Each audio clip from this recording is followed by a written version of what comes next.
into the pairing lanes, please. And we are live, online, around the world and on the internet, on the big screen. So apologies if we ruin your breakfast, but we're going to ruin going out, doing lots of things today, I'm sure, for people around the world. But it'll be worth it. I know. I only came up here to say that's me done for the day. Bye, folks. Thank you. Yeah, in case you missed that call, Pro ET, can we have you into the pairing lanes, please?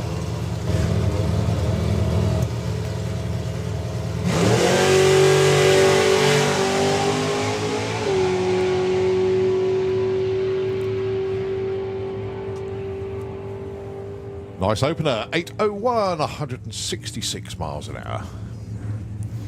Yeah, I was going to say, what's going on, right? I come in at 9:29 every morning, and I was a minute early, and there was a car on the track. That's terrible. I was putting a complaint to whoever would listen. Yeah, I got stuck like Colin. I made the... It's not a mistake, it's a great thing. It is. Of going through the pits this morning instead of just riding down the return road. And it's a really great problem to have. And I bumped into a few of these guys and girls, but probably not as many as our friend up there with his legs out as well. Good morning, Jamie. Good.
Would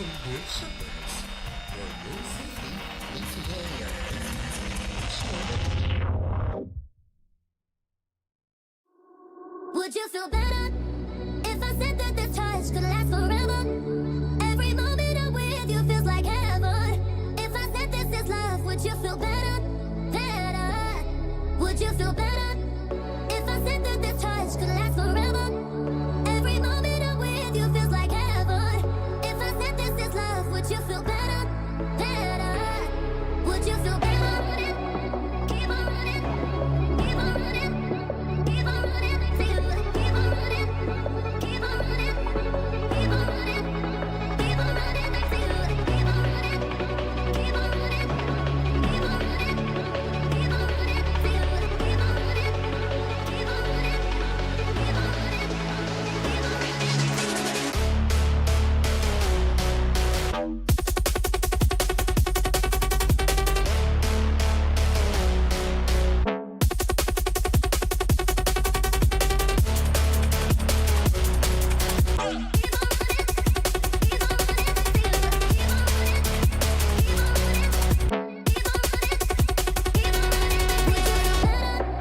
If I said that this touch could last forever, every moment I'm with you feels like heaven.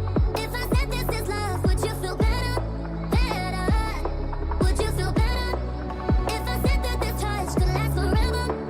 Every moment I'm with you feels like heaven. If I said this is love, would you feel better? Better. Would you feel better? Keep on running. Keep on running. Keep on running. Keep on running. Keep on running. Keep on running. Keep on running. Keep on running. Keep on running. Keep on running. Keep on running. Keep on running. Keep on running. Keep on running.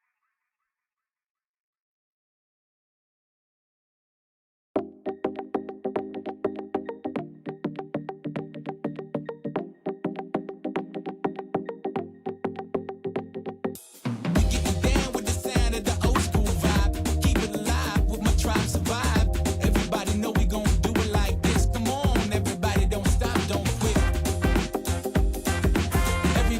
on running. Keep on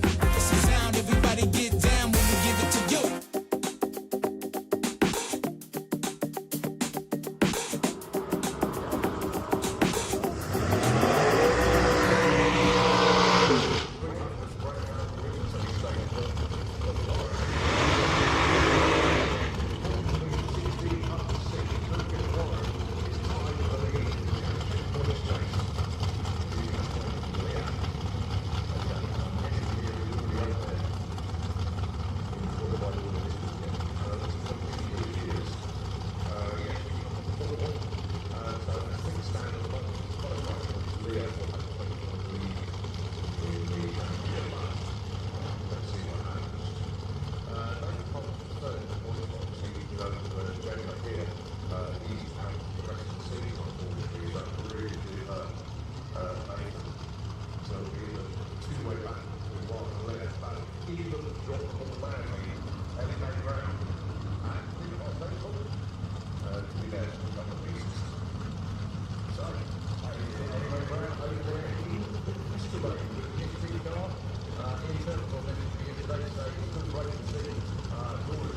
Well, John Webster's about to fly past him at 250 miles an hour. Almost. 589 with a 9 at 246 miles an hour. He's facing the centre line a little bit. And he's about to keep it in his lane. What a driving job from a monster amount of shake. Wow. Okay, Jeff Cowley and Sven Zylstra. So Sven's dad used to race his car many years ago. It was sold, he bought it back. Something exited stage right from Sven's car quite quickly on that one. 941, still a tick off of where he needs to be with the 890s, excuse me. 955 Jeff Cowley.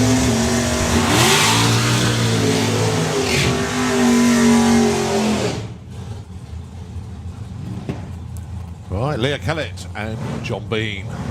So they are 4 and 5 at the moment.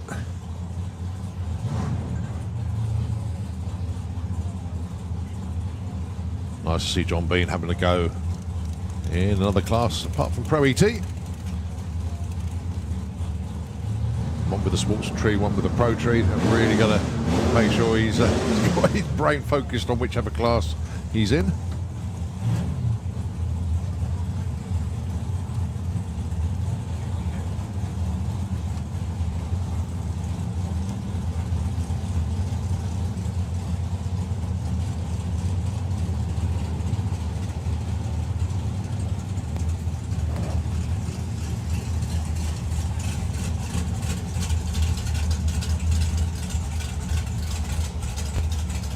So this is their penultimate qualifying session. They do have one more scheduled, and then they go into eliminations into the evening today.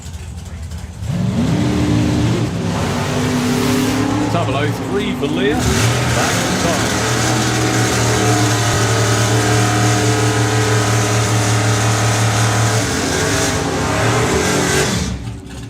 Too quick for John Bean, sorry. Yeah, well, as you say, Leah, 893, stayed put, even though she will increase her time a little bit.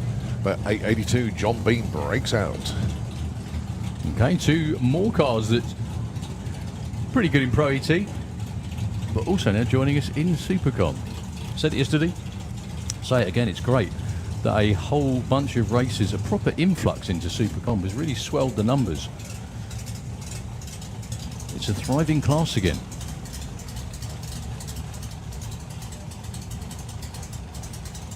Racers like racing. Have you raced on a pro tree and a sportsman tree, Tom? Yes, I have. Yeah. Any preference? Well, my preference is always going to be the sportsman tree because I did it for so long. So I'm slowly trying to learn how to cut a good light on a pro tree. It's very different. 890 for Charlie Stewart. Up to number 2 for Charlie. Very nicely done indeed. 890 with a 2. Stevie, bit too quick there. 876. Well, Didier Bilal, who was previously number 1 for a little while, is now down to number 3. Yeah, but he's been 890 with a 2. Yeah. And he's number 3 qualifier. Tough crowd. Not sure why Ellie's run didn't update on the timing system, but he was definitely there. She's definitely number 1.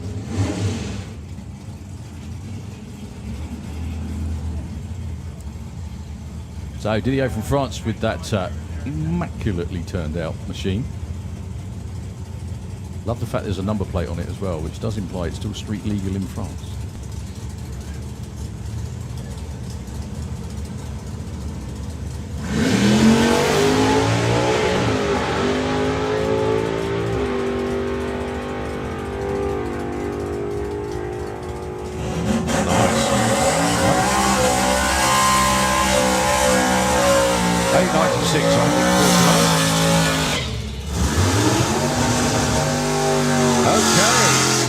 Here we go. This is the last qualifying round for Pro ET.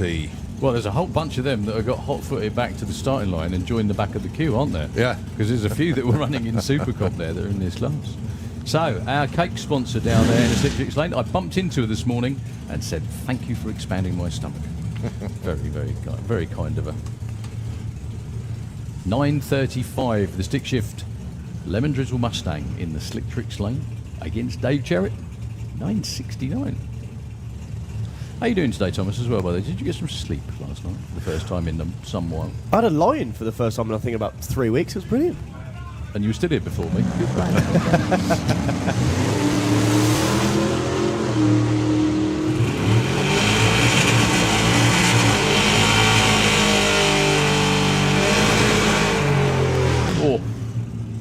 Dave Cherritt stays 22. Sarah's car just didn't move off the starting line like it has done every other run. Okay, Wayne Waterhouse in the Kestrel lane, 10.20. Yeah, dialing's definitely wrong for Laura. It's not 850. All I'm going to say is expect a few breakouts today. Air density, or density altitude, for those who know what I'm on about, 670 feet. Nice. Yeah, that's good. If it stays there. I think that's the best Pro ET have seen this weekend so far. Breakout Central then. Well, it depends. If they change their dial-ins, probably not. But there's every chance Laura's going to go quicker than 10:32. She's currently number 35. Wayne Waterhouse has the chance to move the most ever. He's number 55 at the moment.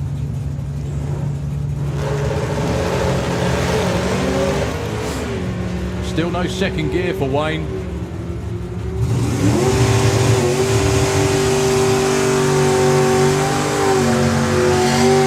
Let's see where that moves Laura to. She was 35. 30. 30, sorry. 300ths off gets you to 30. That's rough. What's the bump at the minute, Colin? Oh, there isn't a bump. There isn't a bump because it's... Oh, because it's 52 cars, yeah. No, 60. Sorry, there's 50... How many we had running, Colin? If you can do it. Go on, you can do it. You did it. And then changed it. 56. That one of them needs to come out says 55. So yeah, what we were doing, I don't know if you heard yesterday, what we were doing was what was it you said? The biggest mover alert or something along those lines, yeah. So something, but anyway. Max climb alert. That's the one. So somebody went from 52nd to first. That was Philippa. It was indeed, yes. Mate. Absolutely. Bob Molden. And Phoebe Davidson. 9:33, too quick for Bob. Oh! Phoebe is number one. Phoebe Davidson has just taken number one. Wow. I knew she could do it. I knew she could do it, and she's done it. Well, 10:89 with a 3. Now, the only thing that's a little bit shocking about those numbers is there's not more dead-on runs at the top. I mean, Philippa's was pretty good, but there's no more zeros at the end of it. There's a lot of room still there, because I think the top 3 are only 003. I say only 003 off. Yeah. Carl Goldsmith, Simon Innes. Carl was very happy yesterday running 11:47 on a 45. Still only gets him number 25. What a rough bunch.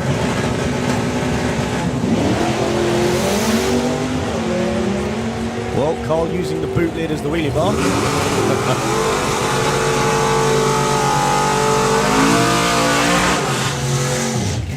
Too quick, both lanes. We might be saying that 11:07 for Carl. 129 miles an hour, knocking on the door of the 10s.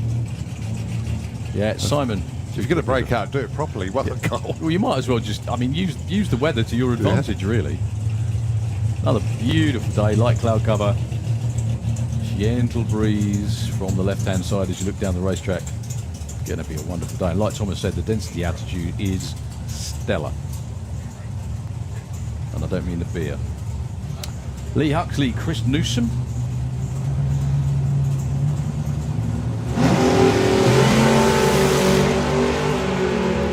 So 860 plays 968. Lee already number 5. I moves up one spot to number 4. 860 with a 6. Oh, look at Chris Newsom's run. Breaks out by 2 10,000ths. Oh, goodness me. That's got to hurt. So he stays number 40. What we're talking about, if you haven't been before, the numbers you see on the board at the top end, believe it or not, even though both are 990, they don't get given the same one. They're their predicted times. They have to try and run as close to that as possible. Whoever is closest to the thousands, and it's very, very close, is the number 1 qualifier, and so on down. It's a very, very tough very tough class of drag racing with so many cars, over 50 cars competing just in this one class.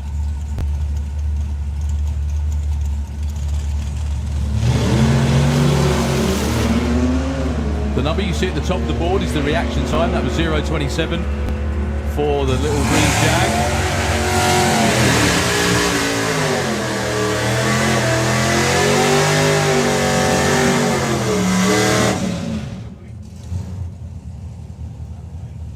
So Colin Morris 991 on a 990 dial, stays put number 8.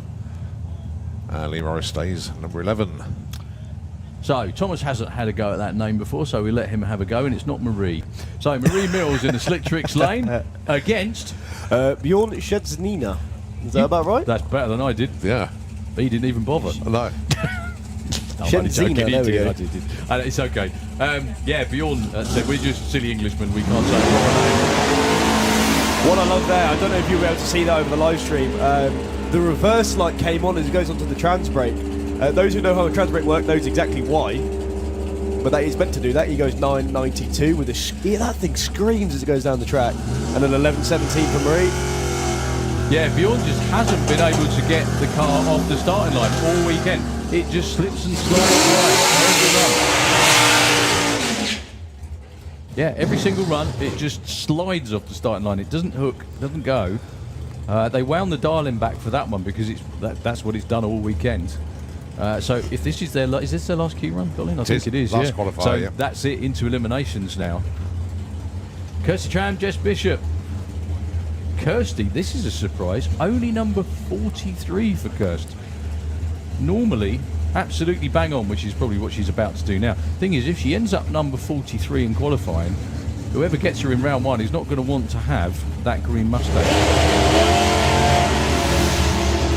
Well, Jess set a new personal best on the test day, went 903, nearly an 8-second dragster again. She goes 910 with a 5. Moves her from 24 to 4. 1202, 10th of a second off for Kirsty Tram, moves her up to number 42. Top 12, all 00 on their dial-in. And then up to number 21 What are we to on 32? 01. 32 is 04, 31 is 038. 029 is 29, obviously. But, yeah, tough crowd. It's very weird for these guys and girls not to have the actual pressure of qualifying, other than points. Yes. Ooh. All right, 1081 for Michelle Walker. Roy did message me and say, I don't know what to dial in. Give us a hand. Give us a hand. But 1081's a good show. Well, Michelle's been cutting the light, running the number. She's 49 at the moment. So there's room for a lot of improvement for Michelle with the Cortina in the Kestrel lane. Against Matthew Dowdy.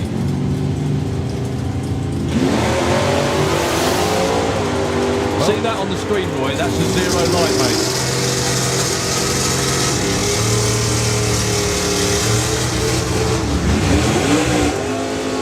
Too quick, too slow. Judging by the way your head was in your hands, that was your guess at a number, was it, Colin? I would have probably gone the same with Roy. I'd have gone 1080, 1081, but yeah, 74. Wow. 1118 from Matthew Dowdy. A little bit off pace. Well, they will go into eliminations with what they have so far. Well, Michelle has been cutting 0 lights pretty much every round, so she's still one to be feared out there. Okay, Alfie Retton and Reuven Dawson. Reuven, double classes in different cars, which is unusual. Everyone tends to use the same vehicle. Alfie is number 6, Reuven is 10. 874 for the Copo in the Slick Tricks lane. And that really super cool little Toyota 907.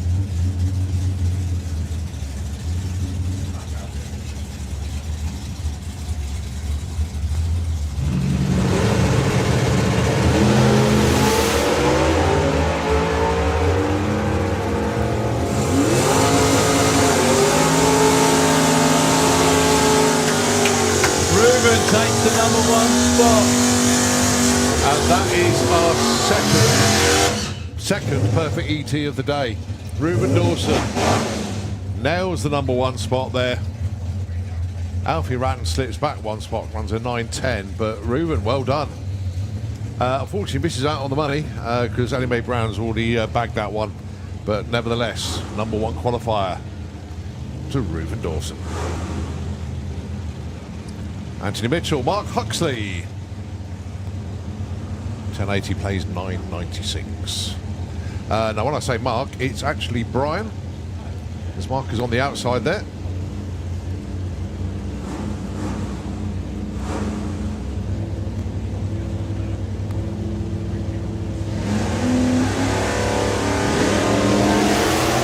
Both away very nicely indeed. Anthony with a 04 light, Brian with an 03. 10.08 for Brian and a 10.61 breakout for Anthony. It's a big breakout, nearly 2 tenths there for Anthony Mitchell. So guess what? They both stay put.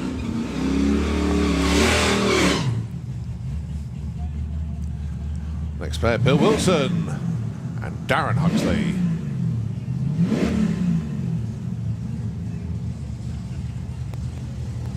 So Bill with the Graffiti Racing F100 Ford pickup.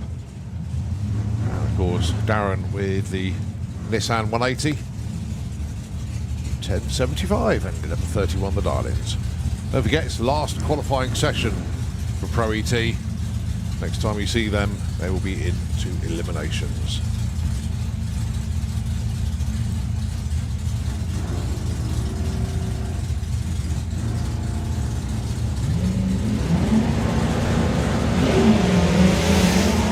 Below 4 off the line there for Bill. Nicely done.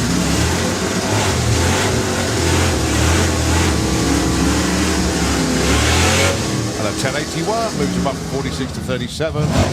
Darren stays put, number 39. Don Scott with the Superbird, going alongside Adrian Portelli with that beautiful Dodge Polara. 980 for Don, 10.10 Adrian. Currently 26 and 44 on the pecking order at the moment.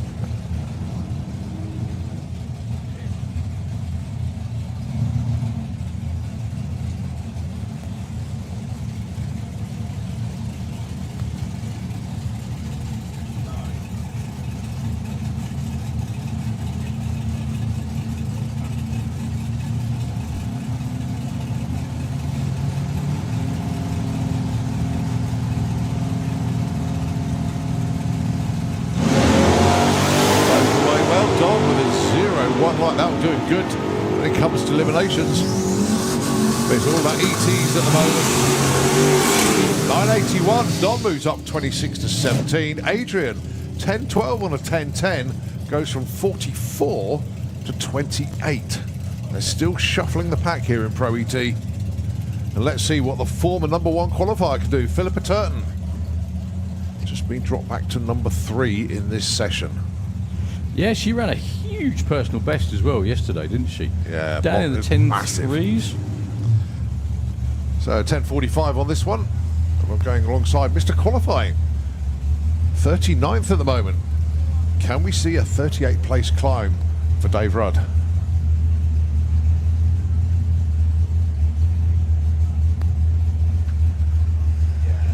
Well, all the conditions are there for another PB for Philippa.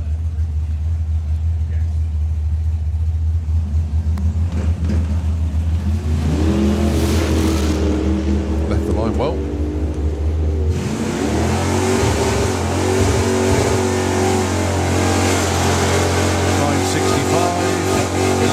11.18. Oh, sorry, it's 11.18. I thought it was a 10.18 for a second then. Goodness me. Well, Dave Rudd, we need a new nickname. However, he's not exactly... Not Missed the... He's still only .20. He's 0.29 off. It's not like he's miles off, but he normally does nail it pretty much dead on. Tom Kay and Harrison Brown. You'll know this one. So, Junior Comp Dragsters, why are they not in comp? Stupid question, but just thinking out loud. I don't think there is a motorcycle engine index. Okay. So, you'd end up running in the same sort of classes as like a Force Infinite Cosworth. Fair enough, which would be very quick.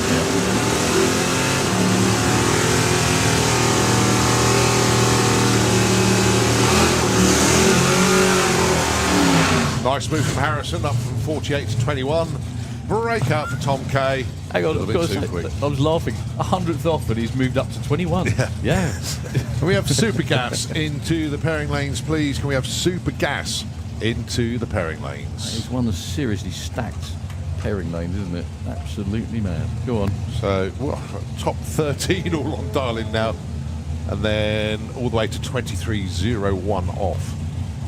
Mad. Okay, Kiwi. Stu Thompson with the duster in the Kestrel lane against John Turner. John waved at me this morning. It was very rude, and I said, what are you still here doing here? It's Saturday. John Thompson. However, running really well this weekend. Looking for 904. Goes 904 with a 4. Johnny, number 5. Stu Thompson moves up to 34. Pete can't believe it. Yeah, Johnny 5. All right, next up then, Susie McClure and Nick Mugridge. Don't forget, Nick is the championship points leader, and he's only number 35 in qualifying. There's a lot of skipping going on back there. That's Georgina though, not Pete.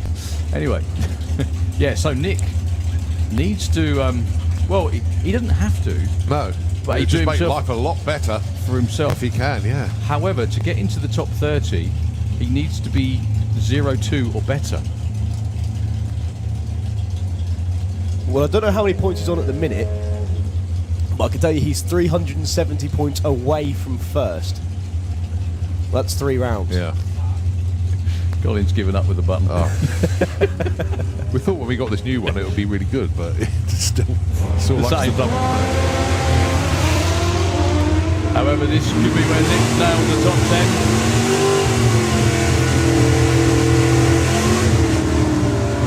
10. 59, 10.06.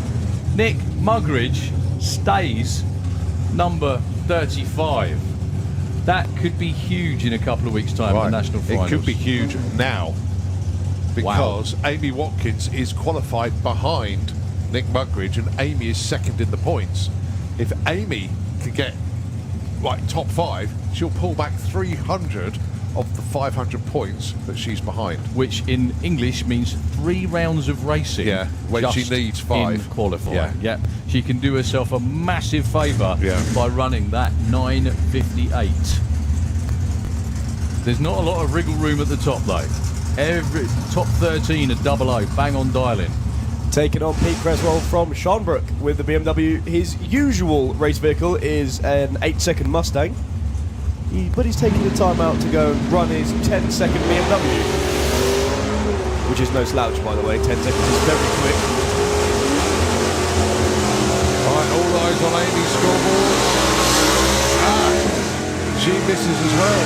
Breaks out. They both do. Look at Pete, 10.71. At least the car's consistent though. Yeah. Well, Amy. Okay, Nick, so the way things stand at the moment, Tom Watkins at the moment has overtaken Amy in the championship because of qualifying points. He was only 100 behind, but he's 20 places ahead in qualifying, so he's now got 100 ahead.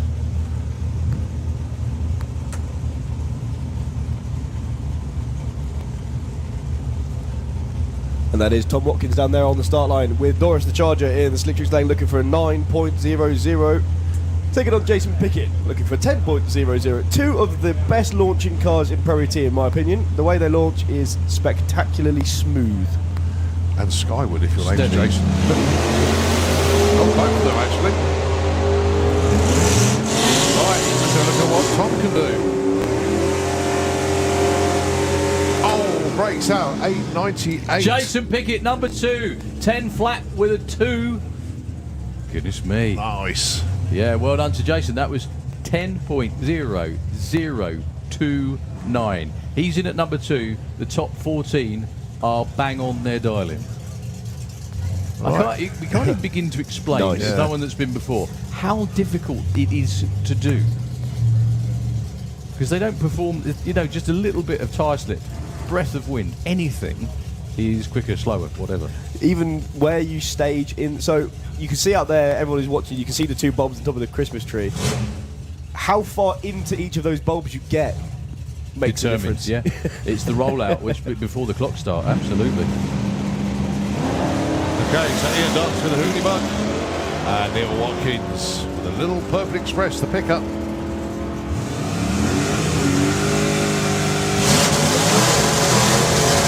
Oh, breaks out by less than 100th.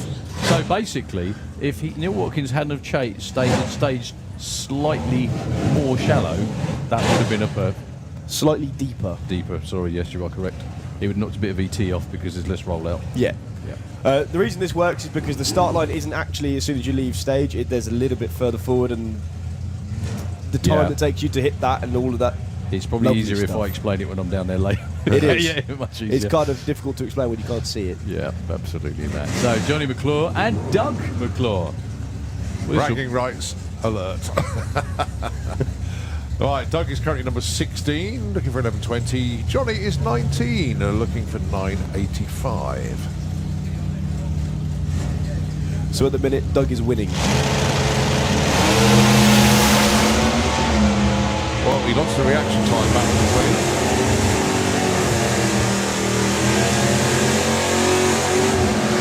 .983, Johnny breaks out. 11.18, Doug breaks out. Who broke out by the most? Come on, who won? Doug broke out by the most, but we're talking like foul. Yeah. Oh, they'll take that. They don't care. Yeah. Jack McClure and Gary Kyle. Gary could make a huge move. He's number 52. All right, Jack McClure currently number 17 with Goldilocks, which means he's only 101 off his dial. Yeah, 011. Crazy. Not even in the top 16. Mad.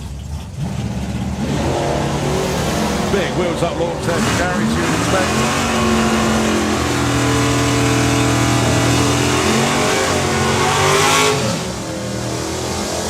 Oh, 11.01 breakout. Breakout also for Jack McClure. Yeah, Right, the other one from Norfolk then. Gary Guy King. Come all the way from carrot crunching land, as they were saying last night. No, it's good to see Guy and Gary back in the pits, all with the Williams brothers, of course. 10.28, darling, for Guy. Charlie Seward, 8.90, of course, with the Camaro.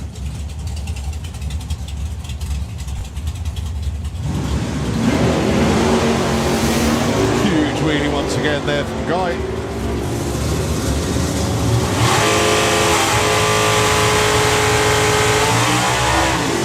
.28 with one. Guy King goes up to number 2. That's a wow. Big, not the biggest move we've seen, but that's Still pretty substantial. 45 places.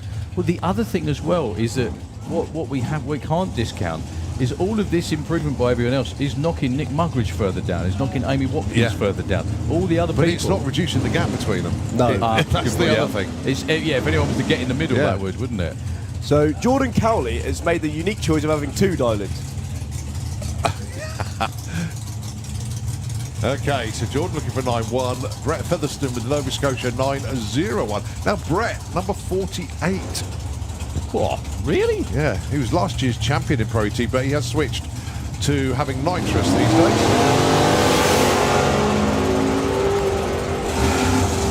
So all the same numbers, all in different orders. 901 for Brett Featherstone. 910 goes 901. That's a 45 place climb. That's a 450-point improvement, isn't it? So that's 4.5 rounds of racing Look at on this. that run, effectively. Top 17, 00. Where's the top 32? Just out of, again, blind curiosity, if you can. Go on, you can do it. He can. 027. That's got to be the Wow. That's got to be, that's, That's the quickest That is ever. phenomenal. And that's with only 4.5 qualifying sessions. There's normally something like 9 at this event as well. So that's incredible. well, they were the first qualifying session Thursday, Tom. I don't know whether you saw it, but a lot of them were way off, like miles off. Everyone was really slow, really quick. No one was anywhere near.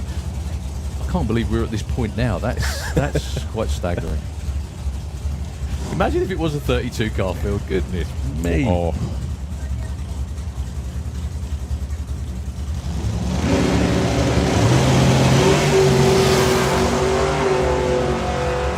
So Stevie Gates is 029 off, he's number 32. Just breaks out by 100. Billy goes 56 on a 50, no help for him.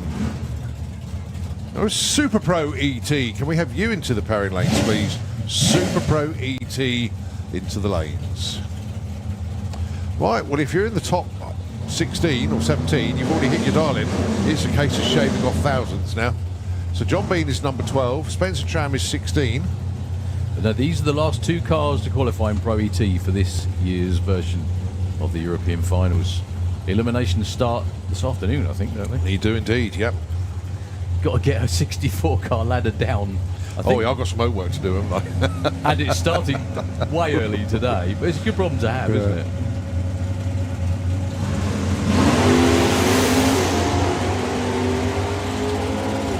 Right, so John Bean going to get there first. 882.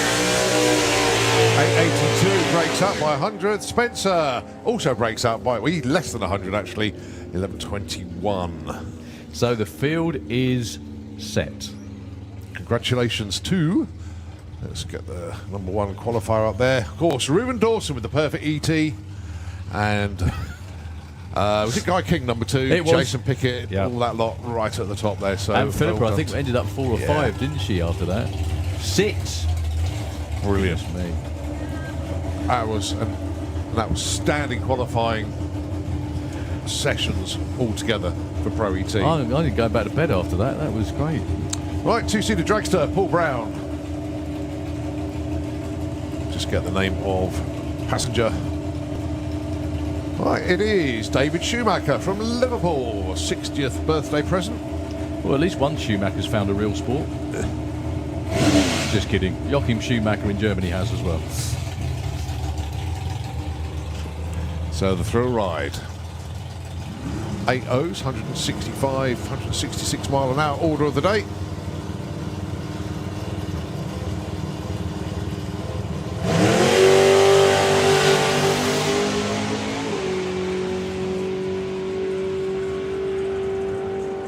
That's looking good. 807, 165. Very nice indeed.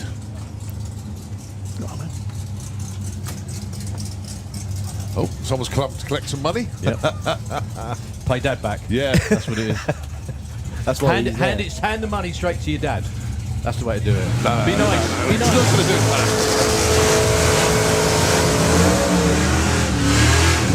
So, Ellie Mae Brown coming up to the tower to collect her money for the perfect ET in Supercom. All right, Super Gas. Don Scott's made it back down straight away. And Jasmine Tunstall hops into the Jambi Dodger to put her run in.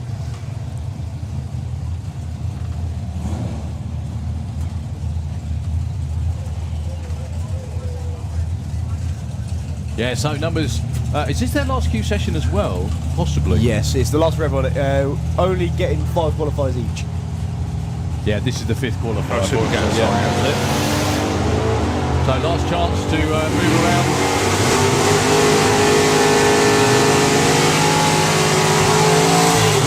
883. Wrong throttle stop alert. That was nice. I bet she enjoyed that though, didn't she? Yeah, she will have done. She will have done. Don Scott went 9.94. Didn't improve. These two have been bang on it all weekend. Andy Dibley, would you believe, with the Magic Rat in the Slick Tricks lane, went 9.91 and he's number 9. Good, that's how Super Gas should be. Exactly that. Up against Wayne Hiscott. Previously number 1, now number 5.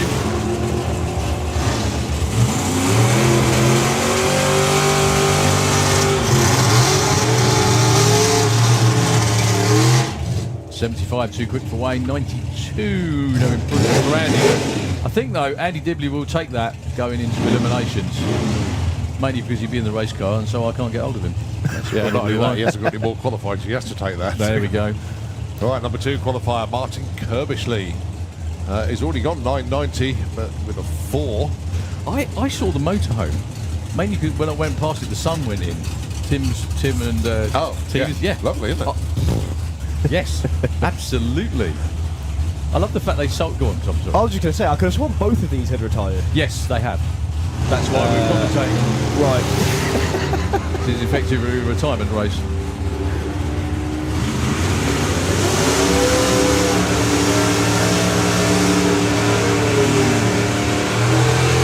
Martin Kirby, takes 2, 995, 10.05 for Tim Moore. He hasn't been in the 9.9s all weekend. Mark White, Rob Stanley, the next pair. Mark White has been in the 9.9s. Rob is 21 qualifier at the moment. I think we had 22 or 24 cars in Super Gas here this weekend.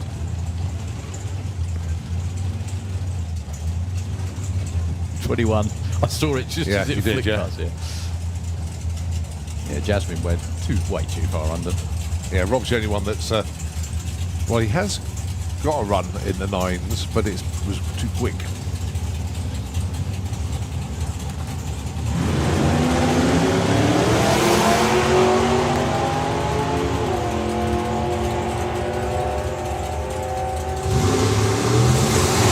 Well, he's going to get there first on this one. Again, goes too quick.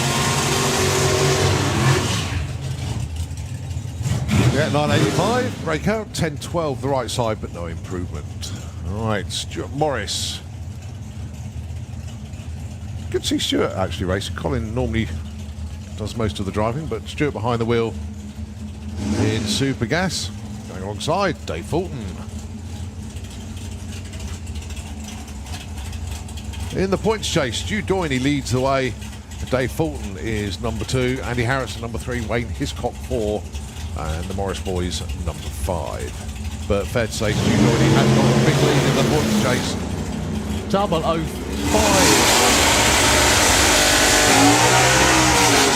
That's why that lad is previous UK Super Gas champ. Oh, Dave Fulton does actually improve with the 995 up to number 13. 94 for Stuart. Well, Dave Chow double classing as well. So here he is in Super Gas. He's number 7 at the moment with a 991. Stu Doyney, number 10, 993.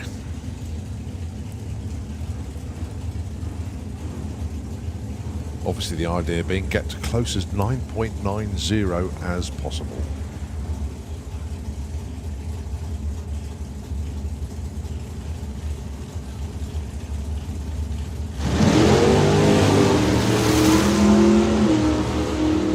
Possibly Stu Doyney's worst reaction time ever. Saving it for race day. Breakout for Dave. Stu goes 994. Guess what? No help for either. Okay, a few more cars to go round, and we got Super Pros suiting up behind the tower. I think their last session of the weekend as well, actually. It is indeed. So, Lee Morris, Bob Molden. Yeah, anyone who wins Pro ET tomorrow has really earned it. Well, to be fair, it's the one they all want to win. The European Finals, biggest meet of the year. So, number 8 and 12 at the moment, 93, Bob's run.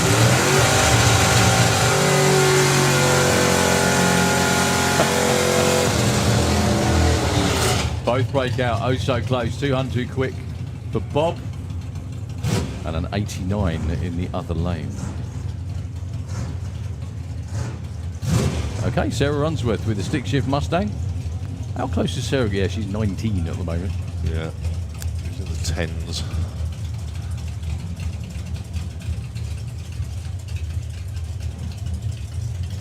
Andy Harrison, the Brute Force Sierra, currently number 4. He's number 3. Well, he's number 3 at the points. He's tied with Dave Fulton. So equal second, if you like.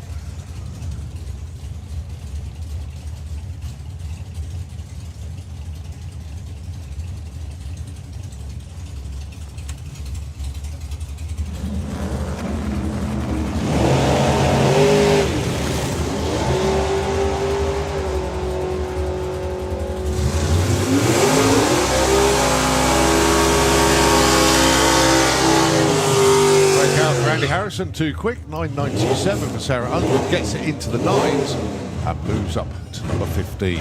Now, do you reckon Sarah was using Andy as a pacemaker? There's every chance of that. She was right alongside him all the way down, wasn't she? John Dalrymple and, I nearly said it, Brian Huxley. No, it's Mark. Oh, is it? It's Brian. Oh, it's Supergas, isn't it? Yeah, Brian in Pro ET and Mark in Gas. So, the top 16 all run 9.9 now. And Mark Huxley has done the best job of all of them. 9.90 with the 3 is your number 1 qualifier.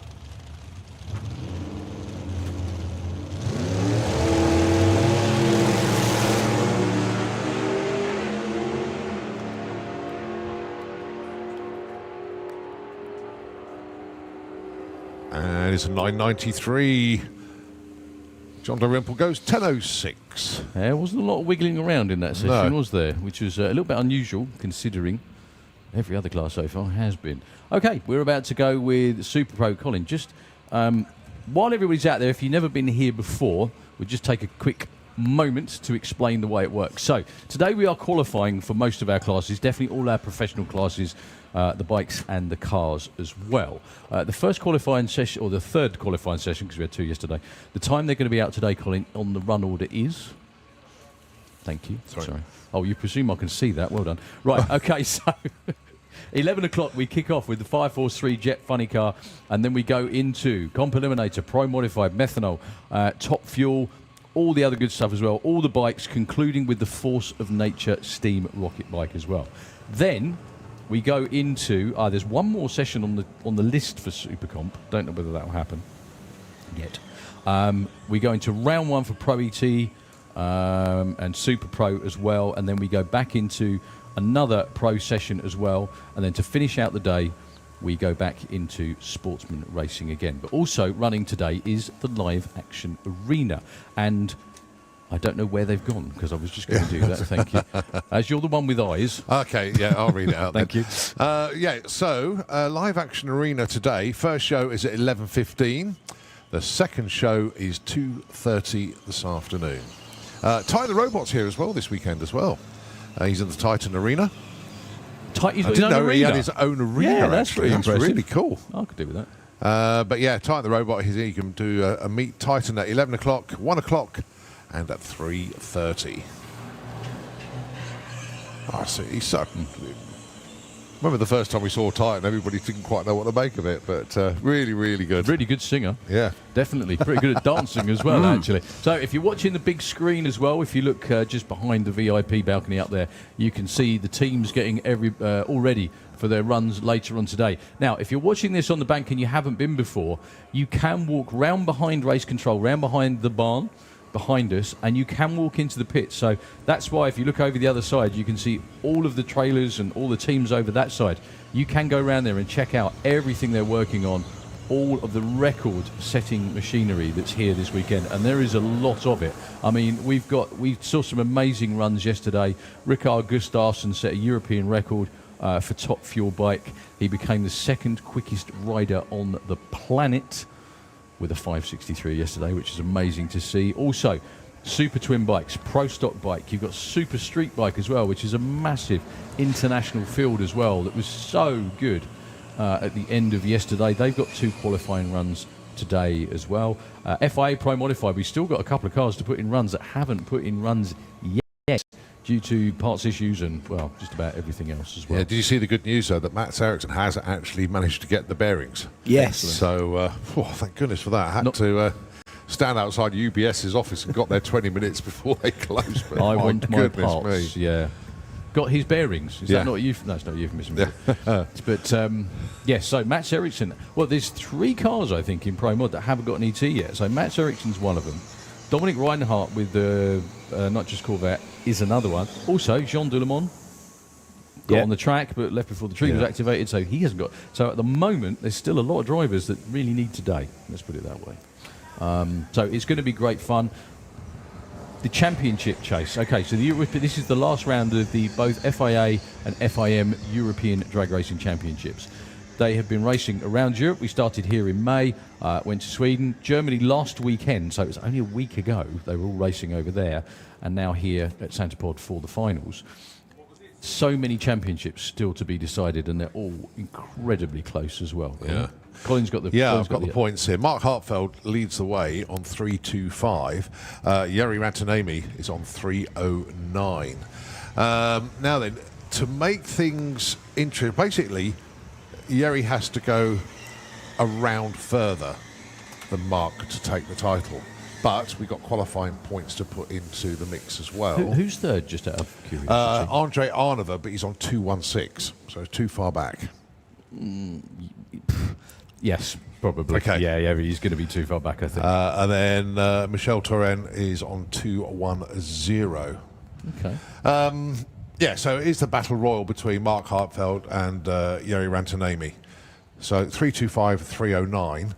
It is a gap of, sorry, my mental arithmetic's gone, 16 points.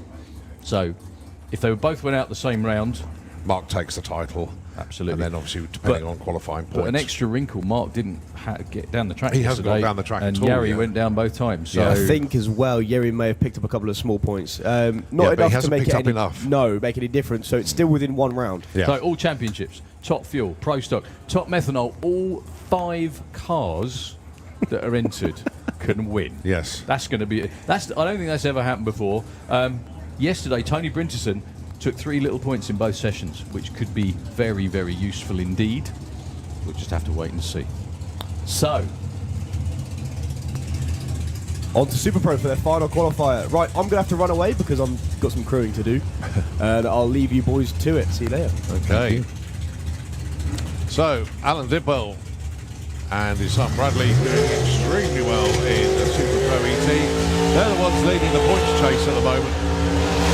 Lee Huxley in the 2nd place and Mark Bailey 3rd.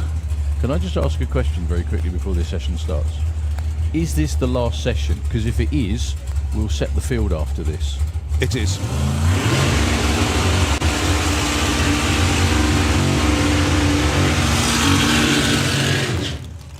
Yeah, so there are going to be some disappointed people after this session. So let's have a look, because there are a few on the outside not in the show just yet. So, Lee Darby, Andy Thetford, Patrick Dubois, AC Bell, Claude Knopf, Jack Brewster, Pete Walters, Aaron Fensom. They're the ones not in the show at the moment. Quite a lot, really. These two, however, very safe indeed. Tom Atkinson is number 1. He's in the Kestrel lane with the van. Sorry. Estates, beg your pardon, Cortinas for Estate. I'm so used to there being a van in the other lane, it just comes out automatically when I see them. Get Stevie Saunders with the Rusty Dog. Just a gorgeous looking Orchard. It really is lovely. So 846 and 869 numbers of choice. Lots of fluid coming out the back of Tom's car. I doubt it's water because it hasn't rained since Thursday. 849. No help. 877 on a 69. Good to see Steve go down the racetrack, run after run though. So yeah, looking on the live stream, looking on the big screen, you can see there's various shots that the excellent box lane crew keep showing you from everybody in the pit area getting their rides. There you go. That's David Vector with the Pro Modified. They'll be out. He didn't have a great day at all yesterday. A couple of really tyre-shaking runs. Morning, David.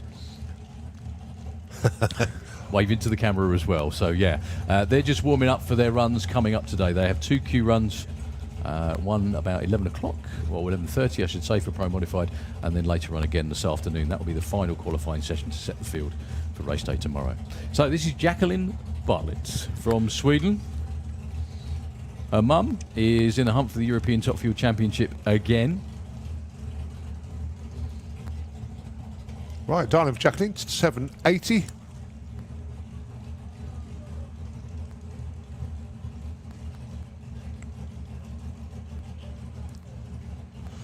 Dave having a good look underneath the car, just making sure everything's okay.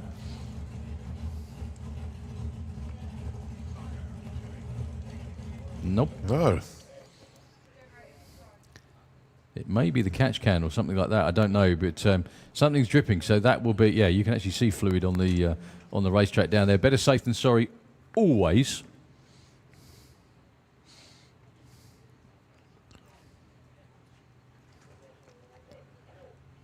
But Jacqueline will be in the show. She's very safe at the moment in at number 19. Yeah, there's a little puddle down there on the line.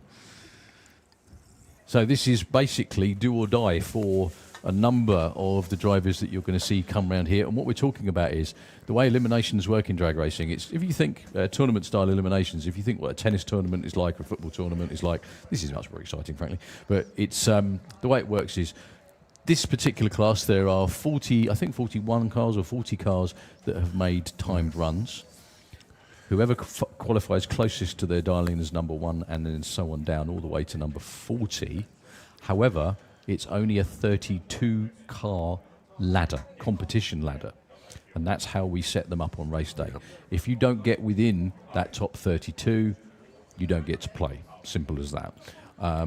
They have had a lot of runs. I mean, they will have had 5 runs by the time we get there to get in the show. But, yeah, that's the way it works. Then each class we pair up on race day, which for these guys and girls is going to be a little bit later on today. And then the winners from round 1, there will be 16 of them. They go into round 2 and so on until we get to the final. Whoever wins the final wins the event in that class. They accumulate points based on how far they've gone in eliminations during championship events, i.e. like this. And then at the end of the season, whoever has the most points wins. Simple as that. And then carries the number 1, should they so desire, into the next season. That's right. Which is basically the big target that everybody else wants. Of course it is, yeah. As we've seen plenty of times. Well, you can see, once again, that camera in the pit area is very handy indeed. You can see David's car being ready for action. That is a Roots supercharged Hemi. That's a Noonan engine in there. Designed, developed by a guy called Jamie Noonan out in the US. That's Dick Costa opening the door. Who's actually showing everybody his coffee. Exactly, showing everyone our coffee. Dick, you didn't do a very good job of opening the door, mate. It's still there. He is the guy who comes up and helps us commentate. So now you know what he looks like too. You also know he can't open doors. Those cars are, like a lot of them, very heavily regulated. Even though they look like just monstrous engine machines, they are very, very tough to tame. They've got about 4,000 horsepower pro-modified cars. They run down into the 5s, touching 250. I think actually Andre Arnover went 252 yesterday, didn't he, with the turbo car. There's 3 different combinations in pro-modified. Nitrous combination, the supercharged one that you see there, and also turbo. And it makes a really fun, interesting, diverse, and incredibly close racing as well. And it's also possibly one of the most international classes that we have as well. We have drivers from Germany, Switzerland, France, Denmark, Sweden, the UK, Estonia, Finland. Have I forgotten anyone? Netherlands. I can't forget them, can I? So I don't know how many countries that was because I lost count halfway through. But anyway, it's a lot, isn't it? Yeah. It's a very, very, very good international field. Obviously, we root for the Brits because that's where we are. However, we're never sad when any of our foreign friends come all that way and do really well too. So the tractor is going back into place. Let's do a couple of shout-outs. I've just spotted Go on. Mr. John Price. Hello, John. Very good to see you here. Hope you're keeping well. Lovely to see you at the European finals.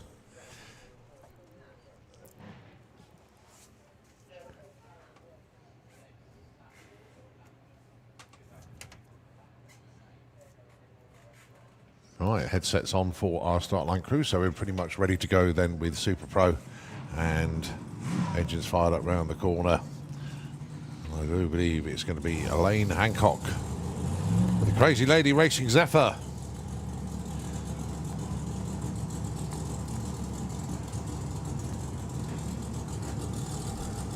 And where's she got? Yep, it is Rob Brown.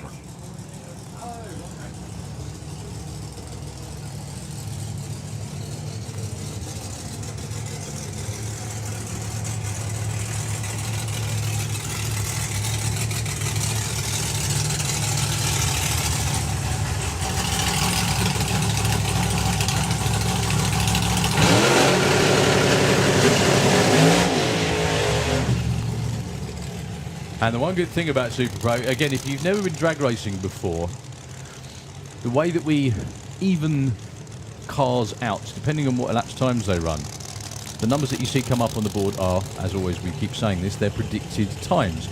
So the supercharged Zephyr with a big block Chevy in there, in the Slick Tricks lane, that's Elaine Hancock. There's a lady in there. 7.99 is her dial-in. She's trying to run as close to that, but not go too quick. She's currently qualified number 8. However, Rob Brown is precariously close to the bump spot at the moment. He's currently number 29, with at least 8 to 9 drivers behind him that are going to try and out-qualifying him in this final session. His dial-in is 8.34 with the small block slingshot with the Hillborn stacks on there. Love that car.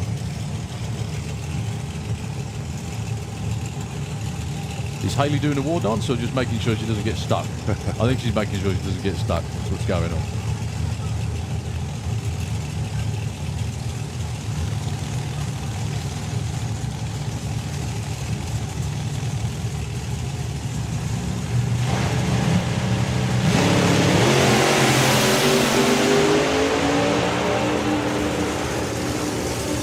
Well, it looks like Elaine's run out of steam before the finish time. What's Rob got? 36, that will work. Up to 14, nice and safe for Rob Brown.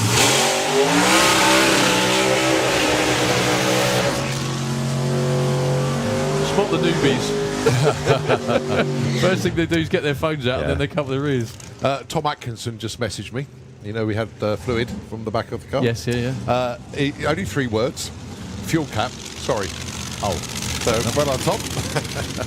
Well, it was easy to clear up. No big deal.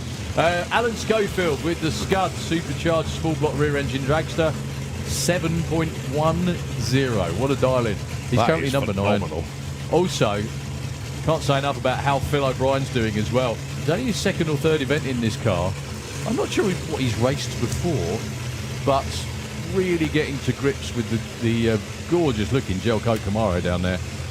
7.70 is his dial-in. He's currently the number 2 qualifier.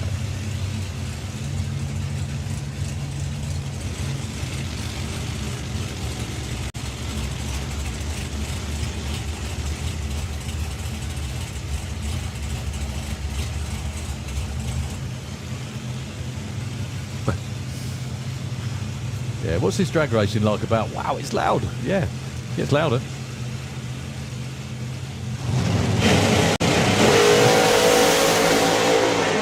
Another great looking run for Alan Schofield. Both of them absolutely on it. 7.11. Check the speed out as well. 186 miles an hour. 771 for Phil O'Brien. Al moves up to number 7. No shoots in the shutdown area. I hope that was supposed to be like that, but I think he's got it stopped anyway. Good looking run. Phil O'Brien again, bang on it. Look at that. Yeah. 71 on a 70. Yeah, Al makes the turn at the top end, no problem whatsoever. Okay, Nick Curtis. Hopefully going to get to the line this time with the Lawbreaker alongside Elodie Dubois.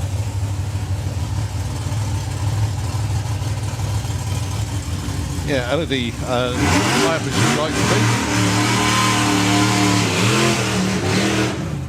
A like lot less Larry burnout that time.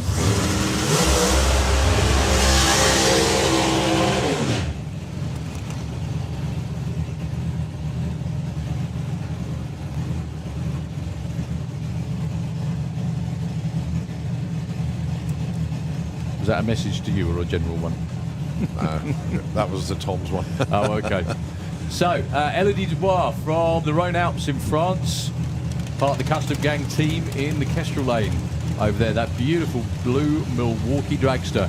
She's currently number 30, so she's not safe at all where she is at the moment. She needs to run as close to 7.06, but not quicker, to guarantee she'll be part of eliminations later on today. Nick Curtis with that massive Malibu. The Lawbreaker number 2 with a blown Chevy in there, I think, in a Slick Tricks lane. He's come to the starting line or come down a few times. This is the first time he's actually made it into stage. We wish him all the best.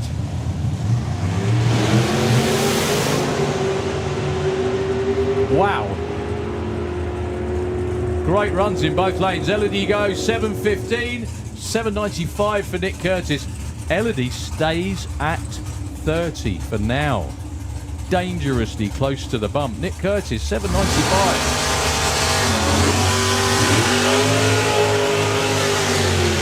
At 171, ends up at number 36. Great run, and another car for 760 heads up. If Jeff Ball, if you're listening, Yeah. give him a tap on the shoulder. I think as soon as a car runs a high 7, it's like, right, Right, okay. we'll have that. Yeah, you can do it. You can come join us. You can come join us. Okay, AC Bell is not in the show at the moment. He's number 37. Now, we do know a car that's qualified that has broken, so Yeah. there will definitely be one going spare, or one spot going spare, I should say.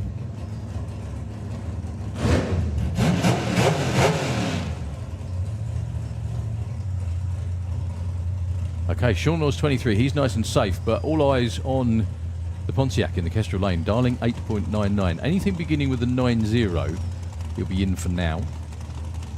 Does not want to go quicker than 8.99 because that will definitely be it.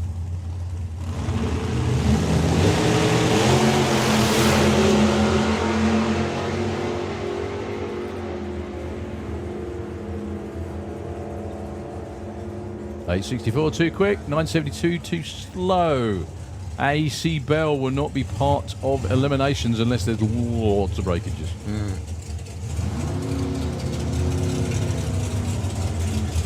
Well, then Bailey Ashdown coming underneath the tap.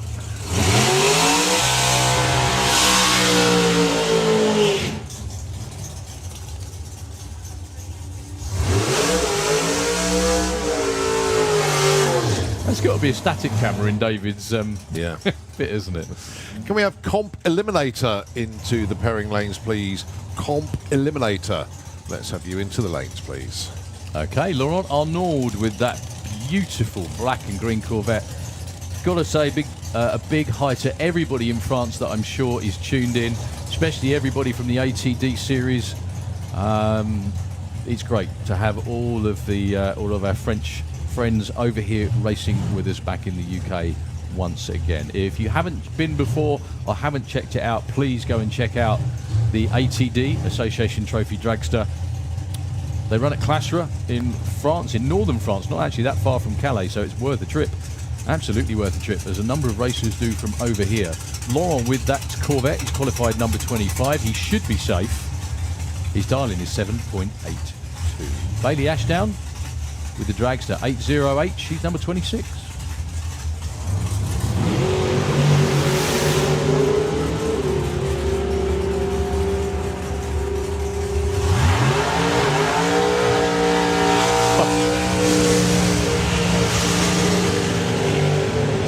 Both break out.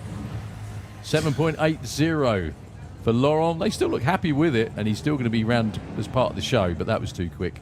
Yeah, but Bailey, 808 dial. She went 80794. That's 6/10,000th breakout. Oh, my goodness me. Well, what a pairing this is. Yeah. Great thing about Super Pro, as we said it many times over the years, is the terrific cars it throws together. Go on, Have you Colin. spotted? Have you spotted Aaron's shirt?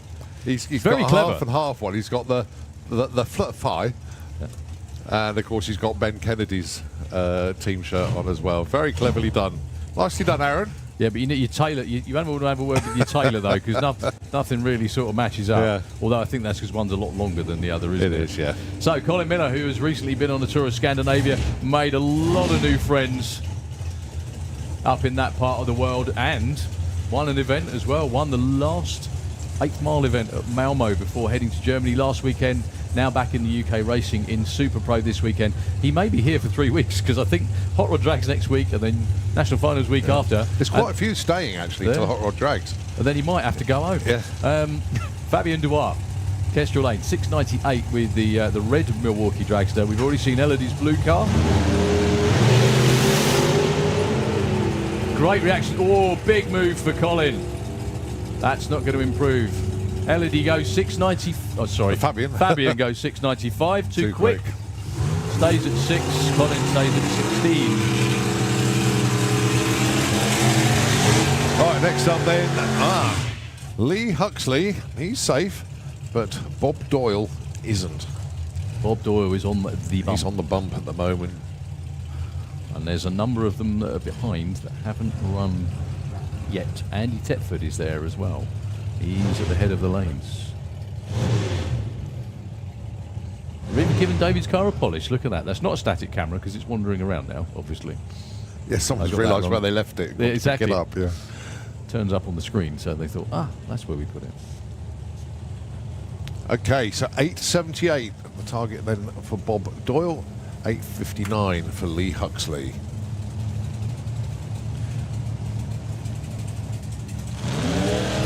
On the Saturday morning as well.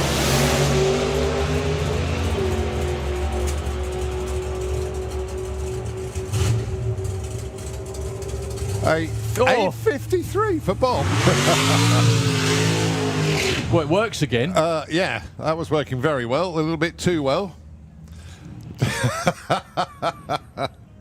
Yeah, I don't really know what to say about that one. All right, next up then, Leah Kellett and Ben Kennedy.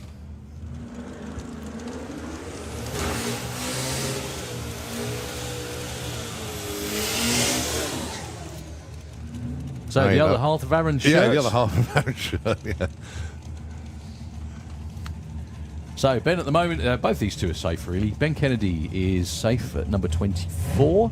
He dials 8.64. Do you know, I've got to say as well, it's great to see Ben coming along to the big international events and joining in as well, because this car has been one of those that's been a real progression over the years, hasn't it? He's made it quicker and quicker and quicker. And now to be in the mid-8s with a Lexus engined pop.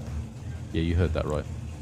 That's what you can do with a Lexus engine. Get it to run 150 plus miles an hour in 8 seconds, if you try. Up against the one and only Leah Kellett with Dolly Daydream.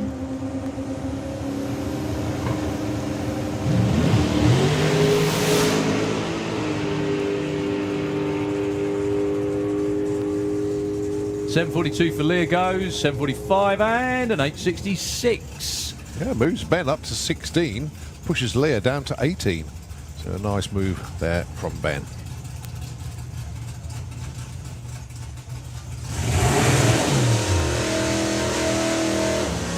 Okay, so these two would like to improve is an understatement. Lee Darby with the DKM Construction pickup truck going alongside Andy Thetford with the Black Pearl. They are 33 and 34 on the qualified order. As things stand, Lee would get in because we do know that unfortunately Dougie Hill is out of competition because the back end is broken on the dragster. And it would put, as things stand at the moment, Andy Thetford then as the next alternate waiting to get in. Now they can do themselves a big favour here. If Andy can run 761 or thereabouts without going under it, it'll be good news. Same thing applies to Lee Darby, but 858 is his target.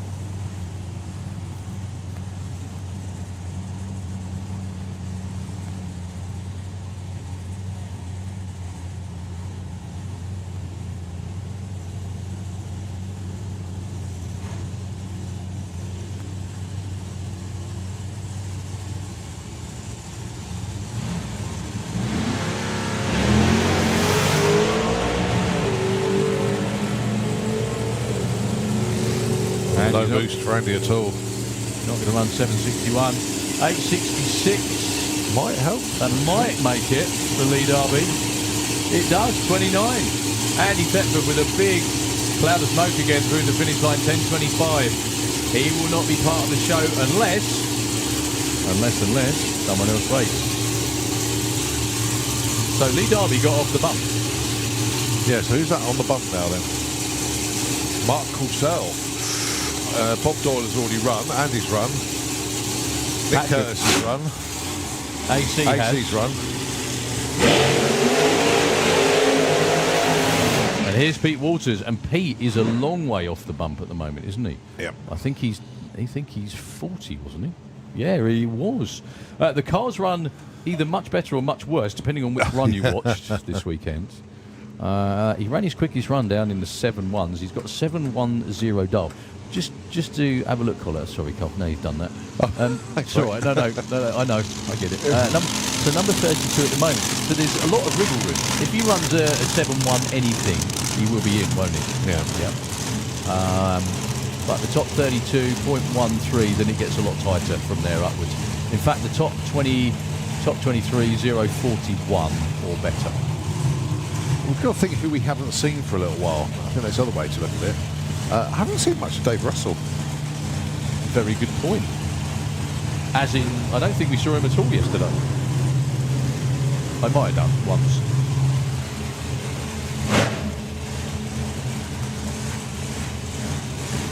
Okay, the two blown dragsters, Nick Good, 684. This is absolutely crucial for the Waters Motorsports supercharged rear engine car in the Kestrel lane. Both of these powered by supercharged big block Chevys.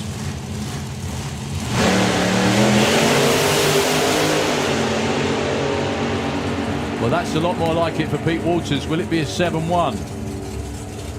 728 takes him to 34. 689 for Nick Good.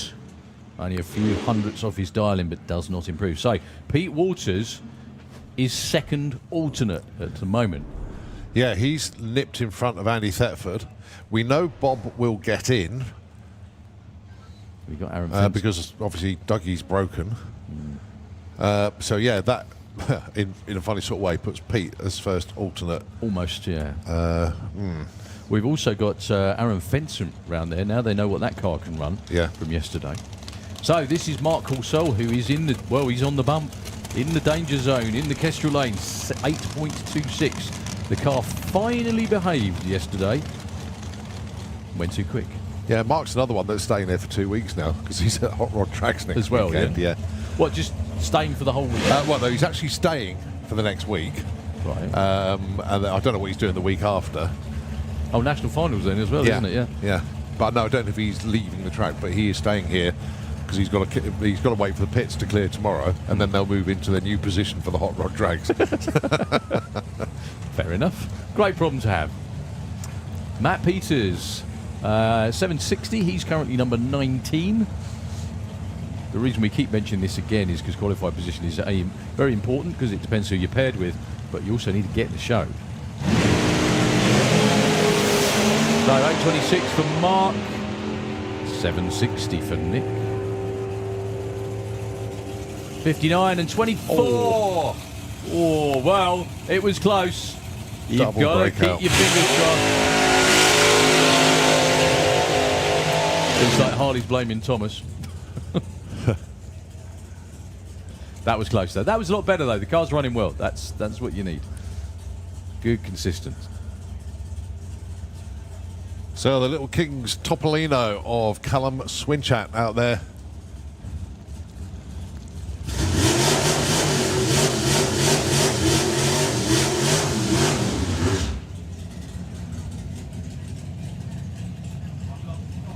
Going alongside Mark Bailey. That's a very disconsolate walk, Harley. Yeah, it's a really disconsolate walk. I know. Yeah, that's what it is. Steve does a great impression of Harley, and he's in front of him. Yeah, well done. So, Mark Bailey, 876. He's 10. Callum is 13. Perfectly safe. So that was your fault then, was it? Come on. I may or may not have said 24. Oh. Which, you know the times where you really hate to say it? but Told you so. yeah, that. Well, but anyway, the good thing is, all fingers crossed, you're still going to be in. Number 32 at the moment. Yeah. But, well, we'll have to wait and see. Yeah. So, Mark Bailey and Callum, sorry. Yeah, these two certainly safely qualified. Mark Bailey, number 10, Callum, number 13, 876 and 888. Well, Mark hitting the wheelie bar that hard actually shook the tyre.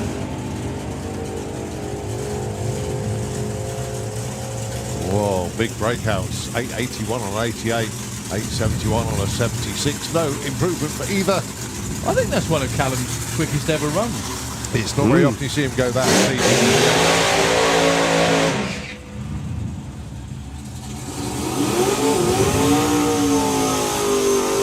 Aaron Fensom and Scott Collin. Just quickly as well, the LFR team would like to give a huge shout out to Mark from Performance Unlimited for their continued support. Consider that one done. Okay, so Aaron Fensom only put in 1 run so far this weekend, and he knocked his dial-ins completely sideways.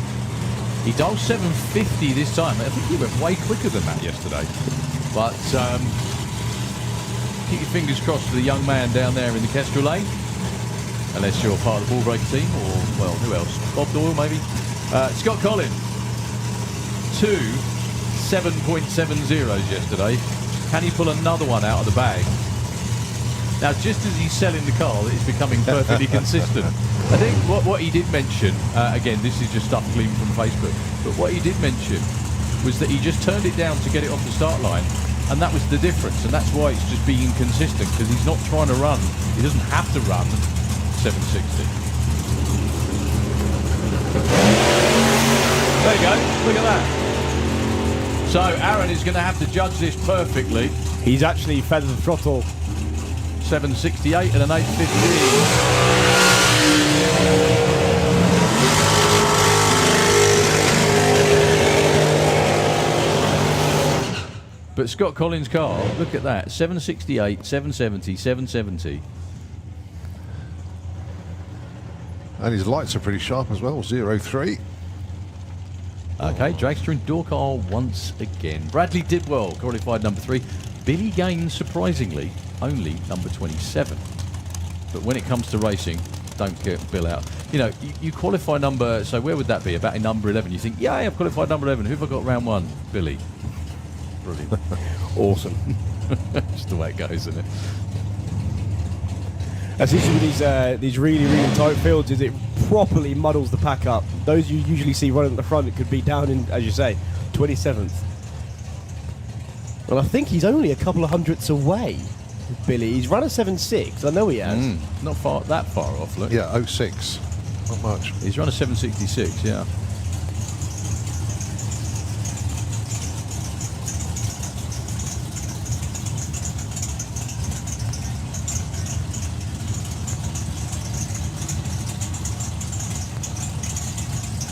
Actually, both dogs 760.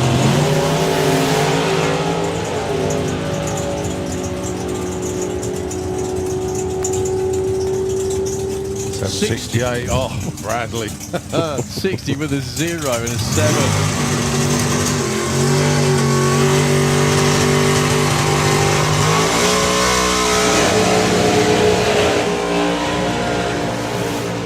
Well, the door car was over the finish line faster than the dragster, but it's the apps time that matters. So Josh Duncan, I'm not sure, is Josh in? Yeah. Oh, yeah. He's 20. Oh, sorry. Okay. Where is he? Oh yeah, 28. 28. 788 on a 781, which I presume is what it's going to be his dial-in again today. We've got Jack Brewster down there, who's not in at the moment as well, Tom. Yay.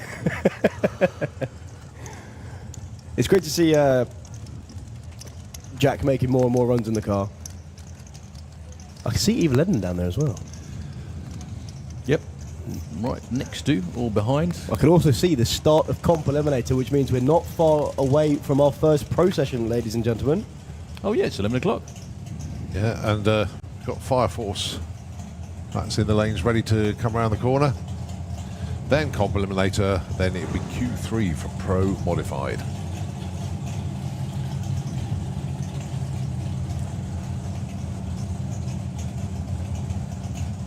So Josh Duncan and Barry Giles.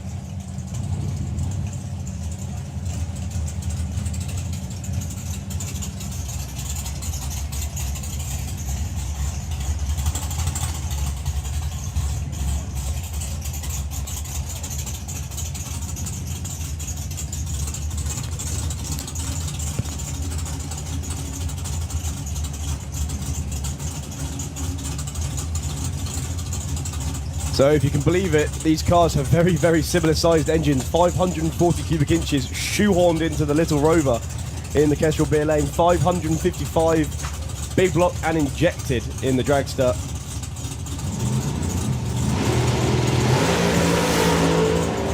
Well, Barry did not move off the line at all.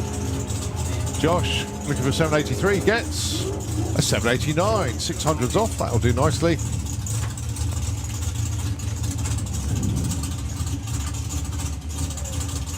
He was actually womping it at the stripe as well. I don't know if you heard that, Colin.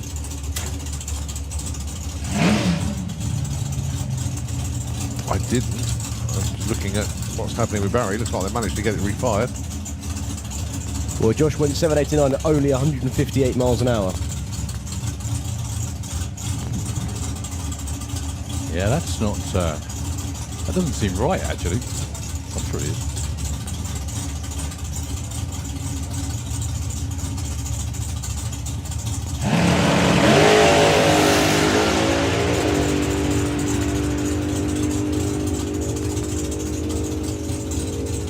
.36 for the 7 breakout bite. Yep, just that much. 3,000.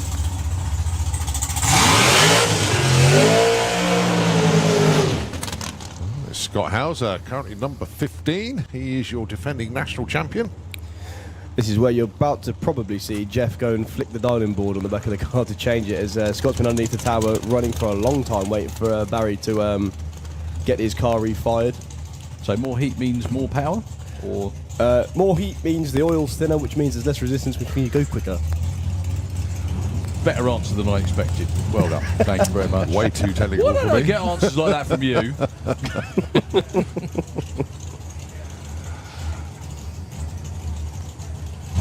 Yeah, Oh, that's Tom. half. Looking at live feed, that's half asleep Chris. Somewhere up there, I think, Yeah, isn't up there? by the fencing there. Well, everybody's starting to take their places in the grandstand and on the bank as well. We got Q1 of the pros coming up very shortly indeed.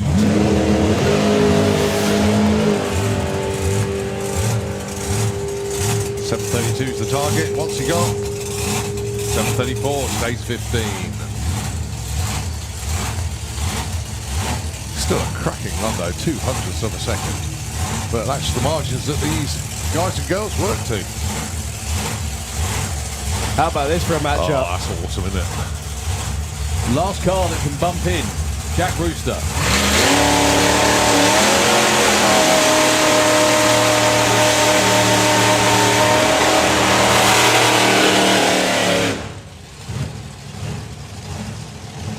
Two Super Pro cars with insane amounts of horsepower, but neither of them burn out across the start line.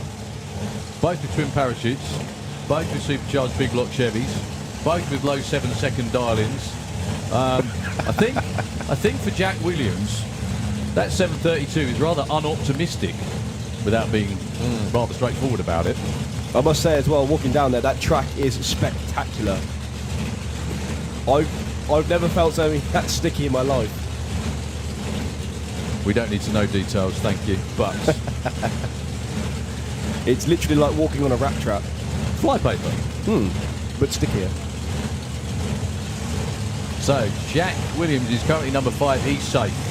Jack Brewster with the yellow Pontiac needs to run 7.2 something here.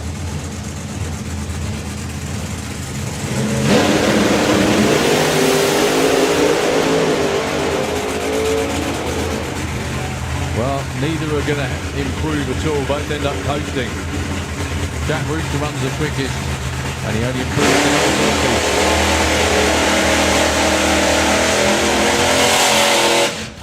Okay, last car for Super Pro, and then that'll be a wrap for qualifying for them.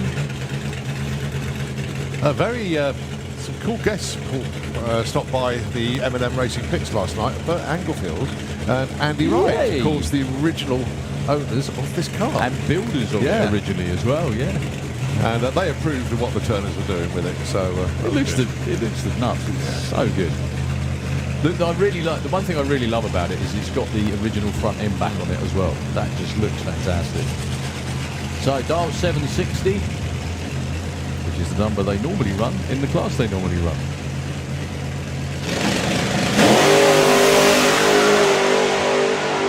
Well, currently number 20.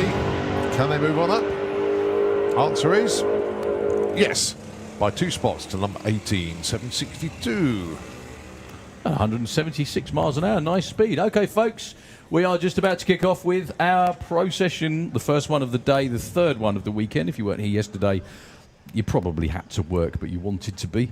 Not that we're smug about it at all. Not at all. Not at all. If you have never seen pro drag racing before, you're in for an absolute treat. If you've never seen a jet car before, you're in for an absolute treat. If you have seen jet cars before, you're probably going to do what we normally do, which is watch all those lovely people on the spectator VIP who hadn't seen drag cars before they walked out, and now haven't seen a jet car and about to shed their skin or something similar. Anyway, it's going to be fun, always. Yeah, we just have, if we can, just be totally honest on this one. Just if you're on the spectator banking, just wave your hand. Just give us a wave if you've never been drag racing before. If it's your first visit. Oh my word! Oh, it's quite a few. Well done. Thank you ever so much for coming to see us. Same thing on the grandstands. Give us a wave if it's your first time here. Wow, look at that. A few. But, well, welcome to Santapod, and I hope you have a fantastic time here. And you are in for an absolute treat. The first one we're going to be running is Martin Hill with Fire Force number 3, the Jet Funny Car. Running, well, yesterday put in a run of 5.7 at 270 miles an hour. This car was doing a display at Silverstone Festival a couple of weeks ago. And fair to say that we had to detune it a fair bit because it was quite loud, and Silverstone wasn't quite ready for it. But those that saw it thought, yeah, we like some of that, and have come along to Santapod this weekend. And as Martin starts up,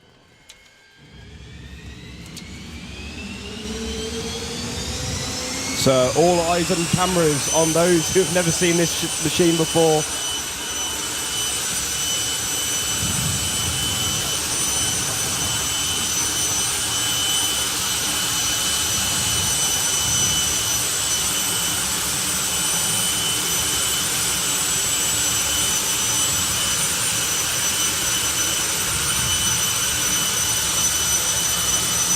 The body comes down. The support vehicle about to move out of the way, if it hasn't already. There he goes. And all control handed over to Martin Hill. He sat just beside the jet underneath that bodywork. You can see him on the live stream, you can see him on the big screen.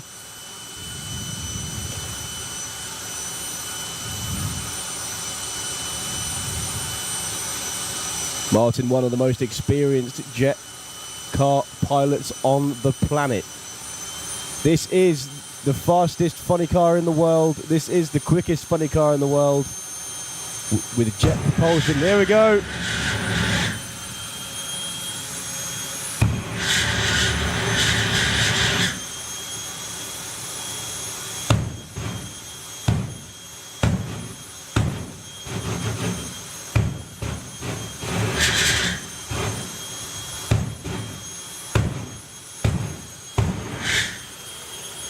Martin Hill sending shockwaves into the barn behind him as he cranks it up even louder. Yes, you thought that was it. Not at all. It gets much louder. Trust me. Here we go then.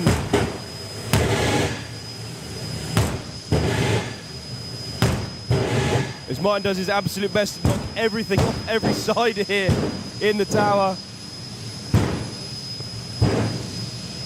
He went 5.79 yesterday.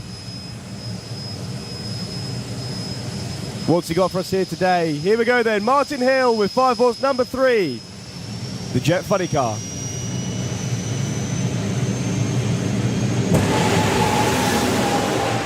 Really let the vapors hang out the back there before he let the afterburner loose all the way through to a 5.73, 281 miles an hour. And ladies and gentlemen, what a way to kick off the pro session here today. Hello, 5.73, 281. That's his quickest run of the year. Wow. 281. Well, that's one of his fastest for a little while as well, but 5.73. Ooh, he's not hanging about today. That was a fantastic run. There we go. There goes the Fire Force team to go and collect him from the top end. Give him a round of applause as they come past.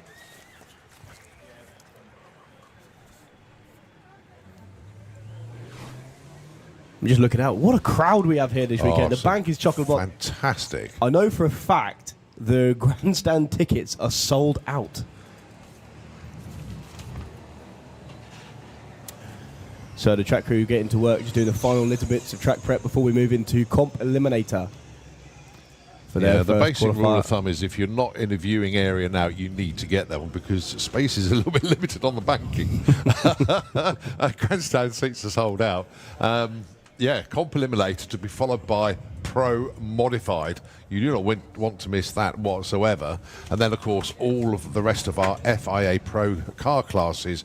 And then, of course, we've got the bikes. Let's not forget, we had Europe's quickest ever and the world's second fastest ever top fuel bike yesterday with Ricard Gustafsson. You do not want to miss that. Yeah, it's going to be a jaw-dropping day. And do you know what? After all this qualifying session, we get to do it again later on. It's going to be a great day.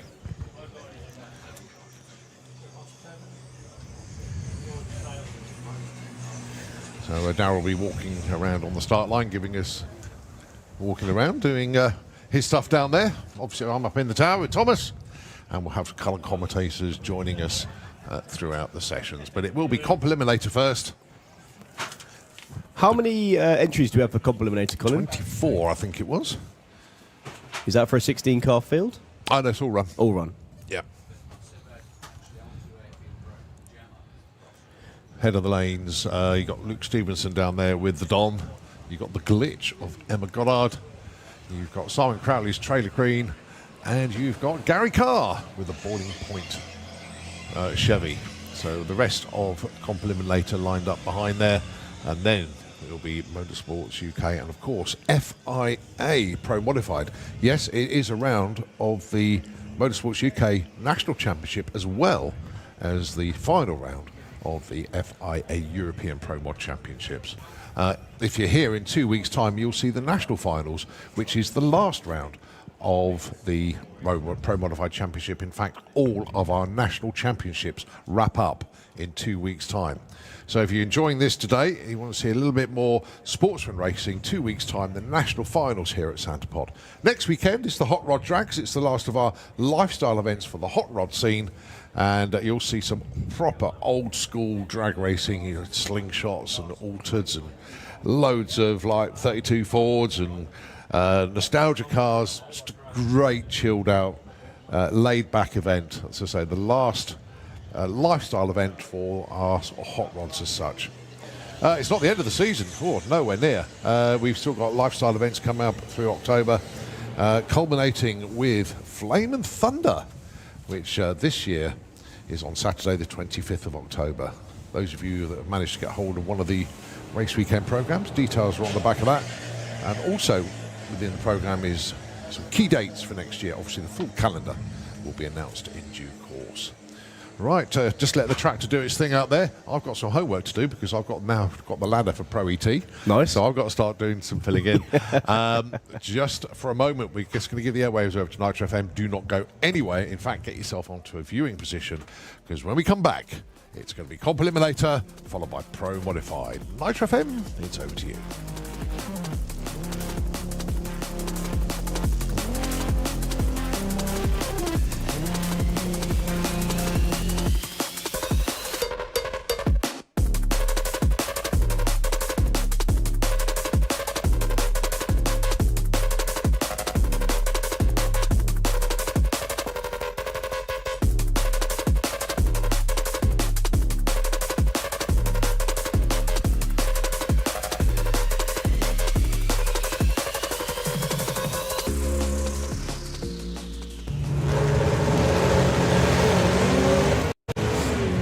Still no second gear for Wayne.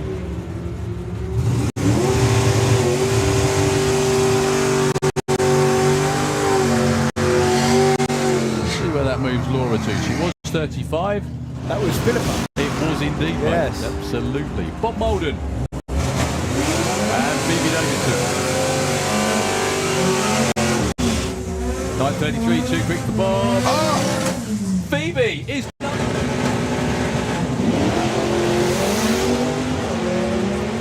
Well, Carl using the boot lid as the wheelie bar. See where that moves Laura to. She was 35. It was indeed, Wayne. Absolutely. Bob Molden. And Phoebe Davidson. 9:33, too quick for Bob. Phoebe is... Well, Carl using the boot lid as the wheelie bar. 9:33,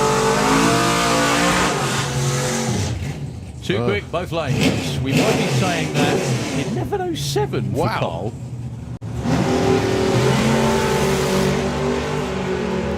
So 860 plays 968. Lead already number 5. Oh, moves up 1 spot to number 4. 860 with a 6. The number you see at the top of the board is the reaction time. That was 0:27 for the little green Jag.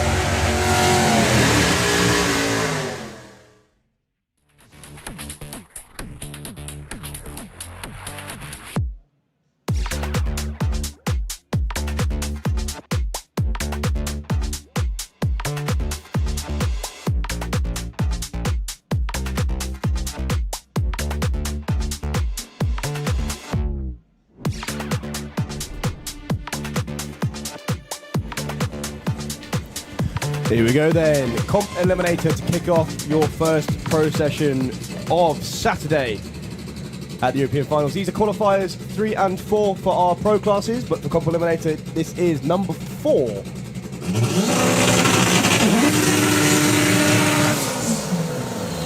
And it will be Luke Stevenson with the Don taking on Emma Goddard. And just a reminder, if you're not in a viewing area, get there now.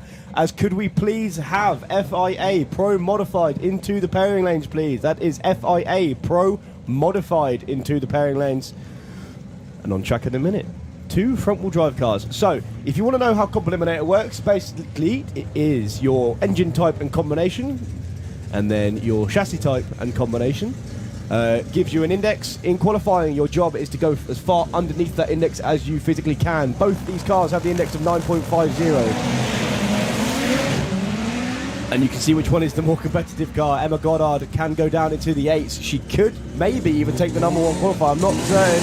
She goes 8.74. New personal best for Emma. Moves herself up from number 6 to number 4. I think that's new personal best in comp. She has been in the 8.60s actually. Oh, wow. But still, anyway, what we said yesterday, look at the amount of cars in the top 10, even the top 5, that are front-wheel drive. Absolutely killing it. Simon Crowley with the Trailer Queen in the Slick Tricks lane. 9.16 is his index against defending champ Gary Carr, who's got his work cut out for him this weekend. Yeah, to say that lightly, I think. He's got an 11.0 written on the back window. That's his Pro ET dial-in, so we can ignore that. But it tells you what he's aiming for. He needs to run, he can run about 0.6 under his index. That's a good-looking launch for Simon Crowley. Gary's going to get there first, as I think Simon's lifted. Simon goes 10.13 and then 11.00 for Gary. Moves him up to number 6. Up to number 6, isn't that awesome? Okay, the reason I'm laughing is just because it's so competitive now. Exactly how it should be. Chris Todd with Phoebe, the Fiesta, over there in the Kestrel lane. Way back at the door slammers, I think. He had a solo run and the car got very, very out of shape. And he bashed it up quite a bit. It's nice to see it roll back in one piece, and as good as new, really. That car went 8.50 yesterday. Up against Darren Dewhurst with the Shed. Now, this car is, I think, the UK's quickest Vauxhall. He's been into the 8s. I think he went 9 flat yesterday. Really outstanding achievement. Just keep showing up, keep chipping away at it, and that's what you see here. Both these cars run 4 cylinders. Obviously, one of them is front-wheel drive, one of them is rear-wheel drive. I'll let you guess, but I'm going to tell you the one that wheelies is probably the rear-wheel drive one. Index for Chris Todd, 7.39. He won't reach that, but he will go 8.46 at 160 miles an hour. One of his best runs for a long, long time. That's absolutely superb. Well, this next pair, if you're a fan of turbo cars, this is where it's at, really. I mean, what more can we say about both of these? I'll let them do their burnouts first.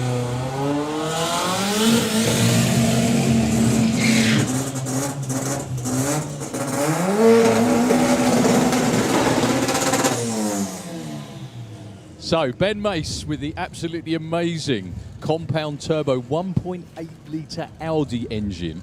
You heard that right. 1.8 litre Audi engine. Watch how this thing goes. He went 7.1. It's a world record holder for anything with this engine in it. Absolutely outstanding. He's in the Slick Tricks lane with the altered and a huge shame. Unfortunately, Petros Taxopoulos all the way from Thessalonica in Greece. Something leaking after the burnout. That's one of Europe's quickest and fastest front-wheel drive race cars. It just seems to be snake bit this year, unfortunately. Started at the end of the car debuted almost a year ago in Malta, straight into the sevens, but now almost every time he comes here, he's had issues. One more Q run for him later. Let's see what Ben can do. 1:03 to 60 foot. He's all over the place. 4:40 to the 8th mile. What's he going to be? 7:03! Knocking on the door of the sixes. 7:03, my friend. That is outstanding. Yeah, it's awesome. We were aiming for a six. We tried giving it all we got, but there's still more in it. Bearing in mind it's still on a stock crank, still a stock block, still running hydraulic lifters from factory VW for 20 years old, so we're well open. That's unbelievable. Congratulations, sir. Well done, well done. Thank you. No problem at all. That was what I love watching down here is Ben completely braces himself before he leaves, and it's just like he's shot out of a cannon. It's just amazing. Nuts. That's really, really good to see. I can't believe that. Knocking on the door of the sixes in that autumn. He was overjoyed. He was overjoyed at the main event when he went 7:29, I think it was, something like that.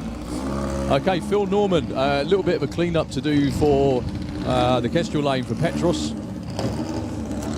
So it will be Phil Norman on his own. Car running better.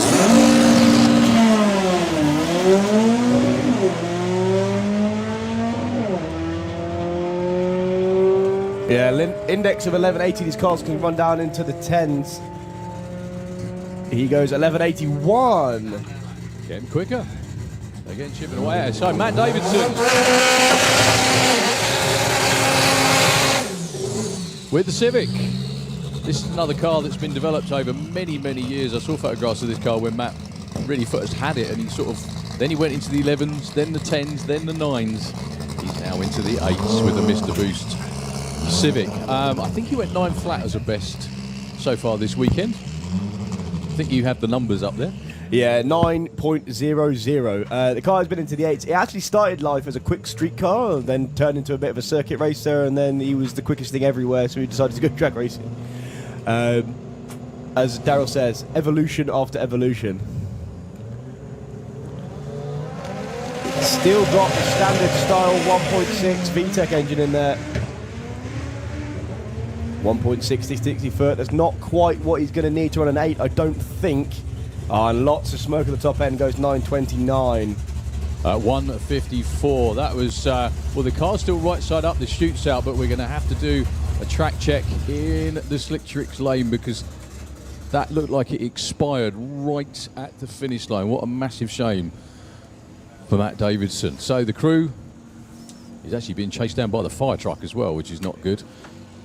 But the track crew out there, Dave hasn't run for the tractor yet, but the track crew are doing their usual sweep and no one's walking away. So it's just sad to see the look on the faces of the crew when he went through the finish line. So the next pair are being pushed back. We can't run with any sort of fluid on the racetrack, whether it comes from the sky, whether it comes out the cars, whatever it might be. So if that is oil or anything similar, we'll do our best to let you know as soon as possible. But like I said, no one's... no. The reason Dave hasn't sprinted for the tractor is because Ian's already sat in it. What can you do? Never mind. Anyway. Okay, just to... we'll try and get a heads up on how long it will be and how much...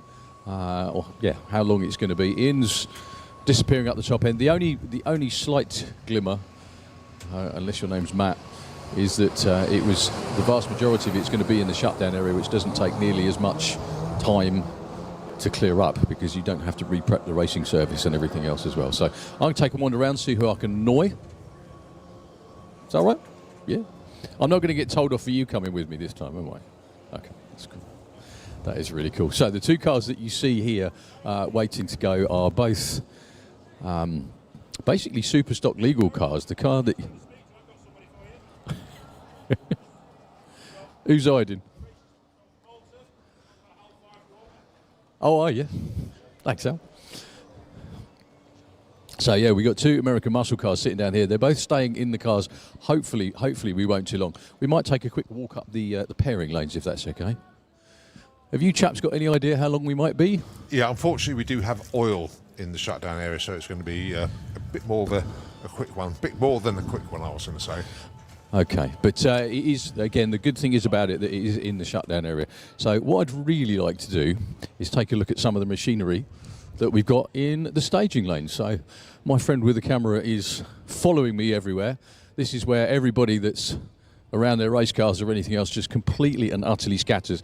One guy I could already seen that I'd like to talk to, but I don't know how good his English is, but we're going to give it a go anyway. So this is Silvio Guita's. No, don't run away. He's running away. That's the man. Look, he's on. Look at the screen up there. You're on it. This is the guy. No, this is not his car. That is his car up there. If we walk back that way, we can take a look around your machine as well.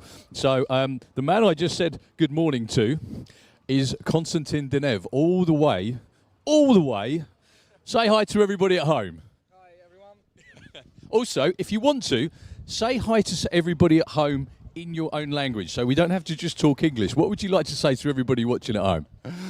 Здравейте всички, гордея се, съм българин. Yeah, hopefully he said, I like being in England or something like that anyway. But this Audi, yesterday, 6.60, 212 miles an hour. How long have you owned this for and how has it progressed? I've owned it for 20 years, and I've raced it for nearly 20 years as well. Okay, so it started out as a street car, yeah? Exactly, yes. And what did you do to it to get it to where it is now? It's really hard to list everything we've done to it. Quite a lot. Quite a lot, yes. Over the years, it evolves every year, and we try to improve little by little every year with every season. And the fact that it now runs, I mean, it was probably good fun when you ran your first 8. Then when you ran your first 7 as well. I mean, how long ago was it you ran your first 7-second run? Hard to say. Probably, I don't know, 5-6 years ago. Not really sure. And then, obviously, you got quicker and quicker and quicker, yeah? Yeah. Actually, as I got quicker, it somehow felt easier because we managed to get the car stable and going straight. And it kind of went the other way around for me. First, I was chasing the car all around the track, and now going into the 6s, it's really straight and stable and feels easy. It looks absolutely amazing. Can you just explain what, obviously we can't see it, but can you explain what the engine is in there? Is it still an Audi engine? More or less, it's still the 5-cylinder, 2.4 liter. It's a stroke engine.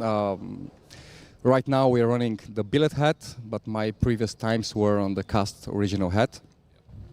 It's running a Liberty gearbox, 5-speed, on methanol, that's more or less, and max CCU. And the turbo is Precision 8803 Pro Mode, yeah. So just one? Just one. Okay, I mean that's obviously enough. Is it really fun to drive because it's 4-wheel drive? Because we've seen a lot of runs over many years where the car goes absolutely everywhere. Well, fun is not the right word maybe. Sometimes it's very excited, let's say, let's call it that. Other times it just really makes me happy, you know, when you feel the car go off the line, you know, it keeps straight. And I feel the acceleration, I can focus on the driving and not handling the car and pedaling the car, then it really feels very good and I can't wait to do another pass. I'm sure, well, you made a few yesterday, but that 6.60, that's kind of like you said, that's 20 years of work to get to 6.60, yeah? Yeah, indeed. I was extremely overwhelmed at the finish line. I didn't know what my time was. Usually I have a race logic and it shows the time, but this time it wasn't on. And when the guys told me, I just fallen down on my knees and couldn't believe. I just felt amazing relief and gratitude for everything we've achieved. Well, you've got a lot of, obviously, you won the door slammers. That must have been good to start with, yeah? Absolutely. And not only one, but against a quicker opponent than myself. And it was really good feeling. So where do you normally race? Much closer to home, obviously. So how long does it take you to drive here and where do you normally race? Normally Greece, Romania, Malta, but obviously none of those tracks come close to Santipod. And that's why it has taken years to evolve and progress with the car, because you really need a good track to get used to it, to learn, because around us there is no one that can actually help us really. And when we started going to Malta mainly, and then here, we really learned a lot from a lot of people, to which I'm really thankful. And yeah, then it takes around 3 days to get here from Bulgaria, but it's totally worth it. Totally worth it, yeah, absolutely that. So you do race, I mean, you have run in the sixes on the airfield in Romania, haven't you?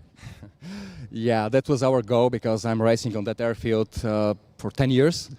It's a concrete track, no prep at all, and it was a goal of ours to try and run 6-second pass, and we managed to do that somewhere beginning of June this year. It was really, really good. So what is your ultimate goal, or are you just going to try and keep pushing? I mean, you probably never dreamed you'd get this far, but what would you really like to do now? Yeah, goals change as we go and as we see the results. Until now, the goal was to be the quickest Audi in the world and the quickest all-wheel drive as well. We managed that over the weekend. And now I'm very close in being in top 3 fastest cars in the world, all-wheel drive, of course. So I would say the next goal would be getting in top 3 in the world. So you are the world's fastest Audi, and you're nearly in the top 3 in the whole world with all-wheel drive. Exactly. That's amazing. Well, you also Paul Zubek with that amazing Skyline. So you've now run quicker than he has as well. Yes. Well, his car is amazing. For me, it was a thrill to race against him in the semi-finals in Door Slammers. And I didn't expect that from the first try I'll beat his time as well. And I wish him all the best, of course, but it feels good to beat his time. Well, the only thing I would say about you racing the car that's a shame is that you can't see the reaction of everybody. When you go through the finish line, the numbers come up on the board, and all of your team as well that travel with you as well. I'm sure you're very grateful for everything that they do. It's the least I can say that I'm grateful. I'm totally overwhelmed by feelings, you know, for everything they're doing on the car, because after all, this remains my hobby. It's not my main business or something. And they are the guys that make this happen. I'm just the guy that sits inside and drives the car. And they've done an amazing job over the years. We never gave up. And I'm really grateful to them and to everyone around us that helped us over the years. It's really good. It's very impressive. We love seeing you here at Santipod. Thank you for making the trip back again. I know you've been here for 2 weeks, but I guess it's been worth it. For sure. Thank you for having me. It's an amazing event. I'm really grateful to be here. Konstantin Dinev, thank you very, very much, sir. It's been a pleasure. First time I've ever spoken to him as well. Hopefully I'll get to do it up the top end as well. Just have a quick look at the car we're talking about as well, by the way. So this is Konstantin's Audi that he's owned for 20 years. It does have a tube chassis and everything else in it as well. 5-cylinder, turbocharged Audi engine with a billet cylinder head as well. 6.60, 200. He's been 214 miles an hour, I think, back at the Door Slammers as well. It's also 4-wheel drive. That's why it looks a little bit different to almost everything that you're going to see. But yeah, all round, absolutely amazing, amazing vehicle. Also, now the only thing, he's here as well. If we could just come this way as well. So they've been match racing this weekend. Silvio Ghita, all the way from Romania. Now, we do get a lot of regular drag racing cars, obviously, but this is a twin-engined Lupo. You heard that right. It's a twin-engined Lupo and runs quick as 7.7 seconds on an airfield in Romania. And he also doesn't know I'm standing behind him as well. Hello, hello. Very good. Very good morning, sir. Pleased to meet you. I'm very glad I've got you because we just need to know more about your car and obviously drag racing in Romania as well. So first of all, welcome to Santipod. Thank you for bringing this all that way. Just introduce a little bit about the car and a little bit about drag racing in Romania. Thank you very much for this warm welcome. So we usually in Romania we run unprep. So this is a Volkswagen Lupo, but only the shell. It's a tube chassis built to accommodate 2 engines. 3.6 liter VR6 engines, front and back. 1800 horsepower each. That's the maximum power output. Back in Romania, I ran on unprep 7.7, 200 miles per hour, with less than 50% of the power. And Tuesday on the first test, I've tried a setup that usually worked in Romania, running 7.7. Here broke 2 shafts in the first pass. It was very bad. Yeah. I don't think you got more than 60 foot, did you, unfortunately? I haven't even moved in the first pass. Yeah. And after... Okay. You haven't even, very, very quickly, just quickly about with... you need to get in the car because we need to go. But no, that's good. Very quickly about drag racing in Romania. Just tell us a little bit about it. So, we organized the Romanian Road Drag Racing Championship. There are a lot of foreign drivers. We had like 150 foreign drivers for all over the Europe, Poland, Germany, Bulgaria, Greece. And it is a racing championship. Next event?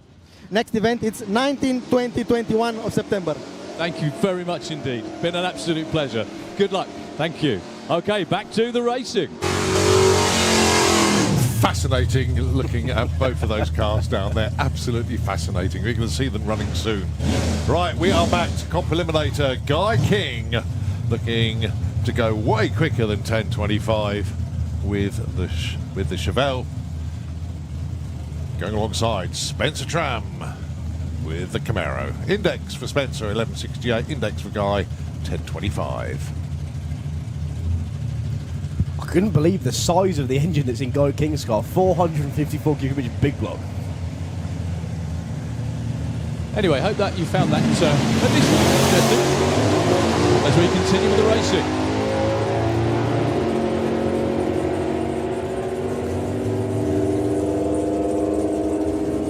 10.32, 11.19. Ooh, Spencer moves up 1 spot from 11 to 10.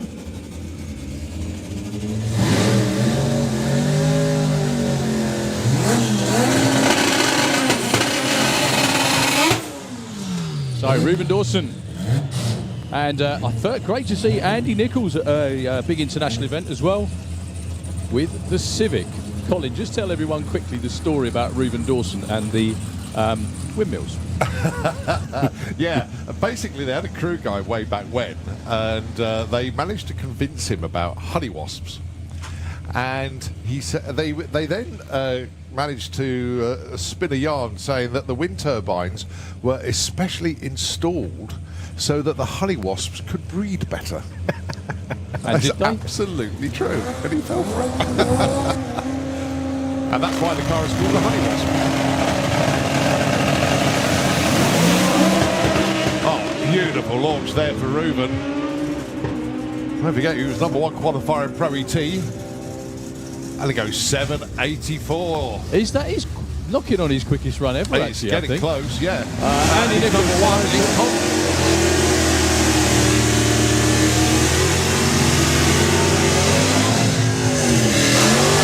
Well, good news for this pair is that Nick Williams is back with the Copo. They did have a lot of work, didn't they, Colin? Oh, yeah, bent a valve, and my goodness me, it was like S-shaped, squiggly. It was a right old mess. Back to base, pick up some spares, rebuilt the engine overnight whilst in the car, and yeah, he's back. Well done, Nick. Great job. Also, Dave Swift been in touch, you know, with the AMX. He's wishing all the best to all the Comp Eliminator teams this weekend. And a very good morning to you, Dave. There's the Williams brothers. Big wheels up launch there from Dan. I can only imagine this is a nice, safe tune just to get the new valve bedded in for Nick Williams. Indeed it is. 8.13 and a 10.07 for Dan. They don't look too fussed about that. No, it was a little tiny puff I saw as Nick was approaching the finish line. Hopefully it's A-OK. Okay, Phil drew it. And the one and only Mopar gang from Germany. let's hope it all goes better. They've had one run where they took the green and went for the wall. Yesterday couldn't get the car out of reverse. Got a big supercharged Hemi in that dart now in the Kestrel lane.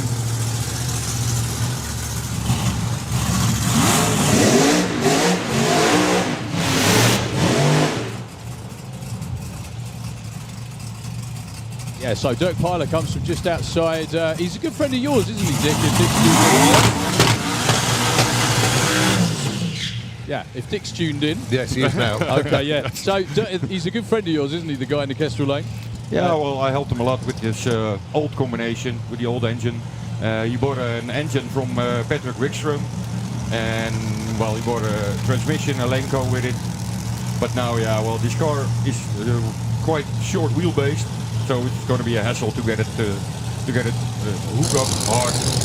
But he has Yuri Woudenberg helping him, so well, he will be fine in the end.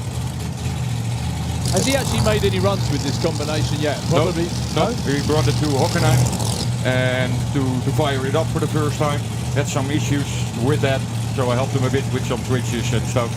And then he got it running, but he wasn't able to make a run there. So that's why he asked Ian Marshall if he could come here to make some test runs. Yeah, what a class to jump into as well. Yeah. So that's Dirk Pyler in the Kestrel lane.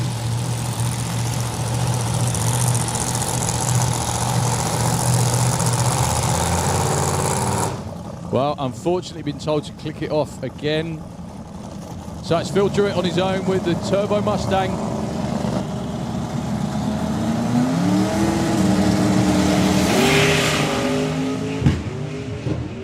Oops. Well, I think instead of trying to yank it back and the car goes sideways, he let it go into the other lane. Yeah. He's been a little bit wayward on a couple of the runs. Little bit. 103 to 60 foot, though, for Phil. Well, that was it for Comp Eliminator. A real shame for Dirk Pyler. I mean, you just want him to go down the track. You know, I mean, just to even... He's only taken the tree once. Bizarrely, I think he's on the qualified order because he didn't doink the wall and he didn't get over the centre line, so that run wasn't DQ'd.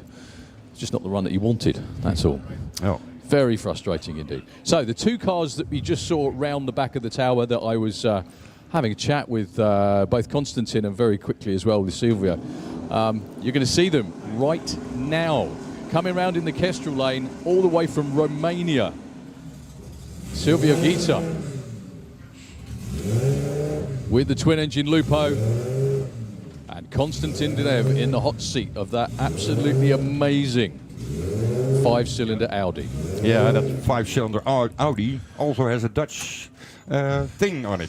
Well, it has a Dutch engine. The engine, the billet Audi engine, is built and produced in Holland by Gorter Race Engineering. And so they are really proud that the car is going so fast. Well, so noticeably, Silvio this time, where's he going? He's rolled way past the stage.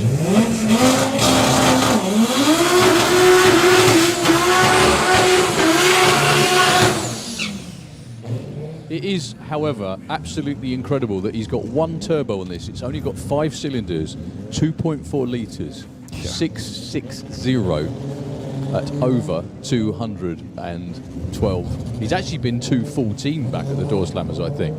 So these guys are here. They travelled a hell of a long way. Like he said, 3 days travel just to get here for Konstantin in the Slick Tricks lane to put on a show for everybody here at Santa Pod Raceway to showcase drag racing in Eastern Europe. Yeah, it's a shame they don't have the ability to drive on good tracks there. Well, good tracks like this. Or he could go way quicker if he makes way more test runs. Well, the thing is, a lot of the time, drag racing develops. As drag racing develops, there's more money goes into the facilities and everything else as well, doesn't it? Yeah. So, but anyway, they've come all the way here to put on the show.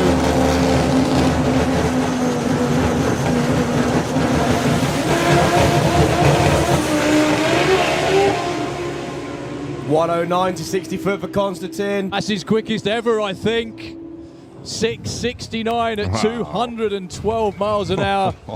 Believe it or not, slowing up slightly from yesterday, but still I think you'll agree, absolutely amazing. Give Dirk Peiler and the team from Germany a cheer as they go up the return road, please. If you're in the grandstands, just warm their hearts a little bit. They've been here for, well, a few days and still haven't got anywhere. So, Silvio, that's the first time the car's made it to the top end, but they just can't get it off the start line. It was built to run on airfields, like he said, and it's run very quick. I mean, to run 200 miles an hour on an airfield is quite lively, especially with four-wheel drive. That's Konstantin's team, everybody. I think going to get them. They will in a minute. Got to say, Konstantin was very late on the shoots on that run, but he did get it slowed down sufficiently enough to take the turn off at the end. But yeah, I was observing the car in the shutdown area, and he'd gone way past scrutineering before the shoots came out. Well, maybe he's just enjoying going that fast for as long as he could. Yeah, he wanted to go as fast as he could. Make the most of the trip, eh? Isn't that mental? 3 days to get here to run for 6 seconds. That's just the way it works, isn't it, really? Okay, we're on with Top Methanol qualifying session number 3 in the Kestrel Lane. Just an incredible effort, as we've mentioned a number of times before. All the way from, well, she's Norwegian. The team was Swedish. Daniel, who's a partner and crew chief, they come all the way from the north of Sweden near Umeå. It's a long old way, basically. It's their local racetrack is actually Pittier. That's how far it is. Yeah. And had a nasty won the event at Tierp back in August. Unfortunately, the chutes didn't come out. Tina went off the end of the racetrack, bent the car. It broke the car. It broke in 2 pieces. Broke in 2 pieces. Yeah. So they were faced with a bit of a dilemma, and Dave Wilson put his hand up and said, I've got one of those you can borrow, like he does, being the top bloke that Dave is. And here they are this weekend. So the driver and the running gear are the same. The car is a multi-time champion car.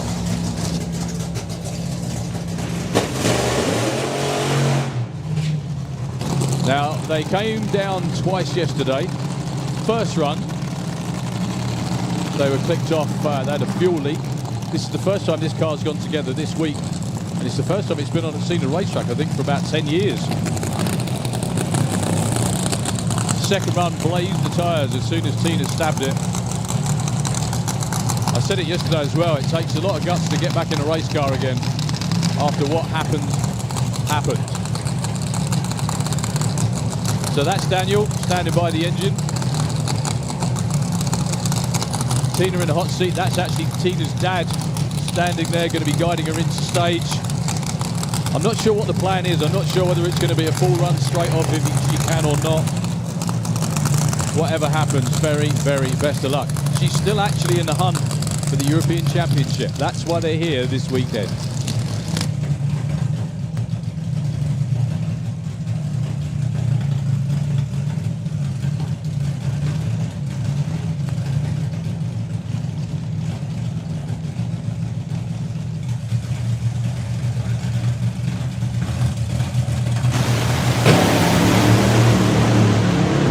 .99 to 60 foot. 563, 249 miles an hour, missing cylinders all over the place, but it doesn't really matter. Very quickly, see, look, they all get away from me straight away. How would that come? You nearly made it. You nearly made it. Very quickly, Daniel. That's Tina's, we've got to say as well, just turn around that way. If we could just, that's Tina's first run since the accident. I've just got to say, it's an incredible job that she's done getting back in the car, let alone anything else. Yeah, it's been a crazy few weeks from ups and downs all the place, all around, and then David called us and wanted us to drive his car, which is just amazing. But an enormous amount of job. A lot of work as well. So you came over here with your team, put all your stuff in there, but we just wish you the best of luck and hopefully you can improve on that as well. Yeah, for sure. We just had to make it from A to B and have some data to work with. So it's not doing what my old car did. Not yet, anyway. Good luck, sir. Yeah, thank you. That's Daniel Gemborn, everybody. Can we have FIA Pro Stock into the pairing lanes, please? FIA Pro Stock, can we have you into the lanes, please?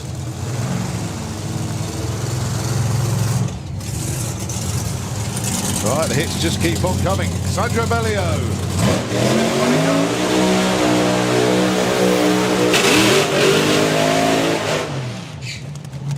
And Johnny Lag.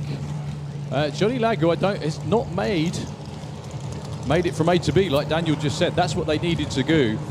Is that a 68 or a 63? My eyes. 68, isn't it? Yeah.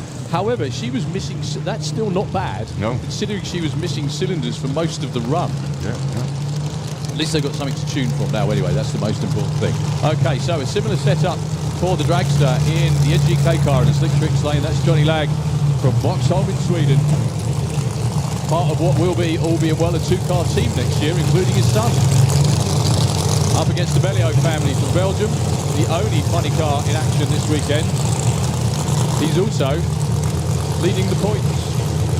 So all the dragster guys and girls got a lot of work to do.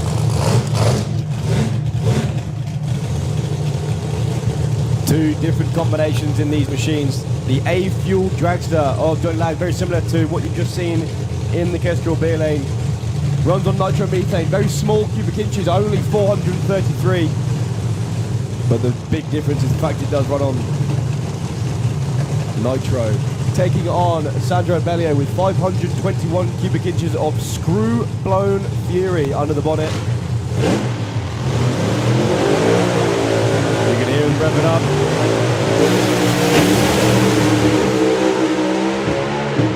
Johnny loses all cylinders very quickly. Sandro's going to go all the way through to a 5:52. He does improve on his run, but not enough to move up. Hang on. It's going to be very How close is it? Oh, he might actually. Yes, he does. has. Number one. He's just taken the number one spot with that run from the man who's coming around right now. And the reason that's so important, one, it sets the ladder for tomorrow, as we know, but also little points. They get qualifying points each session, 3, 2, 1. Johnny Lag's car was on a really, really good run then, but it shook, I think, going past the tree and killed itself. So Johnny is going to go into the last qualifying session without even pulling the parachutes yet this weekend, unfortunately. Okay, we have one more pair to go, and the quickest car in every round we had yesterday into the Kestrel lane for Bill Sport in Sweden. It's great to have him back in drag racing, it really is. Tony Brinterson with a big A fuel car up against Silvio Strauch with the Engine Ghost in the Slick Tricks lane. And Dick, again, that's another team that you've worked with quite a lot.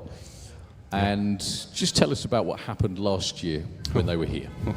A little bit, anyway. Yeah. Give them a big round of applause, folks. Yeah, go on, carry on, sorry. Yeah, well, they were struggling a lot with constant tire shake and really heavy tire shake until a point that the car hit the shake, made a huge wheelie in the tire shake, it landed down on the ground, and it just broke in two pieces. So a run before, or maybe an event before, they had another tire shake, they broke the rear wing, so they have lots of issues. And well, that was the end of that chassis. So they bought a new chassis or a used chassis from the US. That's in it now, and it works a lot better, especially with the new, the different tires they use from a Pro Mode car. So does that make a difference?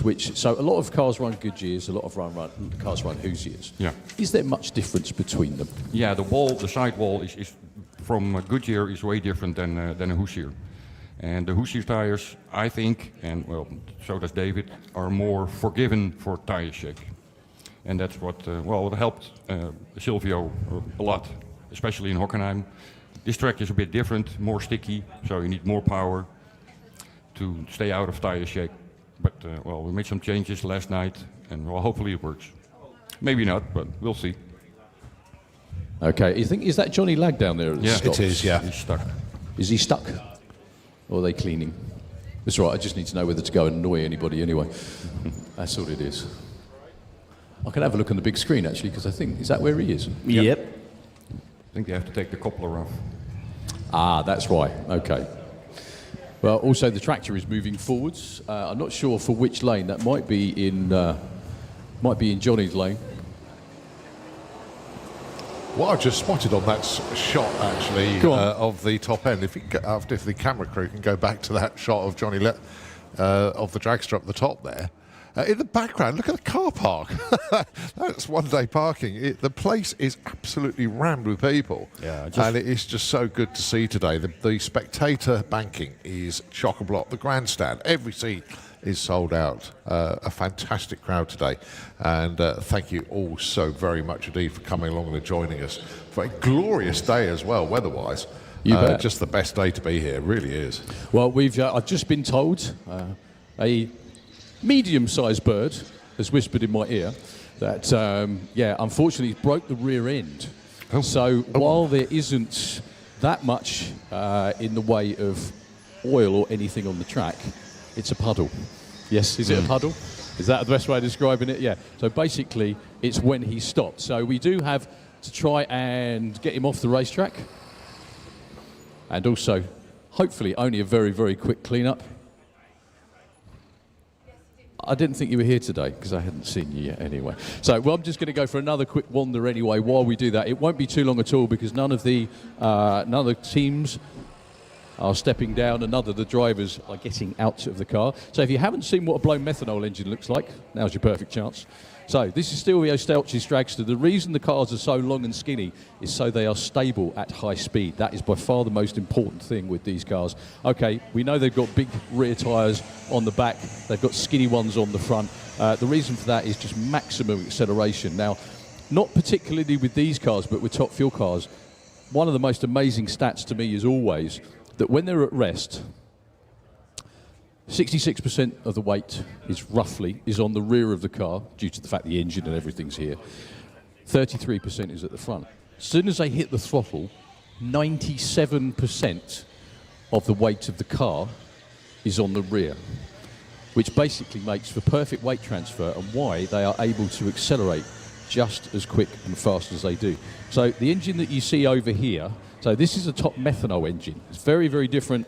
Believe it or not, they're kind of the same, but they are fundamentally different.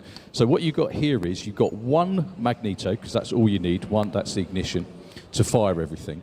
You've got single plugs in the heads, a screw supercharger. Now the difference between that and a regular supercharger is that, believe it or not, it doesn't produce more horsepower, but it doesn't take as much horsepower to run. Dick can probably explain this bit better than me, if he's still listening. Go on. These the rotors inside a screw blower, they have no strips. The root blower has Teflon strips in it to close the rotors and the casing. And this supercharger you can just twist by hand, and it will keep turning. And so it takes no horsepower from the crank. It has let's say 110% overdrive. The roots blower only is allowed in Pro Mod then 16.5% overdrive.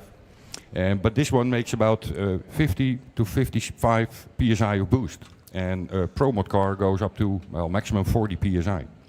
So that brings you a lot of extra horsepower. And these engines also have bigger valves in the cylinder head compared to Pro Mod. So they go up to 4,000 RPM horsepower probably.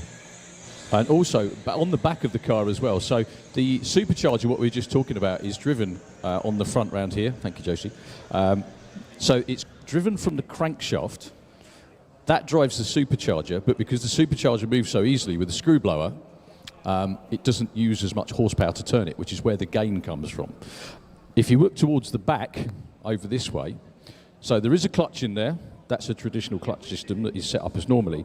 And this part here anyway, Dick, again, you can probably describe this way better than me. The two towers are on top. That is a Lenco. Yeah. Go on. Yeah, these are the... You describe what it is, again, because you're probably better at this than me. No.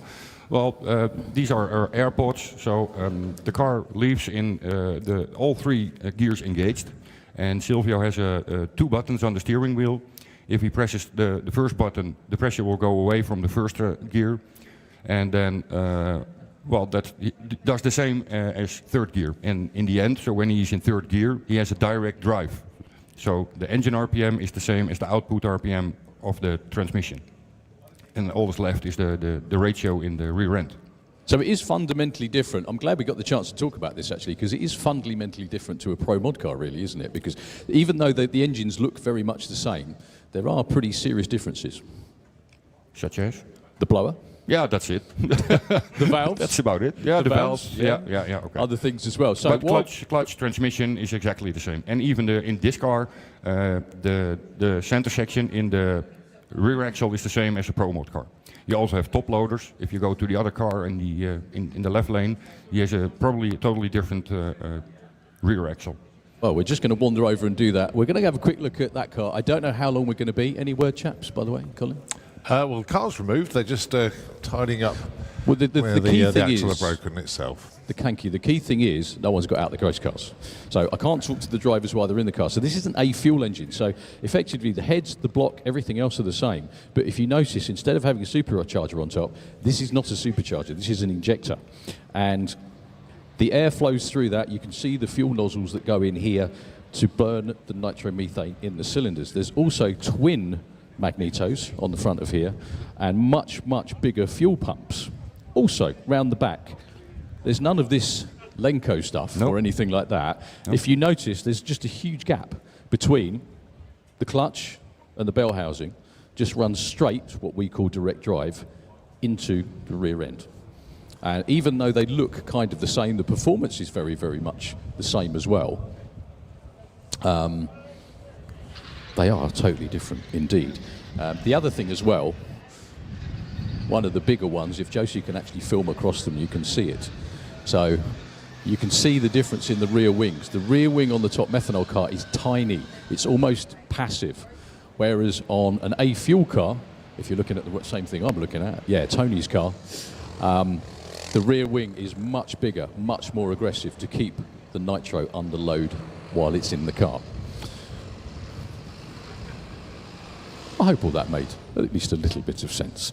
So we're going to have a quick look at Pro Mod Row, which is behind us now. There's a few cars over here as well that haven't put in times yet this weekend. Yeah, it's Dominic Reinhardt. He had some issues with something got loose of his hood scoop. But I'm really wondering, maybe you can ask if this car is new or whose car it was. Well, I can't talk to him because he's strapped in. Maybe one of the team guys. Yeah, one of the team guys. Very, very quickly, really quickly. Good morning. Sorry. Welcome to the UK. Just to ask a little bit about the car. Is the car brand new? Did you build it? Did you buy it from somewhere? No, we bought it from Norway about 3 years ago, and this year is the first time we come out with the car. Okay. So our first. So Hockenheim was your first time last week? And this year we want to try to get some data logs to get the fuel injection and the nitrous injection worked out, and we see what we get. So what's the quickest Dominic has run before? Has he run pretty quick before or with this car? Yes, he had an altered before where he ran 6.2 seconds. Oh, wow, okay, sorry. Yeah, so pretty quick. He is very well known with speed. Good, well hopefully that will be today as well. Yeah. We are happy if we do a 7-second run because we are only running 2-stage nitros from 4. Well, I hope everything comes together today.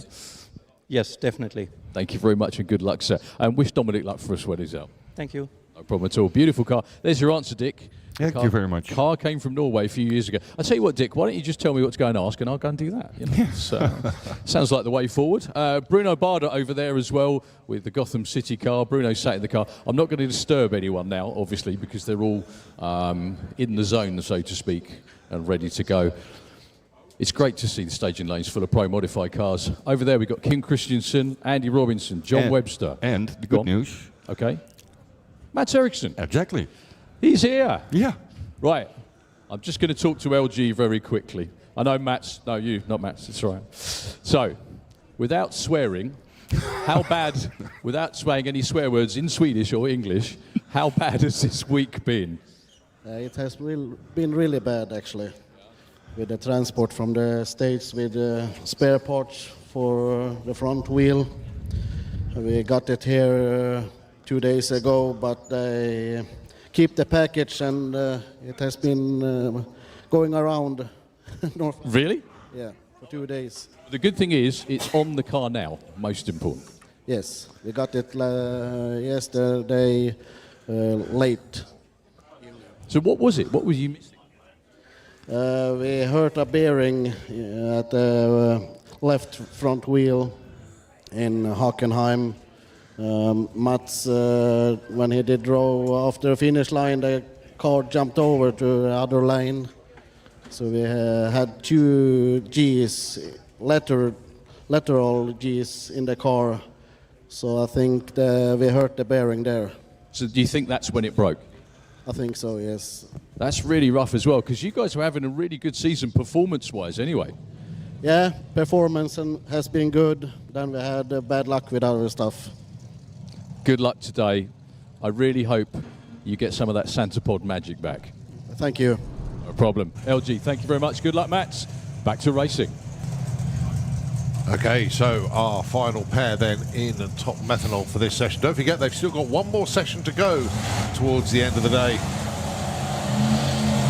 Number one at the moment is Sandro Bellio, Tony Brinderson number 2, Silvio is number 3, Tina number 4, and well, Johnny Lag won't be moving up from number 5. So Tony needs to run it anything quicker than a 5.30 with a 2 to improve to the number 1 spot.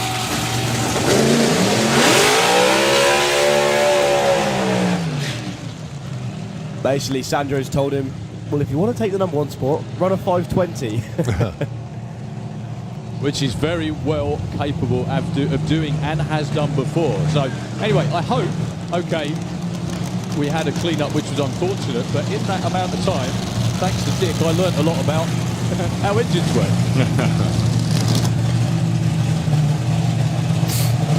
Silvio, your most recent winner in the class, won in Hockenheim last weekend. That was his first win ever in top methanol, and he did it at his home race. Yeah. Riding the form at the minute.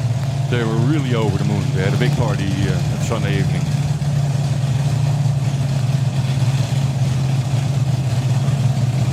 He dropped down into the 5.4s. Only ran a best of a 5.59 at the minute. But they get a handle on the new chassis, and as Dick said, or load of small customized pieces just to help the car get down the track.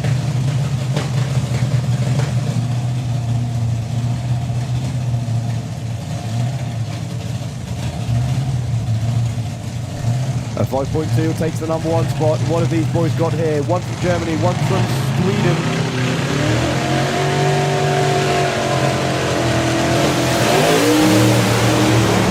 Lots of tyre shake for Silvio. He has to lift. Tony all the way through to a 5.36. It's not enough. Well, it was on a really good run until right before the finish line. You can see from here, started spitting fuel out of one of the cylinders. What that means is it stopped firing. A-fuel cars are very, very difficult to keep the nitro under load without the pressure of a supercharger. And still 3 really, really good runs for Tony. In fact, I think he still picks up 2 points for that round for being second quickest. And yeah, good end. Silvio, obviously it wasn't the run he wanted, but he's 0.88 to 60 foot. Yeah, that's too much. That's possibly too quick. What that means is the tyres, the rear tyres have actually dead hooked, which means there's no wheel slip. You probably need it. I mean, there are cars that can get away with that sometimes, but that is almost too quick, like we said. So, FIA Pro Modify, qualifying session number 3. There's at least 3 cars around the back of the tower now that haven't got elapsed times so far. Did you see Jean de Le Mans in your walk, Daryl? I didn't. Neither do I. I don't. I just turned it off, didn't I? That's impressive. I don't know where he is in the pairing order, but he should have been at the front because he hasn't run before. So, this is Dominic Reinhardt. We just heard very kindly from his crew guy about where the car came from.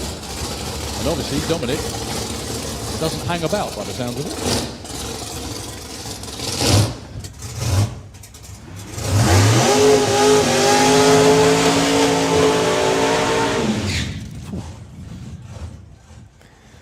Well, he isn't afraid of the throttle pedal, I'll tell you that much. Well, definitely not. I was just going to say, if he ran... I do apologise, my knowledge is slipping. If I didn't know he ran 6.2 in an altered, that's not hanging about at all. There was a blown alcohol. That's right, yeah. Strange, though, that then when they came to Pro Modified, if they're used to running blown alcohol engines, strange that he went for a nitrous car. Yeah. You know? It's not like a natural... Normally, people go with what they know, don't they? Yeah. You know, when they step up and they change, that's how they do it. But good luck to Dominic. This is going to be his hopefully, his first pass of the weekend. The crew said they're only on 2 stages of nitrous. That's the nitrous oxide being vented. Again, Dick, just explain why they do that. So to anyone that doesn't know, that's just smoke coming out the top of the engine. But what is it? Well, it's a nitrous burst. These bottles are filled up with loads of nitrous under high pressure. And the whole system, the fuel system, is based on a certain pressure. So 1, it's to get the air out of the system. And 2, to always run on the same bottle pressure. So you know exactly what goes in the engine. Makes perfect sense. So good luck to Dominic.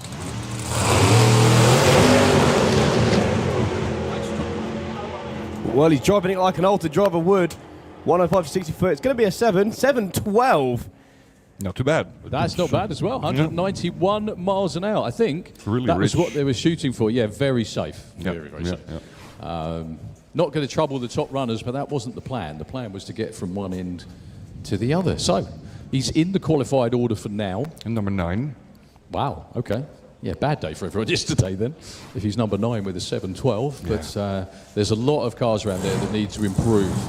And they're the ones that are going to be coming round at the front of the session. Kim Christensen, I think, is next. And Mats Eriksson. So Kim's got a number on the board, not that it's one he wants. Matt hasn't yet. No, Kim has run 13.4 seconds. That's about how he qualified at Hockenheim. I think that was a 12-second run as number last. Has he been in the 5s yet? Oh yeah. Oh, I thought so. Yeah. So good luck, especially to Matt Eriksson, his first run of the weekend.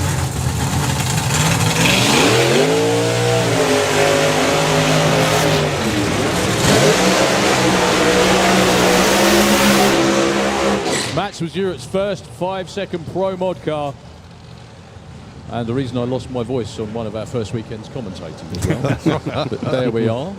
Yeah, they turned up with the 6.0 t-shirts and they were redundant very quickly, weren't they? Yeah, just crossed it all out. So the Green Goblin, or the Black and White Goblin as it's now known in the Kestrel lane. Max has been at this a long time. He's had a long history and very successful one in drag racing. This car's been well down into the 580s. One of my favourite races in fairly recent memory was against Bobby Wallace when Bobby, it wasn't against him, was it? I think that might have been David. Beat him on a whole shot. It's an amazing race. But Max is normally well into the 580s. Let's hope they've got the setup nailed. Well, it's going to be difficult. Their first run on this track this weekend. So. They've been down this racetrack many, many times, but they probably just put a good baseline setting in there. He should run easily in the 580s if everything goes to plan. Kim Christensen probably wouldn't be far behind either.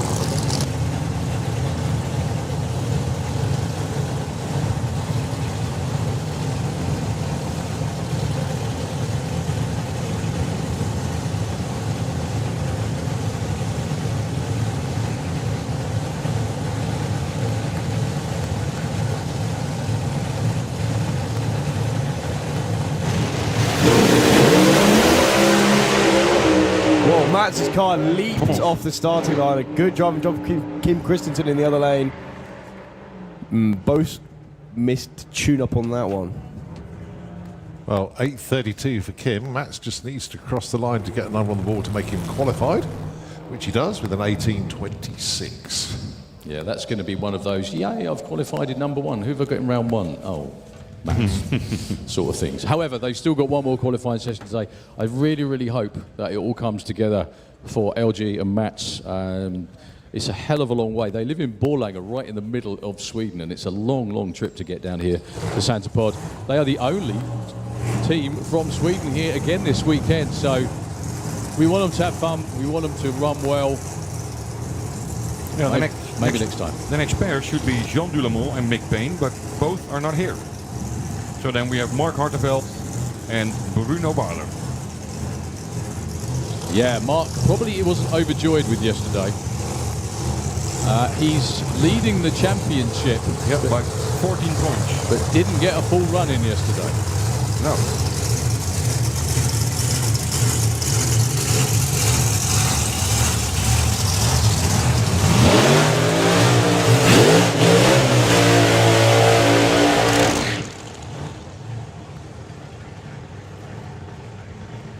So Mark Hartveld actually won in Hockenheim due to one of the oddest circumstances that we can have in drag racing. First or worse. First or worst, yeah. So if you go red, you've lost. Yeah. But you've only lost if the guy or girl in the other lane doesn't get over the centre line or in the wall. Exactly. Which is what Jari Rantanemi did. Yeah. Now, depending on the outcome tomorrow afternoon, Jari Rantanemi probably didn't know Mark Hartveld red left. He might live to regret staying in the throttle, but we'll see.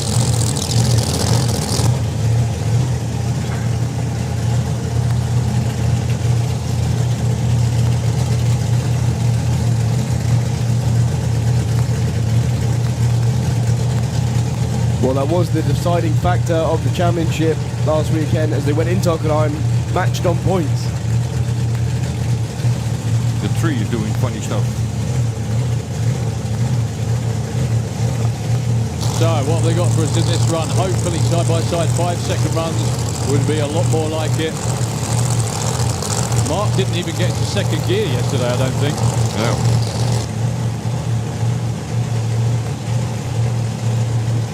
I see what you mean, Dick. The tree is doing Funny stuff. a disco display at the minute. Fingers crossed I won't trigger the auto start. There we go. Mark makes a move for the wall, gets back in it. Bruno is long gone. 6:15 and a 6:32. Well, they look moderately happy with that run from Bruno. Moderately happy. Mark still shook the tyres in first gear. So did Bruno.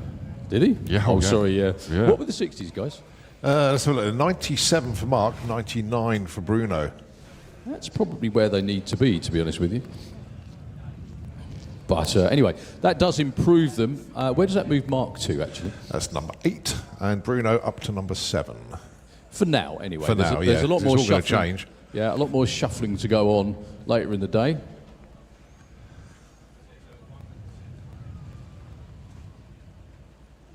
Yeah, the tree's doing a bit of a funky dance at the moment, which is why Yeah. just a very, very brief pause. That's Dave Anywell from the timing crew. Just come out to try and sort out what the issue is. Normally it's a case of making sure everything's plugged in properly, but it's not.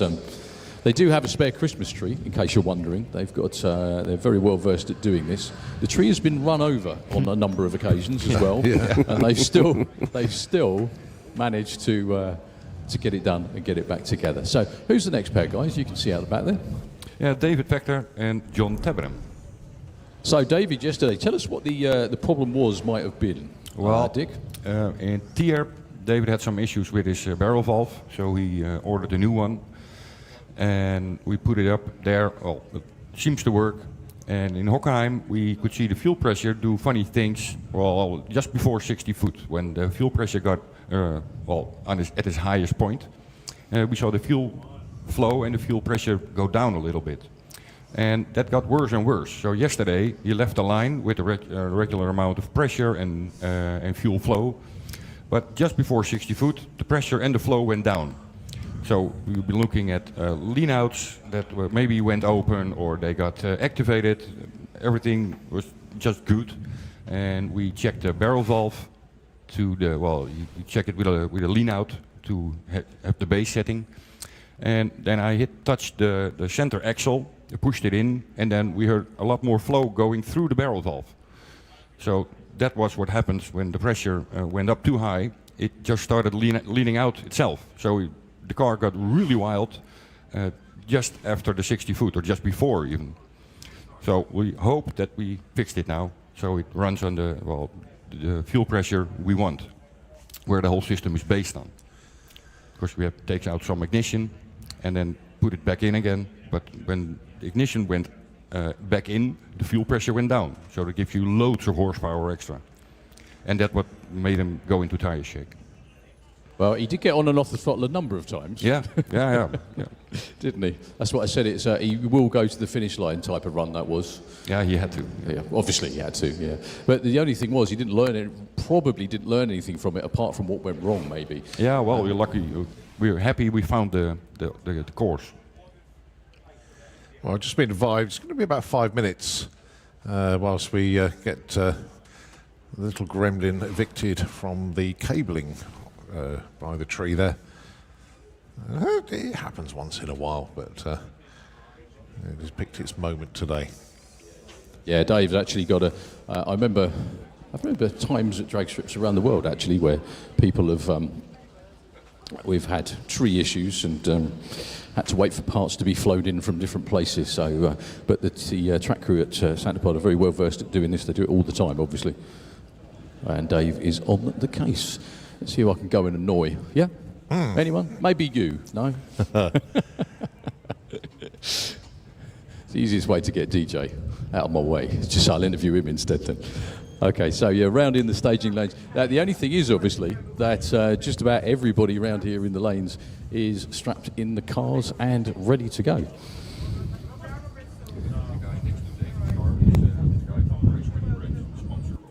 Yeah, that's my microphone picking up that breeze, isn't it? I wonder what that was. It's more of a side stroke tailwind than it is a headwind for a change, which, you know, does make a difference. If anyone's in any contact with any of the TV crew, now would be, if you wouldn't mind wandering over to pairing lanes, that'd be good.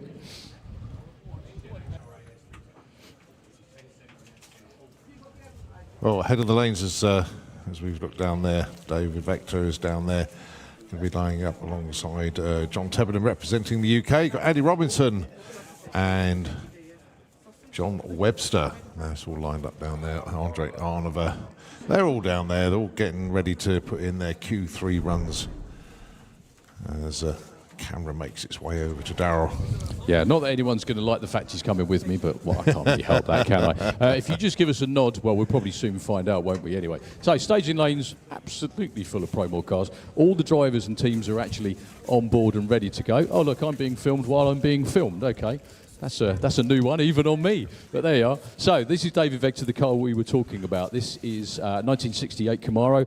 That was built by Andy Robinson way back now, wasn't it, Dick? In about 2008, 2009? 2009, it was finished, yeah.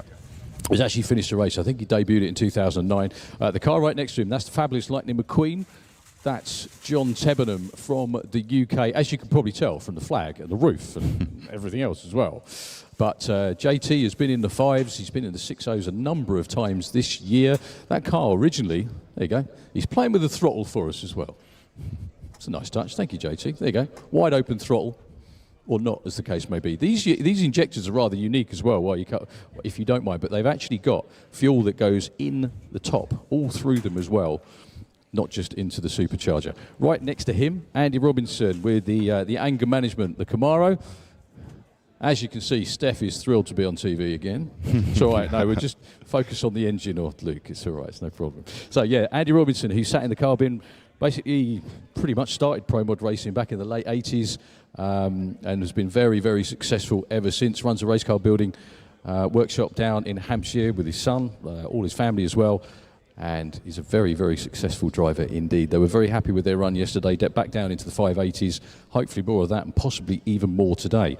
And right next to him, on the other side, is John Webster with the Mustang, the amazing looking Mustang. John's had this car for just over 10 years and it's been slowly but surely developed into into the UK's fastest Pro Mod car. John went over 250 miles an hour back at the Bug Jam. He went into the 580s again yesterday, went 589, which is pretty damn incredible, to be honest with you.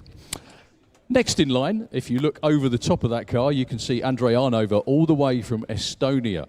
He's currently leading the UK Pro Mod Championship.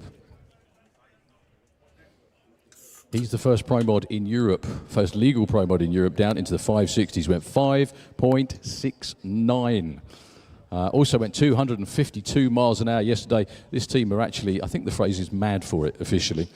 And right next to him, yeah, definitely that, or mad, one of the two. Right next to him is Jari Rantaniemi, all the way from Finland. If you come and check out the front of the car, can we have a look at the front? Now, if you notice on the front of the car had a bit of a lively time in Hockenheim, didn't it, Dick? Yeah. As you put it, yeah? You can see the splatted Roadrunner on there. I wonder what in that could be possibly be in reference to. We're not saying anything else other than that, are we? But yeah, the Camaro, obviously the nose of the car has seen better days, but it's completely in one piece now. Jari yesterday went 5.8, 5.9. He is the defending European champion. 1 year ago this weekend, he took the European title on a Sunday where everything just basically went his way. It all just lined up perfectly, didn't it? Yeah. Yeah, it was a great day. So back to defend his title. He is second in points to Mark Hartfelt, who you've just seen run as well. And hopefully we're getting close with the Christmas tree as well, so I don't have to waffle anymore. Well, they're swapping the tree. Okay, that's what I was on about. They do have a spare one. The last car in Pro Modified in the queue is right over the other side. Another one of the Dutch contingent. That is Michel Turenne. Now, this is going to be handy because Dick's on the mic as well. So if you don't mind, sir, so this is Michel Turenne's car, the amazing looking black and white Camaro. If you look on top of the injector, we just need to film that because that's a very different way of running one of these cars. Just tell us what we're looking at, Dick. Well, you're looking at electronic fuel injectors. That's how easy it is actually. And he is the first and only one here in Europe in Pro Modified who uses this system. And it's all controlled by a fuel tech ECU. So even the spray bar, that's the hose you see in the back of the injector head going in, is fueled by an electronic fuel injector. And what difference, does it make any difference to performance or is it just more reliable? No, it's going really quick. It's reliable, you don't have to change any jets, you just tell the injector to open this amount, so this far open and this amount of time. And that's, hello Michel, he's waving at us as well. And you can, if you look inside the injector head, well, if Michel opens it up. Yep. Open it up, Michel, thank you. There you see the spray bar with all the nozzles inside. So that swirls through the whole injector head, so it makes a perfect mix with the air and the fuel before it goes in the supercharger. So it's actually kind of an extra intercooler you have. And it closes the supercharger, so it makes more boost and cooler pressure in the intake manifold when it comes out of the supercharger. Of course, everything you compress will get warm. And when you can cool it down with fuel, it's extra horsepower. Well, it's another thing to play with, I think, isn't it? Which what racers are pretty good at doing. So that's Pro Modified. 3 different combinations that we've seen today. Nitrous, supercharged, and the turbo car. You're looking at the nitrous car right now. Oh, sorry, blown car right now. I should know this by now, shouldn't I? Last but not least, Kev Slyfield with the blown bird over the back there. The Clue looking very cool and calm, and that's it, really. Not well shaven. No, not well shaven. Definitely not well shaven. Okay. Behind them, right next to run after the Pro Modifieds, will be Pro Stock. But we're not going to get that far because we have the next pair fired up, John Tebenham and David Vector. You better hurry up.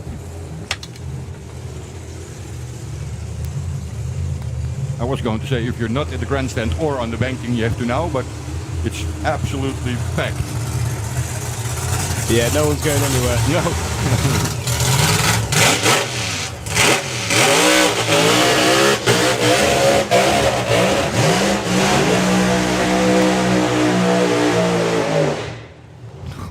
Well, 2 very different ways of doing burnouts and pro mods, I think that was.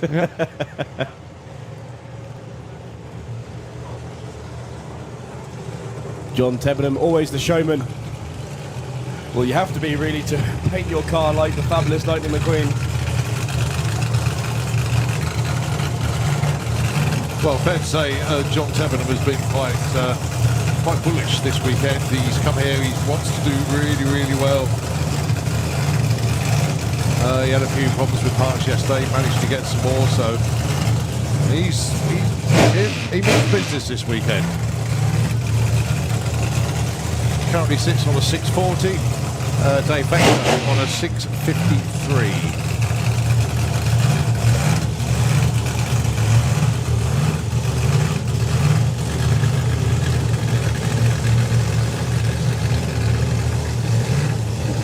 Well, David's car can run down into the 570s.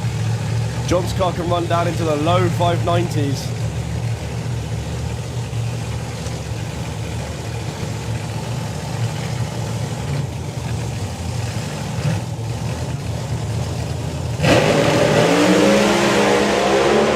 A little bit of tire shaker, John. Yeah, 82. Dave Vector up to number 2 with that one. And JT 615 up to number 8. Well, I think that solved the problem. I think they did. I think that was definitely the run that they've been looking for. Willem very quickly.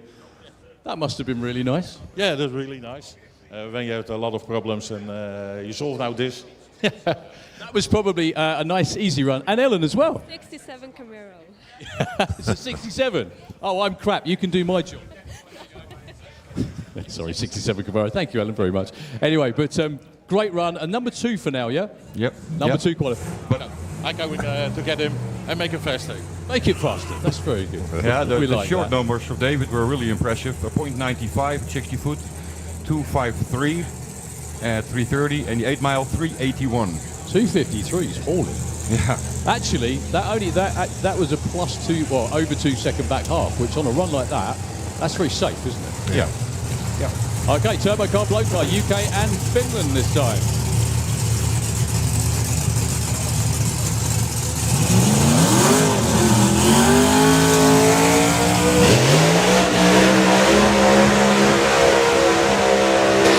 The other thing I was just going to say, by the way, if you notice, JT speed is right down. I thought I heard something go bleh at the top end. It was actually, yeah, 615, 215. Yeah, I think you may have spotted something there. Fuel funny car into the pairing lanes, please. Can we have fuel funny car into the pairing lanes, please? So the turbo car of Jari Rantaniemen has been well down into the 580s, personal best of 5.82. Yesterday he went 587. I think he's qualified about number 4 at the moment. In that championship battle with Mark Hartveld. Alongside Kev Slyfield from the UK down in Verwood in Dorset, who retired 2 years ago. Yeah, right. So these two matched up in round 2 of the Door Slammers way back in May. Jari Rantaniemen had to change his whole gearbox between first and second round. Got it done, took the win actually. Set precedents for the championship. He's currently trying to win again this year. Yeah, that was the first time anyone other than a Swede had won the European Championship. I find that stat quite staggering, really. It's going to be a Finn or a Dutch guy that wins it this year. Probably. Probably, yeah. So Kev looking for a 5-second run again. Jari looking for another 580. Beautiful runs, both having their characteristic wobble. Jari goes 588 and a 606 for Kev. Well, I'm sure they were possibly shooting for a little bit more than that, but they look happy. Anyway, as happy as Finns can ever look. If anyone knows a lot of Finns, yeah, it's true. It is true. Yeah. But the car... He can't be a real Finn. He's smiling at me. I'm only joking. Jari's car is doing funny stuff on the way. It looks a bit scary to me. It looks like it wanders. Yeah, like almost like a crab. Well, 197's back half there for Jari. He went 391 and then 588. Okay, the next turbo car underneath the tower is from the UK, Mr. John Webster, the man who has the least distance to travel. Yeah. Ever. Unfair. Yeah, well, in fact, they come around and set the trailer up and they just tow the car around for the workshop. Yeah. That's the way to do it. Up against Andy Robinson, both UK chassis builders, completely different setups in the car, but both 580 race cars.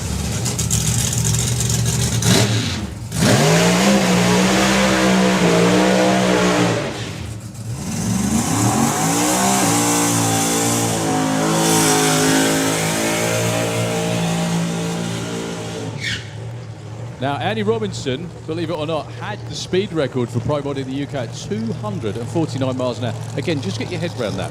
Door car, 249 miles an hour. John Webster back at Bug Jam with one of the most incredible power wheelies we've ever seen at 330.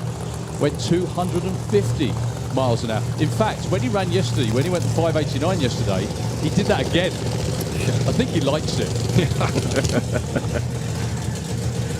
Yeah, these two drivers couldn't be more different if they tried, considering they both do exactly the same thing in the same country. Both build chassis for British drag cars. Andy Robinson chose the Camaro with a supercharger on top. John Webster chose the Ford Mustang with a turbo combination. It had to be a Ford. His daughter's name's Shelby. It had to be a Ford. But both are the fastest pro mods that are based in the UK. Two of the quickest as well. I'm not sure exactly where they sit, but two 5.8 second door cars. Yeah, number 5 and number 6. There you go. 587 at the moment for Andy, 589 for John Webster. Well, there's no way they're going to be trying to go any slower today. Let's see what Luke has got dialed in to the bloke car as well.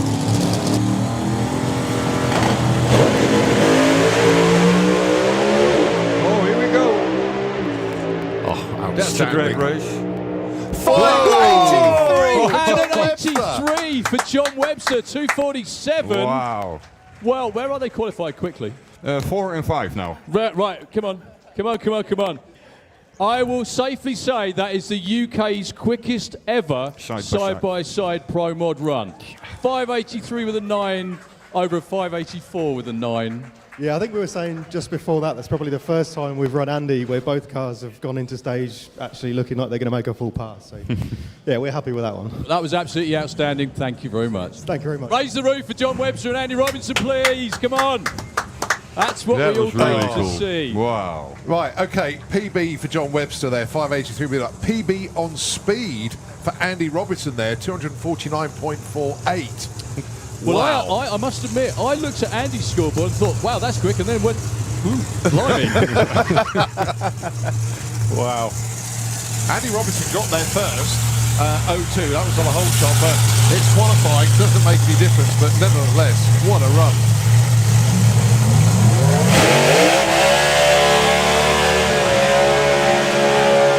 Now, the thing that I love about this as well, I've said this a few times before, but no, I don't think spectators really get it. We don't normally get it. But when you're the next pair to come round and run, you get to see the scoreboards of the two cars that have just gone before you. Oops. And they come round the corner and go, wow. Definitely wow.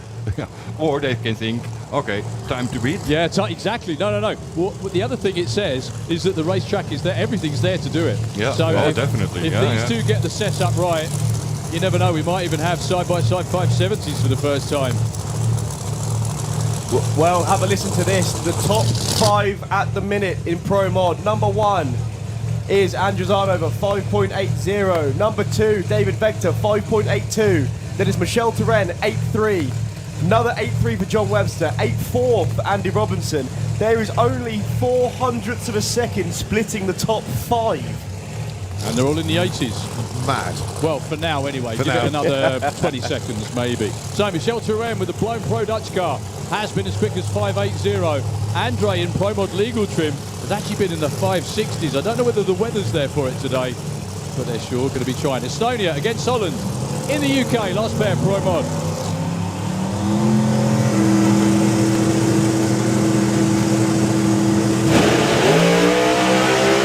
Well, Andrew's got time down. Quick pedal for Michelle Turenne. It's going to be a 6. Still a 5.98. Wow. Well, Andre Arnover went up on the two-step, but very unusual for that car. It didn't bump forward, so they've got something to work on before the next round. And you have something to explain. Something like that. About the auto start. Oh. Why he got a red light. Why do I do that? Like, you're sitting in my chair doing my job now, so... Yeah, anyway, the reason that Andre got a red light is that when the first car or bike goes into... They both have to be in pre-stage, which is the top bulbs. When one of them rolls into full stage, which is both bulbs on, that triggers what's called the auto start system, as Dick just mentioned. And then as the millisecond that comes on, the car in the other lane has 7 seconds to get in, otherwise they get an automatic red light for taking too long. Now, there was no way Andrei Arnova wasn't trying to move into stage, but he didn't get there in time. Yeah. End of story. And it's a way of evening it out, so there's no starter's discretion, nothing. 7 seconds, that's it.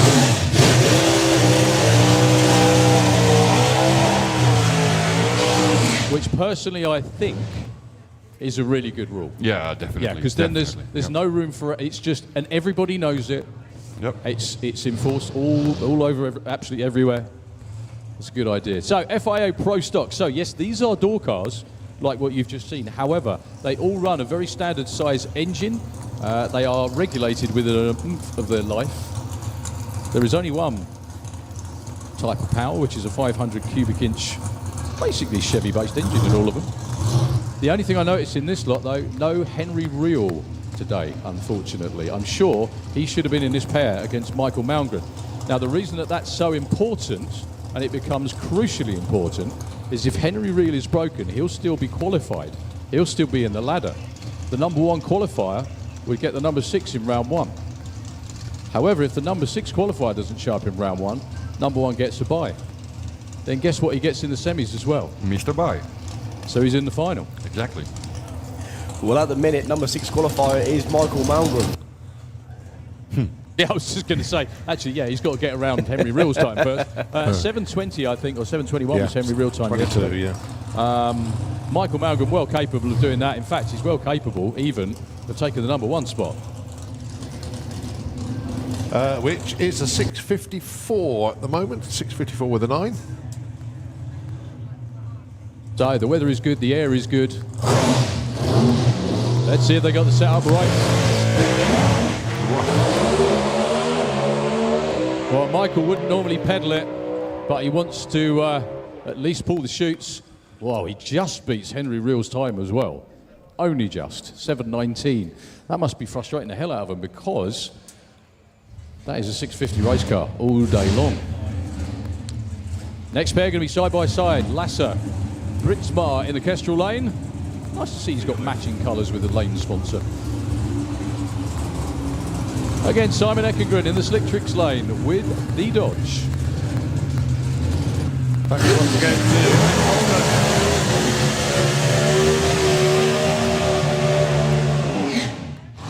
what's happened to Lasser?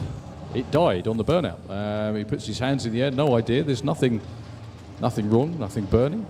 Might try and refire it, I don't know. Oh, there we go. It just cut out when he did the burnout. So, in the Slick Tricks lane, Simon Eckengren with the CHM car. May well be on a, I don't know if he's doing another burnout or a buy run. No, he's going to do another, going to try another burnout while Simon brings it up into stage.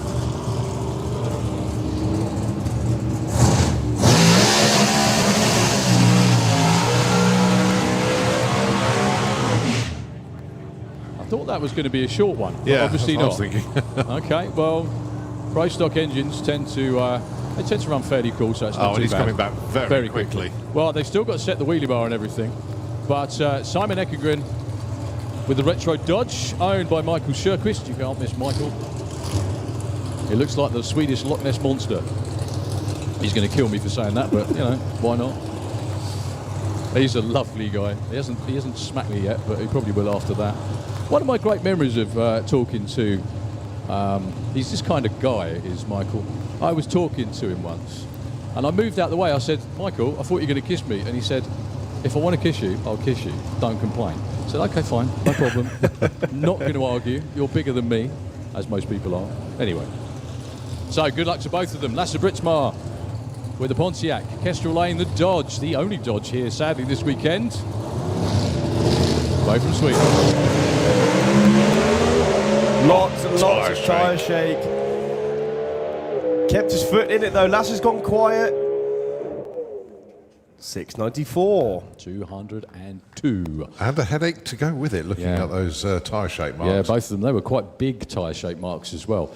With Pro Stock cars, they are finely tuned within a millimetre of their life, and it can be just 1 or 2 grams on the clutch one way or the other that makes the difference. So they will stand on their times that they ran yesterday. They have one more qualifying session later on today, obviously, as the last pair get the signal to fire up. Now, again, like I said before, if Henry Real is number 6 at the moment, and it would be number 1 against number 6, the way it works out in round number 1. However, if Henry Real is broken, it'll be a bye run. So it's very important to be number 1 qualified, more than ever this weekend, especially with all the championship points on the line.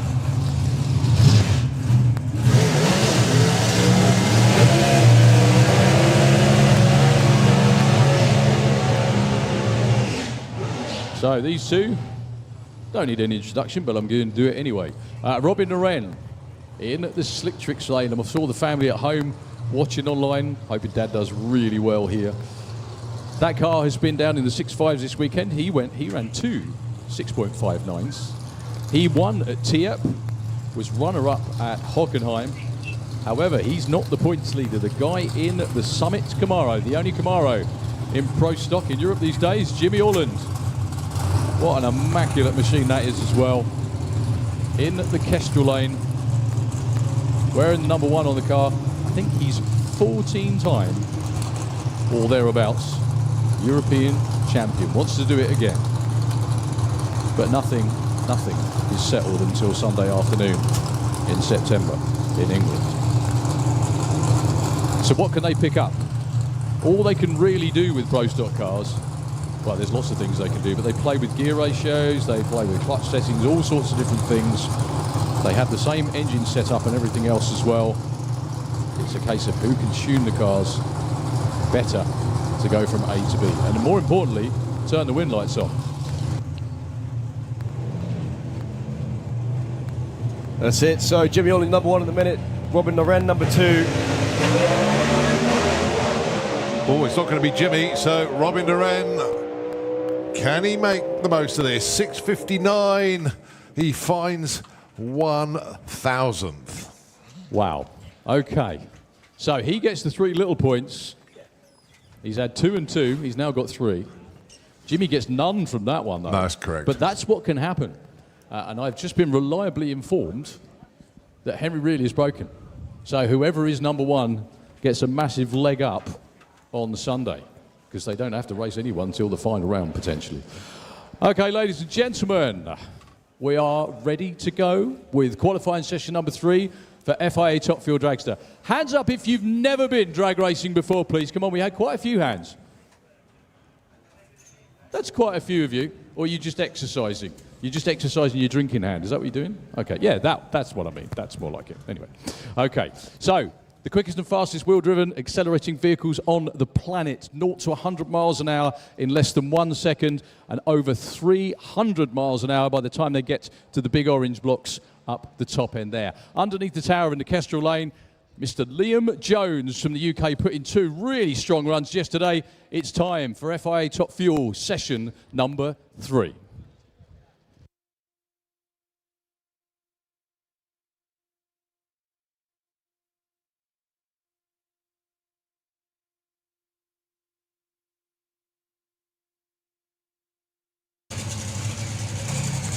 So the dragster is fired up then for Liam Jones, representing Runefield Motorsport and, of course, the city of Hull in the UK.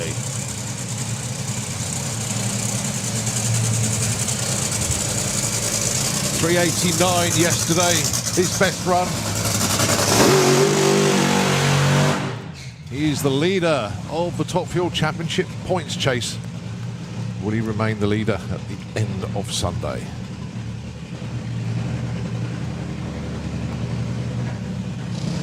So, as we've said many times, Top Fuel cars produce over 11,000 brake horsepower. 0 to 300 miles an hour in under 4 seconds. Every car that's entered this weekend can win the FIA European Championship, and Liam is currently leading, but that can all completely change by the time we get to the end of tomorrow. So yesterday, Liam put down 2 absolutely storming runs. Both of them were really, really wild at the top end. I think he went over 300 miles an hour twice as well, didn't he? Well, he's run a 389 with an 8. He needs to go, well, a 388 or better to get in front of India Urbacher. Very important in top field to be number 1 qualifier because you get a bye into the final. And they all want that.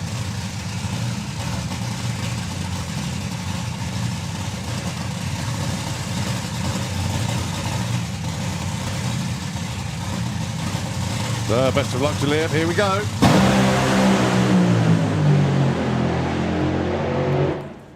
.389 with a 1. It is good enough for number 1. He does take the number 1 qualifying spot. And it was off before the finish line. What were the numbers, fellas? 85 to 60 foot, 307 at 275 at the 8th.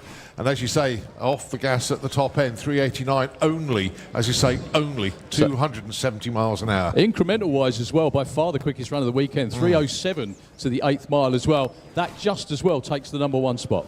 Yeah, it's a nice feeling, and take it into the next round. That's the most important thing. Good luck for the rest of the weekend. Do it for the UK, please. Cheers, Darryl. Thank you very much. Thank you very much indeed. Crew off to go and get Liam. He was off that way before the finish line as well. Like, a long way forward. Give him a massive cheer, folks. That's what everyone came to see, we know.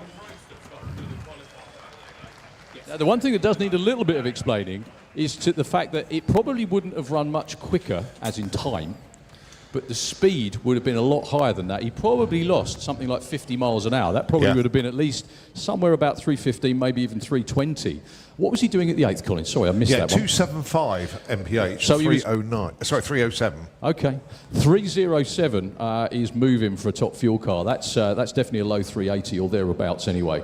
However, we still have 2 more cars to go. And the majority of the field here this weekend, well, 2 to 1 anyway, ladies.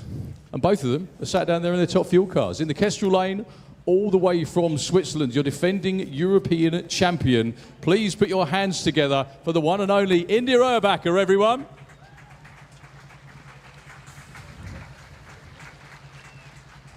And in the other lane, for Slick Tricks Racing Sandspot Raceway from Sweden, the one, the only, Suzanne Callan, everyone.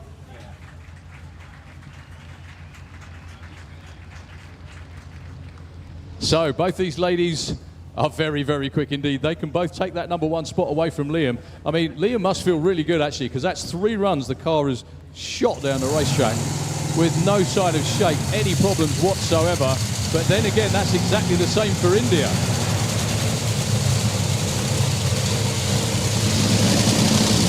Suzanne's the one that needs to pick it up a bit, but again, there's no reason she can't.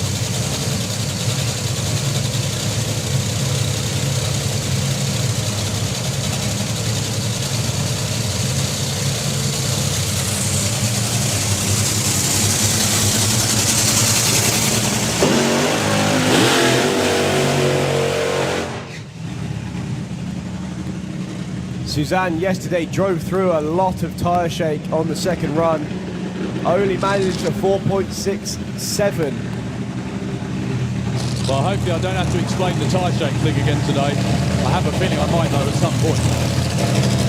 Well, I can tell you what, both of them filled the tyre with nitro. Did they? Yeah, the only thing is Suzanne's nearly ready to go. India kind of needs to hurry up a little bit. She won't take long. Well, India just lost her number 1 position by 1,000ths of a second. Actually, less than that. It was 9/10,000ths of a second that she lost it by.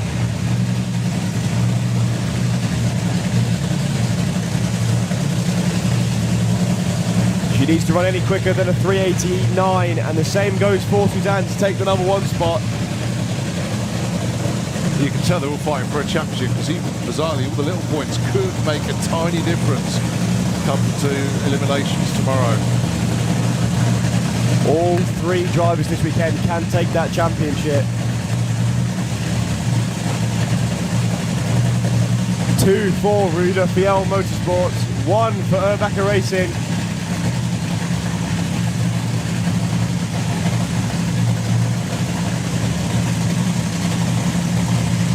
So hold on tight, folks. Your last pair in top fuel. Here we go. Side by side all the way, 388 with an 8, takes number 1 spot back.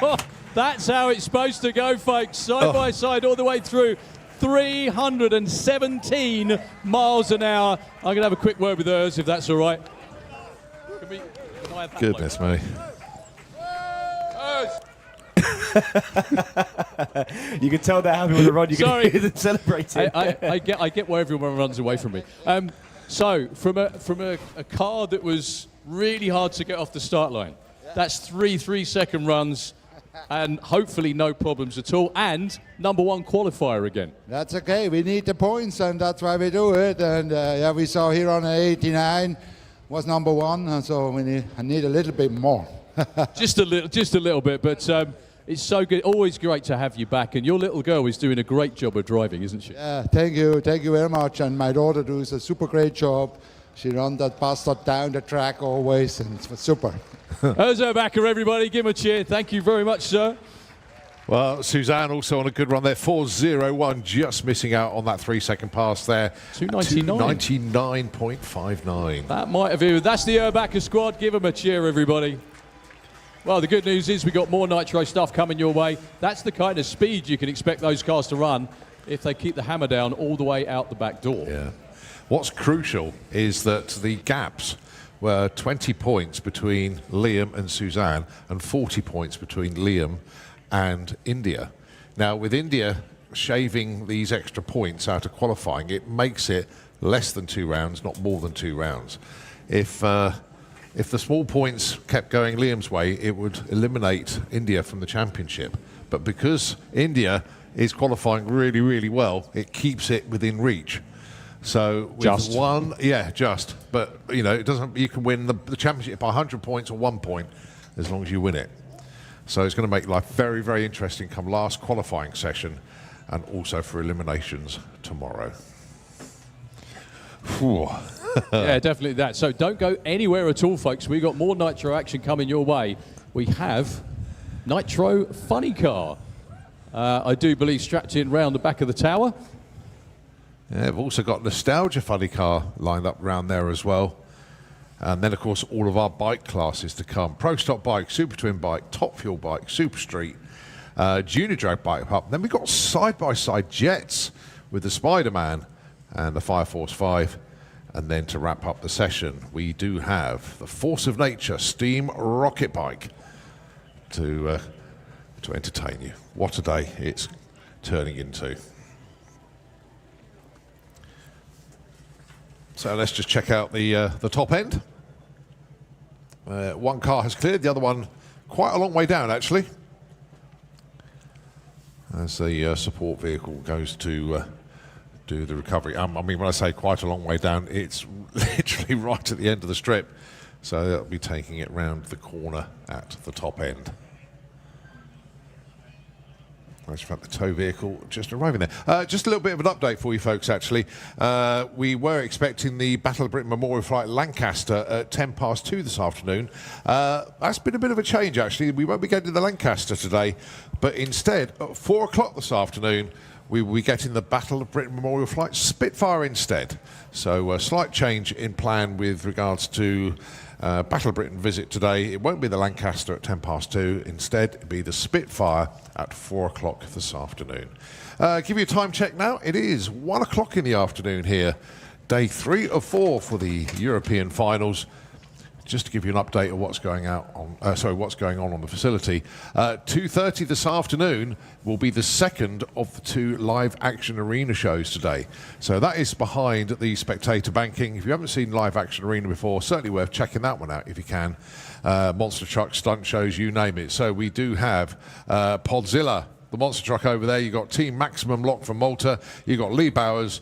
And the other monster truck that's joining in the fun over there is the Swamp Thing. So make sure you check out Live Action Arena. Also, whilst you're on site, please pay a visit to the pod shop. You can get the latest FIA merchandise, including the special edition Eurofinals t-shirt. Loads of other Santa Pod goodies as well. The main pod shop is around about half track in the pits.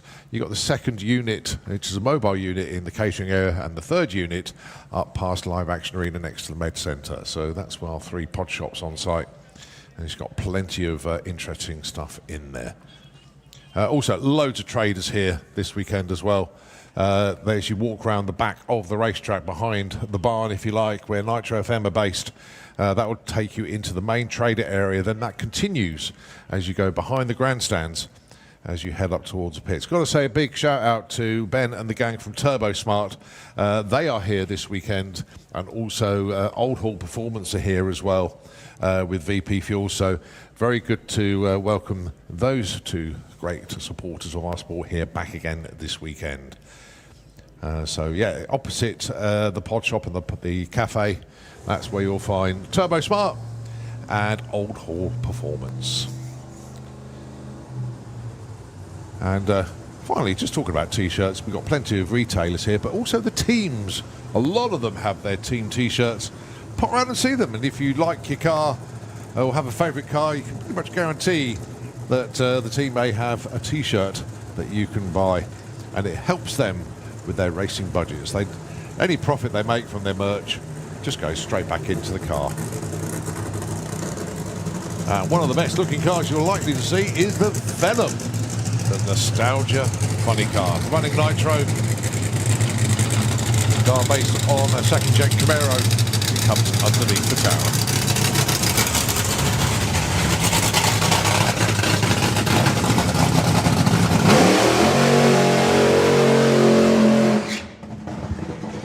Lovely strong burnout there for Tony Betts.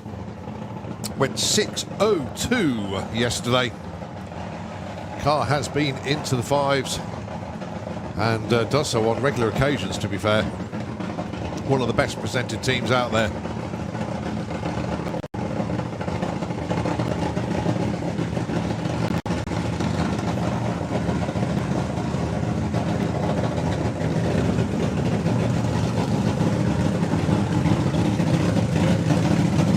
So can I have FIM Super Twin Top Fuel bikes into the pairing lanes, please? FIM Super Twin into the lanes, please. So if you're wondering what you're seeing here, this is what Top Fuel Funny Car looked like back in the early 70s and 80s. And sounded like as well. And sounded like, yeah. This is the only smaller fuel pump to the cars you're going to see coming around the corner in a minute. Only one magneto compared to the two.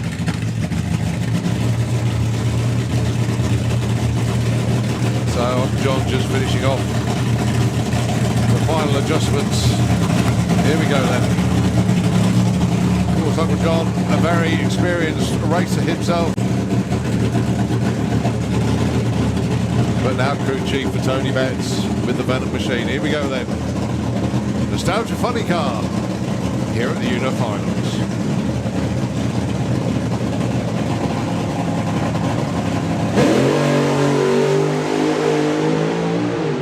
That's a lovely looking run, sounding good. Is he into the fives? He is. 596, 235 miles an hour. That's what they'll be coming here for this weekend. Get it back into the fives. That was and pretty that was good. Very smooth indeed. Sorry, say that again? Bit of work to do, I think. Bit of work. Well, it's all right. Just a couple of pistons. You'll be right. Well done, folks. Whooping Mickey Moore is definitely the highlight of my day so far. He's very happy indeed. Yeah, that's a great run. Really, really strong run for Tony Betts as well. We do know there's another car coming next year as well with his lad in it. Okay, behind the tower now, about to fire up, we have the Big Show Nitro Funny Car. So basically the top Fuel Dragsters that you saw a few moments ago, it's the same engine in a short wheelbase with a carbon fibre body over the top. This is a replica of a Toyota Camry. The guy in the seat is Mr. Andrew Raw. And the car owned and tuned and being given the thumbs up to fire it up is Rob Elsom. Well, show your support for the Venom team as they all pile in the back of the pickup truck, go to collect Tony from the top end. Tony has a fantastic fan club, actually. People do drawings and make models and everything of the Venom car, and they're very grateful for that indeed. So there they go, the Venom team. I just realised Tony up. That's actually a mobile grandstand. That's what that is. It is, yeah. It's a mobile grandstand, that pickup.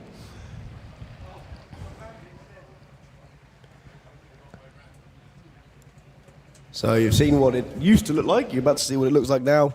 You'll notice the difference in the body styles. The new bodies are a lot swoopier and steamrolled, shall we say. That was because one guy put one in a wind tunnel and thought, yeah, we need to fix this. And some argue made them look worse by making them look less like their road-going counterparts, but Venom's apparently a Camaro, and I wouldn't say if you park one next to it, it looks that similar. It kind of does. It kind of does. It has much more, what's the word I'm looking for, solid body lines more than flowing, I would say. Yeah. That's not a bad thing. And these cars can go over north of 300 miles an hour, and they do have to be stable at that kind of speed because they have been prone to going all over the place, taking off, and all sorts of things. So coming round behind the tail, I'm just thinking Andy Raw's going at the end of this session, not at the start of it. Right. So this is Patrick Pears in the hot seat, back in the hot seat of the car that he was here with. It was 1 year ago today. He set the European speed record for a fuel funny car, first ever over 300 miles an hour. This car was driven by Terry Haddock for the first 3 events of 2025. Terry was otherwise engaged for this weekend, racing with the IHRA in Hebron this weekend. Both him and his son actually racing in Fuel Funny Car this weekend. So Patrick got the call to come back and drive his car again. And he will be going, or coming out, I should say, alongside Kevin Ken with the West 10 car. Everyone else has driven Kevin's car, apart from him, until this weekend again. Yeah, there's been 2 drivers in the car since Kevin last drove it. That was Suzanne, well, this season, and tail end of last year was Dale Leakes. But obviously Dale's got his own car now, and he's fully licensed. And Suzanne, it wouldn't surprise me if maybe next weekend or the weekend after have another go in the West 10 car. Yeah, or unfinished business there, I think. Or maybe Shelley, you know, I mean anyone, I think, really. No, the car has been... I'm sure there's a queue of people who'd like to have a go in there. So, Colin, you told the story yesterday very well about why they're called funny cars. It is to anyone new to drag racing, it's very hard to understand why they would name anything like that, but it's quite obvious when you know the reason. Yeah, as I say, back in the day when the hot rodders in the USA started to modify their cars to make them go quicker, one of the things they realised quite quickly was weight transfer and, you know, getting things to work.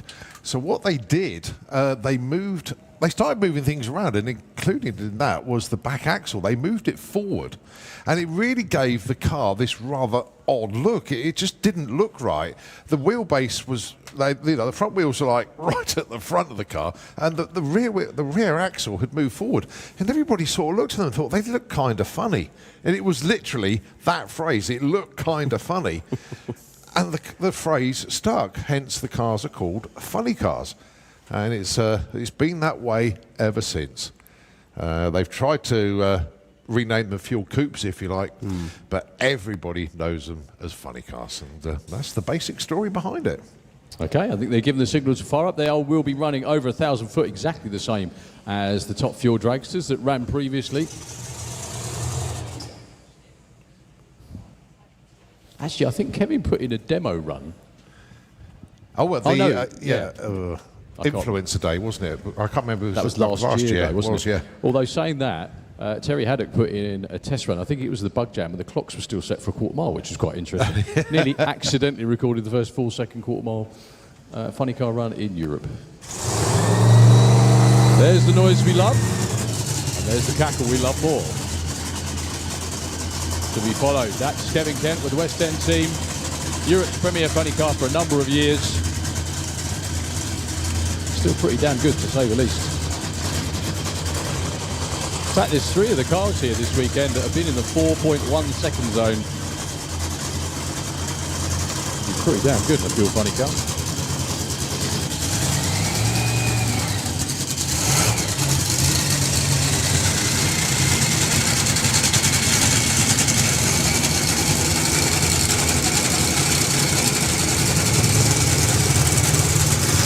Well, here comes Kevin.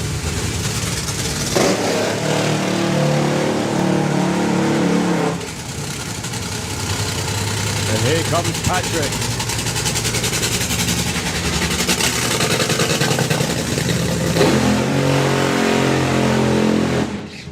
You know there's an event at Silverstone that you mentioned the other day, fellas? Yeah. Called Gassed on Track. I reckon it came from someone that stood here, because that's what I've just been again, completely. Problem is, with the way the wind's blowing, it's quite hard to stand out of it. So both these cars now reside in the UK. The car driven by Patrick Hers, now owned by Bob Jarrett. If you've ever heard the name of Ron Capps, you've seen this car go down the track. This was his last Dodge he ever drove before switching to the Supra. Imported to Europe by Patrick, imported to the UK by Bob Jarrett, and painted in the historic Showtime colours.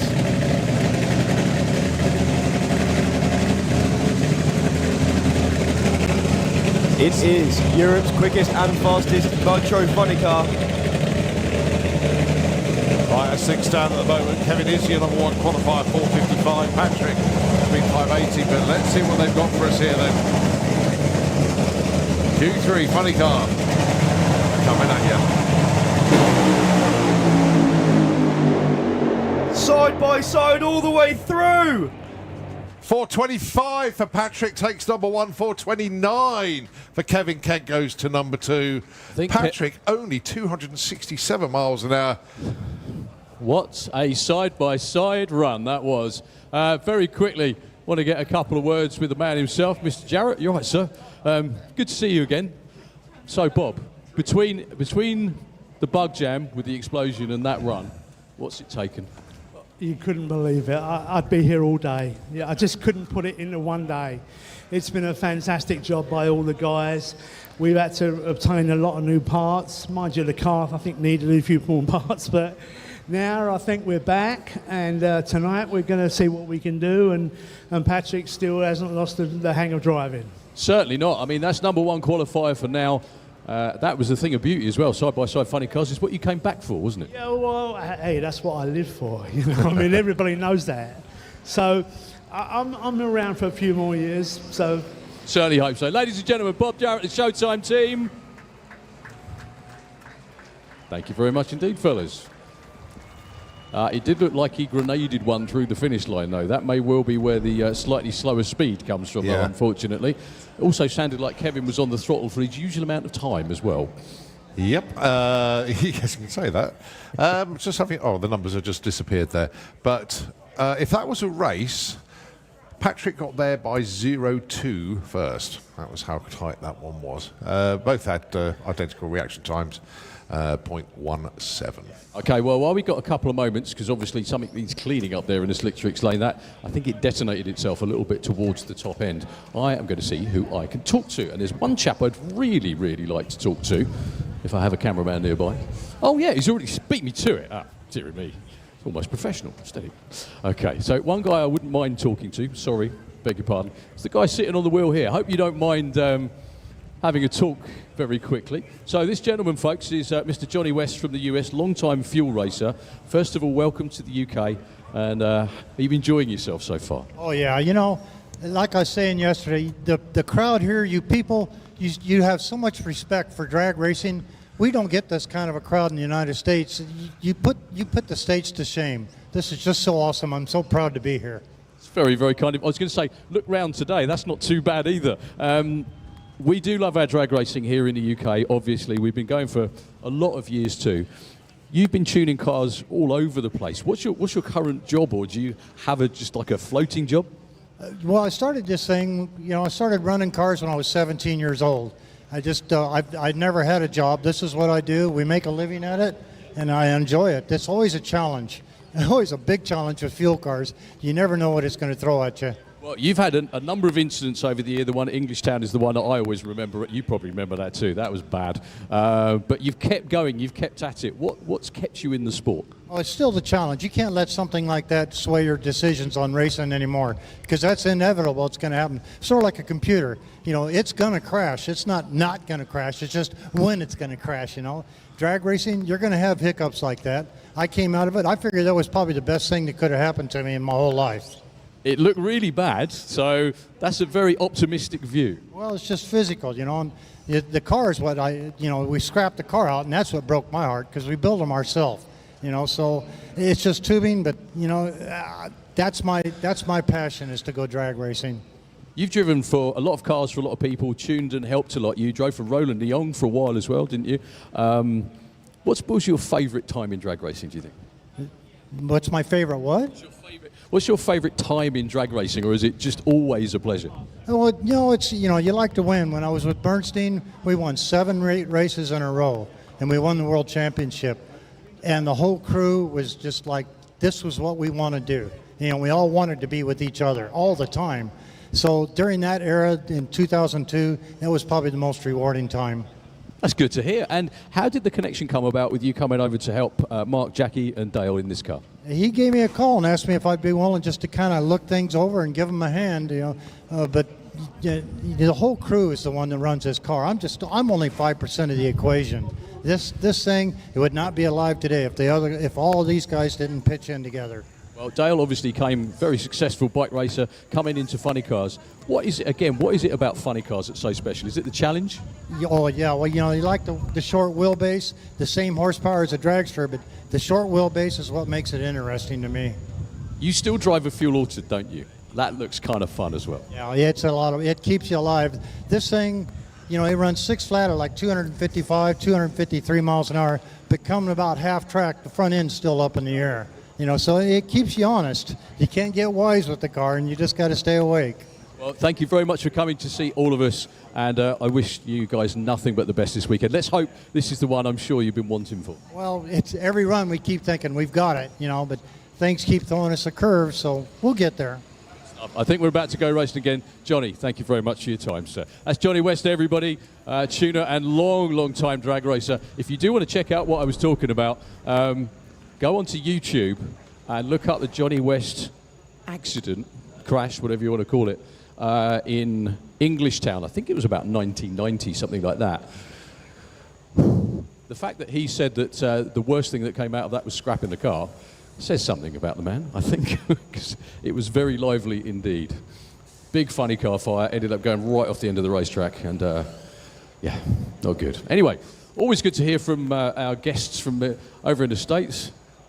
So it will be Dale Leakes taking on the Undertaker himself, Mr. Steve Ashdown. That was a quite quick clear-up as well, thank goodness. Yeah, we've actually still got Kevin Kent's car. He started to turn the corner, but hasn't made it all the way round yet. So obviously we still need to move Kevin's car from the top end. There's still lots of work going on right at the far end. So we're not quite there yet. My mistake then, sorry. Because when the tractor comes back, that's normally it. But obviously whatever happened with Kevin's car was...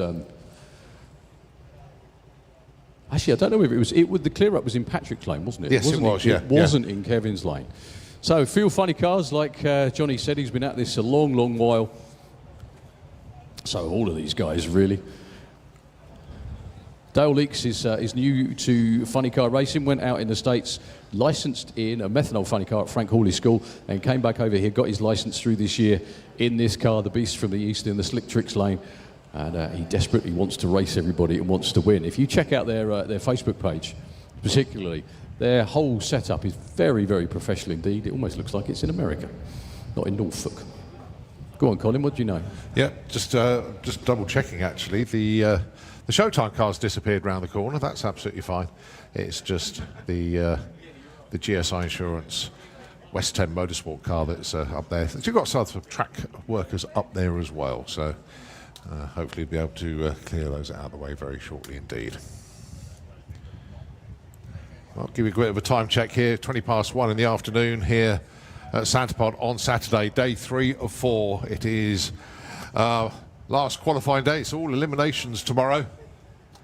those of you who are here for the whole event, my goodness me, have you picked the right weekend to be here? And I've got to say it because, you know, you get all the naysayers in the early part of the week, oh, it's going to be wet, it's going to be horrible. And the forecast just totally changed. I mean, tomorrow it's going to be an absolute scorcher now. That you just can't trust it. You really cannot trust it. So always come along. And the place doesn't go to sleep. When the racing finishes, all the other off-track entertainment continues. You've got the fairground, you've got Fuelers Bar, you've got live music, and of course the pits. They generally don't go to sleep. There's always going to be somebody working later in the night, early into the morning, stripping stuff down, replacing parts, repairing engines, you name it, everything is going on out there. And the place does not sleep. And of course, most people, especially the teams, all stay on site. They all stay in their pits. Whereas unlike in, you know, I've been to a few races in the States and everybody disappears to the local motel or hotel once racing's finished and it becomes a ghost town. This place lives and breathes. Everybody is here. The campsite is absolutely rammed this weekend. So literally everybody is here for the duration. And that's what makes the drag racing family what it is. It just expands everywhere. It reaches everybody. It gets in everybody's hearts. And it lives with you for a long, long time. That's why you get such huge crowds that come along to the big European events. In fact, all the events. Once you're part of our family and you come in the gates, and you are family when you come in those gates. It's as simple as that. And I'm very proud to be, well, and Thomas, I know, and Daryl. We're just very proud and very fortunate, lucky that we get to talk about our passion, our hobby, our lives over the PA system here at Santa Pod. And yeah, you have to put up with us sometimes, but it is just the best thing on earth. It's our second home. Some of us it's our only home, but there we go. It is what it is. Just a reminder, actually, I had forgotten to mention this, but I do need to mention it. We have got the British Drag Racing Hall of Fame Gala Dinner on the 15th of November. We'll be inducting 5 new members this year, which includes John Webster, the pro mod racer out there, Kathy Taylor. My goodness me, the sport would not be as well organised and run as well as it does without Kathy. Keith Lee, Kenny Coleman and Nigel Patrick, and also we'll be honouring John Spoffard, inductee from last year, who couldn't come along to the event but will be coming this year. So Saturday the 15th of November at the Oatlands Park Hotel in Weybridge. Details on the event are page 28 of this year's programme. And I've got to say personally, and of course along with everybody else involved in the Hall of Fame, a massive thanks to all of our sponsors and supporters of the Hall of Fame. But without you, we could not keep the Hall of Fame and everything there going. Also a big shout out to the Benevolent Fund as well. We try and look after all of our own within the drag racing family. And if you see me walking around, stop me, and you can buy a couple of Benevolent Fund stickers for £5. Put them on your race car, put them on your toolbox at home, stick them on your wall, wherever you want to stick them. Just show your support for the British Drag Racing Hall of Fame. And we've had a few instances where we've had to help our own family. And it is a registered charity as well.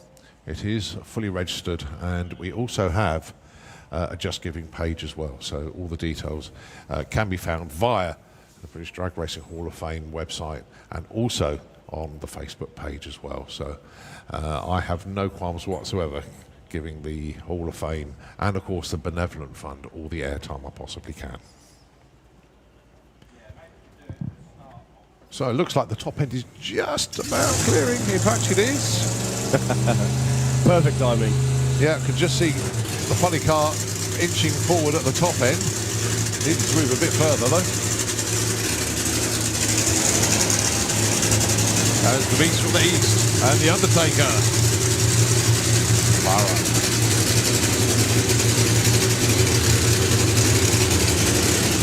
Steve Ashdown coming underneath the tower now.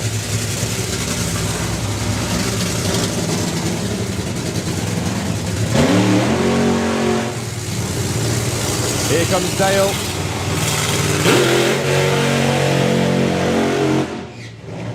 Really showering the track crew there with nitro. You tend to find, because they're that low revving on the burnout, that you'll have a couple of wet cylinders. By wet, I mean it's chucking raw fuel out.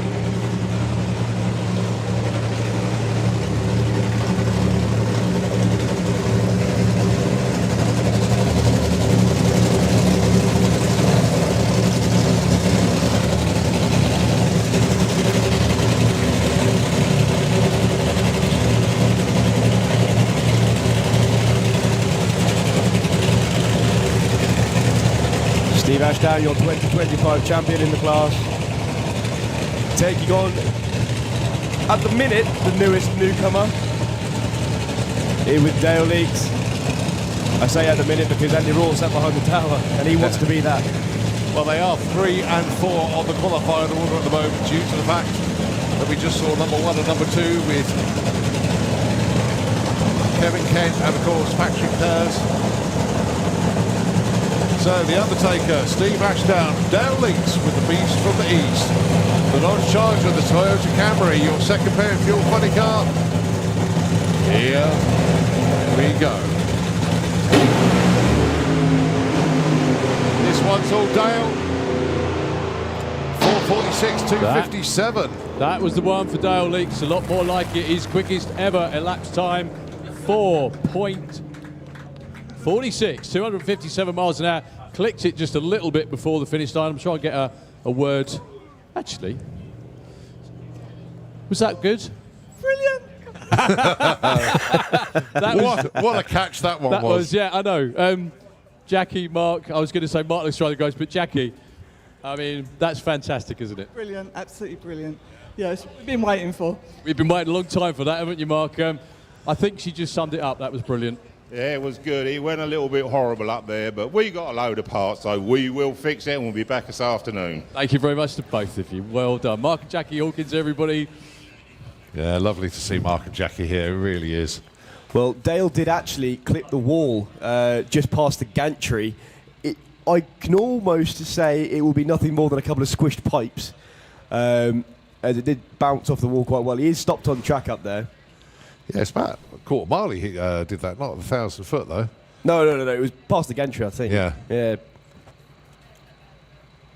Also, the block's been replaced as well at 1,000 foot.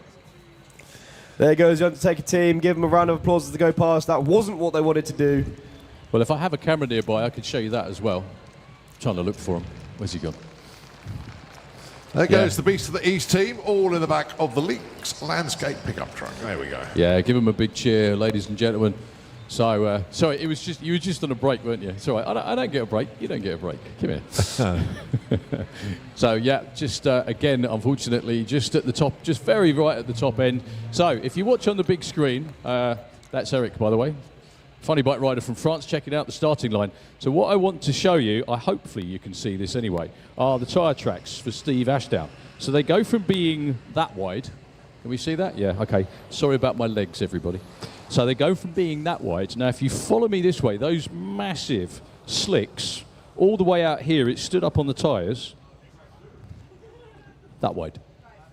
Basically, they go from 16 inches to about 3, maybe 4, something like that. That's the centrifugal force that spins the tyres up as they leave the start line. And normally what makes that happen is just too much clutch too quickly in the funny car is what makes that happen.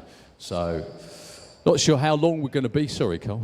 Yeah, we've got the tractor out there. There could be just a little bit of fluid on the track in the Slick Tricks lane. And we do still have Dale's car in the shutdown area at the moment. Well, I can also see the truck up the top end, so yeah, that might take a minute or two. We can only apologise, folks. Obviously, we try and make everything run as smoothly as it can, but these things are basically bombs on 4 wheels. And the one man sitting down here behind the tower getting ready to run still has to complete his licensing.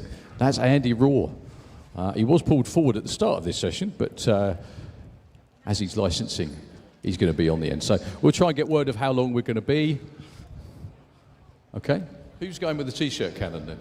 Liam, yeah? Oh, okay. Just getting it now. That's all right.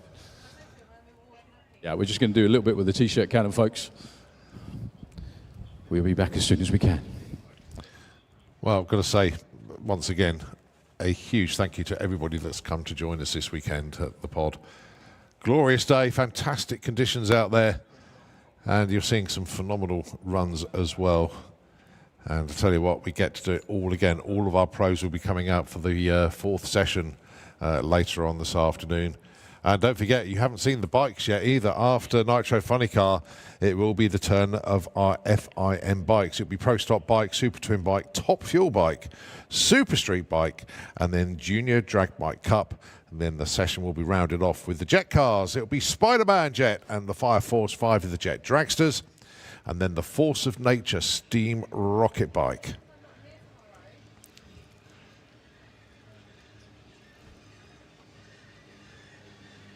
So tractor just heading back down. Looks like the track is good, it's just the shutdown area. So here comes Liam then with the T-shirt cannon. You guys know the rules with this. The more noise you make, the more chance you have of the T-shirt coming your way. I'll leave it up to Liam to choose who needs to cheer and when. I'll just tell you which way he's looking.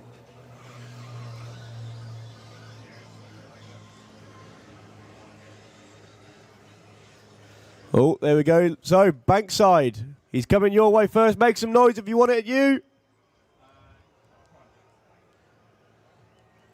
Ooh. Good catch. He was still sat down when he caught that. Nice one.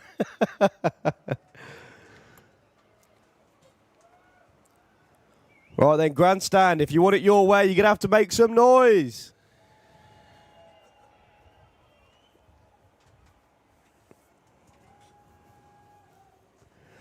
There we go. I can't quite see who got that one. If you got that T-shirt, hold up in the air. Whee!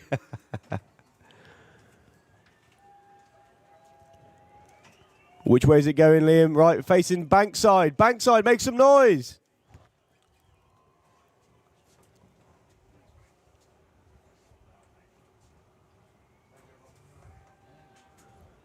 There we go. Well done to the woman in the green T-shirt who caught that one. Ooh, right to the top of the grandstands that time.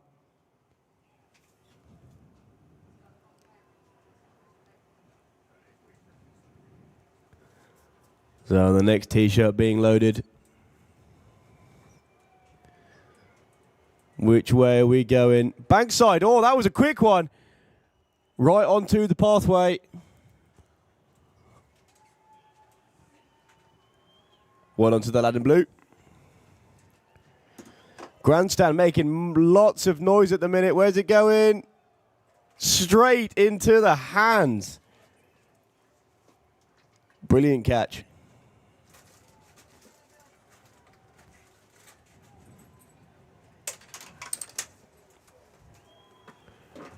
Grandstand again. Oh, I think that good catch. I think that was a bounce of a chair.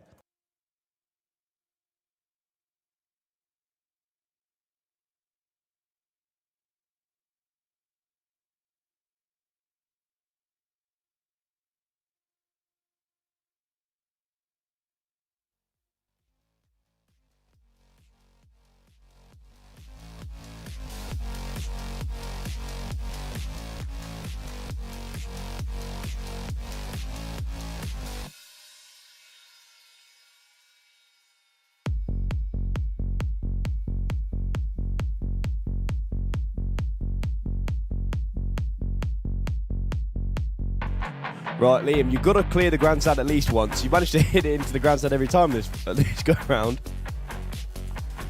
Hang on a minute, did you just shoot Dougie with it? Is that what I've just seen?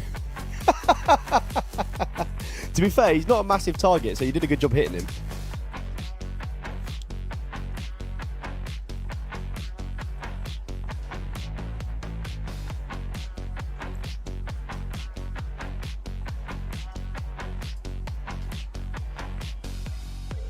Remember, you've got to make as much noise as you physically can if you want him to shoot the T-shirt your way. There we go, on the bank.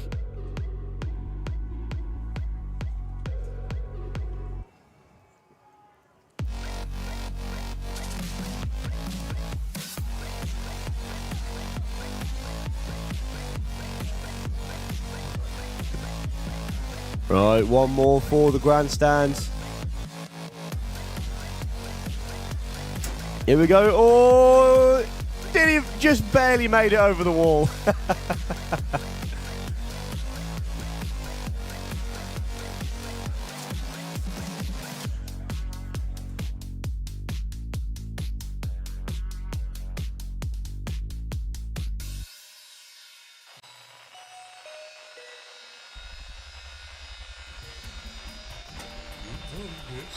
Well, the T-shirt cannon's coming back this way to be reloaded with more T-shirts. There we go. Would you feel better if I said that this touch could last forever? Every moment I'm with Okay, I got a message from the screen. It says, if we've got any more time after this, we're going to do the racing game. We'll describe how that happens in a little while once Liam's done with the T-shirt cannon. But phones at the ready.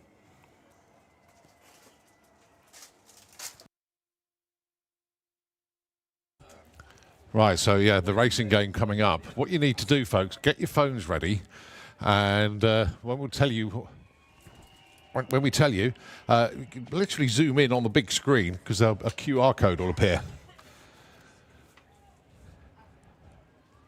And yeah, Thomas has taken part in this before, haven't you? I think I won one. Yeah. So we get to find out who's doing what out there. And those you can play at home as well, actually, if you're tuned into live, because I think the QR code will appear at home on your screen. So you scan the code, you can join in.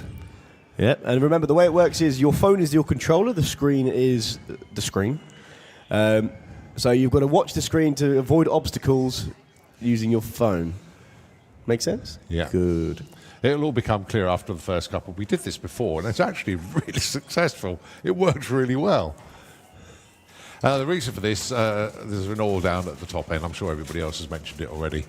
But we can't run if there is any fluid of any description on the racetrack, be it rain or whatever from the sky. If it's anything dropped by a car, be it water, be it fuel, be it oil, transmission fluid, whatever, yeah, you cannot run on it whatsoever. The reason being is the racetrack itself is a sealed rubber surface, and whatever fluid gets onto the track has got nowhere to go, so you have to clear it up. The race track is sealed rubber. The shutdown area, it is a normal tarmac surface, so yes, it will sit underneath, but you still have to make sure it is all cleared up. Well, Liam's coming in at the moment with the T-shirt cannon. Give him a huge round of applause as he comes back with the T-shirt cannon. One thing I'd just like to say quickly, if you'd like to be a part of the Centipod Racing team, they're always hiring, looking for new spotters, fire crew, medical staff, all of that goodness. So just check out the Centipod Raceway website, and I'm sure there's a box there somewhere where you can get in touch with Liam himself if you wanted to come and be a part of the team. Right, get your phones ready, scan the QR code. You can join in now. So you can actually do it if you're on the spectator banking. You can zoom in on that QR code and you'll join in. And the game, you can see all these people suddenly joining in. We may spot some of the names that we know from the pits, or they could be just the people at home. We don't know. But you can see them all lining up now. Loads of cars taking part. Oh, Nitro Pete. He gets my vote. Right, so I think we've got our grid lined up. Look at the big screen. You'll see the craziness of this digital game, our online game, the race. 30 cars. Nicky's in, Pete's in from Nitro FM, and the race is off. Now you control your car by your phone. It is a last man standing game, so everyone's going to slowly get knocked out. There goes Keith. And you get to suss the course out eventually as well. You realise where the obstacles are. Oh dear, we can't pick a leader out of this a lot at all, can you? Well, they're all fighting Who's at the front. Verstappen? Oh, big pile up in the middle there. That's narrowed it down a little bit. Oh, there goes Verstappen. Callum's doing all right. But Dave Manu, he's slipping back. Oh, no. Oh, poor old Davey. He's gone. He's still going. No, he's there. Right, so C&M, Connor, Triss, Hayward and Callum. with Dave Manu making a late charge. Oh, Hayward and Dave Manu. Dave Manu's gone into the lead, and Dave Manu wins it. Nicely done, Dave. First trophy of the year for Manu. So, check your phone for your result, and the next race will be happening straight away. So, time to log in. You see, now it'll take less time for the grid to form this time. Oh, Nitro Pete's back in. That's Nitro FM, I think. That was a loud bang. That's a drop the mic moment, that was. It's good. It's because I'm in. Oh, yeah, TCA is in there with the orange car. Yeah, an unfortunate colour. Sorry, Harley. Okay, so the grid is set.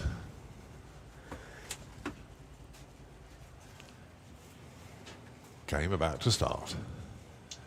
I never thought I'd commentate on video games before, but here we go. Well, you commentated on RC racing before. Well, that's true, yeah, but at least they were real things. Oh, I've just lost. That's where I started my commentating career, actually, model car racing. I made it 50 metres. Oh, you're out now. You've given up. You've thrown your phone away. Right, let's have a look. Who's in the lead? Oh, Kerry from the media centre. Come on, Kerry. Oh, Kerry, you hit the tire wall. Never mind. Well, Verstappen's still there. Dan, okay.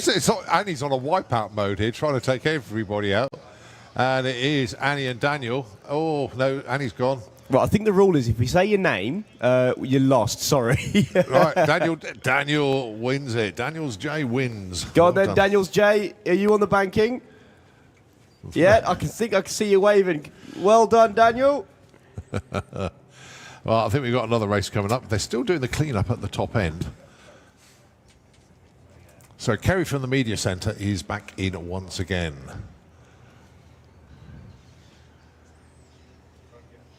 Oh, Nikki and Nitro FM's there.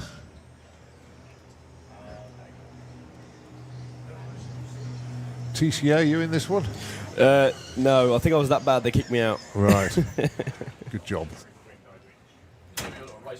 Okay, so three more cars to join the grid.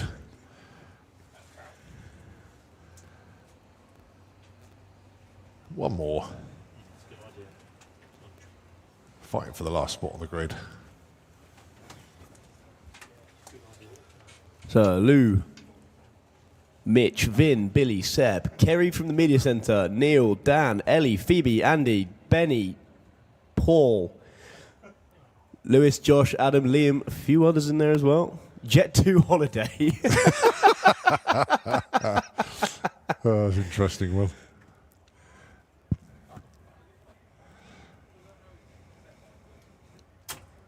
So let's see. Seb's doing all right. Andy Racer. Mitch, Paul. Nobody has made a major move just yet. Oh, bunching up for this one. Well, the record distance at the minute was 1,400 metres. Well, Seb, KT, Jupitum, and Vin. Mitch is currently... Mitch is fighting his way through here. Oh, Mitch is still there.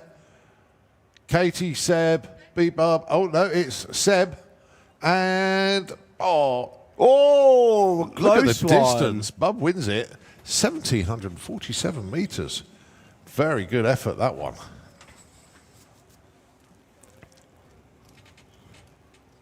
So looking down into the shutdown area, yep, you can see the cloud of dust, actually. It's not smoke, it's dust, where they're actually doing the cleanup of the oil that was deposited in the shutdown area. So, yeah, the team is working hard to clear that one up. So what they do is they coat it all, and then the road sweeper comes along and sucks it all back up again, and it just helps with the cleanup at the top end. They have to see what fluid is down there first before they actually decide what they're actually going to use to clean it up with. Obviously, fuel is probably the easiest one because it normally evaporates. Water, which just sits on the surface. Oil and transmission fluid are very difficult, but the worst one they get sometimes is antifreeze. That one can be a real pain. No antifreeze in a fuel funny car, though, so oil is the one for them. All right, next race taking place at the moment. Well, you've got Nicky from Nitro FM still in there, right in the middle. Come on, Nicky. Lewis, Callie, Joe Gold's back. Oh, come on, Nicky. She's in the top 5. Oh, just got... Oh. Well, if Lewis wins, that would be quite funny. Joe Gold trying to stop Lewis. Oh, it's getting close to the finish line. Oh. Look at the distance. I think it's furthest anybody's made it, actually, over 2,000 metres. It looks like it's going to be Lewis wins. Oh, no! Oh, it is! Lewis wins. Well done, Lewis. There you go then, Lewis. Give us a wave if you're on the bank and on the grandstands. Or in the pits or at home. If you wave in the pits, don't make everybody think you're mad. Oh, dear. Craziness. Right, anyway, let's have a look in the pairing lanes just to double check on what's going on over there. We do have, obviously, Andy Raw with Rob Elsom's One Bad Texan fuel funny car down there. We do have the 2-seater dragster with the passenger getting ready to go round. And then, of course, the start of our bike session as well.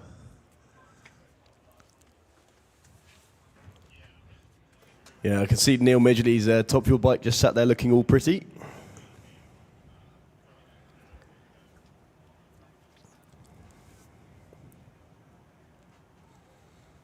Right, I do know the passenger is Angie Ovenden that's in the 2-seater. Nick, good afternoon to you. I can see you down there. How you doing, mate? We will see you. We've got to catch up at some point today, mate. So once the 2-seater run is done, and Angie has actually had a chance to calm down, I'll come and find you in Bankside. But it'd be good to catch up. Yeah, it was good to see you on Street Weekend as well. So look forward to having a bit of a chin wag with you. And if the stars align, we'll get you up here for a couple of minutes as well, mate. So good to see you. Yeah, so Angie Ovenden having a birthday present 2-seater passenger ride coming up. I'm going to guess straight after Andy Raw, actually. And then we'll be into our bikes. So that's the plan. And the way things are going, actually, we could be going, I'm not going to confirm this, we could go straight into the second pro session because we've still got all of our bikes to run yet. If we can get a Sportsman class or 2 in between, we will, but we will see how things pan out. Well done, Sarah, for winning that race online. This next game, this is the last game, so make sure you're in. I'm in. Yeah, this will be the last race. We might come back later depending on what downtime we get. Fingers crossed we don't. No offence, but if we don't get to play the game again, it means we've been racing all day.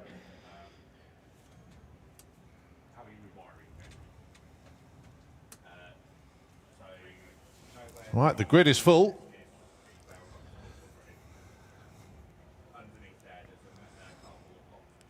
Ten seconds to start. The final race.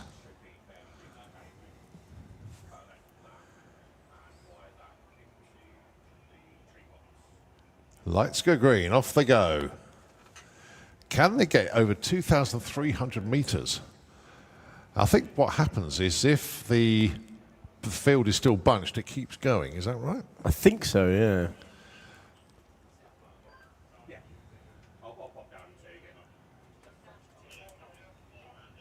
Right, Kerry from the media centre. Somebody from Nitro FM's in there. Who's in there? Oh, I can see TCA now. Come on, Thomas. Oh, he's in the leading pack.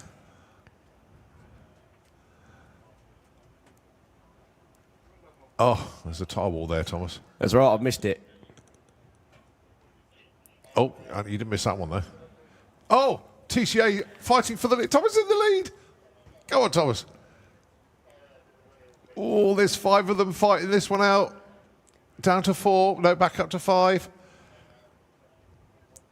I'm in the top 3. Oh, never mind. You were. So Carl takes that one. Cal Wood wins that one. 1,829 metres. Well done.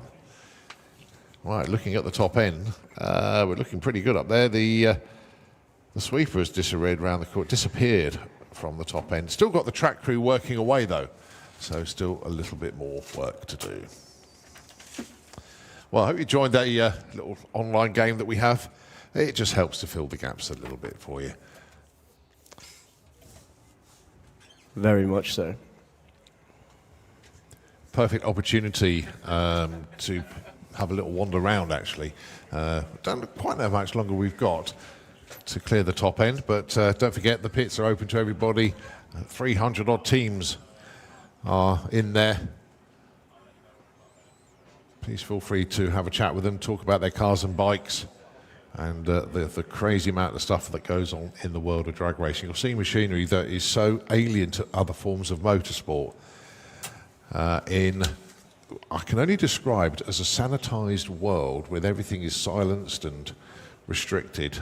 Here, it's a bit like Stag World, isn't it? You know, like make as much noise as you can, get as much horsepower as you can. Yes, there's still rules, but it is just an assault of the senses in every shape or form. Just absolutely wonderful. That's why we all love it so much, I think, because you know you cannot beat the roar of a V8. You cannot beat sometimes the whine of a supercharger trying to strain as much power out of the engine. You cannot beat the boost of a turbocharger coming on at full chat. Everything, every senses that you've got. And then you get things like Constantine Denevre, the Audi, just like hauling it up the racetrack. And then you get jet cars that are like having afterburner battles. And you get steam rocket bikes that just defy logic. That's drag racing. It's just crazy. And then you add the sideshows in, like Live Action Arena. Don't forget, they've still got a second show to do this afternoon. And that comes up at 2:30 this afternoon, just over half an hour's time. Also, got Half Asleep Chris here. Yeah, it's not off-track action, don't forget. Behind the grandstand, he's got 4 million followers on his channels and does Lego builds and all sorts of weird and wonderful things.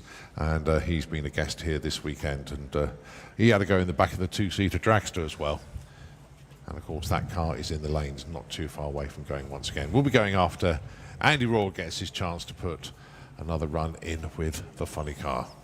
So our start line crew are reappearing, which is good news, which means we are getting very, very close indeed to getting Andy Rohr ready to fire up. In fact, the team are ready. They're just waiting for the nod more than anything else.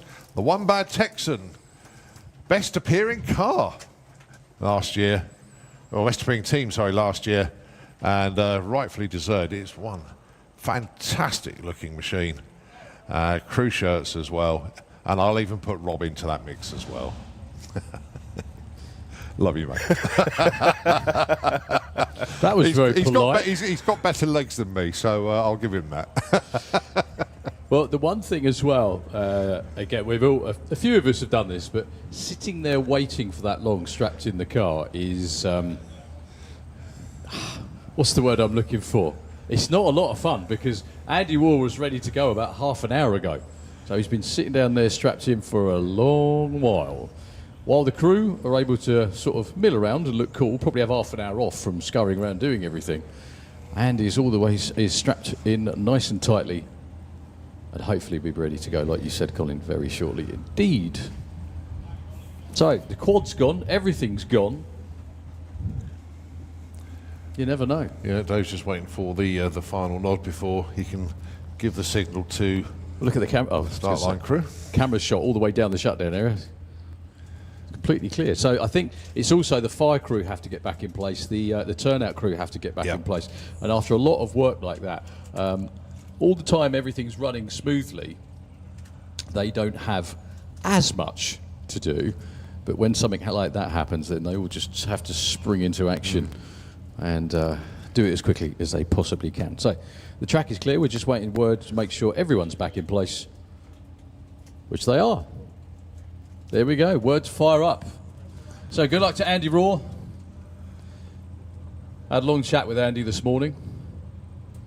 He's absolutely buzzing, isn't he? He's so with it this weekend. He talked me through his first experience of tyre shake yesterday, which was about 300 foot out, something like that. And he said it was a lot more than he was expecting. It really hurts. And the fact that he's actually sit between the two rear tyres doesn't help either.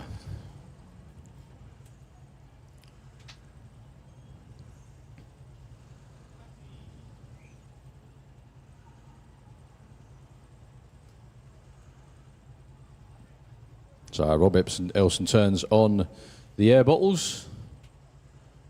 Going to spin it over, pull the wires.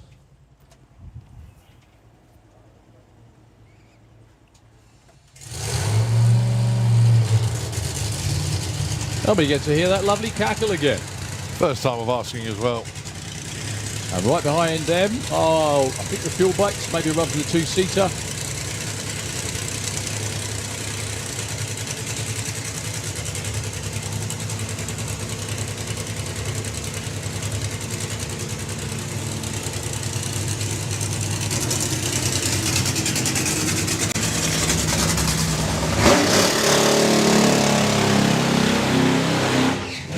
Well, barely spinning the rear tyres, but it will clean them and make them nice and warm. Not that they probably aren't sitting in the lovely September sunshine here in the UK.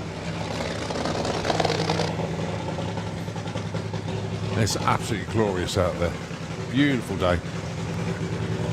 Made for racing.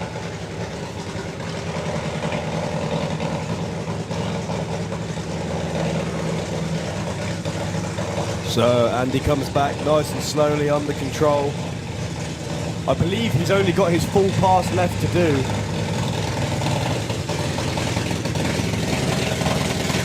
And if he does make it all the way, he's got to hope that it was quicker than a 4.84, because then he's in the show.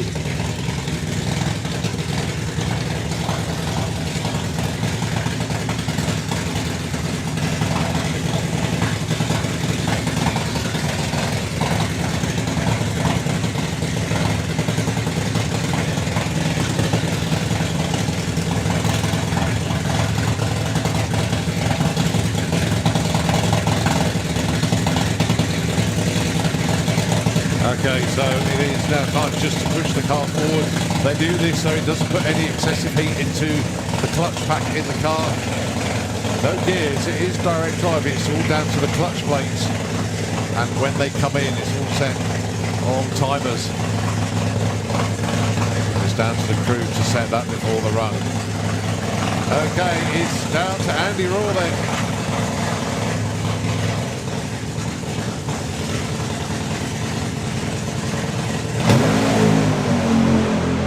Car heads straight for the wall. Talk about being under control for the whole time. It drives towards the wall, then shakes the tyre, then turns towards the centre line, and he keeps it in his own lane. Yeah, well, he's got a lot of experience of that in the bug, to be honest with you. What was the night? What was 60? 0.96. Well, Rob's got to restart his pacemaker after that one. Well, from here, we might need to move out of the way, but from standing here on the track, that just goes straight left. I mean, look at that. He's over there, virtually touching the wall where Ivan's standing over there. Yeah, that got me breath a little bit, I'll be honest. Well, he seemed to have it under control, and he kept on it for long enough. Yeah, there's one thing, if you kind of proving his point, I think you can drive, but it's just trying to get the numbers a different thing. I mean, for a minute there, I was just the pinch concern. Oh, we had it, don't worry. But good luck for later today. I know that's not what you wanted, but still another great driving job. I want the thing to just get down there. It's. I think we're getting closer. That's not going to help, is it? But at least it didn't shake early and it got turned out. No bother. So back to the race with Rob. Thank you as always. We'll see you later on today. No worries, and sorry about that little bit of a delay earlier. That was a CO2 bottle was empty, and yeah. It's one of them. No bother. Thanks, mate. Look after yourself. Rob Elson, the whole One Bad Texan team. We can see from here as well. Oh, you were looking at me then. You check, look, if you look down the track, check where the tyre marks went. If you can, in the TV truck, or the TV room, if you will, if you check out, oh, you can't see it really that well on there, but he just heads straight for the wall. Like, straight for it. It was never going straight. There was a cracking shot that they played on the replay as you were speaking to Rob. Give the team a round of applause, throwing T-shirts into the crowd. There was a cracking shot of Rob as Andy headed towards the wall. Not looking well. No. Right, Angie Ovenden, this is a birthday present. That's Nick doing the filming. So they are Bankside VIP this weekend. Got to know them at Street Weekend this year. Part of, well, say the connection to Bill Wilson with the graffiti racing team. There we go.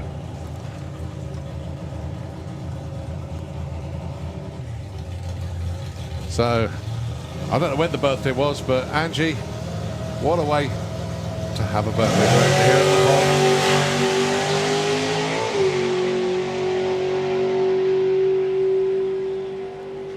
pod. That'll do very nicely indeed. 7.99, 166 miles an hour. I think she'll have enjoyed that one. Nick, it's your turn next, mate. No, I'm scared of it. Oh, well done, mate. Oh, I'll see you a little bit later on. But that was the thrill ride. Angie going for a run in the car there. Right, I think it's bike time. It is indeed. Pro Stock Bike for FIM coming underneath the tower and getting ready to go into the lanes. Give you a time check, 2 minutes past 2 in the afternoon. Just a reminder, folks, we were expecting the Battle of Britain Memorial Flight Lancaster at 10 past 2. We're not getting that plane now, but instead, at 4 o'clock, we will be getting the Battle of Britain Memorial Flight Spitfire instead. So those of you who want to look up skywards, do it at 4 o'clock, not at 10 past 2. Right, first up then, it is Aswin Lenoble.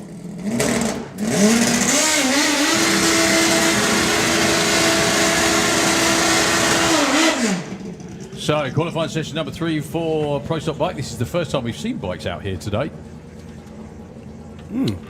They were pretty special yesterday. So, Aswin Lenoble, he's currently number 5 on the list. However, it's a big however, he does need to run 7 something, at least, to qualify.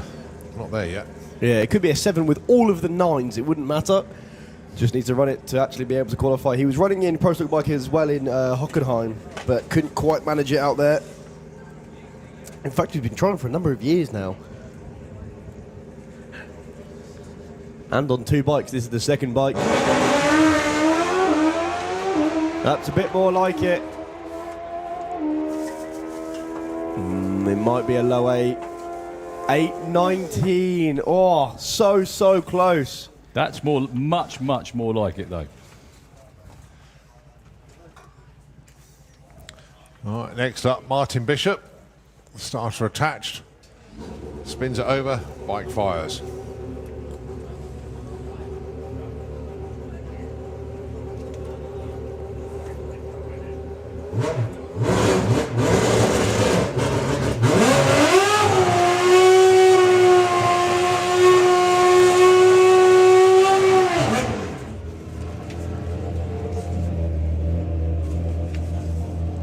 So the Bish currently on 7.45. Yeah, chipping away at it really well yesterday. 7.49 on the first one, 7.45 on the second one. The breeze is a little stronger today.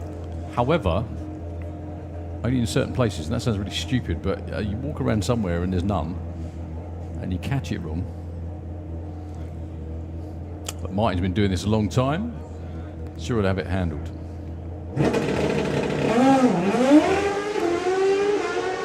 That probably won't improve. That bog off the start line cost him quite a bit of ET.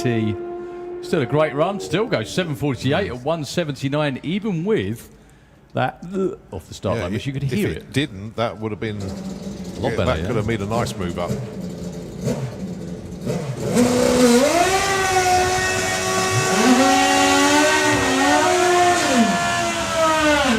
Well, this is also crucial for Alex Hope. Twice at the start line yesterday, twice didn't make it to 60 foot. Every time he dropped the clutch, it just died. Up against the story of Pro Stock Bike this summer, Bertrand Maurice, who was down in the 7.0s at Tiepp just a few weeks ago, injured in a non-racing incident a couple of weeks ago, couldn't make it to Hockenheim. Originally said, that's it, we're done for the season, but then got miraculously cleared, and I mean that in the nicest possible way, to race this weekend. So here he is. I did see him. He's quite... Well, Alex is going to put one down. So does Bertrand. Goes 7.36 at 1.82. A 7.59 at 1.70 for Alex. Gets him in at number 5. Yeah, I saw Bertrand earlier on today. I didn't shake his hand because it was very, very... what's the word? Yeah, strapped up, whatever else as well. But yeah, he looks absolutely fine and he's riding like it.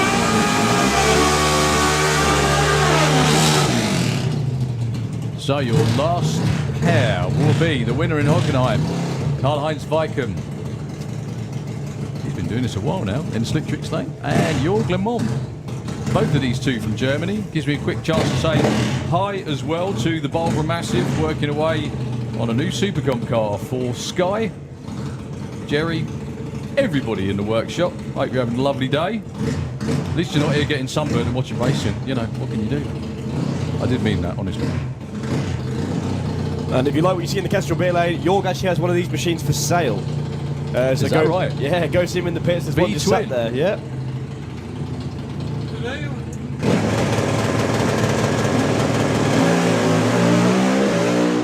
Well, Jörg's bike drifts right over towards the centre line. Karl-Heinz all the way through to a 7:31. Not as good as his run last night, but solidifies his #1 position and picks up those all-important small points. We have back in the tower, if you wouldn't mind turning him on, not in that way, Thomas, our guest. For the fuel bikes, Mr. Rolf Kodam. Hello, sir. Fine. Good. I enjoy myself. Nice being on holiday. Great numbers on my friend's bike. Yeah. It will be something special, I think, today. We certainly hope so. Super Twin bike.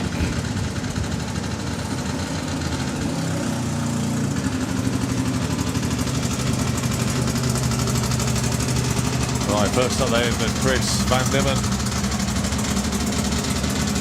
I don't understand though, why is Chris not qualified? Oh, maybe running a 4-bike field, but Chris isn't qualified at the moment.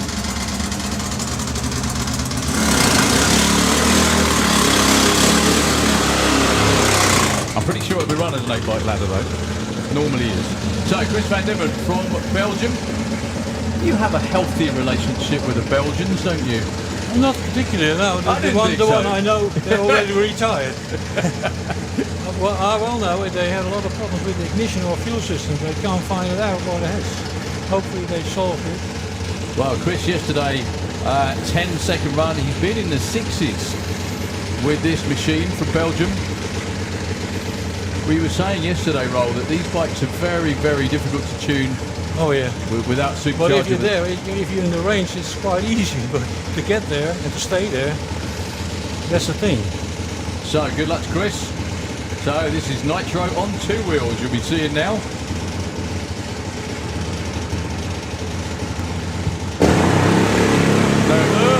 No.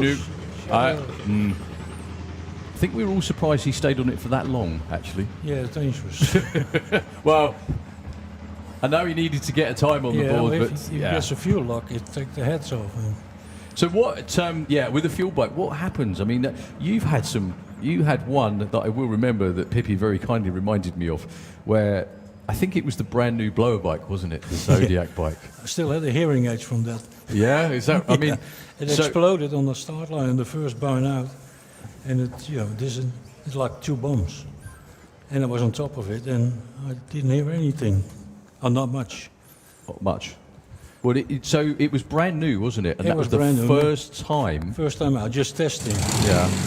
Well, later on it went better, but it got a lot better after that. It was a tricky bike. Yeah.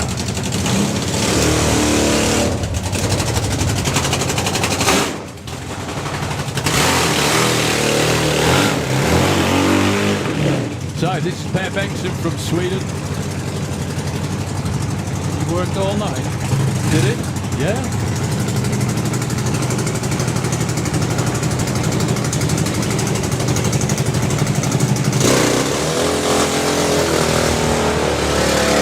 Roman Sixter from the Czech Republic put in a couple of great runs yesterday in the 6.7s. I'm sure the bike can go quicker than that. So what was the problem for Per then? Sorry, what was the problem for Per that they had? I don't know. He broke something when he hit the lights. Oh, okay. And it's something with the ignition, and he changed everything. He want to run something special. Well, he ran at Hockenheim 1 week ago. Set his personal best is 6.19. I'm pretty sure it's still the world's quickest parallel twin. And it's named the beast for a reason. You're all about to find out why.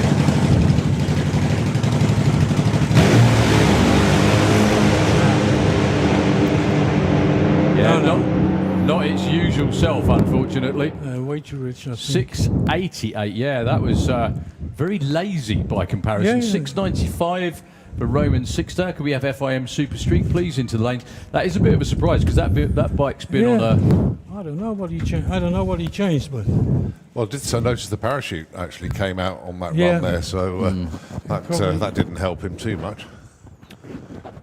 no. Yeah, well, the thing is... it doesn't make you any quicker. shoot with though. it. Yeah, pulled the parachute through the finish line as opposed to Yeah. after Well, it. you already know it's not a good So run. you've done this a lot of time, Roll.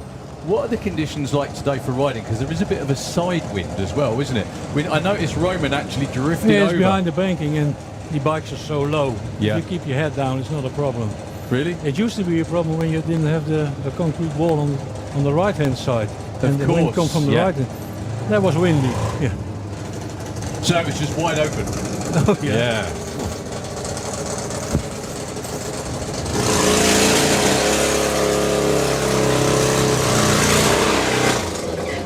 Well, the last bike, I think, is actually on a buy run. I was actually watching. Yeah. I was watching the bikes, the twins racing in the States yesterday at an IHRA race, and they were nowhere close to what Marcus did yesterday. No? Nowhere close. I mean... No, I know, but they're looking forward to see that bike in the States, but they don't know how he does it. Well, that's all right. Come over here and race him then. What are you doing? Oh, they're Americans. There's a simple answer. You have to pay him. So this is Marcus Christensen, the world's quickest normally aspirated V-twin, ridden by him, put together by him and his dad. No. Well, we saved it. Good looking run, 619 at 215 miles an hour. Still, again, 404 at 187 to the 8th For him, it's a bad run. Well, it was lazy off the line. Not only is that a bad run, but yeah, 109 to 60 foot. But he also drifted over to the wall. Yeah. But he still managed to hold on to it. Oh steer yeah, but it's around. I think it's an easy bike to control. If you just move your weight a bit on this one. Still makes me wonder why no one else has done it. That's what I can't get, you know? What we say, you need balls. That'll be why. That will be why. Okay, top fuel bike. Another one of your...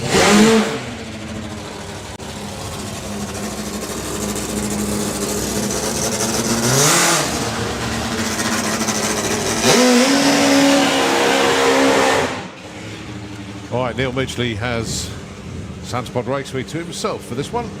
He's currently qualified number 34, number 4 at 6:33. Yeah, 34 would be good on the top fuel bike. Pippi, thank you very much indeed for the info. The all-time record bump spot, believe it or not, for top fuel bike is a very achievable 684. It's the Wen Part, 2003. Wow. And who was number 1 qualified? You've got no idea, do you? Have you got an idea? Go on. That might be me. Might have been you. Might have been you. Well, Neil Midgley. I was much younger than you. All right. So was I.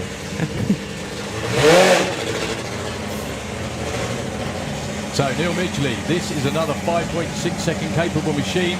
Whether it's set to run like that, whether Neil will take it that far, we don't know. There's something on the track. There is, unfortunately, but I don't think there's any... I'm sure they've seen it, but there's no time. Well, he sees it.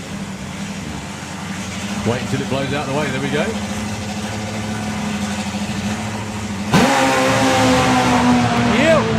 There's a good one. Keep on going. Nearly all the way to the finish line with a 6:01 at 194. He gets there. That's the one we were waiting for from Neil Midgley.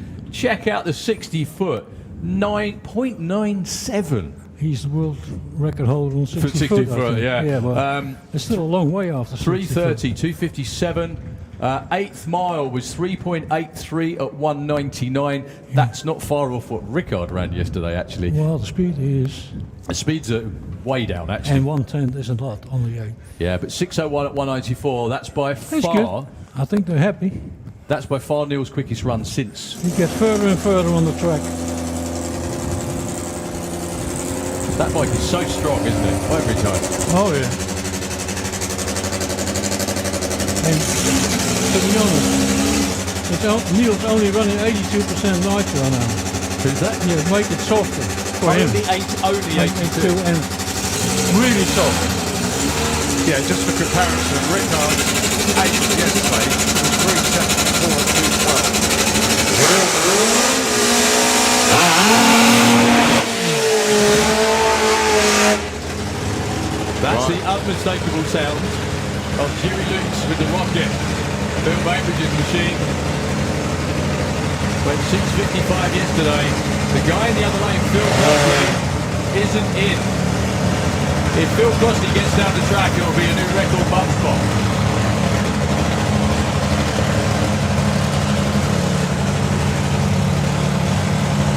Both these two from the UK. Oh, sorry.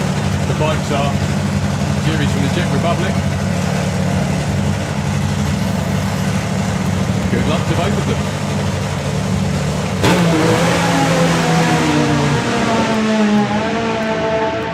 Well, Phil goes block doinking. That 7:46 is not Jury's time. Well, Phil tried to hang on to that for as long as he possibly could. That wasn't very clever. Found the limit.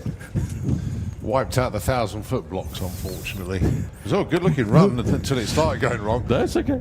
106 to 60 foot, 280 at 330.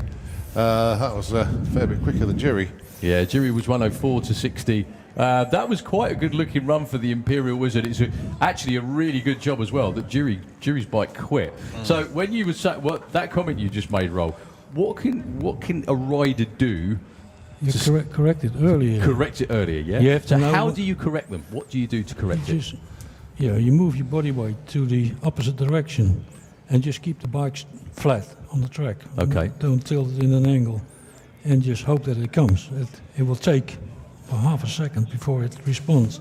And if it responds, you have to go back again, quick, otherwise it goes to the other side. Goes way too far the other direction, yeah. So we did explain this yesterday, but the blocks will go back in pretty short order. But you can't steer, you can't lean these bikes over. A lot of the time the front wheel isn't even on the ground, so you can't steer with it. So it's just on the rear wheel and on the wheelie bar. I've seen the handlebar is just to hold the throttle and the brakes. to give you something to hold on to, really, yeah? Well, you've ridden at a lot of different places, haven't you? When you sold the bike, and not a lot of people know, you actually it sold to Australia. Yeah. And you did actually go to Sydney to ride it, I think, didn't you? Yeah, I sold it to the Australian guy, and he was here on my last race in 2006. And he had some doubts when he saw me riding it again. And after it was shipped and everything, he was still not confident, and he invited us to come to Australia with the team. Okay. To do the Christmas race in Sydney. Why not? Seriously. Yeah. And the other thing was, it was our 25th wedding anniversary on Christmas. On the same Is that time. right? Okay. So that was a good surprise. That was a nice surprise. And it was lovely. Sydney is nice. Yeah, Sydney's a great place to really, really nice place to be.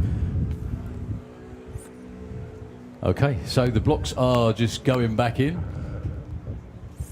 as we've still got more Top Fuel bikes to come. So the bump slot stays at a very beatable 6.97. Jury Lukes is inside that. It's all right. It's the aircon. Yeah, that's it. It's all right. It's the air conditioning. You stand over there, blowing in your microphone. It's the breeze. Yeah, that's why you're wearing. I felt like an Eskimo. Yeah. Sounded like you were stood in a wind tunnel then. Yeah, sorry. Okay, we got the next pair fired up. This will be one of the guys on the outside looking in. Thomas Pedersen with the 6-second funny bike against Eric Richard with, funny enough, a 6-second funny bike. So what's it like to race the funny bike guys on a fuel bike?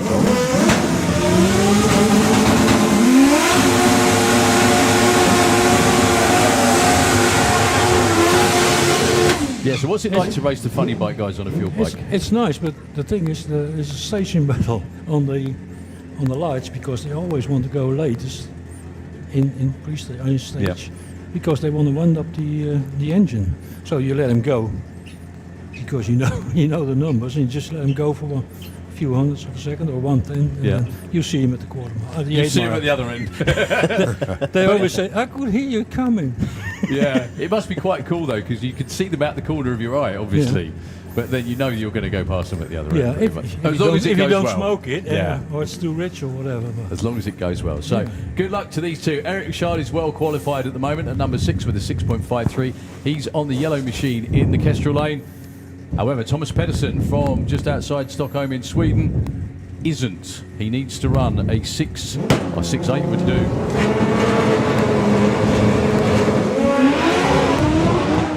Spins the tyre too, obviously a bit too much. Whoa! I'd say the crosswind is having an effect. Yeah. But they know there is a crosswind, so. Well, it was once again a very, very good job. That's 2 runs in a row that have gone very wayward. Almost a good job, actually. Eric was on a great run till then. He was 4:21 to the 8th mile. Watch again in the replay. Thomas Pedersen overpowered the racetrack, and it was probably a good idea that he did, because then he had a bird's eye view to watch Eric go flying across the track at the top end. Look at that. His front wheel only just came down before he crossed the centre line as well. That's probably because he backed off the power. You know, He just missed the cone. Did he? Yeah. He did miss, yeah. Yeah, those cones are probably thinking at the moment. They just stepped away from Yeah, him. they did. They moved. That's it. Okay, well, we've dispatched very quickly the ambulance up the top end. I'm not sure why. I think they both slowed down okay. No one got in the wall or anything like that. So is when the breeze is like this, is it better having a fuel bike because it's heavier, really? Not only that, it's lower as well. It's lower as well, yeah? Yeah. And, well, I think you have to be prepared. You know, it's a side wind, a crosswind, so just before the 8, you have to lean a bit to the left. So basically, the grandstand shields you. Yeah, and then gets a bit open, and you get some wind, I think. I never rode a funny bike, so I... You don't know. Well, it's funny as well. If you look at the Union Jacks on the ones that are in front of the grandstand, yeah. they're That's hardly different, moving. yeah. But further down the racetrack, that's what I was saying earlier, actually, is that the breeze is definitely different in different places, and the windmills are going quite well, shall we say. So yeah, the ambulance has been dispatched right down to the top end. So what was the experience like of? So you ran top fuel bike in Europe for a number of years. How many times did you win the championship? 4 times. 4 times. Okay. Who was the most fun guy or girl to race against that you came across? Whoa. To be honest, everybody I can beat. Everybody I you can can beat. Yeah. Okay. Fair enough. But I have good contact with some Harley guys, even when I was running the 4-cylinder. And yeah, I raced a lot with Brian Johnson and Phil Bainbridge and all those guys. Well, I didn't have a favorite. I had a few that you don't want to race because they're quite hard work, aren't yeah. they? Yeah. And what happened next? If you notice somebody keeps the throttle on too long when he changes lanes, that directions. doesn't feel very safe. Sometimes it happens after the finish line, and you do both 230, 240, and then you can touch each other. Which isn't nice. It's not funny. No. Not fun, no. Well, I remember, I hope I get this right, but I remember there was one particular run. I remember you told me this, so hopefully you remember the story. I hope it's not a lie then. No. It wasn't a fib. But with when you ran against Sverre Dahl at Gardermoen. Yeah, go on, tell us. Sverre is like Jekyll and Hyde. He's a nice person. He puts his helmet on. He can be very aggressive, and he changed lanes next to me, and he came in my lane at the 8 mile. Oof. And well, we didn't fall off, but I wasn't happy. So I spoke to him, and then he met my missus, and then he was afraid. Yeah. Well, we're still friends. Yeah, I totally understand that. Yeah, that funny enough wasn't the one I was thinking of. It was another one where you both went flying through the finish line together, side by side. Oh, yeah, this was Sverre as well. Yeah. It was the fastest side by side then with fuel bikes in Europe. But we both want to win, and we were side by side, and you can win or just lose for 1 meter or so. Yeah. So we kept it open even after the finish line, I think, both. It's quite bumpy over there. And we tried to stop him, and we passed everybody where they were parked with, at least 100 miles, I think. Yeah. And then it got really bumpy. And we get it stopped, and we stopped it in the elastics where they catch the planes with. Yeah. So the very, very end of the track. Yeah. And then one of the officials came out of the woods, and he kept me on the shoulder, and I almost had a heart attack. I thought it was You thought it was God saying, right, you're here, well done, yeah. or a troll from the woods. Yeah, it could have been that. You never know. But yeah, riding a fuel bike is definitely lively, isn't It's it? something special, yeah. But if you can, they run now. I hope that I don't offend them. Faster than the Pro Mod cars. Yeah. And same speeds, with no seat belts, no nothing, just laying on it. Yeah. You must be very brave to do 250 miles an hour. Or something else, yes, definitely Yeah. that. So the ambulance is back on station. We're back ready with Rene van der Berg from the Netherlands. Rene's been doing this for a while now, actually, isn't he, with a fuel bike? For a long time, yeah. Yeah, a long time. Had a couple of really good runs yesterday. The first one was a 6.2. The second one was a 6.18, which currently, it was number 2, is now number 3 after that run by Neil Midgley. The one thing I noticed as well is that the Pro Stock bikes, arrow straight. Yeah, pretty much. Yeah. The fuel bikes, arrow straight. The turbo bikes, the funny bikes, are the ones that are having the directional problems. Yeah, but it's the weight and the wheelbase. And it's, I think, heavy cranks and all those stuff. Yeah. With a rotation that goes straight. A lot of it as well is, I mean, the fuel bikes are a lot heavier as well, aren't they? Oh, yeah. A fuel bike like that weighs more than 400 kilos. And what do you think a funny bike weighs, roughly? 220, I think. So nearly half. I don't know. I guess 220. Yeah, okay. And that's maybe less. But the 60-foot times of a fuel bike are faster. So you can imagine how much power and torque is in there. A lot. I'd have always loved. Well, Dave's having a good look at the engine. I actually think it's the belly pan of Rene's just come unclipped. There's no good. Well, they're going to give him a chance to do it up, but he can't wait forever. So Glenn Borg with the funny bike, the general lead from Malta.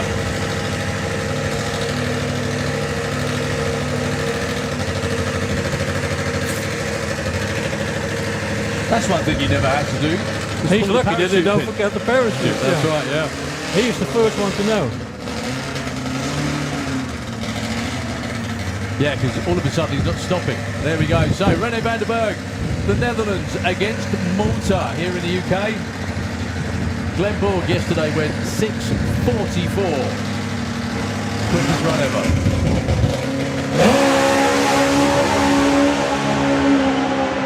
You see how he corrected it? That's the way to do it. Well, 6.51 at 196. Glenn goes 6.68 at 210. The difference in that run compared to all the others was they were both ready for it, weren't they? Yeah, that was the difference. They have to go fast. They have to be ready for it, yeah. But Rene has too much, I think. Too much clutch. Too much or not enough? He corrected. It was totally loose after 60 foot. So the bump has now moved to 676. Not entirely sure how. There's the boss. Well, the two of the quickest bikes of their ilk in Europe. We got Super Street coming up just after them. Rick August after.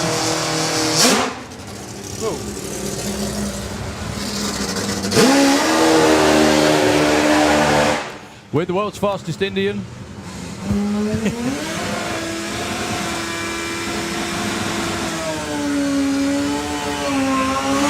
Which is obviously from Sweden, with a Puma engine that's built in Holland. It's a European, Yeah. European bike. That's the one. Ricard as well. A quick correction from yesterday. That wasn't the second quickest run in the world. He is the second quickest rider now in the world. But you never know what today's going to bring. Stu Crane on the warp speed bike.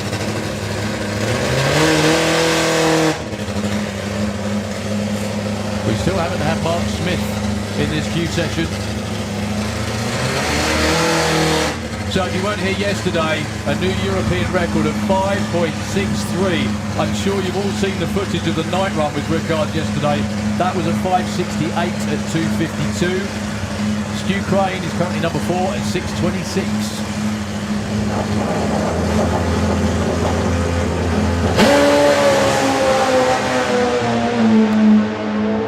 6.26. Great looking run from Ricard again. 5.75 this time at 252 miles an hour again. His worst run of the weekend. Yes.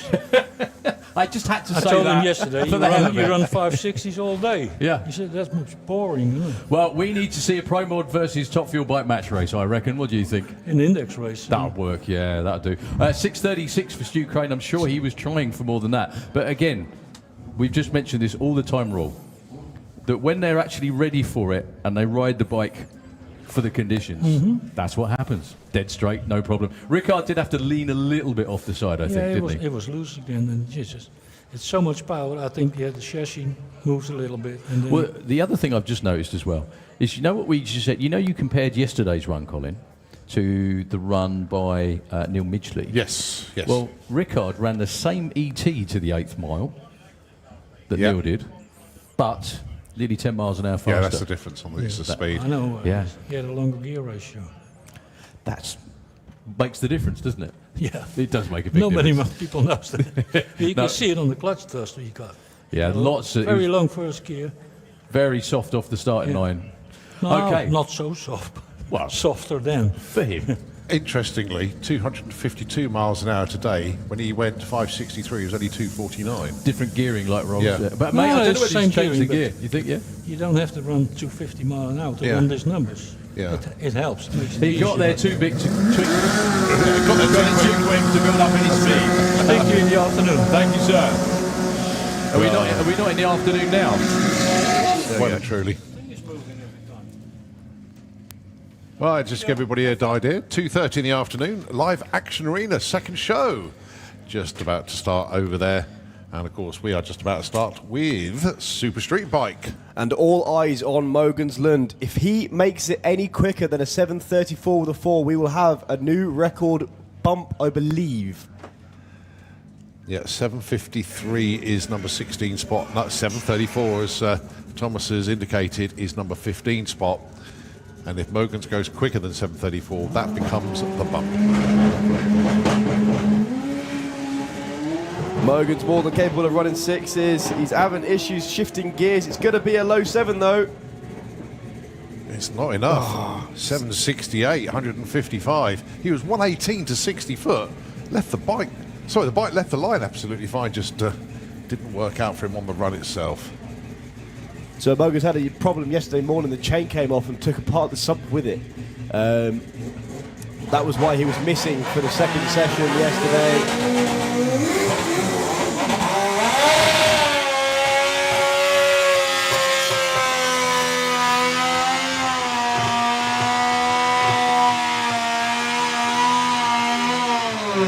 That is one of the strangest sounding bikes, isn't it, the Tiger? Big issues for Jack Shook in the Keshel beer lane. There's lots of oil on the floor around the bike. So it will be a solo for Nikolaos Chrysanthopoulos. Came over with Casper from Hockenheim, racing Hockenheim as well. I believe he even raced in Tierp. I think he might have done the full European tour. Now, Nicholas is the bump spot man. So if he can improve on his 753, whatever he improves to will be the new bump. But if he goes quicker than 734, that becomes the bump. Anything quicker than a 734 would as well be a PB. Yeah.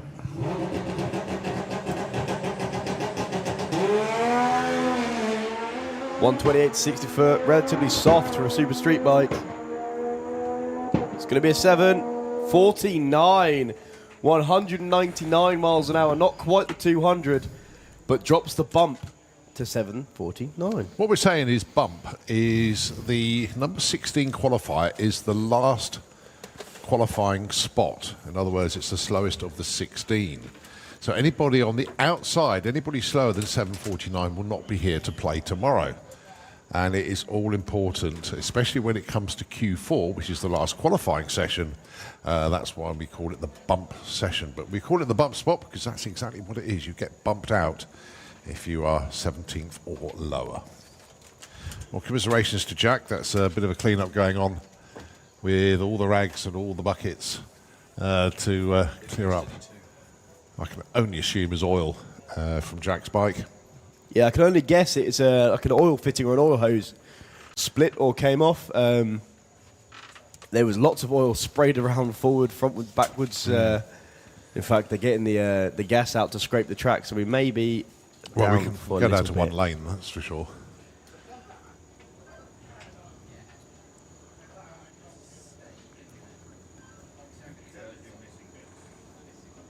Yeah, just another curveball in the way things happen sometimes. But this is Super Street Bike qualifying session number 3. Don't forget, after this one, we still have another qualifying session for Super Street Bike. We've also got jet cars lined up in the lanes. We've also got the Force of Nature Steam Rocket Bike. They won't be far away either. And we've also got the junior bikes as well, putting in their qualifying runs.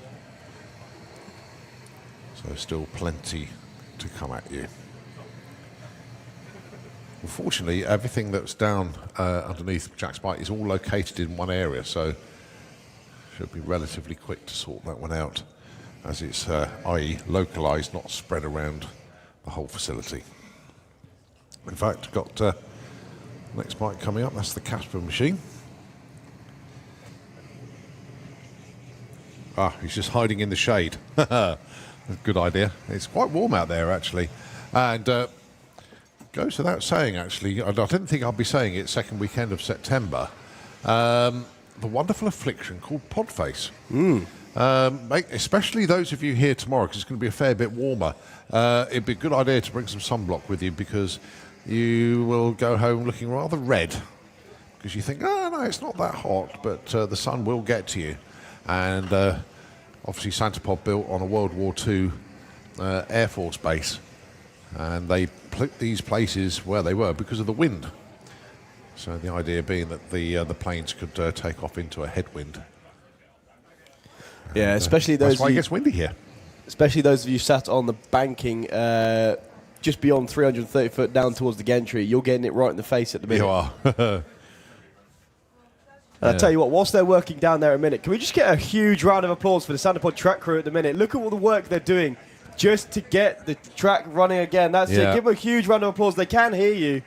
They're scraping the track, getting all of the oil and rubber up so we can go racing again. These guys put in a monumental effort. They actually were scraping the track last night when we all went home, and we went home at 8 o'clock. Well, you say went home. We went into the pits and onto the campsite and everything. There's not many of us leave, actually. This does become our home for 5 or 6 days. And yeah, the only way to keep in touch with family at home is FaceTime or a telephone call. For those of you that keep asking me, this is just a personal thing. For those that keep asking me, I have no news yet. We'll explain on that. I am due to be a granddad. Well, I was due to be a granddad on Wednesday, but it hasn't happened yet, and I still have no news. So the people sort of keep messaging me saying, any news, any news? No, I haven't. I am still waiting to become granddad. So, track crew getting the final little bits picked up off the track. They're actually out with the squeegees at the minute, I assume with Billy's. Which is a lovely concoction. Looks just like cherryade, but I wouldn't drink it. And it's very, very good at picking up oils and substances off the racetrack. So they're just doing the final little bits. You can see the fresh patch of rubber if you look at the big screens and on the live stream.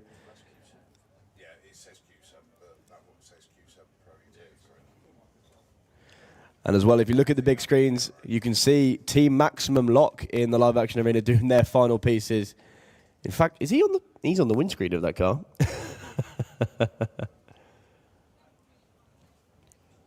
Yeah, you're never surprised when the Maltese are doing something crazy. They tend to do that quite a lot. Well, the riders have been given the thumbs up. Casper coming underneath the tower with one of the only 1,000cc bikes. In fact, it was Jack riding the other one this weekend.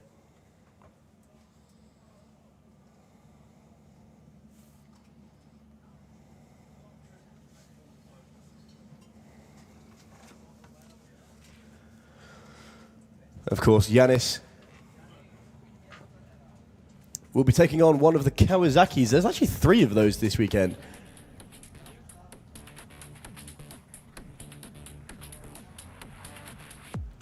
From all over Europe. But the start is coming back to position. That was an amazing job from the track crew. That really was.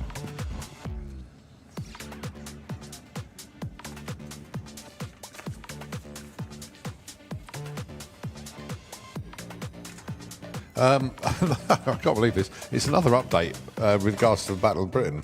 We're now not getting the Spitfire at 4 o'clock in the afternoon. They are having issues today. So what we are getting now, and it will be tomorrow instead of 10 to 5, we will be getting the Lancaster.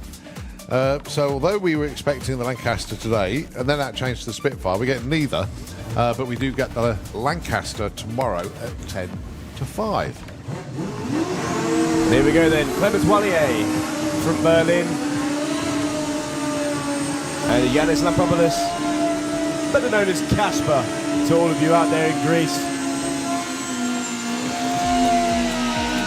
I know there is a huge Greek contingency that watches along on the live stream.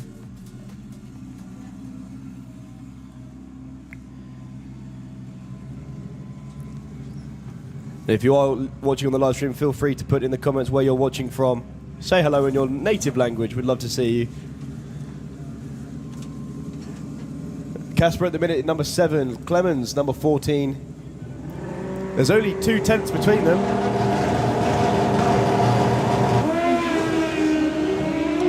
Well, Clemens doesn't get any traction off the line, eventually gets going. 7:03. Well, very close to his 7 flat from yesterday. Clemens goes 8:73 at 1:63, but lost that with wheel spin off the start line. 1:59 60 foot tells you the story there.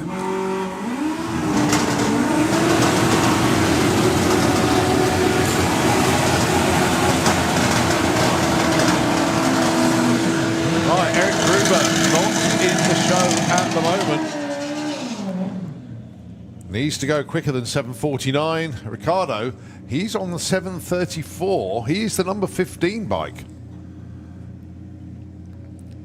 Now, for Ricardo to move up, he's got to find 1/10 of a second.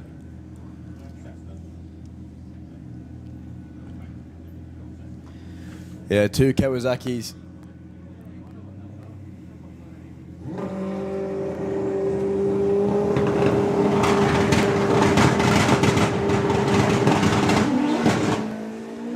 Well, wheel spin off the line for Eric, so...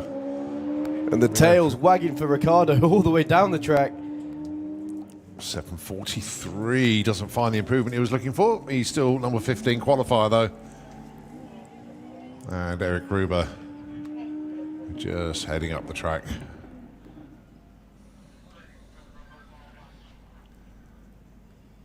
Coast across the line there at 55 miles an hour. All right, next pair.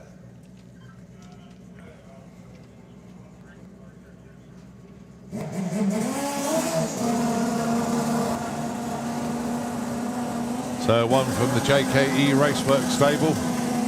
That's becoming quite a formidable team now, actually. What's Brad got for us then? He needs to go quicker than 7:49 to get into the show. He's first alternate at the moment, number 17 spot.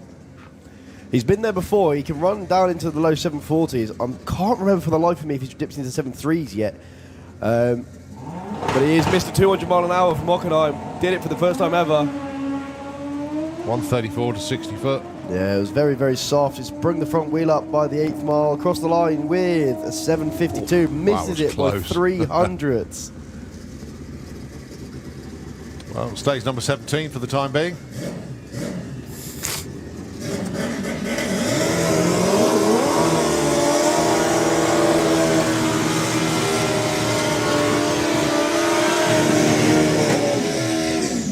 Right, Rudy Zorzi and Dan Diaz. I said to Dan yesterday when I saw him in the pits, I was like, it's nice to see that the bike's keeping its nose on the floor, and he went, it was on the floor for one gear. The rest of the Rach Wilson texted me to say, please give a shout out to the girls. I've actually seen Morgan already this weekend, supporting Dan this weekend in Super Street Bike. So Rach, I know she's tuned in. Very good afternoon to you, and hi to the Morgan girls.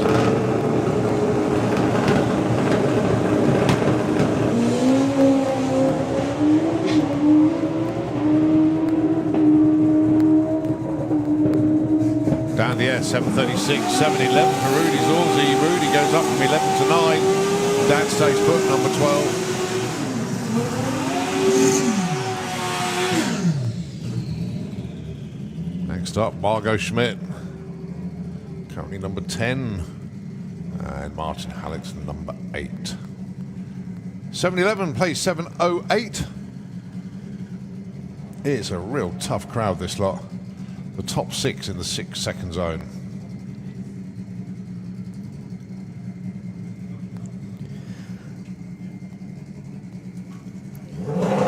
Margot, the quickest female on a super street bike. It's been down to the 680s.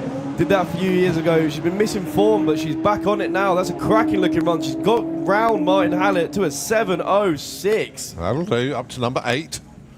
Drops Martin to number 9, who ran a 7:60. Yeah, Margot, the mojo is coming back towards her, 7:06. There's number 8. Actually, if things stay like that, I think they meet each other in round 1. 8 versus 9, is that right?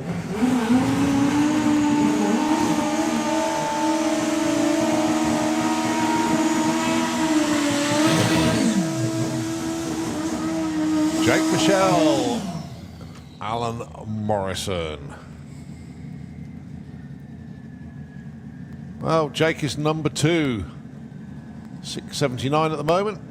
Al Morrison is on a 686.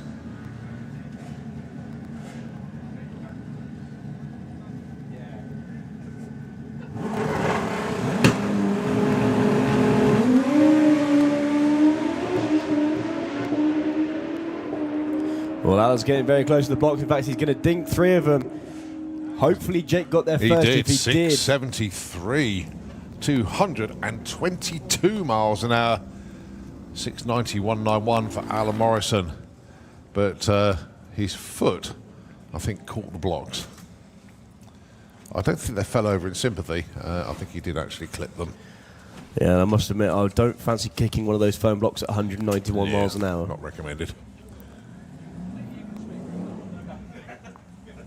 So Jake stays in the number 2 spot. That was one of those where the bike didn't cross the line, but his foot did.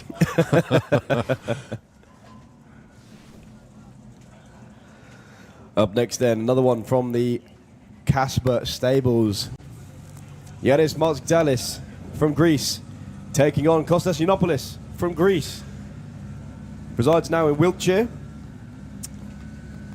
But again, huge Greek contingency watching on.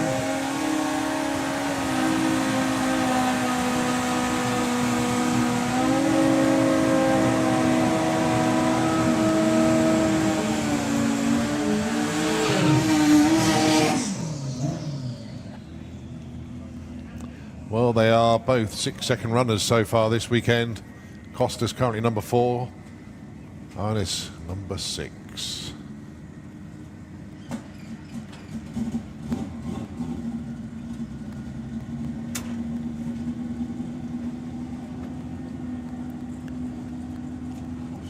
So I spent a lot of time with Kostas in Germany, and he made the mistake of bringing some chili oil with him.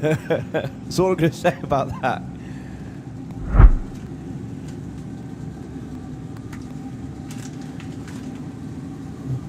Both these riders can run down into the 6.8 second zone.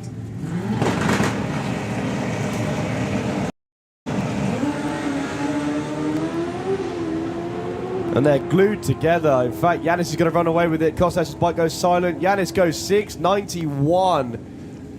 Stays number 6, but nice improvement. As you say, Thomas, they were wired together as they went down the racetrack. But as they approached the 8th, Costas was off the throttle.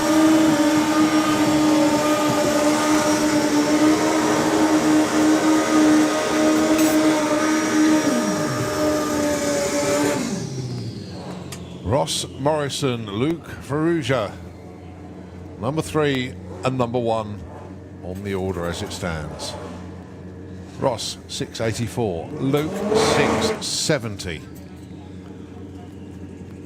These are two 6.6 second bikes. Ross has done it on a numerous occasion. I think Luke's only done it once or twice.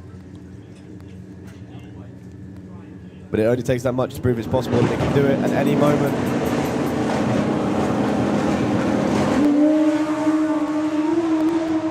Ross's bike moves instantly over towards the wall. Luke's moves over towards the centre line. They're going to side by side, 677 and a 673.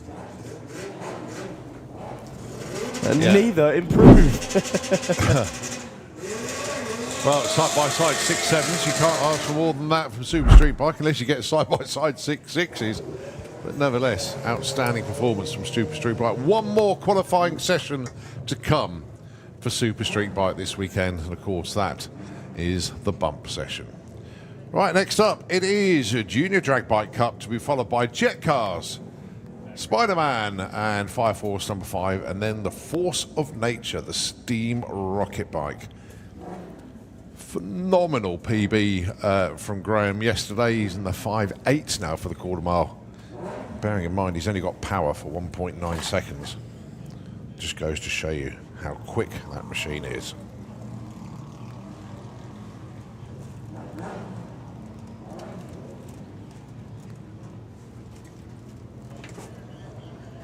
First up, Holly King. It's a dial-in class. His junior drag bike to the 8th mile, not to the quarter mile.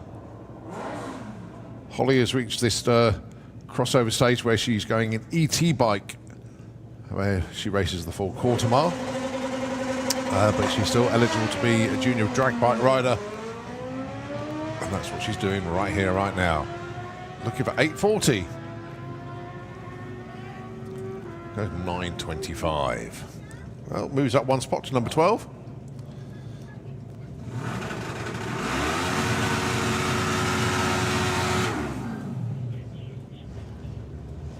So, Kian Lester and Leah Morrison, your next pair. 13 bikes have put numbers on the board so far this weekend.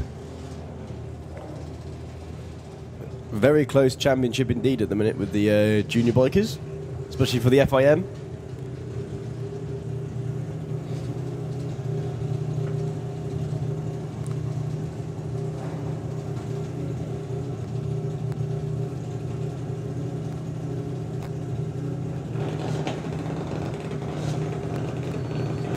Both way outside the group, but that's where they like to be. They don't want to get stuck to the track. Does affect their ETs.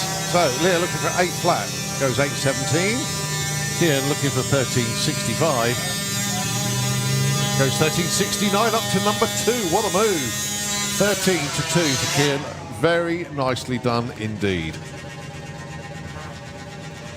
Richard Wilcox and Anouk Bergering.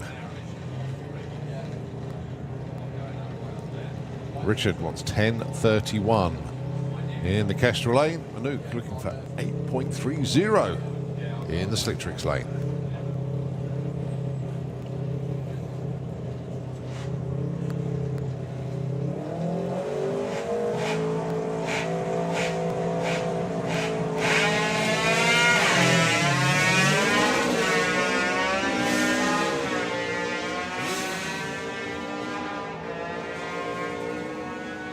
.68 and 10:11 breakout. Too quick there for Richard.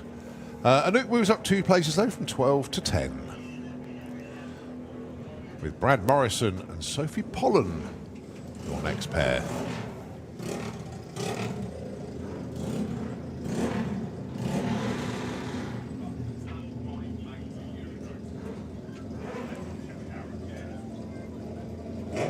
.950 plays 8:40.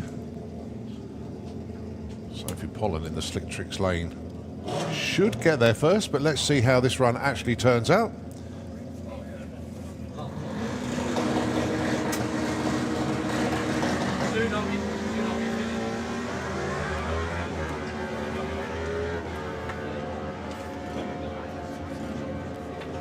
So if you're looking for an 840 goes 9.53 and 10.68 for Brad. Yeah, both quite a way off, actually.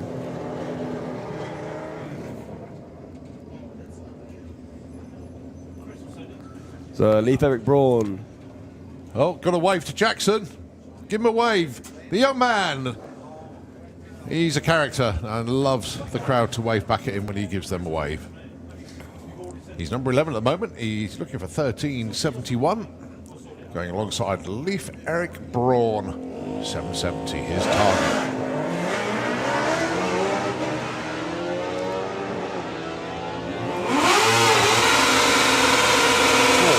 Breaks up by 100th. Let's see what Jackson's got for us then. 13. Truth, that was a breakout. He obviously waved too much at the crowd. He went way too quick. 13.12. Right, Maggie Smallman and Alia Lester. Maggie looking for 790 and 930 for the Section 59 Racing Ninja.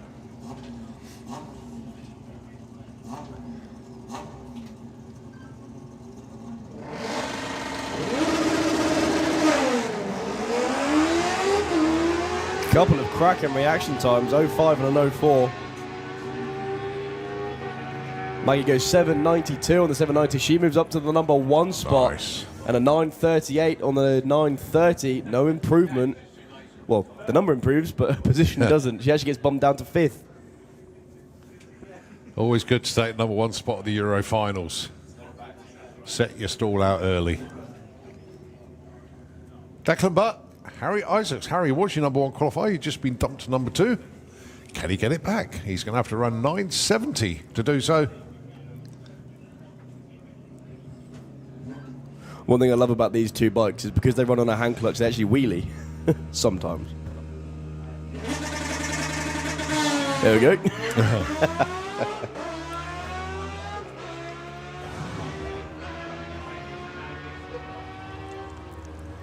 8.42 breakout by a 10th from Declan. Harry goes 9.80 on a 9.70. Close but no cigar. He's a 10th off. So the 2-seater coming round once again. Underneath the tower. Yeah, passenger is Ray Lewin from Torquay. You know we've had plenty of birthday presents. Ray Lewin from Torquay is his 70th birthday. Nice. So one of our older passengers, if I can put that politely, having a go in the back of the 2-seater. Never too late to start a career in drag racing. We'll see him in Sportsman ET at the age of 71. We'll see him in Pro ET at age 72, and we'll see him in Pro Mod at age 74. There we go. That's his future mapped out. Bit of a trip from Torquay, so he'll have moved by what? By the time he's 72, that's when he moves, isn't it? Yeah. And I hope that kitchen you wanted to get renovated. I don't know where he came from, but he moved to Torquay to retire. He's come to Santa Pod, have a go in the 2-seater dragster. So that's his future mapped out. There we go. 71 in Sportsman ET, 72 in Pro ET. Move to Northamptonshire when he's 73, and he'll be in Pro Mod when he's 74.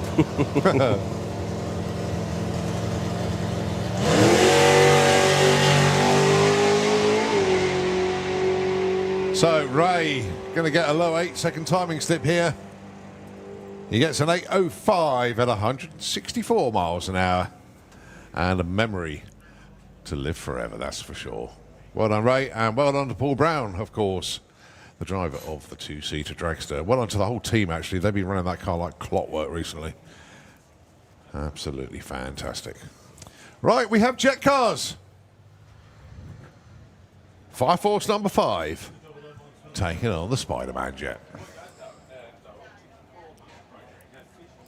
These two had a cracking barking match yesterday to kick off the night show. It was a bit mad, wasn't it?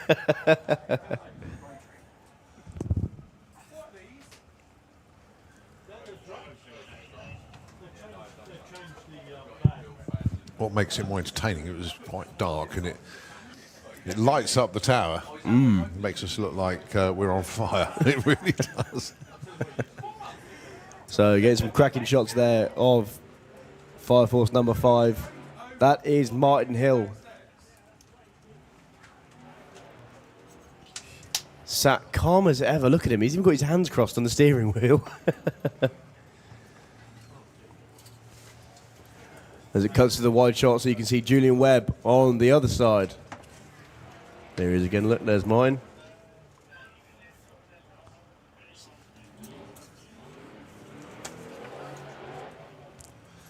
Well, in the background, you can hear the monster trucks in live action arena.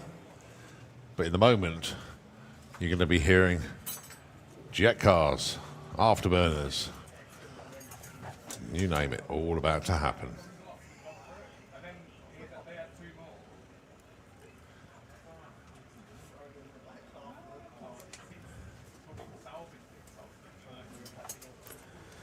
So the final checks are made to both the machines. Julian Webb's team, they're ready. Just waiting for the final checks on the jet in the Slick Tricks lane. Yep, thumbs up between the two teams, so they know they're both ready to start up.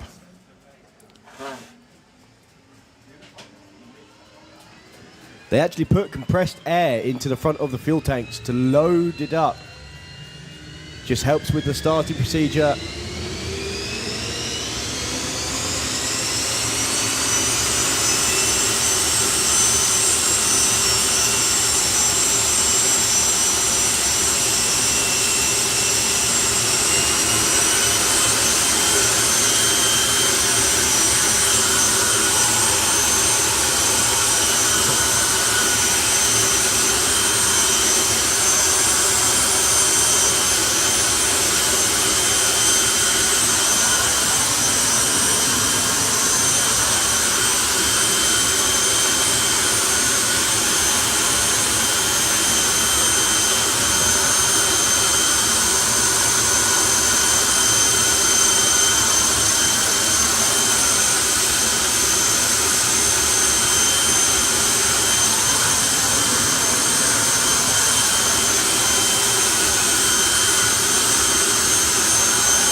Here we go then, both teams given the nod.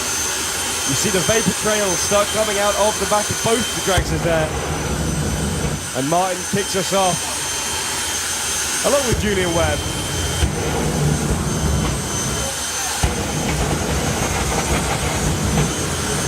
I firmly believe that they can hear it every time the other driver clicks the afterburner.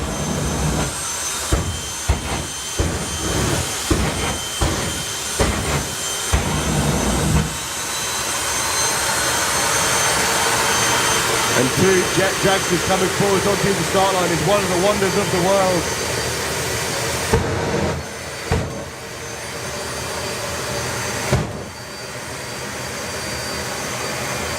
There's nothing else out there that even sounds like this. As the afterburners pop.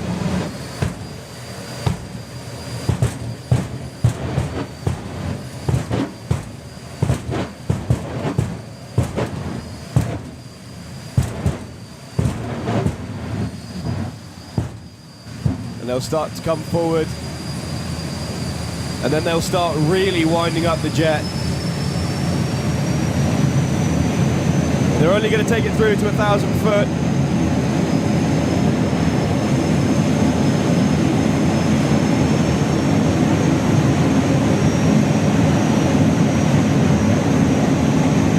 The tower starts rocking backwards and forwards. Here we go.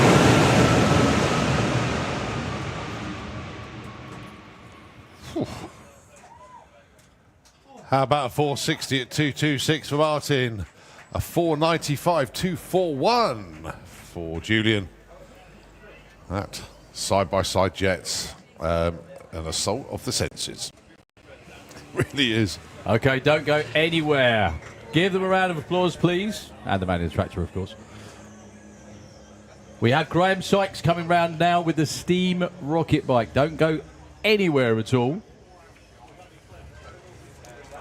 That's the Fire Force team off to get Martin. sure he's probably got the kettle on by the time now. He gets up the other end. Have you noticed anything thrust powered is from Yorkshire? All of it. It's one of those things, isn't it? Yeah. Probably an engineer's thing. Who knows?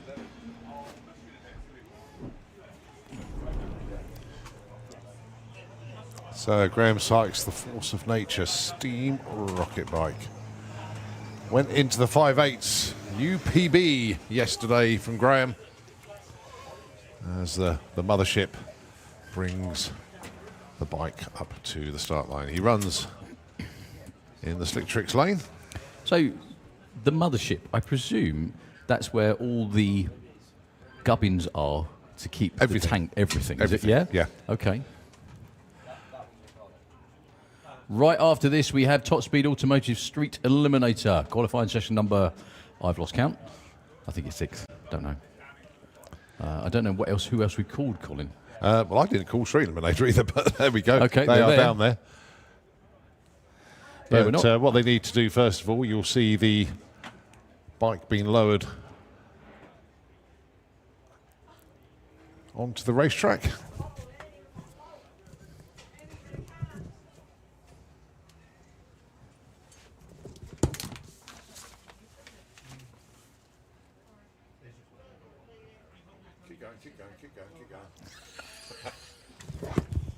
It could be the first time a Wasp's ever evacuated the tower just by going straight for the door. Yeah, he saw me with the run order. Yeah, he thought, and no, I'm he not knew going I'm to be get part of that. squashed. Yeah, absolutely that. So, while we're rabbiting, Graham and the team, so that's Graham actually lowering the bike down. I just want to say a very big good afternoon from Mum and Dad, I'm sure brother as well, to Sky down there on the starting line. Good afternoon, Sky. You'll be pleased to know Dad is busy at home, beavering away working on the car with Steve French to get it ready for your debut in Supercomp coming up soon. So Graham lowers the bike off of the back. So totally unlike any other motorcycle. Well, it's not a motorcycle, is it? Really, it's thrust powered. It really is a complete work of art. If you've had a chance to check it out in the pits, you know what we're talking about with the engineering and everything about it. The body is sculptured to fit around Graham to make sure he stays on it, most importantly. And they'll wheel it out onto the starting line right now. Well, Graham is currently the world's quickest accelerating human on wheels. That in itself is pretty serious.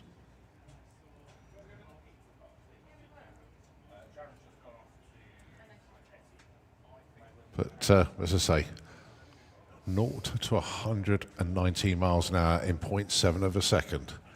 It's insane numbers. And there is the man himself taking that walk forward. Give him a Santa Pod appreciation cheer and a round of applause, Mr. Graham Sykes.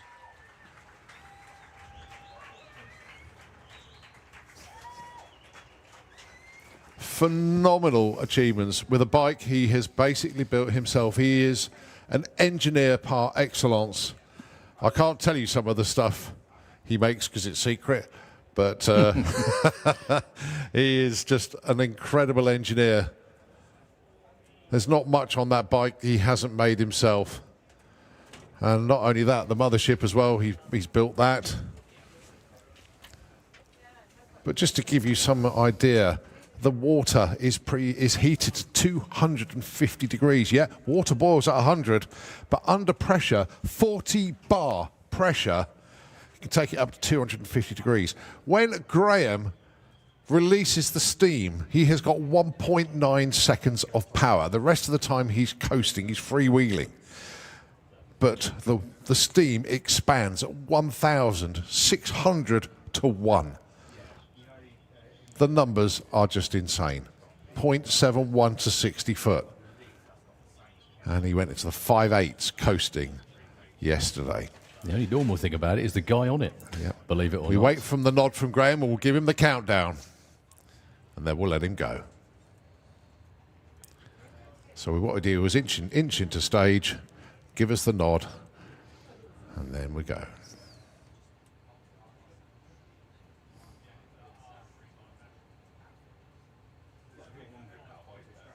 5, 4, 3, 2, 1, go! So he's out of power. He's going to be coasting. Will it be another 5? The answer is yes. 597 at 160 miles an hour. Once again, bear in mind, he was out of power in less than 2 seconds. It's incredible. Freewheeling for 4 seconds, and he still goes 597.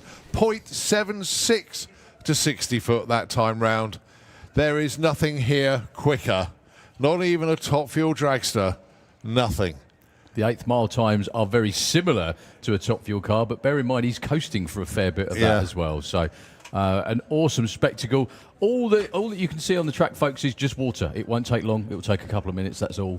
And then we'll be on with qualifying and racing. Top Speed Automotive Street Eliminator around the back of the towers. Jamie's back with us.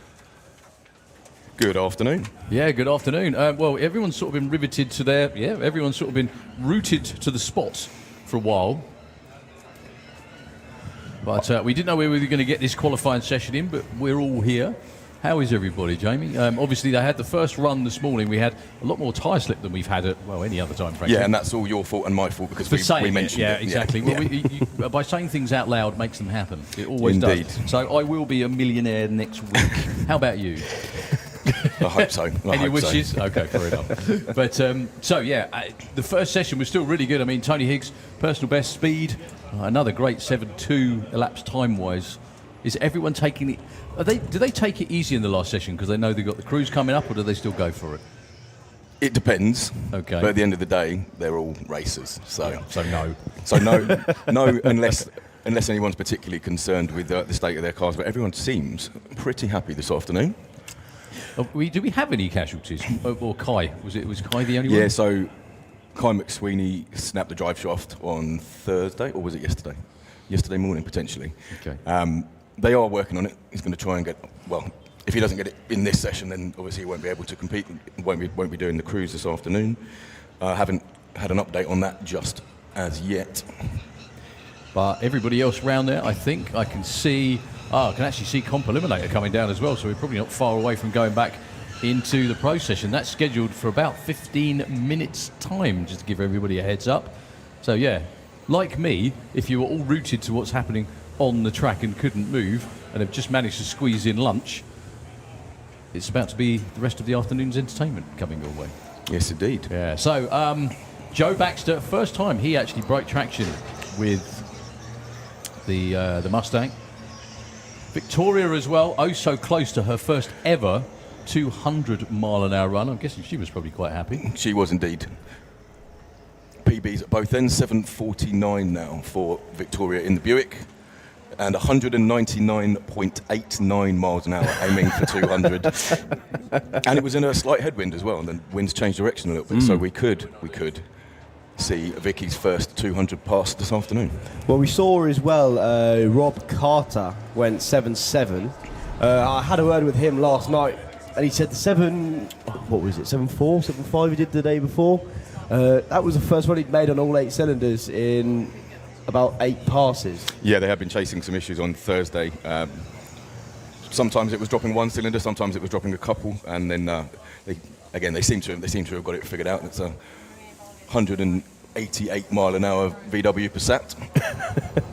Which is street legal, by the way. Which is street legal again. So this class, if you've not been to Santa Pod before and don't know about the street class, Street Eliminator, Top Speed Automotive Street Eliminator, is entirely street legal cars, taxed, MOT'd, insured, and to compete in eliminations tomorrow, no matter how fast they go in qualifying today, they have to complete a mandatory cruise this afternoon, which involves it's about 30 miles and stopping at a petrol station to fill up on pump gas and then drive back. And then tomorrow, some of them will be doing, and this afternoon hopefully, some of them will be doing low 7-second passes at over 200 miles an hour in cars that some of them drive to the track.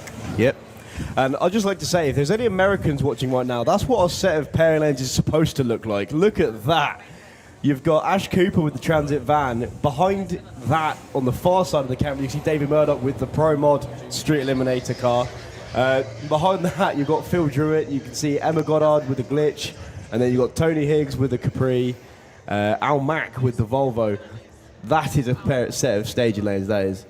It's not just Camaro after Camaro. No. Camaro. Bit of diversity is what we like. Or dragster after dragster. Proper set of stage lanes. And yes, I have just called you out. I apologise, but I don't. And to keep the purists happy as well, Joe Baxter's Ford Fox body has a Ford engine in it. Nice. So we're just waiting for the last little bits to be cleared up. The glue bird's going to be making its laps. The last little bits of squeegeeing. The track's dry. We can see from now the track is dry. Just taking this opportunity to do a final little bit of modification for these cars. Because these cars run on a radial tyre as opposed to a slick, they don't like as much rubber being down, but they like quite a bit of glue. It just helps them dead hook, which is what you don't want to do with a slick, but with a radial you need to, because if you don't dead hook, you spin, as we saw this morning. Speaking to Phil Winstanley with the Morris, this morning's run was, well, he purged the nitrous, you could see that happening, but the run itself was no nitrous, and still went a 9.9, and even though he obviously wanted to go faster and wanted the nitrous to work, he actually just set himself a naturally aspirated PB with that 9.9. So good problem to have. Yeah. Very good problem to have, actually. Shout out as well to Graham Smith, who I'm sure is either here or watching from home. He is here. We'd love to see you back out. It's a shame he's over there. He's looking at us. Oh, hello. Yeah, he's I can see you. It's because you're not. It's because you're not singed. We didn't notice you. That's what it was. I just wanted to say it's a shame you're strapping turbos to the car. You should have been supercharged. Oh, steady. It should have been. That's Binny's fault because he made a rendering out of it and it looked awesome. Yeah, sorry about that. But good to see you got back out when the car's done. It's nice to see all the work that's going into that. I'm very excited to see that when it comes back out. And shout out as well to Bill McDermott, sponsor of the class. Not here with the Bentley, unfortunately. No. Do we know why? I don't know why. Also, running very well earlier this season, 740s, over 200 miles an hour. First time the car's been back out for a couple of years. But no information on that as of now. I can do some hunting this evening, see if I can find out for tomorrow. Yeah, well, you weren't prepared for this job because you weren't supposed to be doing this weekend, were you? I mean, No. I'm not being rude, but you were supposed to be busy, weren't you? Yeah, I was supposed to be busy with Nathan Hawkes and the Bricktop Mustang in Super Comp, but as mentioned, had some season-ending issues. So he's here, he and Dee are here having a nice holiday for the rest of the weekend, and we'll be back out with that car next year. It must be quite horrible to sit there watching the racing when you should be in it, especially I know what it's like, especially when your class comes around. It makes it even harder, doesn't it? Yeah, you poked fun on me yesterday. Said, here comes Super Comp. You're going to pretend you're in Super Comp today. Why would I do that? So it sounds very unlike me. We do get along really, guys, don't we? He does, with himself. Yeah, something like that anyway. No, if you start being actually nice to each other, you know something's definitely up. Yeah. Yeah, precisely that. Tony Higgs, surprisingly, having run 206 this morning. Yeah. 720 something, 206. He wasn't happy. There's a shock. PB, not happy. Because? I'm not entirely sure. Okay. They're still working through a couple of things. Just because. He did run 7. I think he got 701, didn't he? I think back it at the national final. 701 or 704, something like that. National finals last year. Again, well over 200 miles an hour. So the cars that we've been talking about, you finally get to watch them. And it's going to be Joe Baxter with the Mustang and Nigel Hale with the Mahusiv pickup truck. I'm surprised he's found radials strong enough. Well, as you mentioned, Nigel in the pickup is on radials for the first time this weekend. Never done it before, so they're at the moment kind of fiddling with tyre pressure to see what's going to work the best. There aren't many other cars that heavy with radials to ask. Is there any? I'll tell you what. I don't think. You should have stopped that sentence with there aren't many other cars that heavy.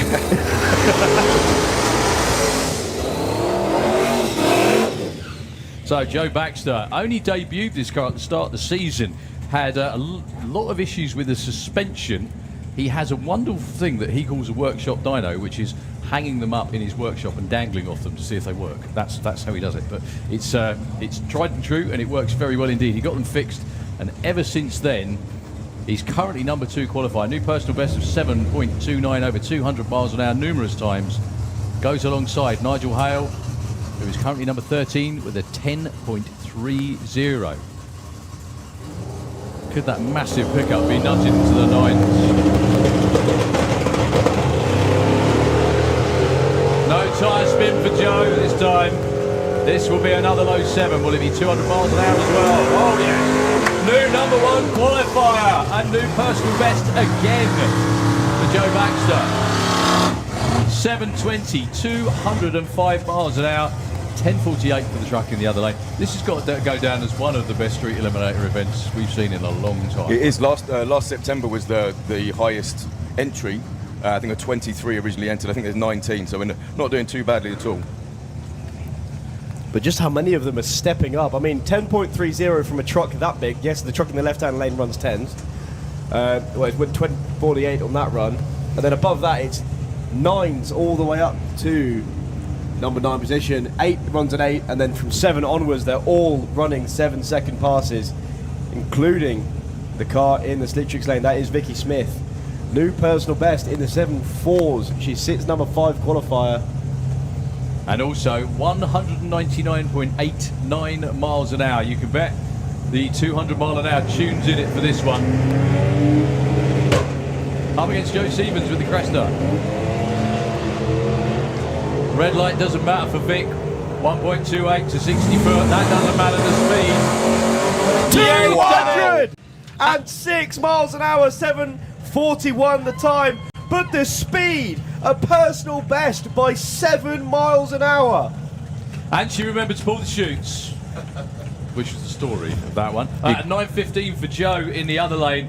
Well, it's got to be, again, it's definitely one of the most competitive street eliminator we've seen for a long while. When it comes to number crunching, for those of you who are as passionate as we are, 50 miles an hour in the back half. That's Victoria picked up. Not bad at all. Spotted Andy Bond down there.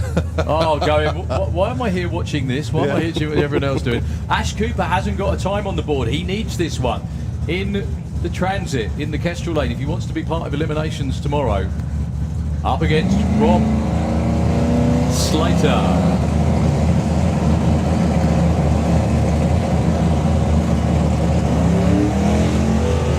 Well, actually, Cooper's still with problems. He will get an elapsed time, but he's got to run quicker than 13.5. Meanwhile, Rob Slater goes 7.96 at 177.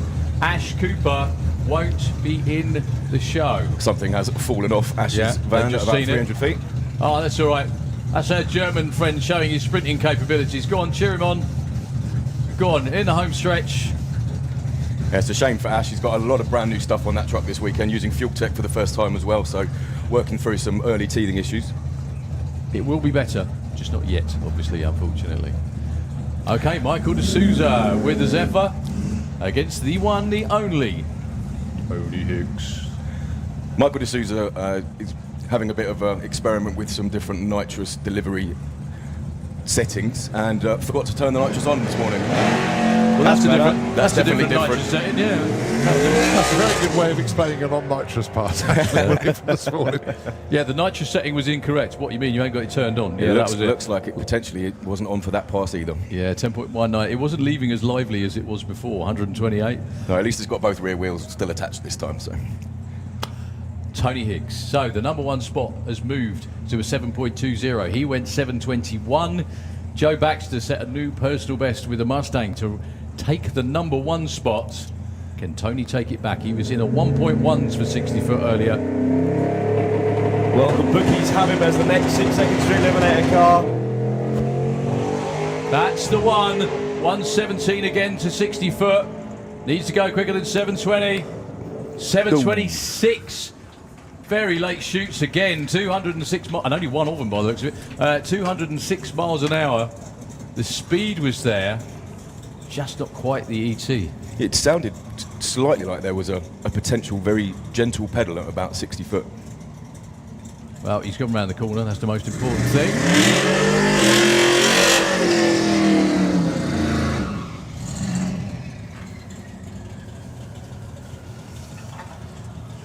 Just very quickly, if you're listening downstairs, I'll go up to the top end in a couple of minutes. If you get around, or So we have a family affair on the start line.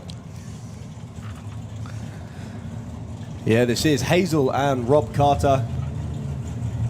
Rob, I run 740s on low boost, Carter, as he was in the bar last night.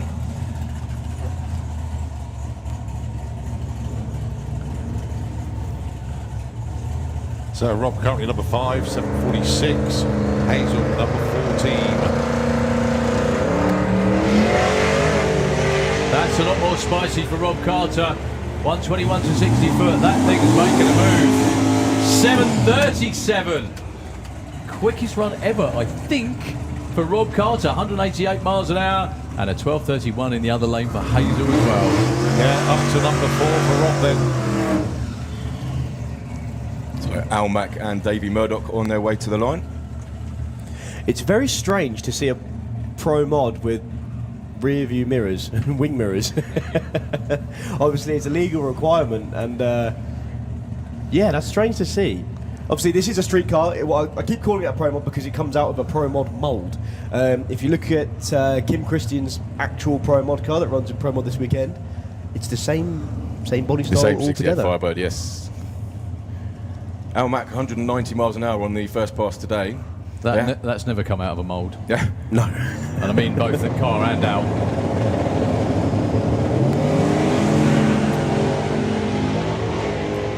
Well, when Davy's car's picked up to 60 foot, it will be very quick.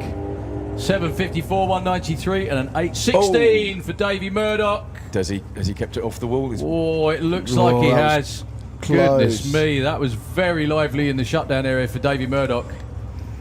He's got it back in his own lane. If you can hear me down in the TV office, just quickly play a replay of that, because I know you've got a camera up there, but none of us were watching it, unfortunately.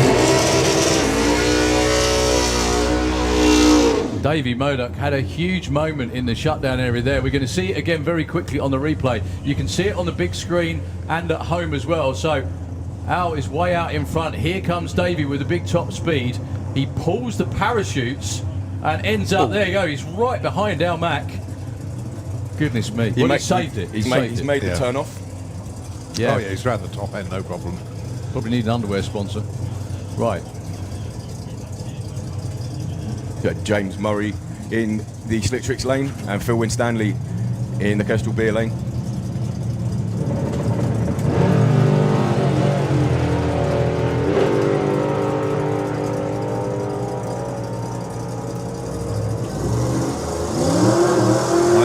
.937, Phil Winstanley and James Murray.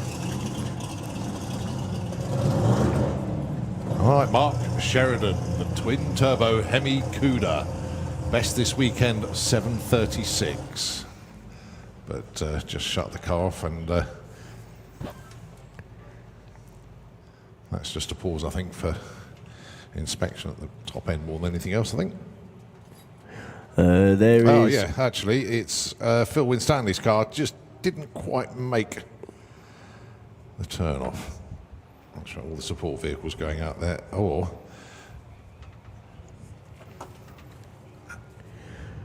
yeah, he still parks on the top side of the left-hand side of the track, so he's still in the same lane he was running in, which is always a good sign.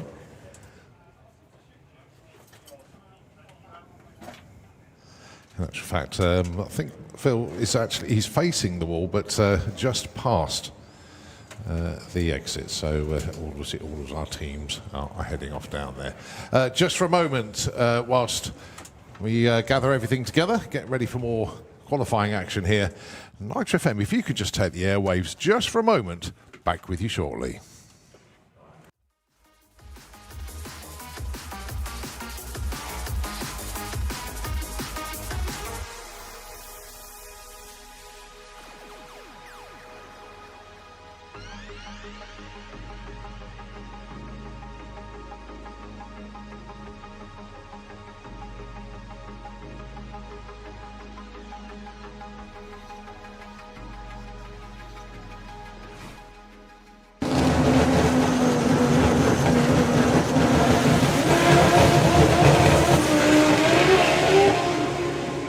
.109 to 60 foot for Konstantin. That's his quickest ever, I think.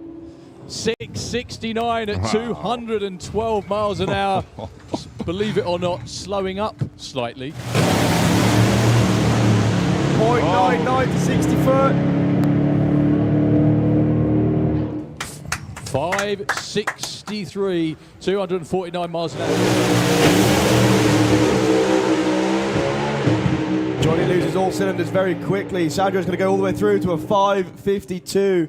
He does improve on his run, but not enough to move hang up. Hang on. It's going to be very... How close is it? Oh, he might actually. Yes, he has. Does. Number 1. Lots of tyre shake for Silvio. He has to lift. Tony all the way through to a 536. It's not enough. Well, it was on a really good run until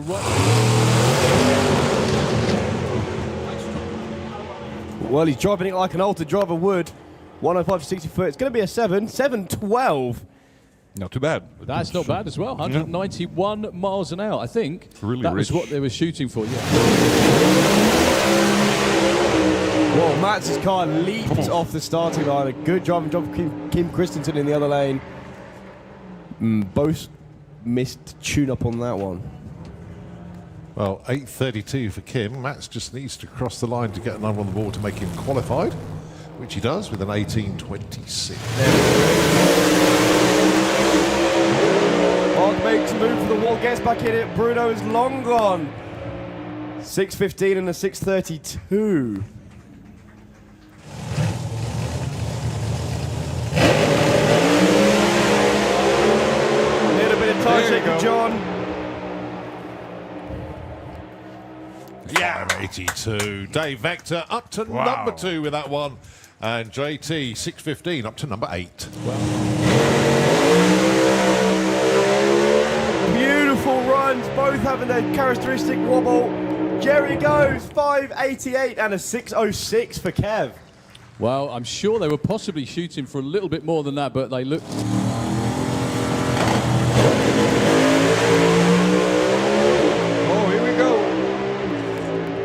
That's a great race. 583 for John Webster, 247. Wow. Well, where are they qualified quickly?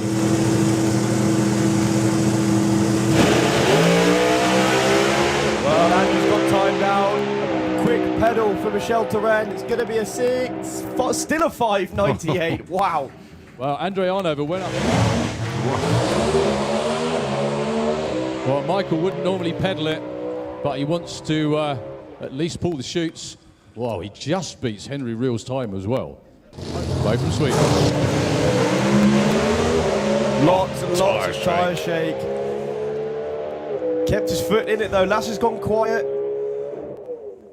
6.94. 202. And a headache to go with it, looking at those. Number 2. Oh, it's not going to be Jimmy, so Robin Duran, can he make the most of this? 6.59, he finds 1,000th. Wow. Okay. Best of luck to Liam, here we go.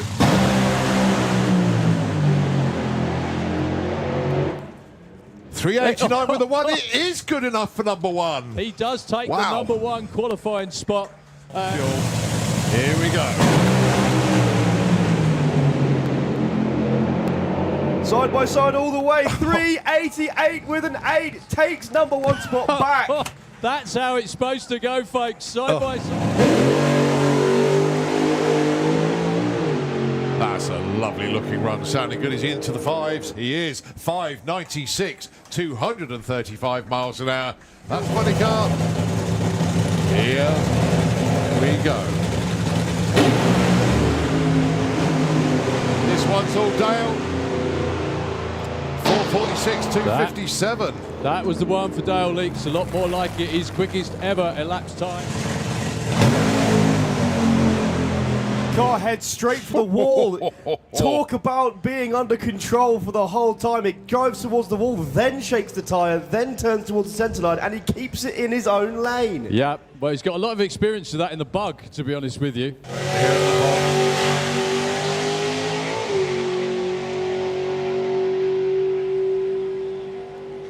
That'll do very nicely indeed. 7.99, 166 miles an hour. Bikes, this is the second bike. That's a bit more like it. It might be a low 8. 8:19. Oh, so close.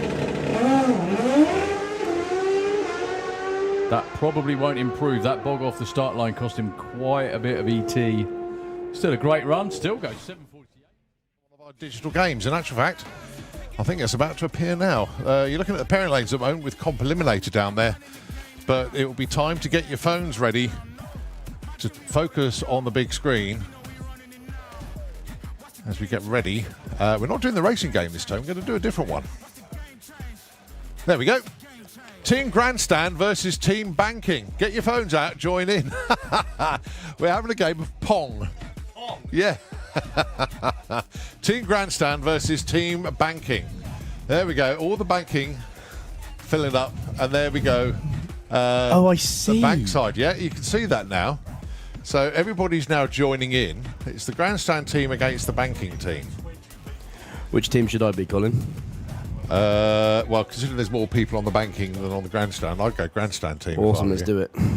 Look at that. There's loads of them filling it up.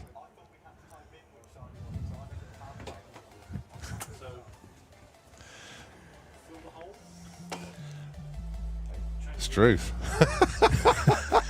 Oh, there's so many. That's mad. Yeah, so you scan the QR code and type in 9511 as the code. I'm right at the top. My word. Here we go. Are you ready, folks? The game of Pong begins now. Oh, nicely hit. Oh, it's Team Grandstand have scored. It's the first to 3 wins. Here we go again. It's been batted over back to the Grandstand. Oh, it's 1-1. The banking scored. This is incredibly going difficult. Again. Back to the banking. Back to the Grandstand. Oh, back to banking. All the speed's picked up. This is a great game, this one. Oh, the banking have scored. It's 2-1 to the banking. Oh, it's 2-2. It's a decider. First to 3 wins. Here we go. Oh, the banking. Give yourselves a round of applause, banking. You win that one. Let's do it again. We like that. That's good fun. Oh, I was a top player, look. Fluke. Oh, my word. Here we go then. Join in again. Oh, everybody's going to be so quick to get in this time. Look at this. Team Grandstand and Team Banking.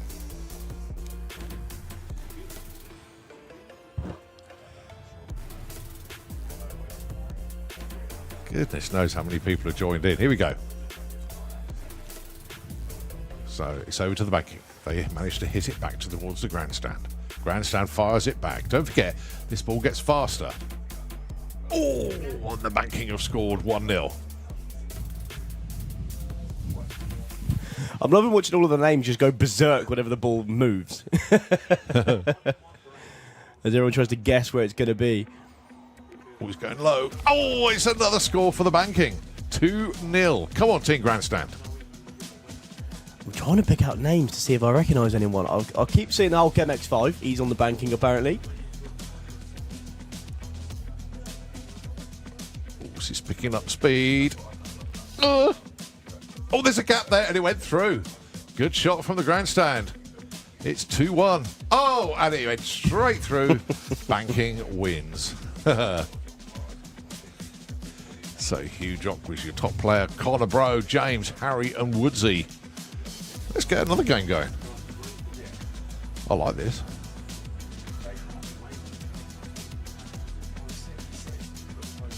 Oh, is that it? Oh, it was an advert. Go on, one more game. One more, please. Give us one more. They're all fired up for it now. Oh, that's it. Oh, it's good fun, that one. So Pong between Grandstand and the banking. I like that one. That's certainly different. And I don't know how many people quickly registered to play that one. But that was very, very good indeed. And it's good that everybody can see that on the big screen as well. So, yeah, good little bit of fun there.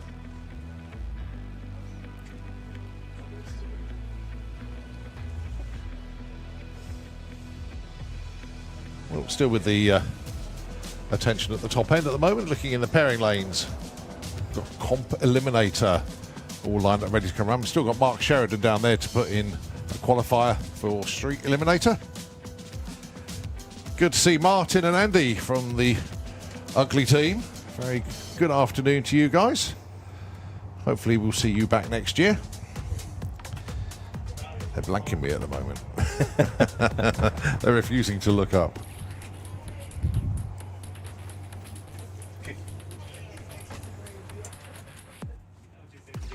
But yeah, round one, Comp Eliminator. It's eliminations. It's our first eliminations of the weekend, actually, for Comp Eliminator.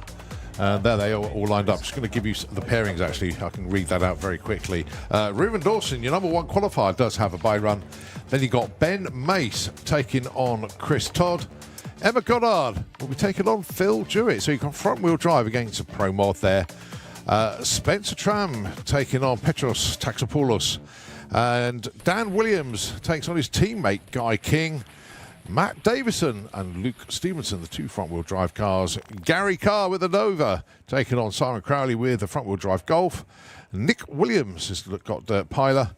Terry Newton has got Phil Norman. Darren Dewhurst has got Rennie Ershman. Another pair of front-wheel drives, Ahmed Jamshed and Andy Nichols. And then finally, Lloyd Perkins. Should have been taken on Rob Smallworth, but we do unfortunately know that Rob is broken, so Lloyd will actually get a solo there. But I think everybody else is down there. Obviously, we've still got Mark Sheridan to run, and behind Comp Eliminator, it will be Pro Modified. Their final qualifying session, followed by Top Methanol. They could switch around in the lanes. It could be Top Methanol, then Pro Modified. And then, of course, Top Fuel Dragster, Pro Stock Car, Nitro Funny Cars, and then everything else to follow that. So plenty of action still to come here this afternoon. Good news, the ambulances have vacated, so they're going back. Again, we have no more information than that. That's just what you can see with your eyes. We do, however, have a mini quiz coming up. So eyes back on the big screen. Ah, the quiz, yes. Now, everybody should take part in this one. Apparently this is a mini quiz. Mini quiz. Well, I think the last one was about 40 questions. It was huge, the previous one. Okay, so all eyes on the computer screen. All eyes on the big screen. Get yourselves ready to log into the mini quiz. It's such random questions last time round. It caught everybody. We all thought it was going to be drag racing questions, and it wasn't. But good fun, nevertheless. I liked it when Barney started getting bored with making up actual questions, so he just made up random ones. How old is my next door neighbour's cat? Yes, we don't know.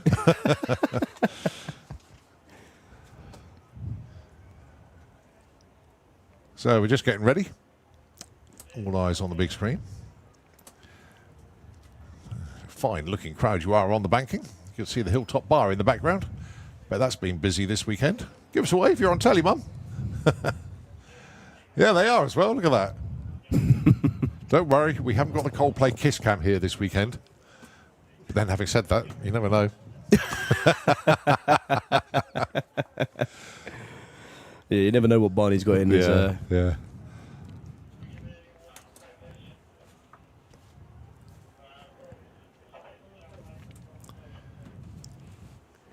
There you go then, look, everyone giving the cameras a wave. You got the person with the headphones on and the orange, I was going to say cardigan, but yeah, him. The man in the white polo shirt pointed him out. Plenty of others there. Put your hands up if your drag race is a bit of a busman's holiday. Oh yeah, there's loads of them up there.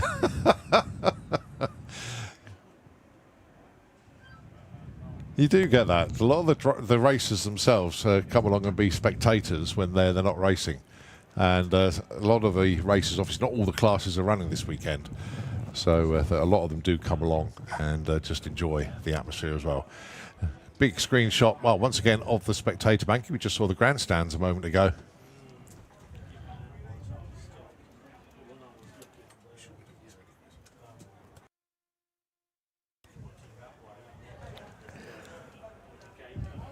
So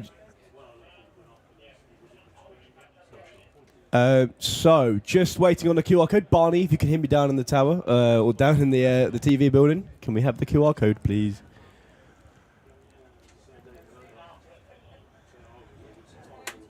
But having a good look. I've just spotted Roy and Elaine. Well, Roy Wilding, I've just spotted you. I just saw you on the grandstand camera. There we go. Look, I can see good him in person. Roy.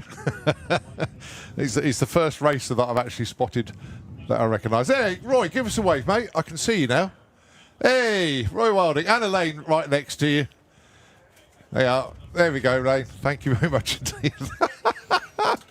Absolutely superb. Can I spot anybody else there? No, because the camera position has changed. Right, again. Roy, now what you've got to do is move seats so when the camera gets back on here, we'll play Where's Roy? Yeah, we're going to play a game called Where's Roy? Oh, dear.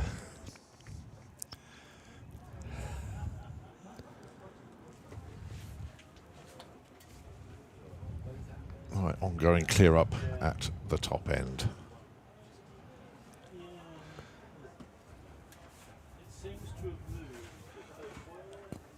Did he move? Oh, is that a different view?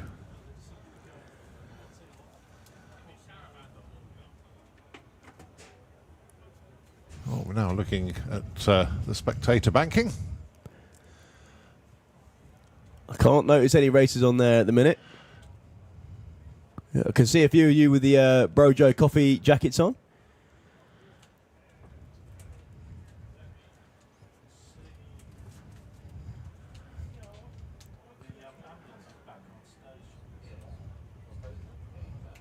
In fact, actually, I think I just saw Phil Pratt. I think. Oh, right, okay.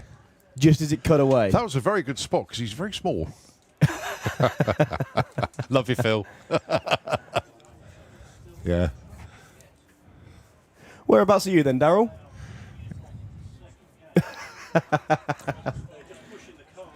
I see. I've just spotted Dave G. Wilson. He was just walking away. He was trying to hide, but the hat gave him away. So what are the conditions like where you are, Daryl? Is it windy?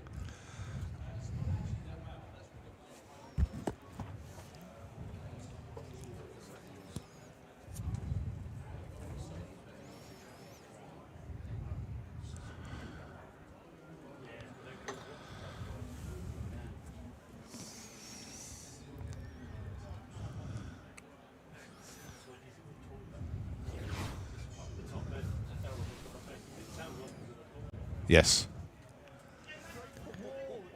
Talk about being under control for the whole time. It goes. Thank you very much.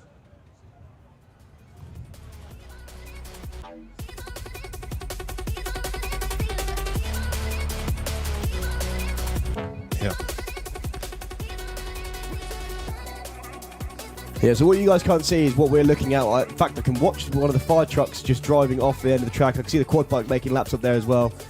It's a long way for the tractor to get as well, all the way up there.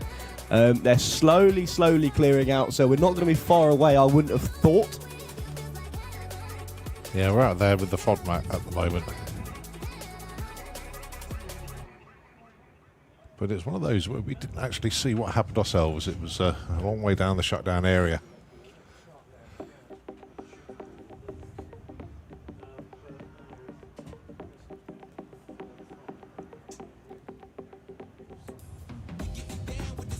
Well, one thing we must say to all of our spectators, thank you ever so much indeed once again for joining us. We do get these moments where nothing happens on track with be it an oil down or dealing with incidents, stuff like that, and it will prevent us from running for obvious reasons. So thank you ever so much indeed for your patience. It won't stop us completely because it just delays things. So it makes us run later in the evening. Our schedule, unbelievably, if I have a quick look at the timetable, we estimated, if everything went to plan, to finish around about 6:20.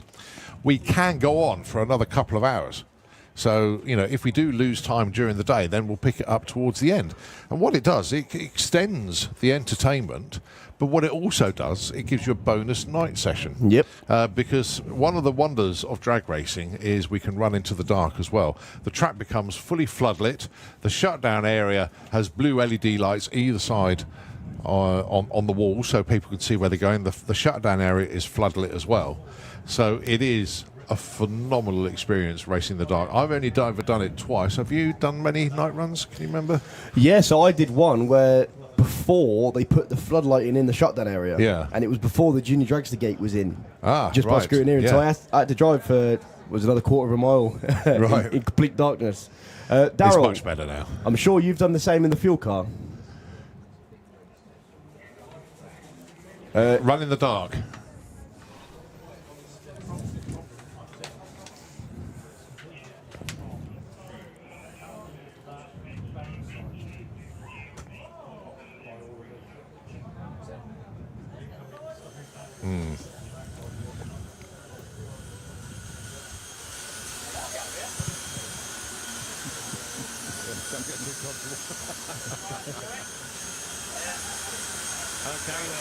Yes. Obvious reasons. But on the big screens on the live stream, you're getting a lovely shot of what we saw last night, the two jet dragsters. They put on an awesome show, and you'll see the nighttime turn to basically not that when they start hitting the afterburners. Yeah, under the floodlights, what an amazing experience it is. And if you like the look of this, Flame and Thunder, end of October, that is the one to come to, because obviously it gets dark quite early.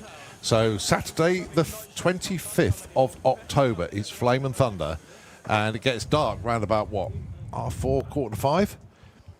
So we'll be running the jet cars in the dark, and we have a load of jet cars as well. So it's great entertainment. And what the racers do, obviously they're going to be run with headlights. A lot of them put like LED lights underneath the cars, and they just do something a little bit special, or they put, they just go for it. They really do go for it. Decorate their pit areas, and it's a proper happening. It really is. We got the Dancing Diggers this year as well. Do you remember those from a few years back? The JCB Dancing Diggers. They're back this year. They were a massive hit, and look forward to seeing them once again. Yep.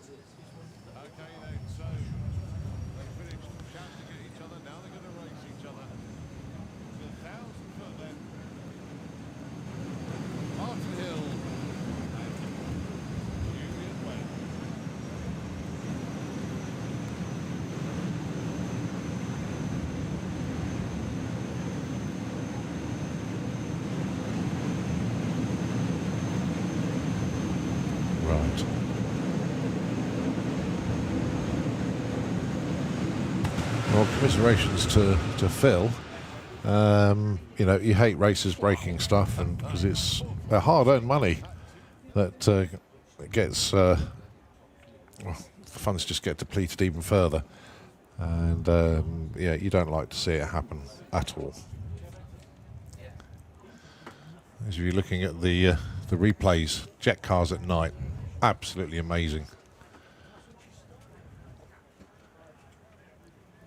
I couldn't believe then, watching that replay, just how quickly Martin Hill slowed down. That's a big old parachute on the back of that jet. Yeah. Yeah, and you can still see the inside of the jets glowing as they click the afterburner off. That is Graham Sykes in the night yesterday. He closed the show. And then the fireworks went up straight away after that. Right, I'm going to try and do something that someone gave me the idea of yesterday. I want to see who's got the most common name on the bank or the grandstands. Weird. Okay. It is weird, but we had this thought yesterday whilst the night show was going on of who's got the most common name. So, right, those of you in the window, give me a wave. If you can see yourself on the big screen? Yeah, give us a wave. Right. If everyone could just do me a favour, this might work, this might not, I don't know. Just sit down for a second if you're able to. And we're going to get you to stand up when I call a name out, a bit like a register. I just want to see if this works or not. I've got no idea if it has. It's just an idea I had. Right, so if everyone sits down for a little bit, can see it. Right, what's a good name? Who's got a good name? Should we do your one? Right, if your name is Jamie, just do us a favour and stand up. I want to see who's out there called Jamie. There is not a single person called Jamie. Oh, he's in there. So we all got one Jamie in the tower. Give us a wave if your name is Jamie. I was already standing up, I'm just short. Yeah, okay, right. So Jamie is not a very common name. Oh, well. Only you. Okay, right. Give us a wave and stand up if your name is Colin. Right, so stand up, give us a wave if your name is Colin.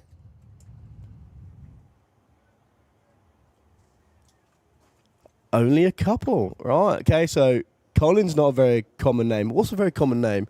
Mark. That's a very common name. Right, give us a wave and give us a stand up if your name is Mark. Yeah, there's a few more Marks out there, I can see that. And on the grandstands, give us a wave and a stand up if your name's Mark. Only a couple. Oh, there's one right at the top of the grandstand on the back. I saw you. Awesome. Right, let's go with my name. Stand up and give us a wave if your name is Tom or Thomas. That's quite a common name between young people, if I must say so myself. There we go. Okay. Hey, the little lad in red from earlier, his name's Tom. Hello, Tom. That's my name too. It's a good name. Over there in the green as well. And on the grandstands, give us a wave if your name's Tom. Hey, man, right by 60 foot, I can see you as well. What about further down? Hey, with the blue hat on. Or blue hat? Yellow hat with the blue t-shirt on. I see you. Your name's Tom. Awesome. Okay, let's do some female names. What's a common female name?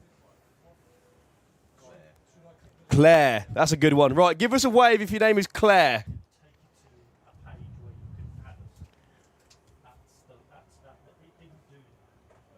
Right, all I'm saying is, you two men over there, your name's not Claire.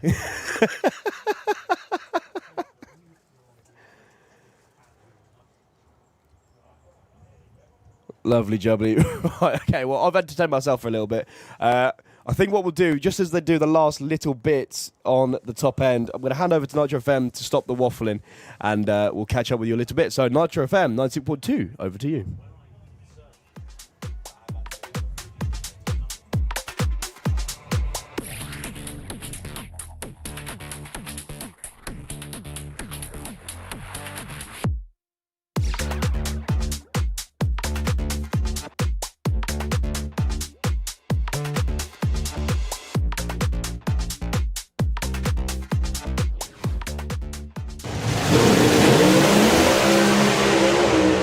Matt's car leaped off the starting line. A good driving job from Kim Christensen in the other lane. Both missed tune-up on that one.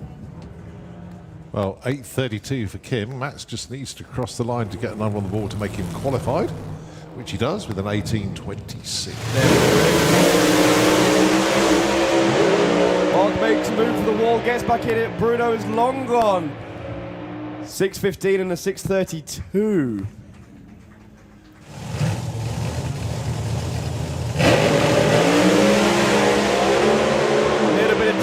John. Yeah, 82. Dave Vector up to number 2 with that one. And JT, 6.15, up to number 8. Beautiful runs, both having their characteristic wobble.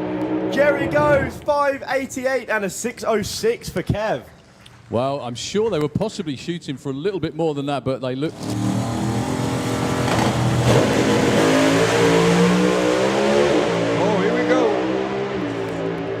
That's a great race. 5.83 for John Webster, 2.47. Wow. Well, where are they qualified quickly?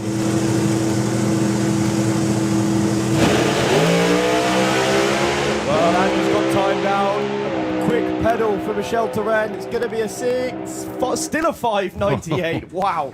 Well, Andre Arnover went up. Well, Michael wouldn't normally pedal it, but he wants to at least pull the chutes.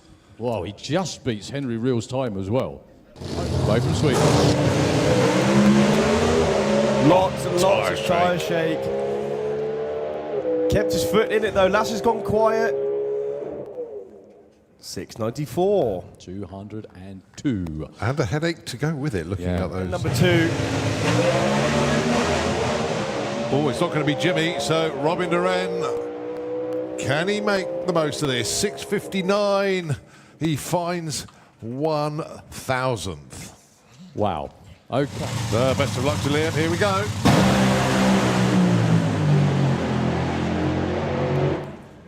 $3.89 with a 1. It is good enough for number 1. He does take the Wow. number 1 qualifying spot. Here we go.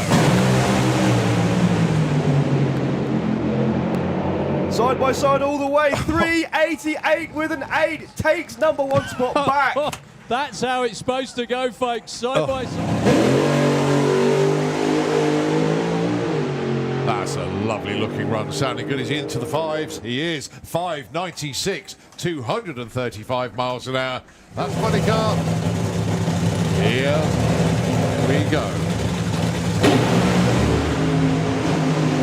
This one's all Dale.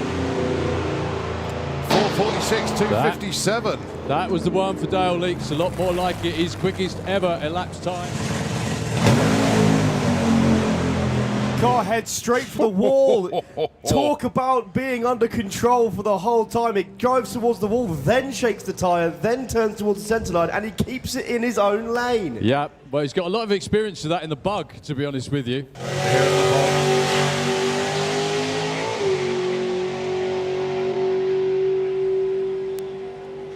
That'll do very nicely indeed. 7.99, 166 miles an hour.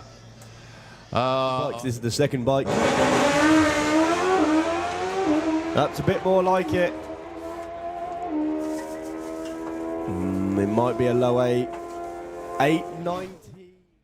7.3s at over 200. Down into the 7.3s at over 200, and well, I think the fastest he's been is 209 miles an hour.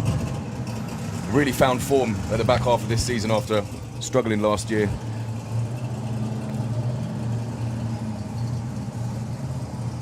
He got in the habit for a while of running a lot of 10-second passes at over 200 miles an hour because they weren't getting the launch how they wanted it. But as I say, they've found a few real improvements in the last few events.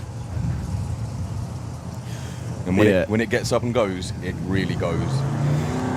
The phrase "picks up its skirt and runs" has never applied more appropriately to any vehicle more than this one.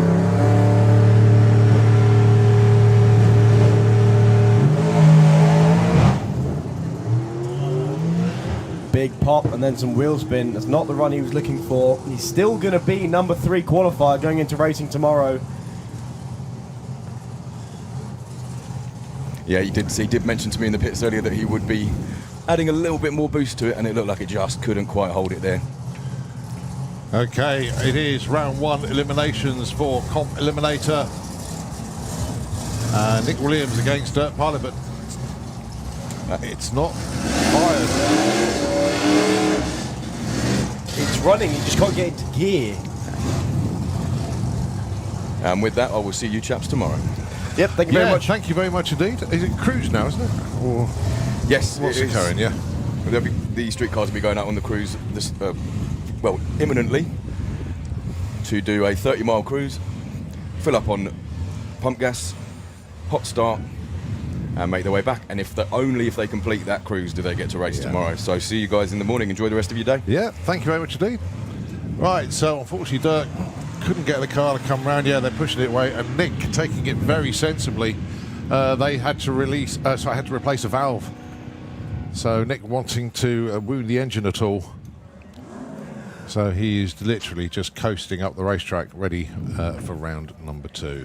You're going to see a lot of lifting and coasting in this round because this is Comp Eliminator eliminations, which works slightly different than Comp Eliminator qualifying. In qualifying, you can run as far under your index as you want to. In fact, it is rewarded by you get to be number 1 qualifier if you go under by the most. Yeah. In eliminations, that changes slightly because the quicker you go, the more your index drops, which gives you either less of a head start or your opponent more of one. Right, next up, Terry Newton taking on Phil Norman.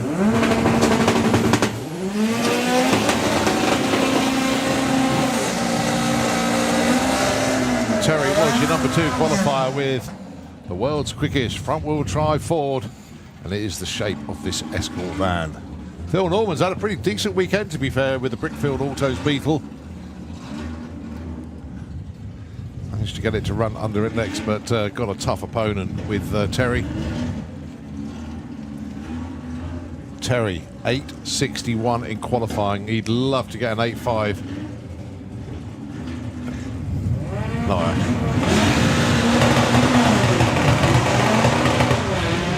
Terry goes red.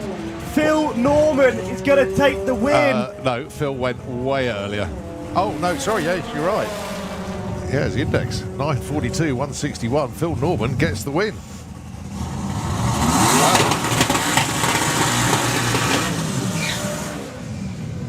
Yeah. Yeah, there's me being a bit of an idiot there. I forgot about the difference in the tree. Sorry about that. No. That's a yellow card. Right, Emma Goddard and Phil Druitt. Index for Emma is 9.50. Phil is 7.03. 2.47 seconds difference on the tree, but they can go as hard and fast as they like. Phil has a chance here to have one of the largest upsets. The car can run as far under index as Emma Goddard, just needs to link the front half to the back half.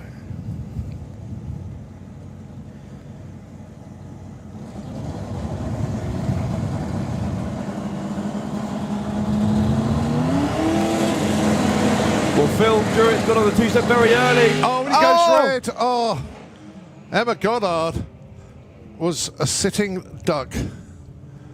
And Phil Druitt goes red. Goes 8.31, 1.39. Doesn't matter. Emma Goddard, even though she's rolled to about 100 foot, she's got the win.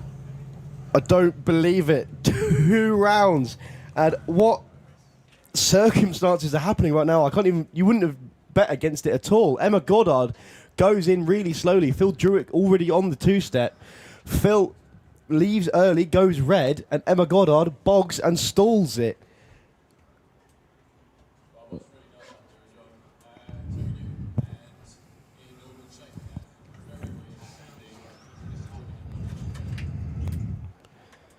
He went big red as well. It was a 0.3 red.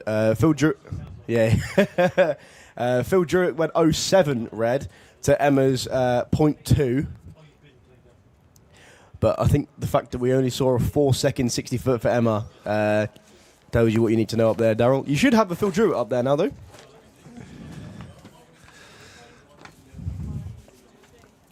Yeah, I think he knows. I think he knows. Yeah. No. Yeah, well, you're going to have Ben Mace and Chris Todd coming your way very, very soon indeed. Ben Mace coming into the burnout box.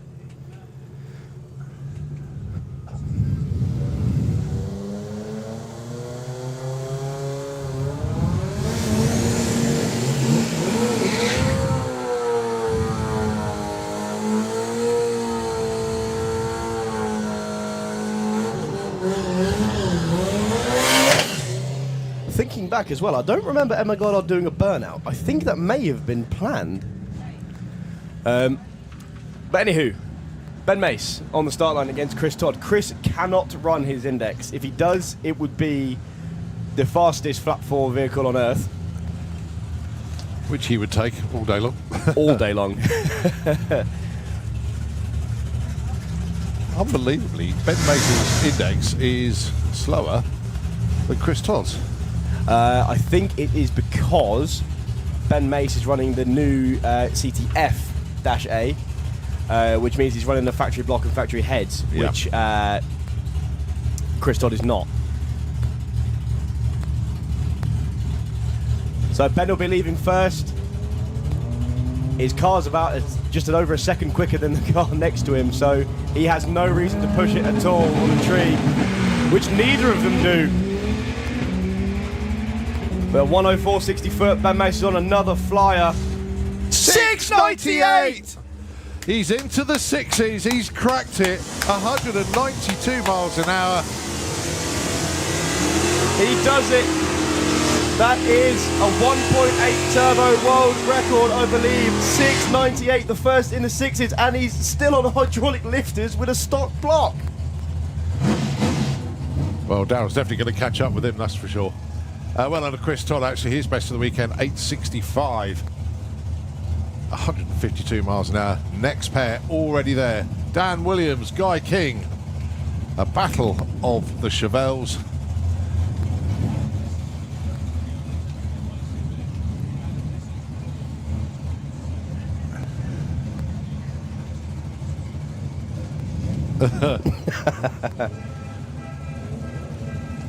There goes the team. They go mad.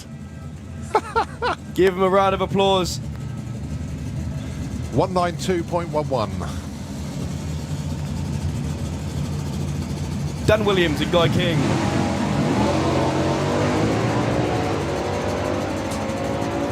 Well, we won't read out reaction times on race day. Yeah, Dan takes that. 1073 to 1043. Dan wasn't as necessarily awake as he usually is to his own high standards with a .14. He had massive performance advantage though. Right, battle of front wheel drives. Ahmed Jamshed and Andy Nichols. Ahmed will be going first, index of 950, and Andy 916.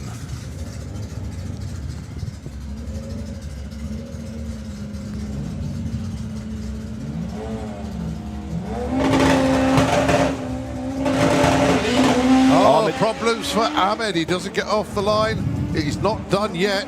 Can he keep change and charge? I don't think he's going to get there. He's not. Andy Nichols takes that with a 938.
Right, Gary Carr just about to take the win. Indeed he does. 11:42 over Simon Crowley. So Gary Carr. That sounds like Lloyd Perkins, it is. Yeah, Gary Carr's got Nick Williams in round 2, and it was those two fighting out for the championship not that long ago. So it would have been an all supermod matchup with Rob Smallworth supposedly being in the other lane, but he broke on Friday.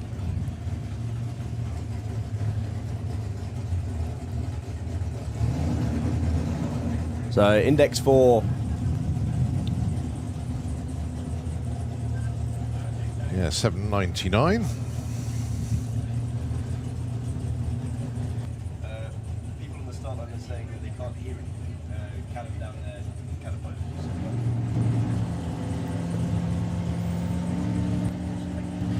Right then, Rob Smallworth. Looking on from the pits, unfortunately, it's going to be Lloyd Perkins taking a nice, easy win. Oh, he jumped out of gear as well. Good job, it was easy.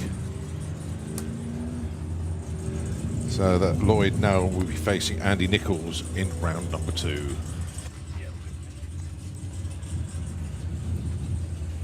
Right, still to come. Matt Davison, Luke Stevenson, Darren Dewhurst, Rennie Ershman, Spencer Tram and Petros Taxopoulos, and Reuven on a solo. Don't know which order. Ah, here's Reuven on the solo. I assume this was a given by run. Yeah, predetermined by. Number 1 qualifier gets that. It's the issue with, obviously, we love all the different combinations that run in Comp Eliminator, but so many of them are that experimental and they're running that far on the brink. They do tend to break a lot, so there tends to be a lot of buy runs first round. Although I must say, not this weekend. This weekend seems to be awesome.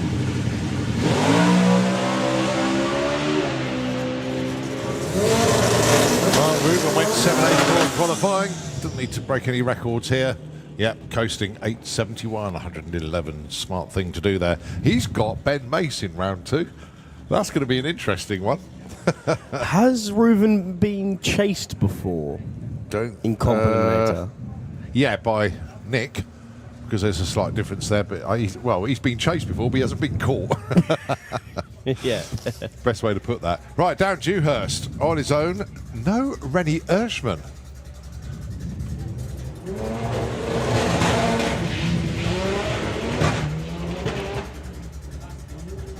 Well, Darren takes it past 60 foot just to get the data. All he needs to do. He's got Phil Norman in round number 2. Outside of the ladder's looking interesting. That's the best way I can describe it. Well, good news, Petros has made it down after the issues he had this morning on the first qualifier today. Yeah, going alongside Spencer Tram. Now, if Petros's car goes, this could be very, very interesting indeed. Petros's car is the second quickest front-wheel drive car in Europe. It's shown potential to take the number 1 spot. There's only a couple of hundredths in it between him and number 1. Number 1 being David Lamech with the Nova.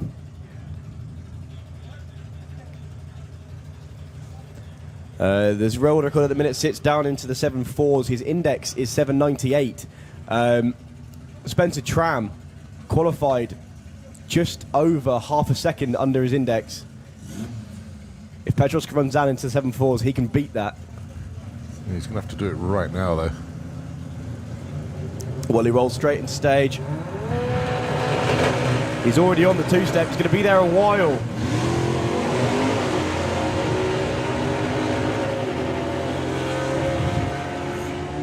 Well, it's not going to be that with a 159.64, unfortunately. Spencer's going to have to lift the top end to not hurt his index, which he does.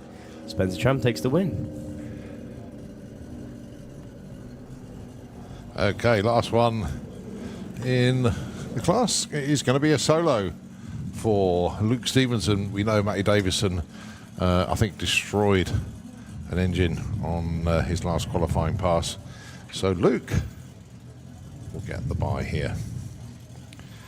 All right, let's wait for Luke to cross or break the beams as such, really. But the matchups for round number 2, Reuven Dawson will be taking on Ben Mace, Emma Goddard against Spencer Tram, and Gary Carr against Nick Williams, Phil Norman against Darren Dewhurst, and Andy Nichols against Lloyd Perkins. And Luke, assuming he breaks the beams here, takes win, which he will be facing Dan Williams.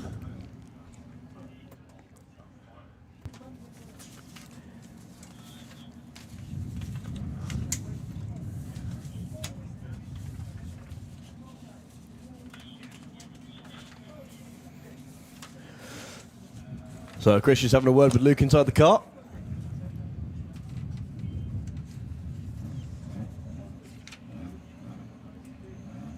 And Luke's going backwards. I think, yeah. Spotters are out there. So no doubt Luke will be switching lanes. Yeah, the crew are all walking over into the other lane. I think they were just asking Luke, are you going for a full pass or are you just going to break the beams? So one of the questions that he's entirely entitled to do, actually. Right, up next it's going to be a battle of the four-wheel drives, and then we go into Top Methanol, the final qualifying session for them.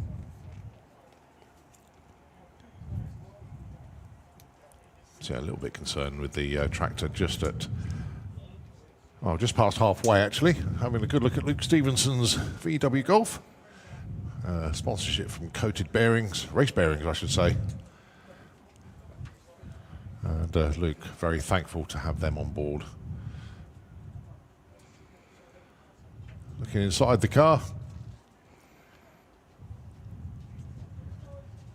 Luke actually doing very, very well indeed in the VW Pro National, in the VW Pro Championship, leading the way going into the national finals in 2 weeks' time. Daughter Lily also doing the same in VW Sportsman. Nice. So it's a very tight battle between Lily and Dominic Crawford.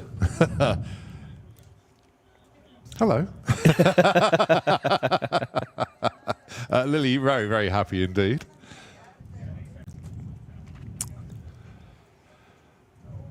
So yeah, fair to say the Stevenson family have had a pretty good year at the racetrack.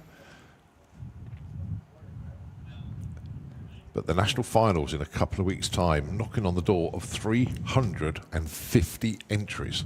It's huge, absolutely huge. It's a 3-day event. It's in 2 weeks' time. So if you fancy loads of sportsman racing, pretty much non-stop action really. It is a phenomenal event, and it is the decider for all of our national championships. This weekend, of course, we sort out all our European championships. A lot of the sportsman classes that are racing this weekend, they still be back here in 2 weeks' time for the national finals. Next weekend, we have the Hot Rod Drags. It's a great event. It's a proper lifestyle one. We have the Wild Bunch and Nostalgia Superstock doing their thing. I think the Supercharged Outlaws are here as well. So it is a great mix of cars. Also, Gasser Circus, I think, are here as well. So it's just a brilliant, brilliant mix of all things pre-73. There we go. Run with your brung, a few classes in the house, 3-day event, proper chilled out. Come and enjoy that one. For all the details, you know where to go. It's santapod.com. Get your tickets online. Come and enjoy some more drag racing action. Totally different vibe next weekend for the Hot Rod Drags. It's all hot rodding and rock and roll, and it's a different vibe. Then the national finals, it's just fiercely competitive with all of our sportsman racers. Again, it's a different vibe. So once Luke's put his run in, it will be the absolutely insane 4-wheel drive Audi and the twin-engined Lupo. We had a good look at those when Daryl was walking around with the camera earlier on. Just one of the most amazing vehicles you are ever likely to see. Just phenomenal. Just absolutely phenomenal. Then it will be top methanol qualifying. Don't forget, you've got 5 cars in there.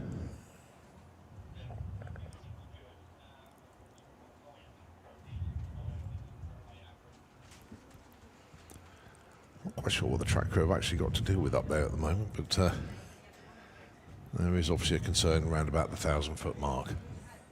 Don't forget the other thing, of course, got live music in Fuelers Bar tonight. The place will not go to sleep. A lot of people are staying on site this weekend. I hope you're having a fantastic time. The campsite is absolutely enormous, and it is packed with people as well. So the place will not go to sleep. Once the racing is finished, we've got live music in Fuelers Bar. They will be open until late o'clock or early o'clock, whichever way you want to look at it.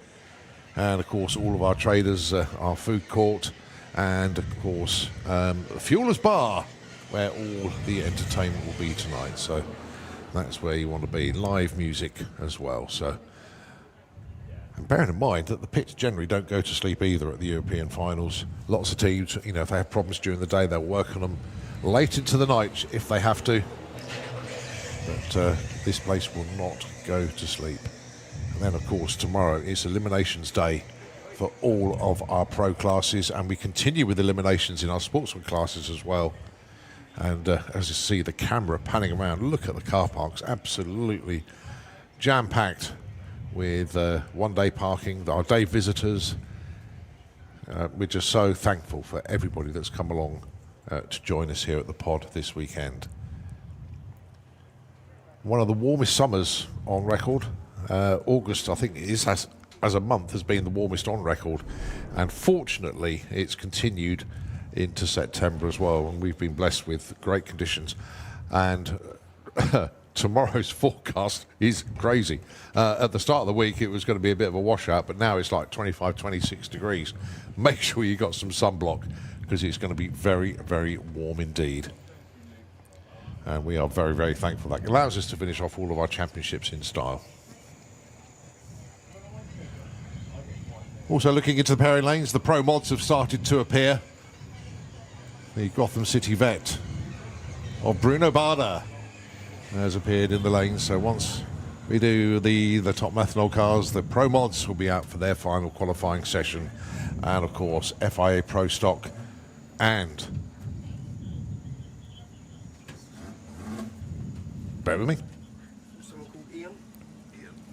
No shoe.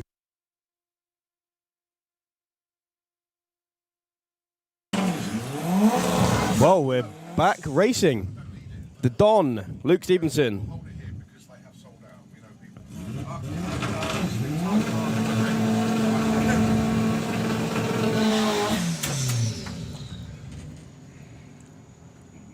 Right, Luke Stevenson. Ian, who one of our pit masters just come up with a program. Thank you ever so much, mate. They have sold out on site. We lost a tower copy and he's very kindly replaced it. Thank you very much indeed. Wow. So Luke going to be the last car in Comp Eliminator. All he needs to do is break the beams, which he duly does. Very nearly drives onto the blue and disqualifies himself, but doesn't. Drag racing is one of those cruel sports where there's more ways to lose than there is to win. You can do this. That is very well put, actually. It's true. Well, even when you want to run by yourself, there's still, I can think of 4 ways to lose. Yeah. If you roll through stage, you lose. Drive on the blue, you lose. Cross the centre line, you lose. And if you hit the wall, you lose. And that's with no one in the other lane. Yeah.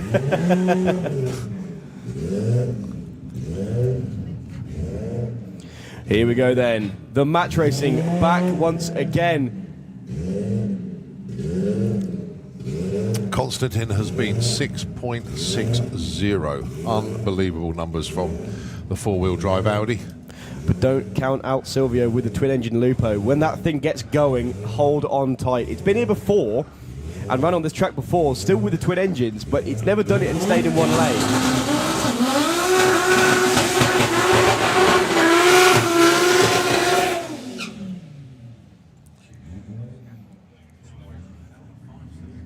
Well, it really is, fingers crossed for the twin-engine Lupo. From Romania.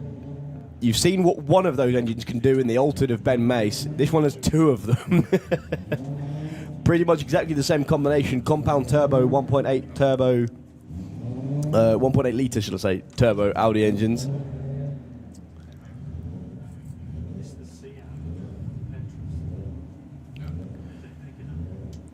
And a 5-cylinder turbo for Konstantin.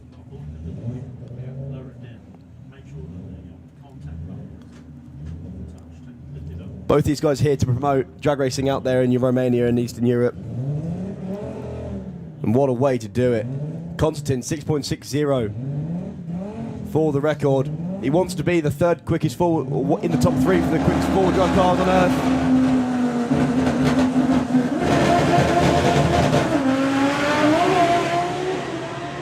And he's gone. The Lupo's gone too. Shifting problems at the top end. Still goes 6.65 at 209 mile an hour for Konstantin. Best run of the weekend for the Lupo. 9.56 with Silvia behind the wheel.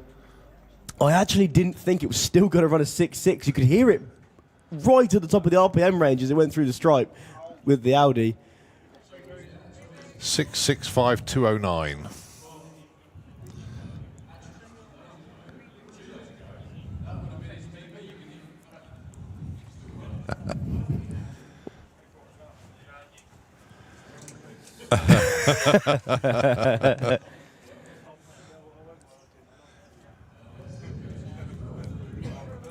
Yeah, he actually got a run in that time. It obviously wasn't the numbers he was looking for, but managed to get it down the track, which is really good news. He was in the 9s. It is, yep. It certainly is.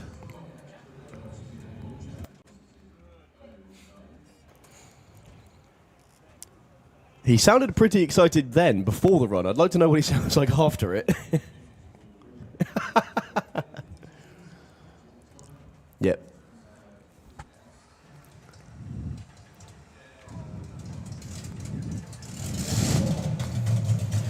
Well, we're moving straight on to Top Methanol. This is last chance saloon for all of our pro classes.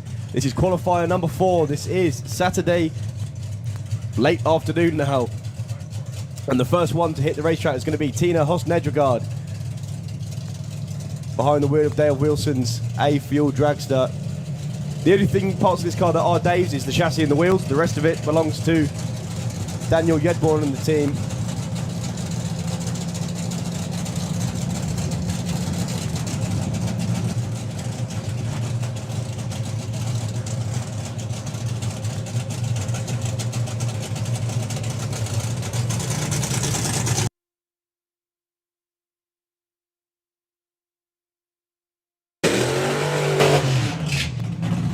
Yeah, even with a slipping clutch went 665. I think that's why it didn't launch as wildly as it did. It had more chance to actually get down the track. Yeah.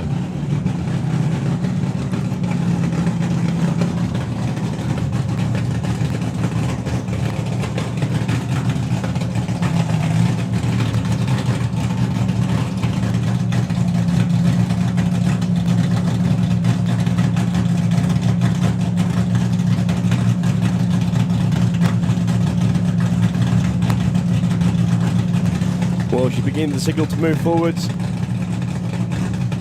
Her husband Daniel just making the final adjustments. And I can almost guarantee you there'll be a member of every other team watching this run, because when you awake the sleeping lion that is Dave Wilson and what he can do, hold on to your hats is all I'm going to say. They've had one run to test. That's all they've had.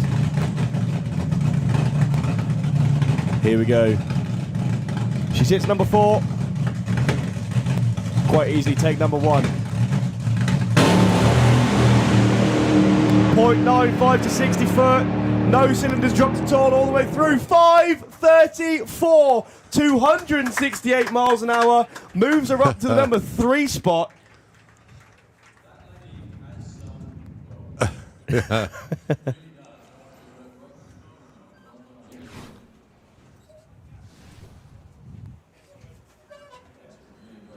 Yeah, that was superb. 534, 268.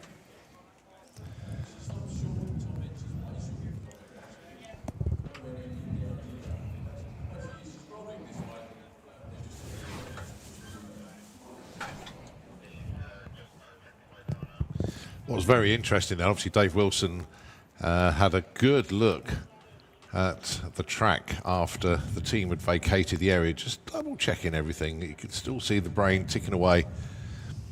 It doesn't. That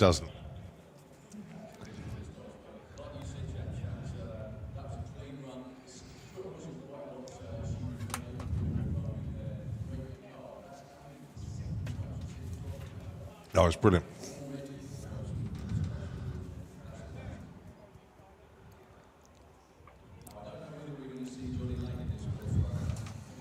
No, he's right there. He's behind us. He's up here next.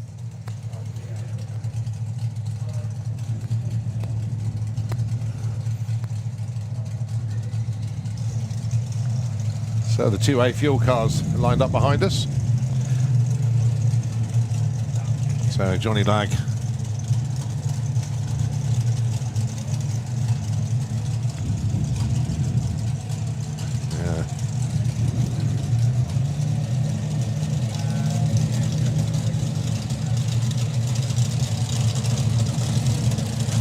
Well, here he comes now. Johnny Lag sits number 5, nowhere near his potential. He's the champion last year.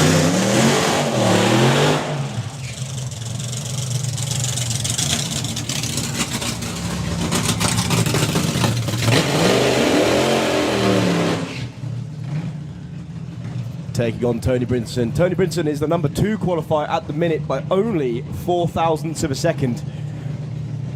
He needs to run a 5.2 something to take the #1 spot, and that stands for Johnny as well. Both of these cars are capable. Both of these cars have done it before. We know the track's good enough.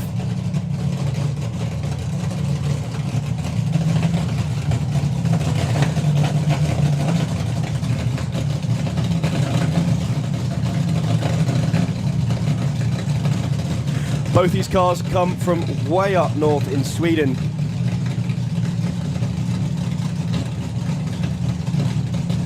And in fact, I believe Johnny Lag is the reason why Tony Brinson came back out from retirement. Yeah, thank you, Johnny. The gift of Tony. So, as we know, then Tony Brinson would need to go, well, ideally into the 5.2s. Any flavour would do. Pretty much the same for Johnny Lag, just to get right at the sharp end of the qualified order. It will make a difference when it comes to eliminations.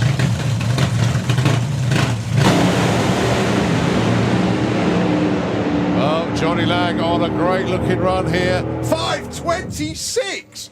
Johnny Lag to #1.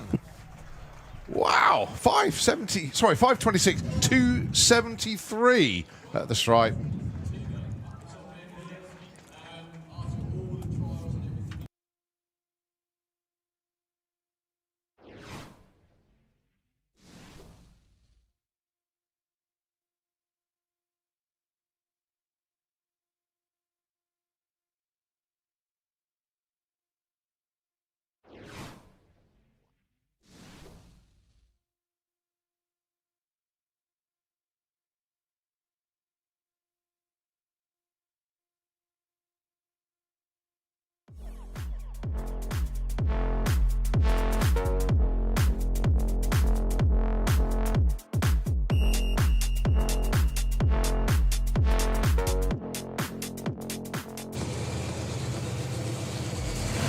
There go the teams to go and collect them from the top end, give them a bit of a support.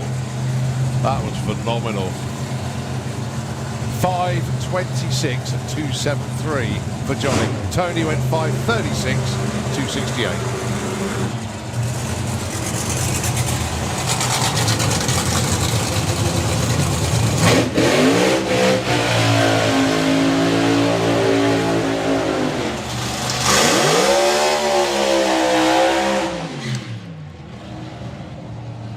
It's not bad, is it? Right, going to be joined by a blown dragster and, of course, the only funny car, Sandro Bellio and Silvio Strauss. Well, Sandro needs to go quicker than a 5:48 to take the #1 spot. Yeah, that goalpost was moved quite significantly by Johnny Lag then. Yeah, there'll be an improvement of 400 to the second. Silvio needs to set his PB by about 2/10 to take the #1 spot. Everything's in the car to be able to do it.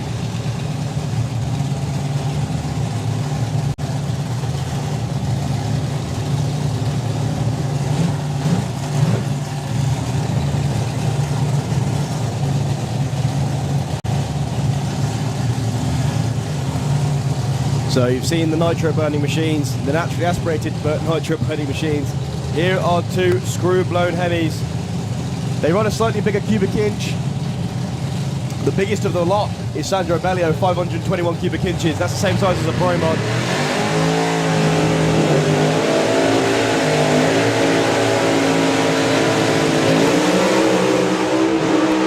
Tyre shaking a pedal for Silvio, getting very close to the centre line, but they're side by side.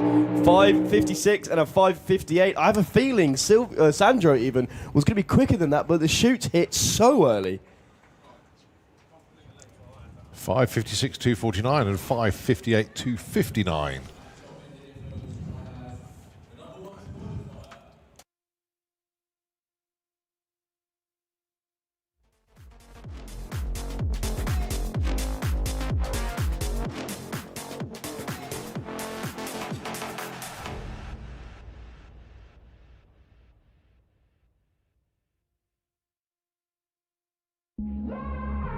Mission, clutch, broke the wing struts, the wheelie bars, frame, and they still fixed it. And your personal best run as well, to be #1 qualifier again. Absolutely, it's fantastic. PB again. Well, you've got the #1 on the car. It's going to be fun tomorrow, isn't it? Absolutely, we're going for it. Good, thank you very much indeed. Johnny Lag, the whole A-Fuel Team Sweden, he's now hugging his car. Literally, he's fallen over and hugged his car. Back to you, fellas. Absolutely wonderful. Next up then, it is Pro Modified, and it's great to welcome Dick Costa back into the tower once again. Hello. And, well, what are we going to see this time round? Any news on Dominic? That's the first one, because I can't see him in the lanes at all. Who? Dominic Reinhardt. No, he's not here again. No, I don't know, sorry. Okay. Which would lead us then to Jean Delamont. Okay, he's here alongside now. Kim Christensen. He missed last round because at the warm-up he didn't get the car in reverse. So Bobby Wallace was there too, helping him, and he took the transmission out, and well, obviously they fixed it. Just a notice actually from, well, pretty much everybody on site. The wind has picked up a little bit, so we are getting litter blown onto the track. You've seen a few items that have blown around. Please keep hold of it, or if you put it in the bin, please make sure it's in there properly, weighted down. If you've got like a loose bag, don't just sort of think, yeah, that'll be all right. Just make sure it's screwed up in a ball, put it in the bin, because we are getting litter blown around onto the track. It may seem insignificant, but if it trips the timing beams and everything, that could be the difference between a PB and a DQ or whatever. So it is quite important that we stop any form of litter blowing onto the racetrack. So just be mindful of that. If you look in front of the grandstands, you can see odd little bits blowing down there. So we need to make sure that we keep the litter to a minimum, please. Thanks very much indeed. Okay, fellas. Very unusual moment up here as well. Tony Bridgerson's car, you won't have seen it from where you are, but it's peeled the bodywork off the rear end on one side almost completely from where Tony sits backwards.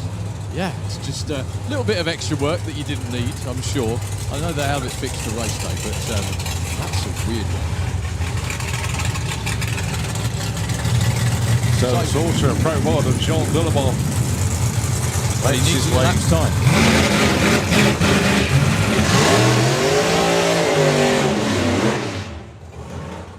Well, no burnout as such at all, really, for Jean. And to be fair, neither did Kim. No. Jean also isn't coming backwards. Oh. Yep, he's now. There we go.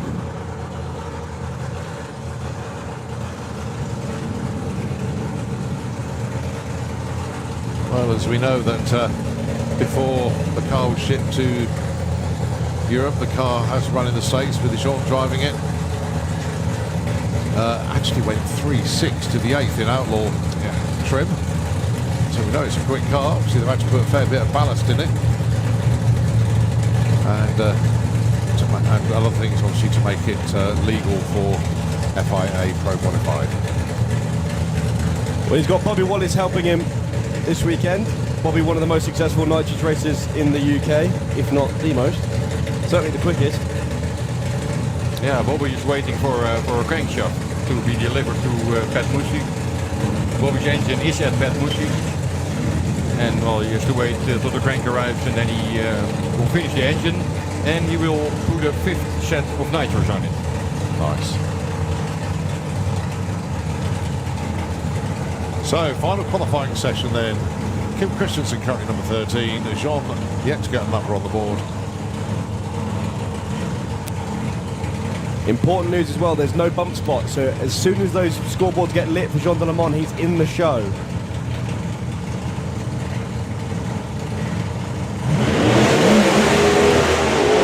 Well, the car lurched forwards, but he's going to get a time on the board. He made a huge move towards the wall, then back to the centre line again. Still goes 6.72, 207 miles an hour.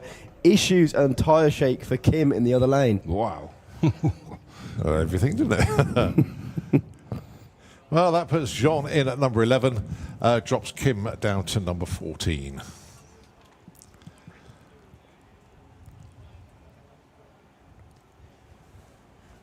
I think Jean's made it all the way down to the Oh, far he has. end. He's just coming round the corner here, which is why I'm running out of the way. You can't see that because it's not a good sight.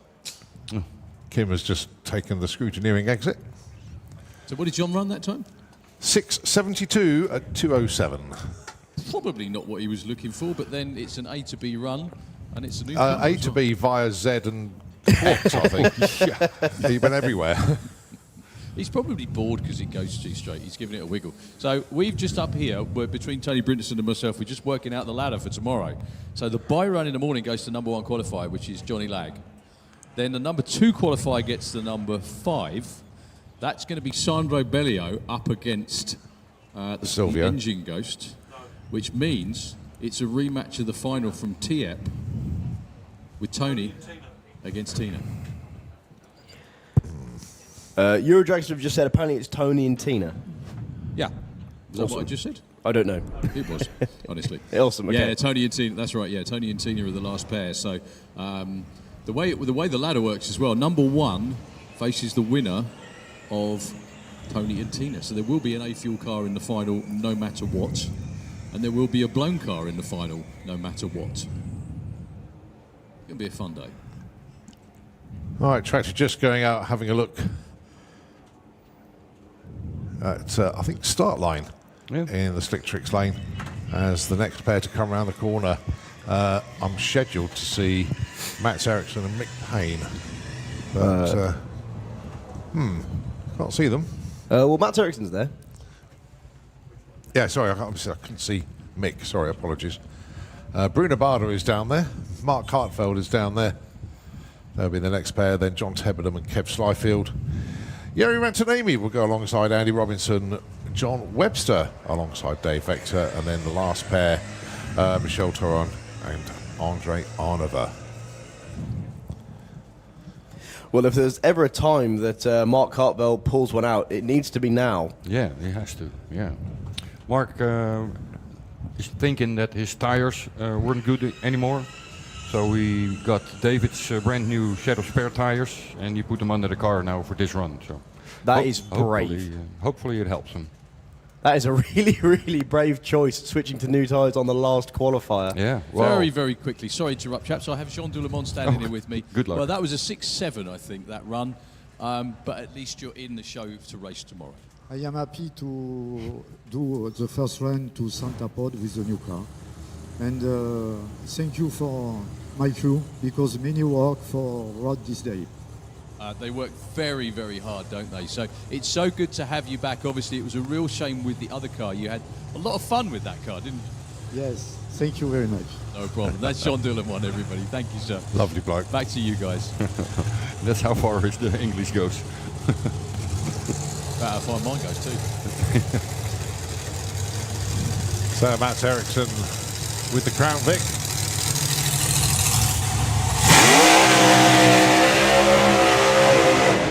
Whoa. That was a very un-Mats Eriksson burnout. Yeah. Yeah, very high on the revs and in drift spec. I say it should have been alongside Mick Payne, but no Mick for this session. And last session. And the session before, I mean.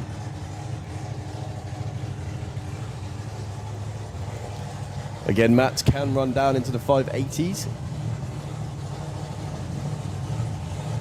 He's currently sat in the number 15 spot with only an 18.2. Obviously, he only made one run this morning, and it wasn't what he needed. No, he was too cautious, LG, with the tuning, so he took out, well, too much horsepower. That hit violent tire shape.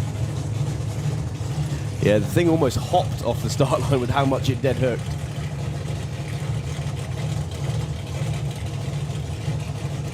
So Mats from Sweden, he's the guy who builds them all out there. Very, very, very astute and well regarded for building chassis. The closer you look to this car, the more nips and tricks you see.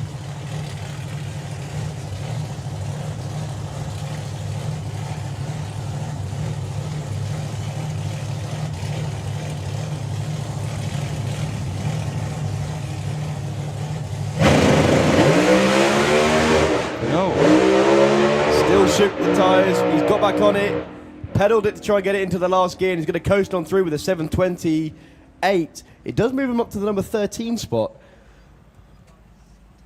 That's going to be interesting tomorrow. Yeah. Yeah, I was just going to say, who races who at the moment anyway. Oh, yeah. He needed more hits on the track. Yeah. He obviously hampered by loss of 2 runs yesterday. The thing seems to be going more up than it does forwards.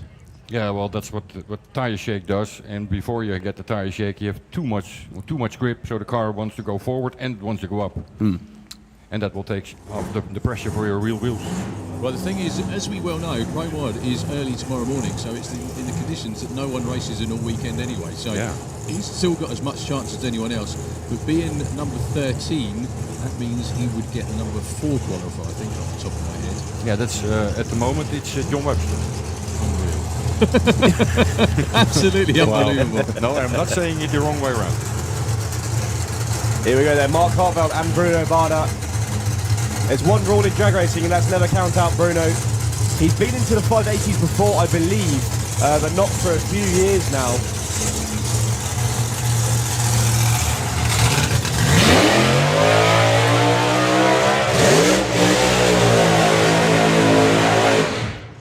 And I'll tell you who I wouldn't want tomorrow morning. Yeah, that's a very, very good point, actually. Yeah, just looking at the personal bests. Bruno went 584 at the main event 2023. So yeah, just over 2 years ago.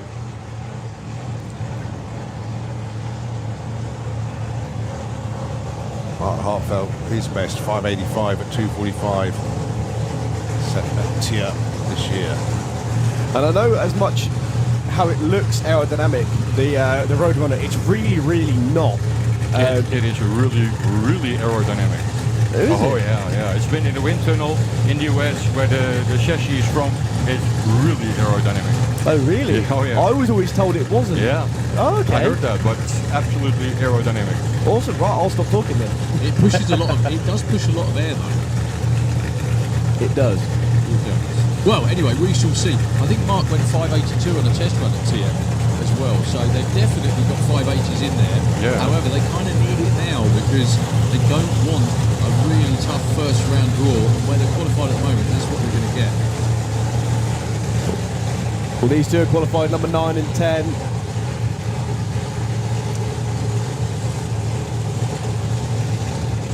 .615 for Bruno is the number. 632 is so unrepresentative of what Voodoo Hemi can do.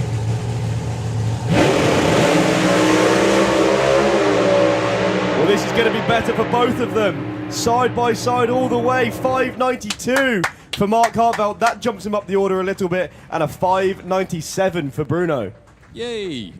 Mark to number 7, Bruno to number 8. Goodness me. So 7 races 10, 8 races 9, doesn't it? Yeah. So who's Bruno? Who's opposite Bruno at the moment? Who's number 9? Kev Slyfield.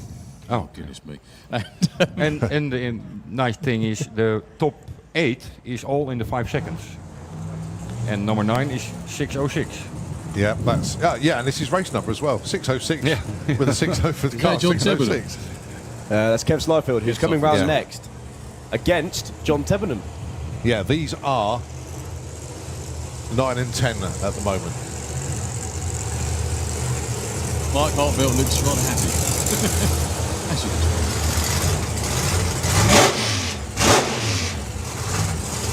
Well, ask him who he got the tires from. You're just a tie dealer these days.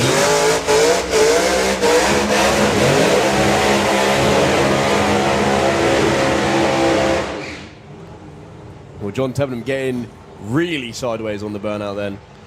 Thought he was back in the full pop then.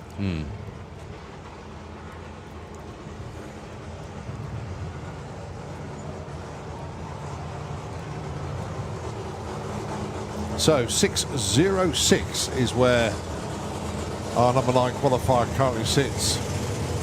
That, of course, Kev Slyfield. 6.15 for JT in number 10. He went in the 6.0s on the test day off the trailer, but I know he wants a 5. So it'd be great to see Kev run a 5 as well. Both capable of it.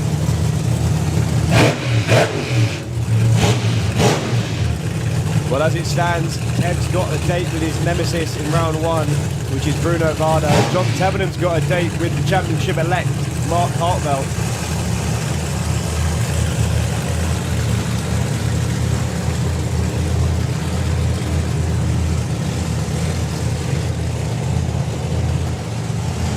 To improve, John Tevenham needs to run quicker than a 6:06. For Kev to improve, he needs to run better than a 5:97.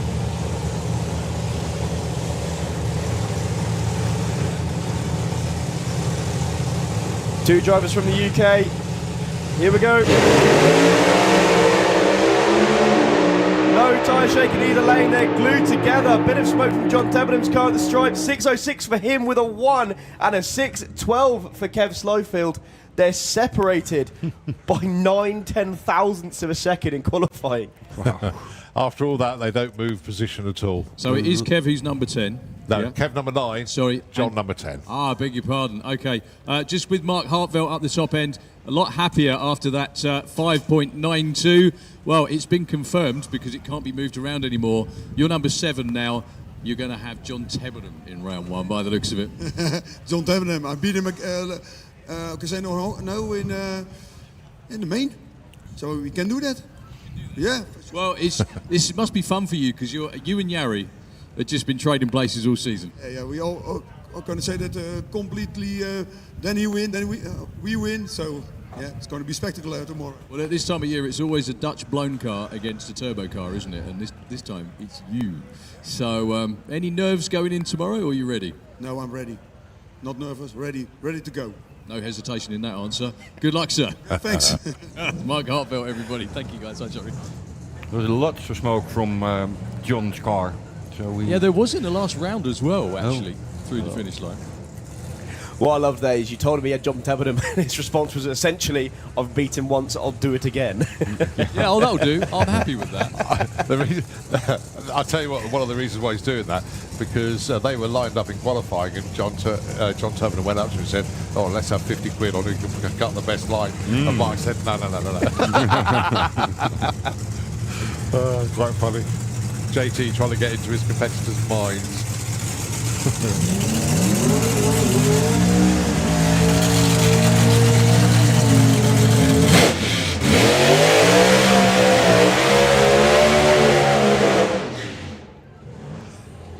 Thing is, though, like all of us, I mean, we are good friends with all the pro mod racers. We really are. Absolutely. And when you see two of your mates go up against each other, you know, you've got to sit on the fence. It's brilliant.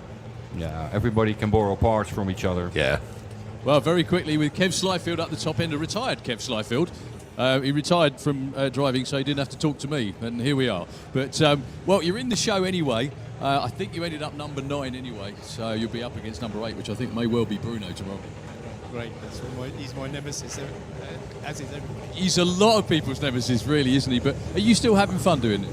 Yes, it's more fun than not. As long as the fun thing's there. But good luck tomorrow, sir, and good luck from the UK as well. Kev Slyfield over, back to you guys. Yep, you are right, Darryl. It is Bruno he's got. So, Andy Robinson and Jari Rantanemi. Oh, we get to the sharp end now. All of the remaining cars have been in the 5.8s. It's just the digits after that separates them. Well, Yeri's the last car remaining in the top 5, not in the low 580s. He went 587. Andy Robinson earlier on today went 584, being one of the most impressive side-by-side British Pro Mod runs I think we've ever had here in the UK. Well, hopefully we're going to see a 5.7 today. So, championship elect, Jari Rantanemi from Finland taking on Andy Robinson. Well, they're glued together. Here comes the power of the turbo car at the stripe. 582 for Andy Robinson, 247. New, well, almost personal best, I think, depending on the last just number. Missed it. Just missed it. 582 with a 5, and he had been 582 with a 0. But Jari Rantanemi, 586. He finds an improvement, but he doesn't change position. Andy in the number 2 spot now. Oh. Wow, that's impressive. That's also the Andy Robinson of old, that is. Yeah. 3 terrific runs in qualifying, all in the 580s as well. What was his speed on that one? Andy's 247. Still But not as over Dick 250. said, he's moved up from 5 to number 2. And Yari's run, sorry, very quickly? 586. With 249. Goodness me. That was really, really good. I'll have a chat with them in just a couple of moments when they get out their race cars. So next up, John Webster and David Vechter. What on earth are these two going to do? Will they break the 5.7? Well, hopefully both of There's them will. a potential of side-by-side 5.7? You just don't No, know. why not? Why not? Yeah. Well, John Webster's going to pull around the corner and see what Andy just did and realise he's beaten him again by 100.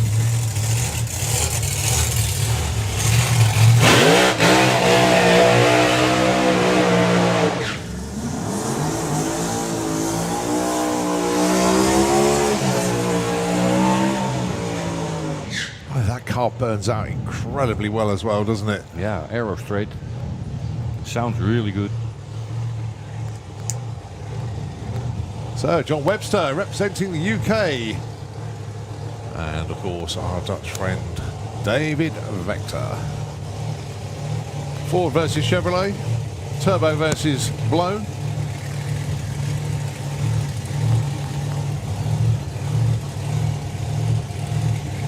This to see who can qualify higher than the other. John Webster currently number 5, Dave Vechter currently number 3.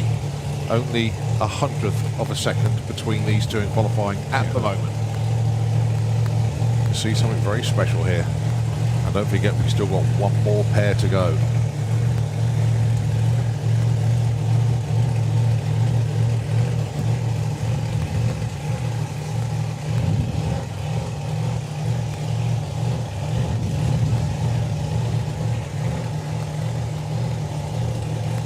We wait with bated breath.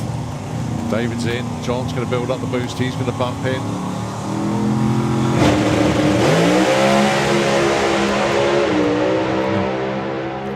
Vechter doing his best to not cross the centre line, goes 587 and a slowing 612 for John Webster. I can only imagine he saw David Vechter coming his way and decided to lift.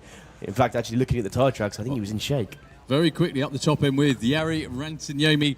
Well, this time last year, you pulled off an almost impossible feat, didn't you? You were way back in the points and you won the championship. This time, you're in the top 2, still wearing the number 1 on the car. How's it going this weekend so far? Yeah, it's been fun. It's been really fun to be here, okay, on a real racetrack, but I want to keep that number.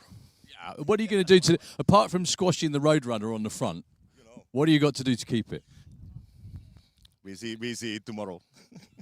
Yari, sir, thank you very much indeed.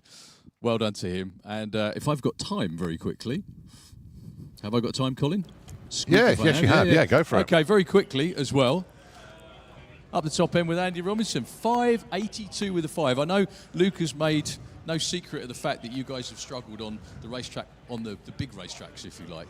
But you definitely seem to have it together this weekend. Yeah, it seems to be getting a bit better. We're concentrating on the first sort of half of the track. Our mid-track to end is fast, but we've got to get that 60-foot to 330 sorted.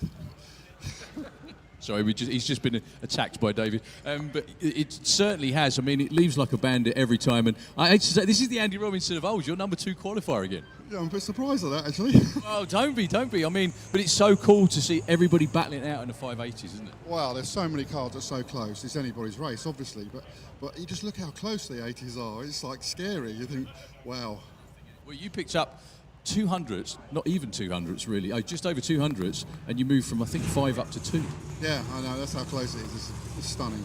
It'll be fun tomorrow as always. Good luck, sir. Thank you. Andy Robinson, everybody, back to you guys. Okay, our last pair. Andre Arnova, representing Estonia with the Ford Mustang. And, of course, Michelle Torrent with the blown Camaro.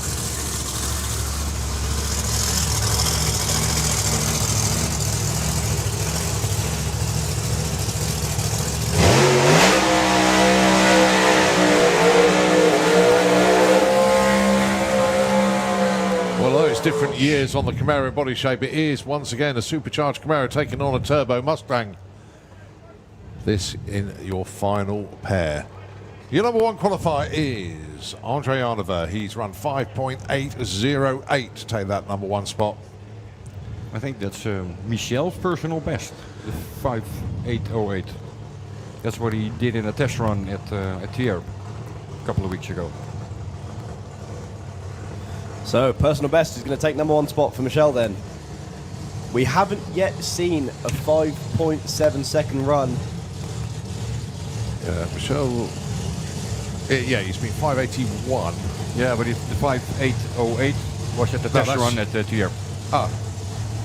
Yeah, so it's not official. Ah, right, okay, yeah, sorry.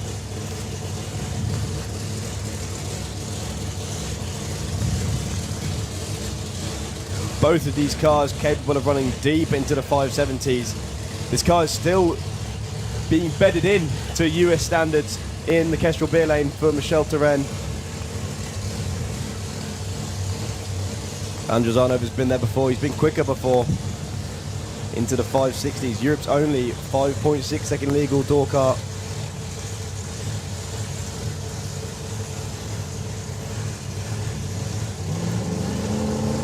For the number one spot then, is it going to go to Holland? Is it going to go to Estonia?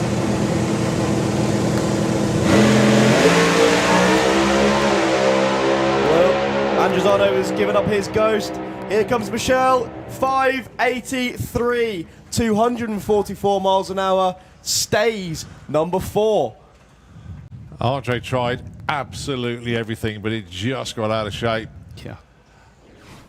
Aero straight run for Michel. Yeah. That looked really good. 583, 244. 704, still 205 for Andre, but he takes the number one into eliminations tomorrow. So that's what is the important part there. All right.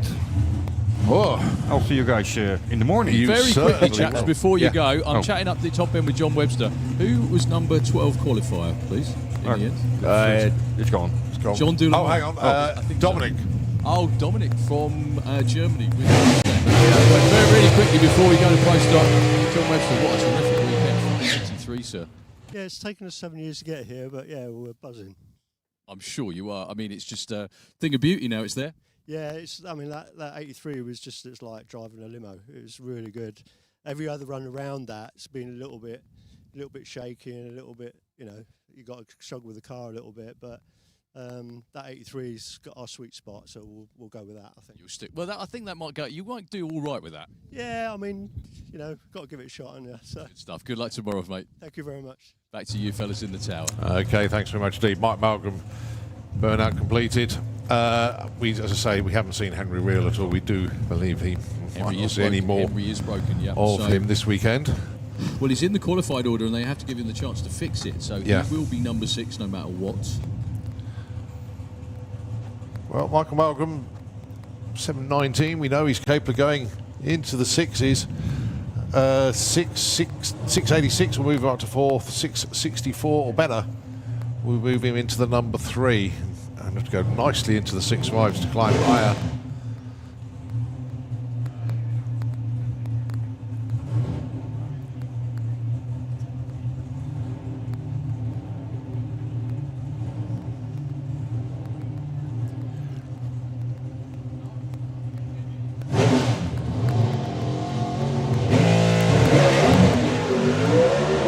Shakes the tyres again. The quickest pedal I think I've ever seen. Yeah. For a Pro Stock car, coasts on through to a 761. He's going to stay number 5 qualifier. Don't forget, after Pro Stock, it will be the final session for Top Fuel Dragster. Liam Jones, Suzanne Kalin and India Erbacher are in the lanes ready to come round. Got 2 pairs of Pro Stockers before that. Next up, Simon Ekengren and Lasse Britsma. They are lined up behind the tower, ready to come round. And then, of course, Robin Naren and Jimmy Orland.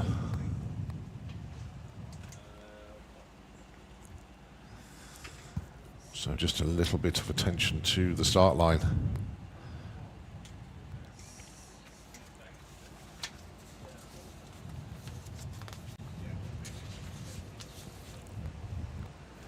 Well, Lasse has already qualified the number 3 spot. He's alone at the minute in the 6.6 second zone. Simon Eckengren's best so far has only been a 6.86. Both these drivers can go a little bit quicker than that. Simon can go much quicker than a 6.86. I'm not sure what Robin's best was in the car that is now belongs to Lasse Britsma. But I don't think Lasse's ever ran a 6.5.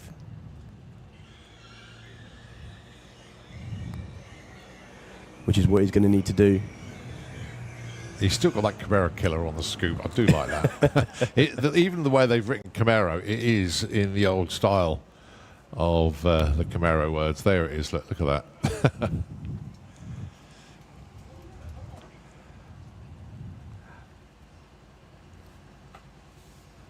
Oh, something bizarre just happened to the iPad here in the tower.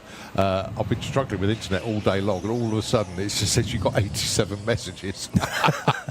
Oh dear, oh dear. That's because I've directed all mine to you. Yeah, thanks. So Sorry. I have a peaceful time. Sorry about not being able to get through them. Been a bit busy, and then it just pinged to life, and there's loads of them. So if I haven't been to get in touch with people, that's why. Have I got a moment quickly? Yes, yeah. Really, really quickly. Okay, just before he drives away.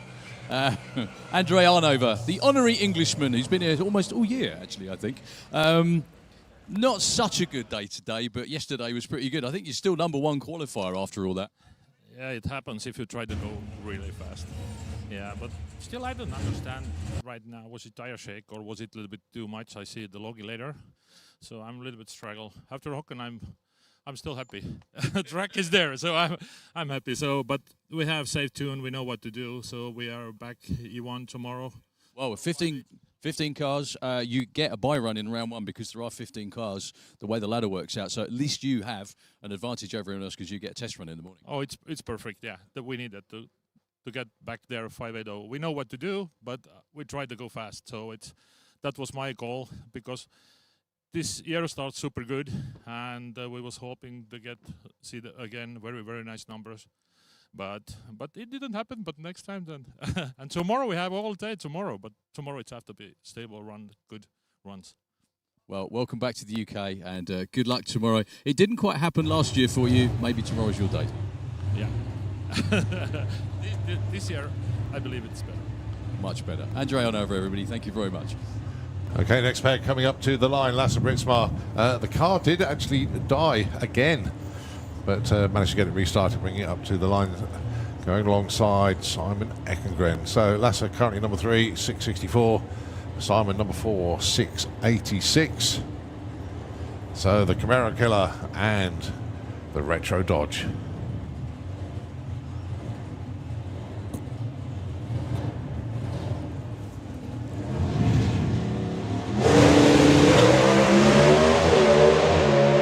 Much better for both of them. Lasse's off the throttle. 675 for Simon Eckengren. Finds an improvement, but doesn't move up any higher in the order. Goes 675. Lasse 801, 126, but was off the gas about half track. That's a lot more like it for the Dodge. That's much closer to where they want to be. Now, the one thing I've got to say out loud that is going to be so pivotal today and this weekend in how everything works out is that because Henry Reel is broken, #1 gets #6. We mentioned this before, but if Henry Reel's broken, that means whoever's #1 gets a bye. Then they get a bye in the semis.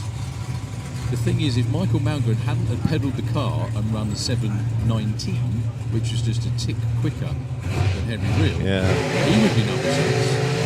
So it would be a race in round 1 between 1 and 6. But anyway, we await to find out who's going to come around the corner as a #1 qualifier in FIA Pro Stock. It's going to be one of these two. Jimmy Orland's had the performance advantage so far this weekend, but he shook really badly in the last round of qualifying. Let's see. Well, as Daryl says, this is your last pair. Your very, very last pair. One of these two will be #1 qualifier. Boy, that does mean a lot here. Robin de Ren. He is in the Kestrel lane, and Jimmy Orland, of course, in the Slick Tricks lane. They're both running the 6.5s so far. Jimmy 6.54, Robin 6.59.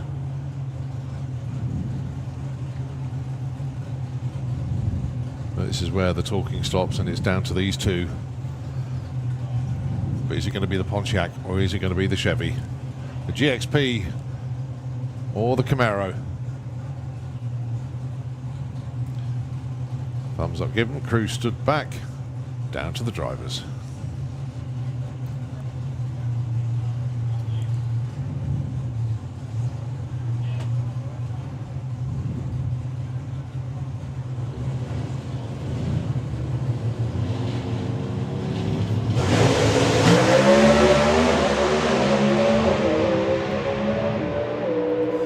Well, they're doing exactly the same thing. Start line to the finish line, 6:56 for Jimmy. Solidifies himself in the #1 spot as Robin Naren goes 6:61. Only 200ths of a second slower than he's already qualified with, but it wasn't enough. Yeah, they both went 200 slower than their previous qualifying best.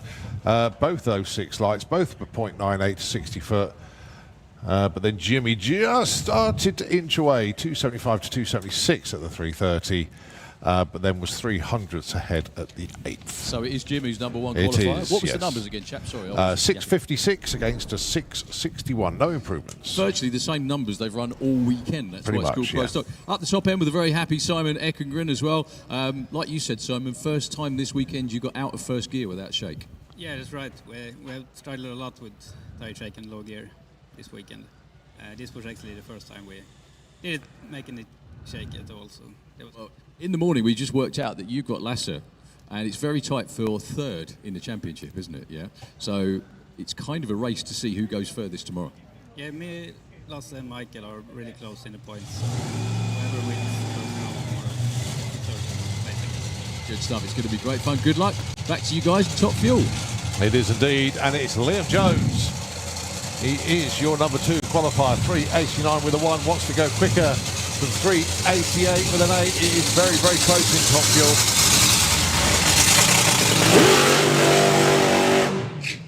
And very, very important, if Liam can take the overall #1 spot, then that will make a huge, huge difference in the championship. Massive difference. If he gets #1, does that mean India can't win anymore? I think so. Yes, it is, because Liam would then get the bye, and there'd only be like 20 points difference between first and second. India is 40 behind, so yeah, and that's why Liam. That's why they've been going so hard trying to get the #1 spot and get the bye into the final. Well, Liam has taken the #1 spot at every attempt, but then India's gone quicker. Yeah, yeah. India's nicked it back. Yeah. Well, he's had a 3-second car all weekend long. He needs the best 3-second car he's had all weekend right now.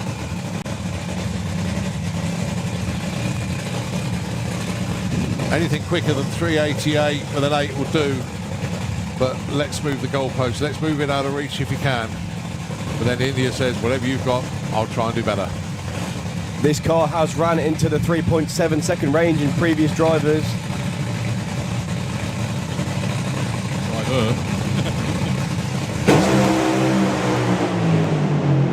Moving over towards the wall. 399, 238. Okay, so Liam is not going to be a #1 qualifier. It was a great looking run until that went bang. 308 at 276 at the 8th mile. 3 what, sorry? 308, 276 at the 8th. That was on another storming run again. It was. That was a low 80 all day long. But did it actually go pop, or did he get off? Yeah, it went because pop. he got near? Oh, okay, fair enough. 399, 238 at the stripe. I don't know whether he's going to make it down that far, but in the meantime, I'm going to talk to the #1 qualifier again in Pro Stock. Jim, I'll give you one guess as to what ET you ran. 6:56. Lucky guess. You're good at this, aren't you? But that's 3 6.5s in a row, 3 6.56. #1 qualifier in every session, but the last one as well. 4 first round. Sorry, 54. I'm useless. I'm really, really useless. But anyway, so tomorrow, thank you. Tomorrow morning, you would get we were talking about this, you would get who was #6, but I think #6 won't happen. Well, he broke the main bearings in his Mercedes there. Unfortunately, I like Harry. I want him to be out here racing with us, but he wasn't to be this time. But he made a lot of progress, and that's a guy we need to watch out for in the future. Certainly hope so. Also, Sundays in September in England is what you make the trip for, isn't it? So that you can actually race for the championship tomorrow. It will be you and Robin. Whoever goes furthest, I think, takes it, yeah?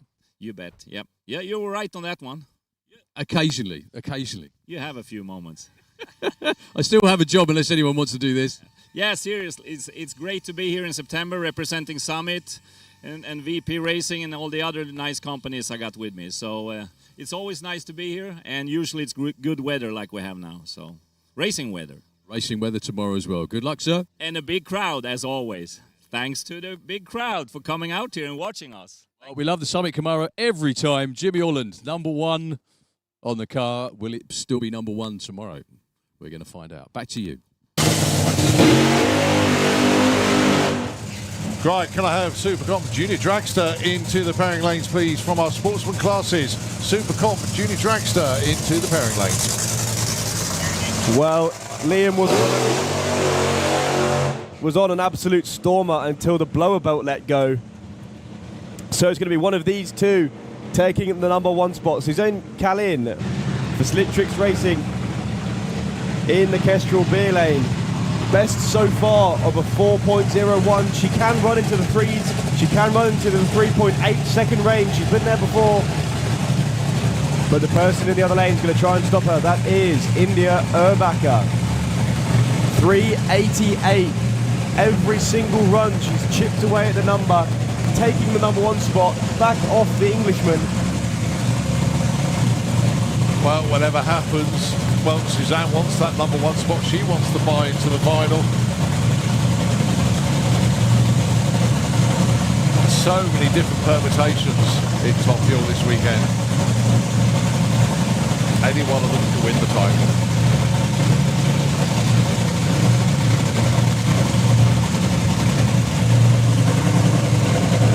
So for Monster Energy and Switzerland, India Urbacher brings her fuel car into pre-stage. For Slick Trick Racing, Saddlebug Raceway, and Runa Fiel Motorsport and Sweden.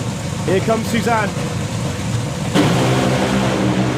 The parachute comes out of India's car. She won't be #1, but 387! Suzanne Kalin goes from last to first, and the best attempt possible.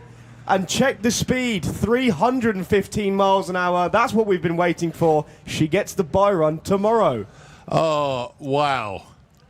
387 for #1, 388 for #2, 389 for #3.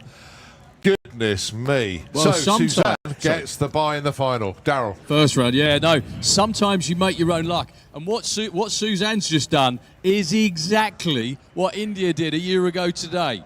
i.e. took the #1 qualifying spot on the very last run of the weekend and set up a great day tomorrow. So in round 1, it's going to be India against Liam. Suzanne will get the bye run. She will be in the final, but who will she race? Suzanne never likes talking to me. She always has a bit of an aversion to microphones, and me, of course. But I will see. Yes, I'm here. You probably even heard that in the background, but, you know. Anyway, we can't help it. I'll wait till Suzanne gets her stuff off, calms down and flattens me, and then I'll talk to her. Back to you guys for a minute. Wow. Can't say any more than that. 0.02 of a second covering the top 3 cars, the only 3 cars in Top Fuel. But that was entertainment par excellence. 0.86 to 60 foot, 275 mile an hour, 3.10 at the 8th, and 387, 315. India was quicker to 60 foot, but the chute came out, and she dragged it all the way. 524, 116, that's her first busted run of the weekend. Very quickly, chaps. Your #1 qualifier in Top Fuel, who said she's never been so happy to run a 387, but all of you, 387, 388, 389, it's close. Super close. Just happy we did it. Well, that means you got the bye, which means you will be in the final. Who would you rather race, or is that a question I can't ask? You cannot ask that. I'll race both of them happily. Okay, well, we can see world's first three-car Top Fuel race would be great. But anyway, waited till the very last moment to do it. It's good to see that smile on your face. Yeah, got a bit stressed there for a while, but we needed that, yeah. Suzanne Kalin, everybody. The crew are just arriving. Back to you guys in the tower. They have really been on it this weekend. They are all desperate for that championship win. They will all be at the presentations tomorrow night in the gala But who will be lifting which trophy? We just have not got a clue. Wow. All right, Nostalgia Funny Car up next. It's the Venom machine.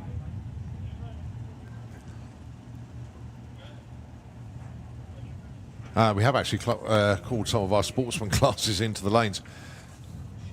We've got Nitro Funny Cars to come. And, of course, all of our bikes. But don't forget, our bikes will be running a bit later. They'll be down in about an hour's time. Quote of the year so far from Suzanne. It was going really well, and I was going to hit the wall before I lifted. There you go. So we're still waiting to clear India off the track. She's just up there between the scrutineer and turn-off and the second turn-off up there. Oh, whilst I've got a very quick moment, Mark Law's been in touch. Crikey, this came through ages ago. He's in the stands all weekend, celebrating his son's 17th birthday. So Mark's a shout out there that that one came through, along with the 85 other messages. I'll give up. But yeah, goodness me, what a weekend this has been. So you've got 543, the Jet Funny Car in the lanes. You've got the Venom Nostalgia Funny Car is in the lanes. They're all ready to come around the corner. And of course, we've got our sportsman racers making their way down as well. I think that's for their final qualifier, Super Comp and Junior Dragster. I think you could be right. But don't go anywhere, ladies and gentlemen. The Top Fuel Dragster, who's stuck on the track at the minute, will be cleared very shortly, and then it will be time for Nostalgia Funny Car. And Martin Hill back down here with Fire Force number 3.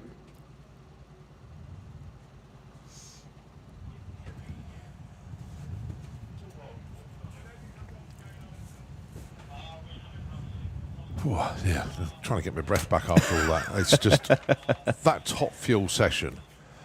You could just see it in the teams, and the, you know, sometimes cars have body language. You have a sense of it. They were all so desperately trying to get that number 1 spot. Liam was out the hole like a missile, but unfortunately the run didn't work out at the top end like it did at the start of the run, and yeah, just didn't get there. He still ran another 3. But it wasn't quick enough. And then we thought, right, well, India might hang on to the number 1 spot, but what can Suzanne do? And then India's chute came out, and Suzanne was on it. There was no way she was going to lift. And thank goodness she didn't. She took that number 1 spot in the last session. So the way things work out is round 1 eliminations, Suzanne gets a bye into the final. India will have to go against Liam. For India to have any chance of taking that title, she has to beat Liam. Liam is the pivotal point. I mean, don't forget, we still got qualifying points to put into it, but Liam is the pivotal one. If Liam wins his semi-final and goes into the final, then, well, obviously, India cannot retain her title. It's then down to the small points, because there was only 20 points between them coming into the event. Now, it's the small points. How many points are there between India and Suzanne? 20 coming into this event. So that's 1 round. Yeah. But it's the small points. That's why we need to get that all clarified before tomorrow. Well, I think... But Suzanne is going to go into the final. Yep. And she could be racing for the title. Yes. Well, not could be, will be. As I say, could if it's against Liam, will be if it's against India. I need to know the small points. I see. You see what I mean? Yeah. I'm not a mathematician. I was trying to work it out, but as I say, somebody who's got a better handle on the points will work that one out for us. But it's not over at all.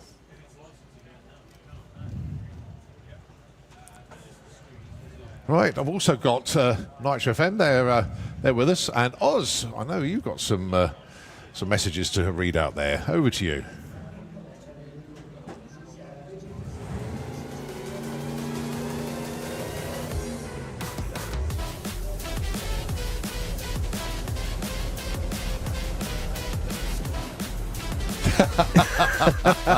In other words, they shouldn't be watching. Is that right? Well, shout out to them. Here we go then. Nostalgia Funny Car. Tony Betts. Coming around the corner into the fives on the last run. This is a 250-mile-an-hour funny car. One of the only nostalgia cars in the world to go over 250.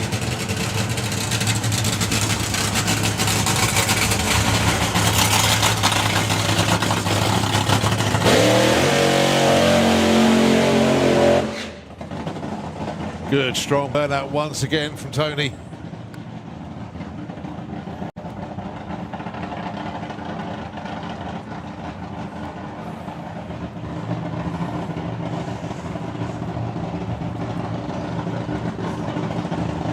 So the Venom funny car. It's a lovely 5.9 run earlier.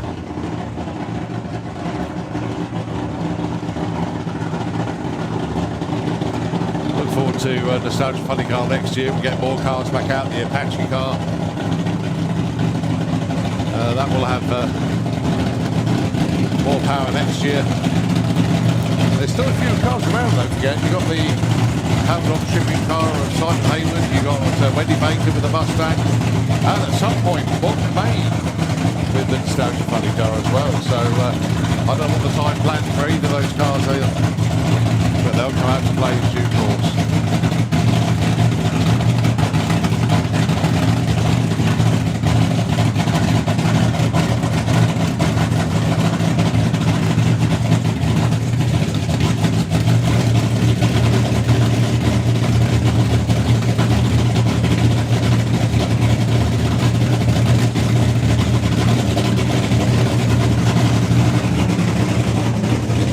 So John Wright walks away from the car, hands the reins to the driver,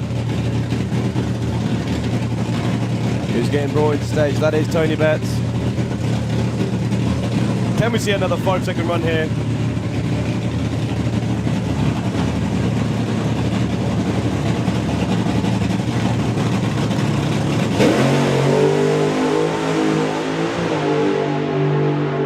That is a good looking run.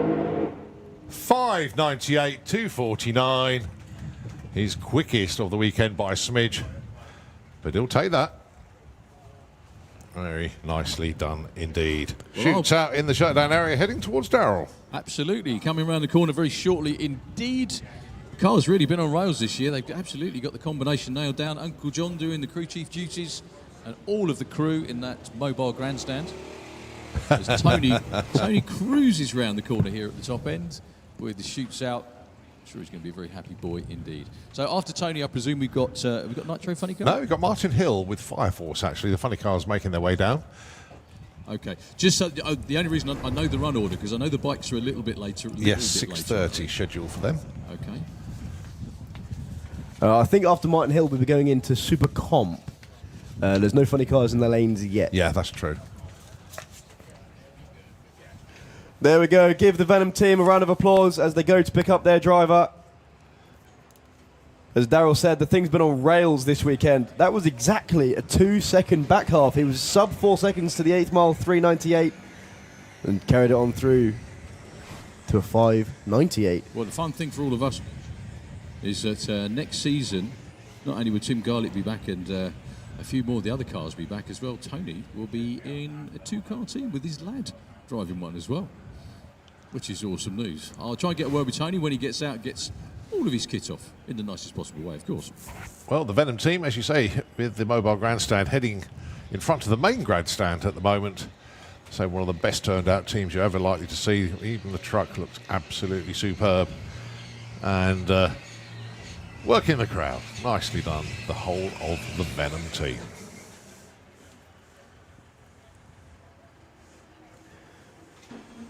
So just a couple of passes with the tractor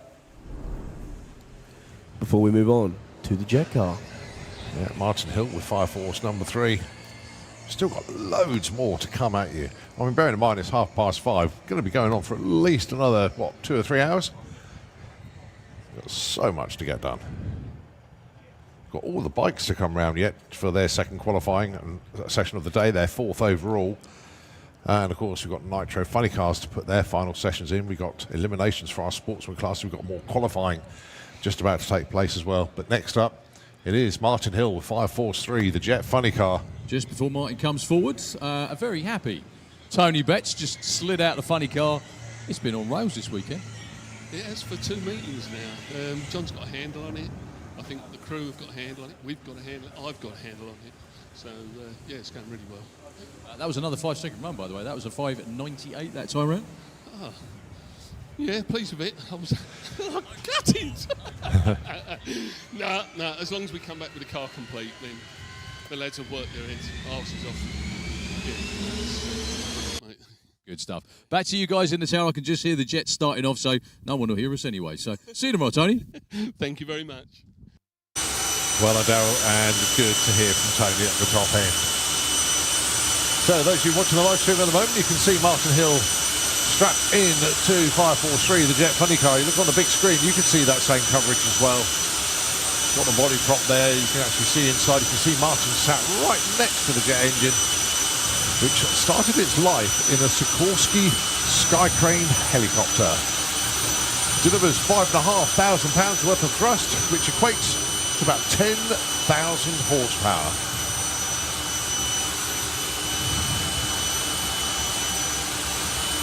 So once the support van moves out of the way, the trusty Transit, if it stayed there, it would become the crusty Transit.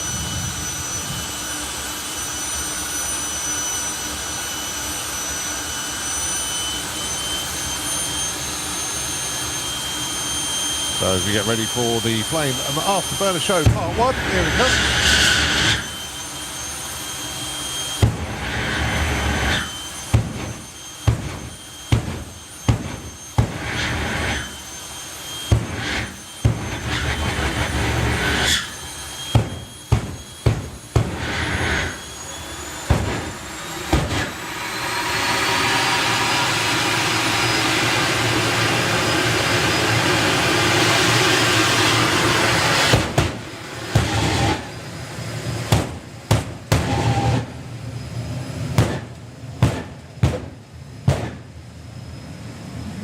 I am utterly convinced that gets more and more violent every single time it runs. It's more things fall off the counter up here in the tower. But Martin Hill then with Force 5. Here we go. Are we going to see another 5.7 over 270? Let's find out.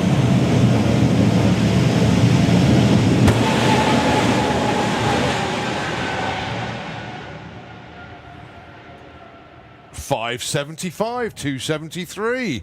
Another ridiculously quick run for Martin Hill. 106 to 60 foot, 395 at 208 at the 8th mile. But it's the quarter mile, 575 at 273 miles an hour. Well, the Transit goes to collect Martin Hill from the top end.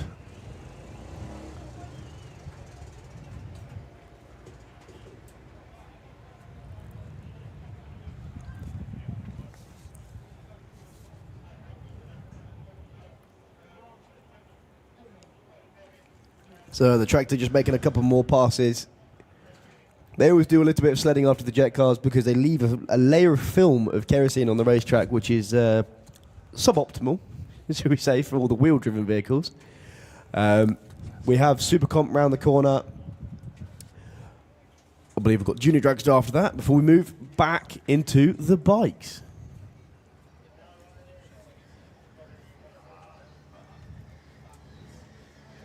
For their final qualifying session of 2025. Yeah, Perrin Lane's chock-a-block with sports and racers. It really is. Junior Dragster and Super Comp down there at the moment. Don't forget, we've still got Nitro Funny Car last round qualifying. We've still got all of our bikes last round qualifying. And we've got some eliminations to get done as well. It's all coming together. I'll tell you what, let's just take a breather just for a second. It will be very, very quick indeed, whilst the tractor just does a little bit of sledding. We will be back with you very, very shortly indeed. So Nitro FM, if you could take the airwaves just for a moment, back with you very shortly.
Here we go then, the last qualifying session for Super Comp. 8.90 is the index for the class. And how about the two that are top of the pile in the championship points, qualifying side by side? They're 7 and 5 in the qualified order at the moment. Both would love to be number one.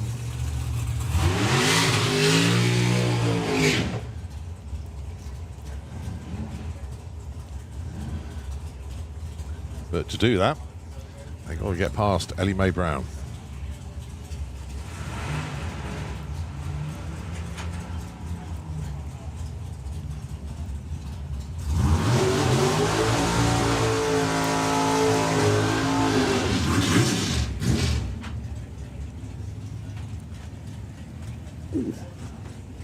Oh.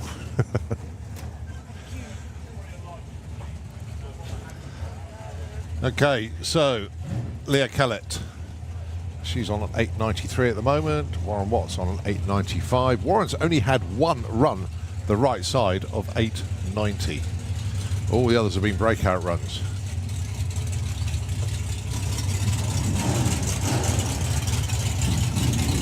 It wasn't a bad attempt either with an 8.95.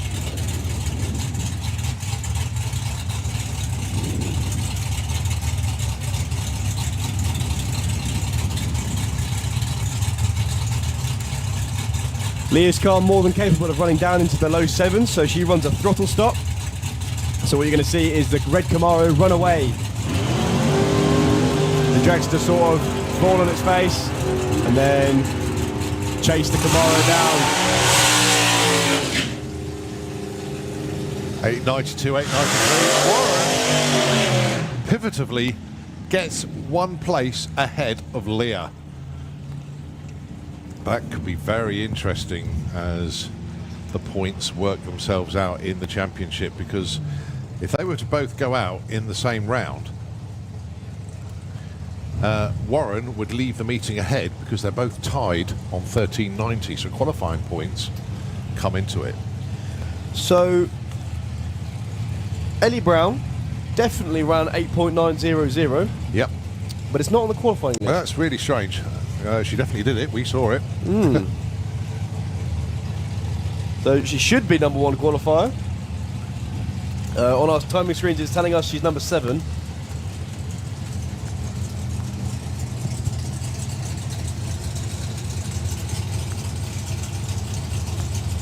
Taking on Andy Clifford with Snake Eyes. Handling issues for the slingshot, as all slingshots have. He's going to see the red light because he rolls in deep by accident. In fact, both cars having a big wander around. And they both break out.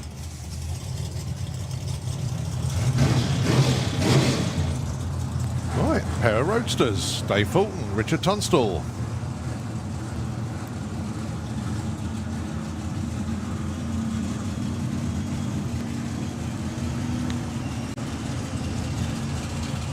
Well, they are 15 and 16, which is not what you'd expect to see these two. Richard Tunstall is on a 15. Dave Fulton hasn't had a run the right side of index yet. His best is an 8.89, the closest.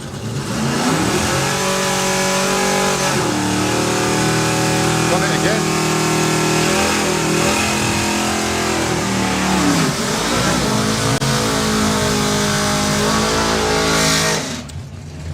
They both break out. Oh no, sorry, 8.98, the right side there for Richard Tunstall.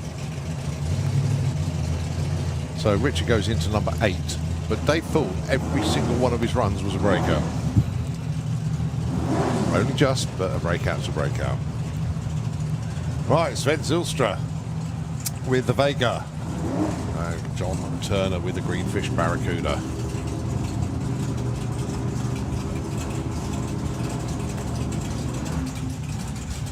Well, Sven just rolled through stage. I'm not sure if he's going to be allowed to back up or not. He is. John Turner's going to take it all the way through to a 9.05. No improvement for him. He's going to stay number 10. That is, of course, until Or unless Sven can improve.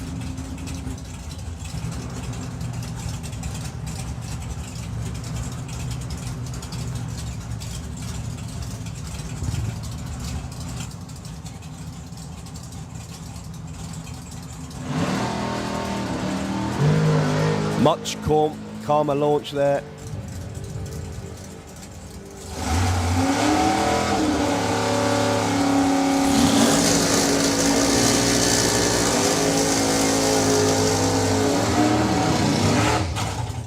But he goes 9.47, no improvement for him.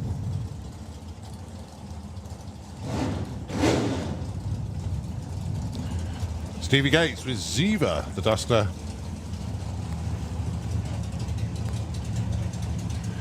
Didier Belleau with the Challenger.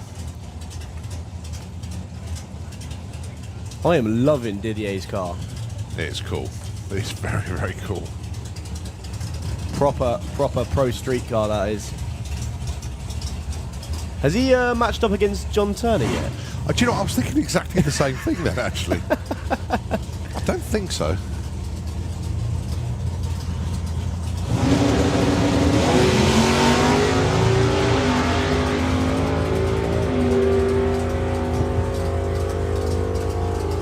Well, the neck and neck at the stripe. Stevie goes 8.94 and an 8.89 for Didier. He stays number 2. Stevie stays number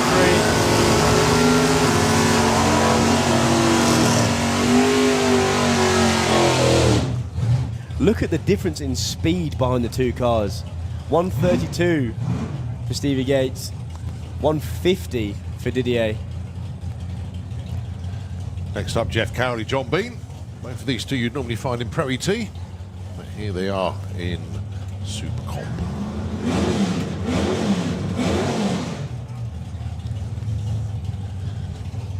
John number 4, Jeff number 11.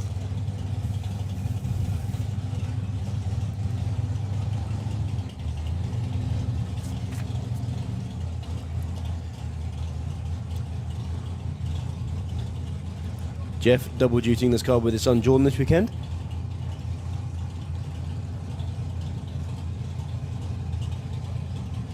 John Bean double dutying with himself this weekend. Yeah.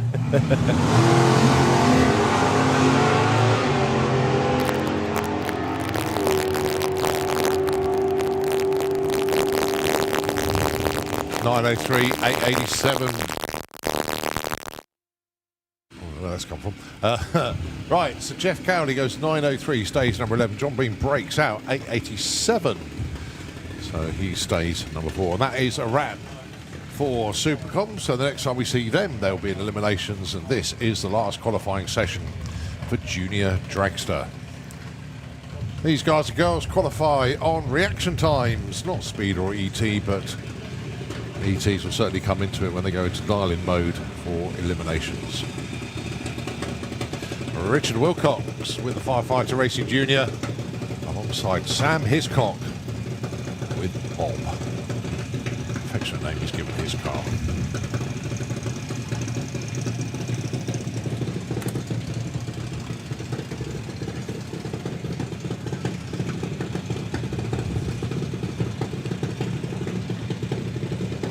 So number 1 qualifier at the minute sits with Molly Openshaw with a 008.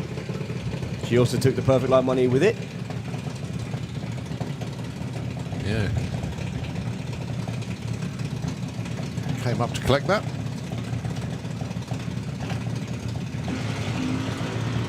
Or 0807. That's not going to help either of them. This is our junior category, so the drivers in these cars are aged between 8 and 18.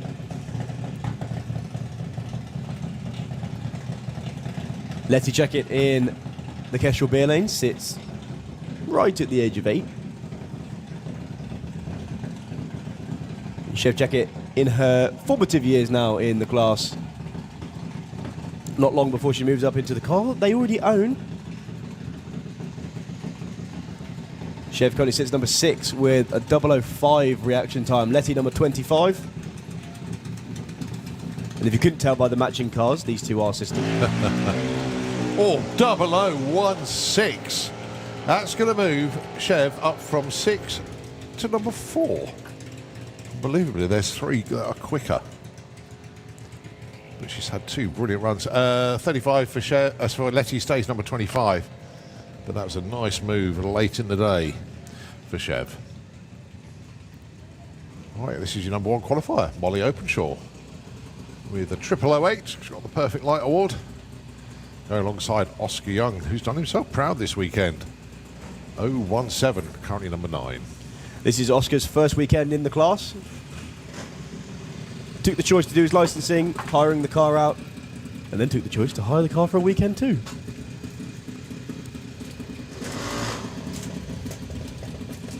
You can see there on the big screen where it says on the car, book me now. Anyone can do this. I'll say anyone. You've got to be between the ages of 8 and 18. Red, light for Molly Openshaw, 06, and a 0.3 for Oscar.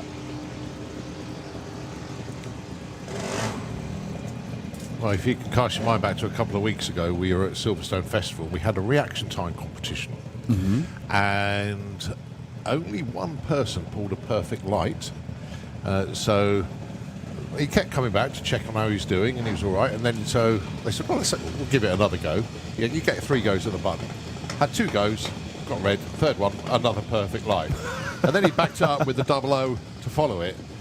So he'll get his chance in the car next year. Ethan Kent was the name of our winner. And I haven't forgotten you, Ethan, don't worry. Just in case he's tuned in. He's not from the world of drag racing, but he will have a go in a junior next year. Nice. Finley Fag and Dan Todd both go red. 02 for Finley, 01 for Dan. Finley pulling over to the left-hand side. Doing the correct thing and pulling over to the side. So no help for either, they both went red.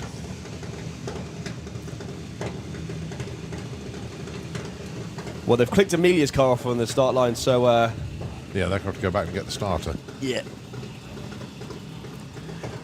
You see start line Marshal Chris out there taking the belt off the car so it's easier to push, and trust me, they get very difficult to push when you've got the belt on. Also, I'm told, I tended to be in them when they were being pushed.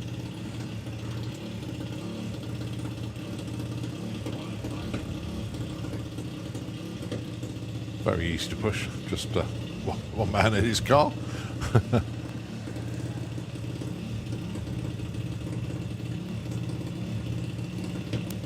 So Amelia Innes and Harry Peters. Harry with the Raptor.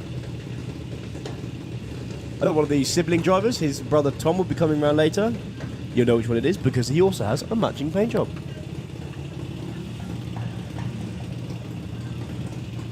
Harry currently sits in the number 7 spot with a 006. Amelia Innes being the gatekeeper for our front page and our timing screens in number 16 with an 03.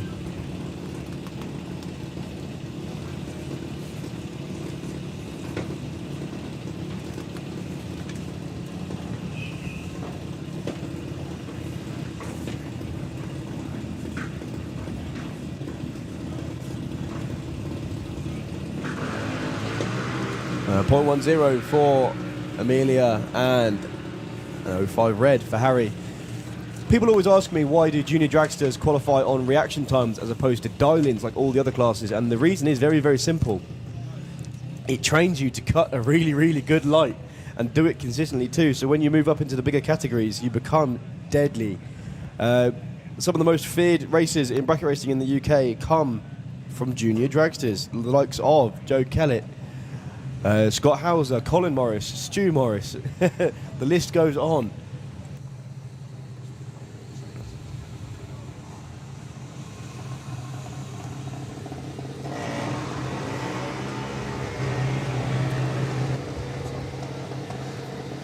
So Teddy Sullivan and Kendra Redshaw. Ted goes 06, he stays number 5, and Kendra stays 21 with a 0.1 red.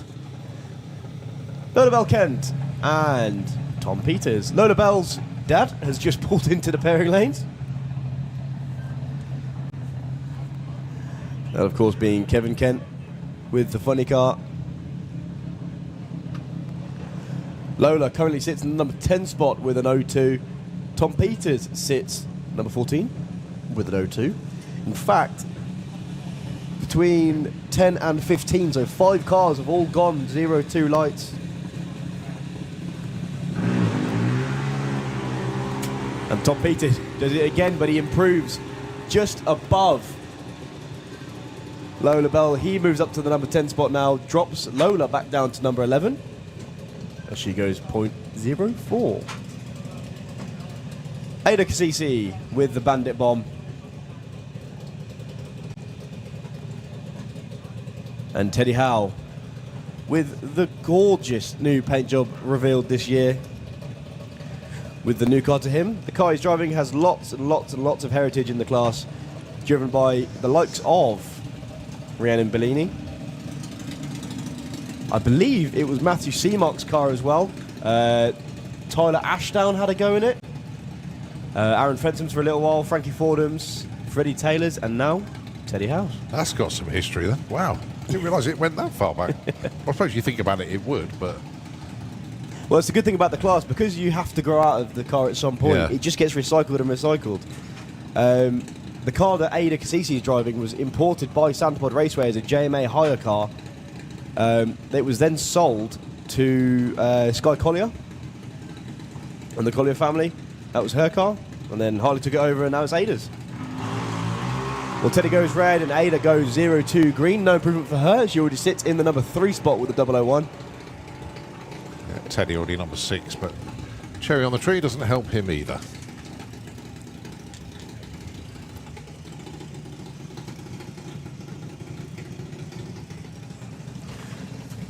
So, Emily Phelps with the Alligator.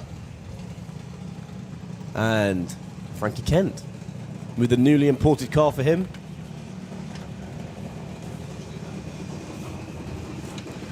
Well, also you've got Nitro Funny Cars in the lane. We've also got Round 1 Pro ET Eliminations. They are in the lanes as well.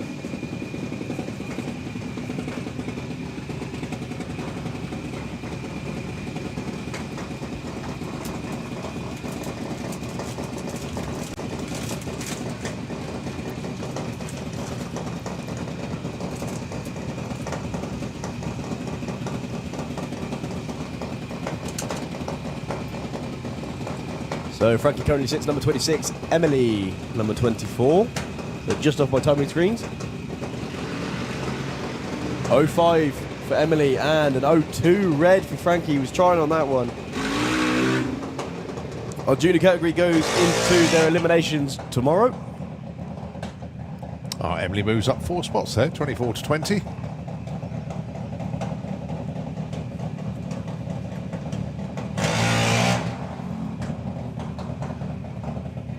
Luke Mugridge, points leader. And how about the LED strip on the back of Neve Davies' car? That's pretty cool.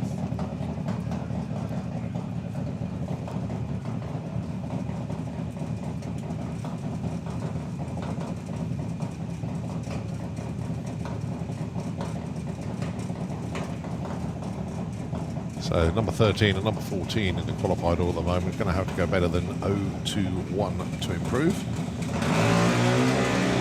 015, Neve Deavy does improve. Cherry on the tree for Luke.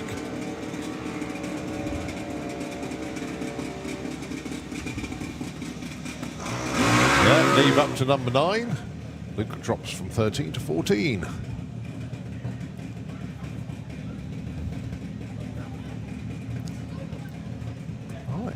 Two Crundwells then, Emmy and Chloe.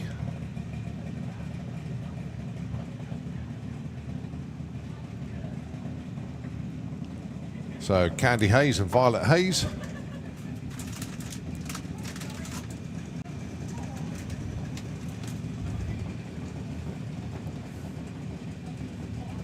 And yes, they are siblings. I think it's a rule at the minute where if you're siblings, you must have a matching paint job with the other sibling. I don't think there's any of them at the minute who don't. Yeah, because obviously the Cooper boys, their cars match, their flips on colour schemes. Same with the Peters brothers. And of course, you got the Cromwell girls. And of course, Chevy and Letty Checkett, their cars are similar, but not identical. And no improvements from those two. Emmy stays 2. Not a bad place to be, though. Right, and talking about cars that look the same, it's the brothers here, Jake Cooper and Kai Cooper. Numbers 13 and 19 at the moment.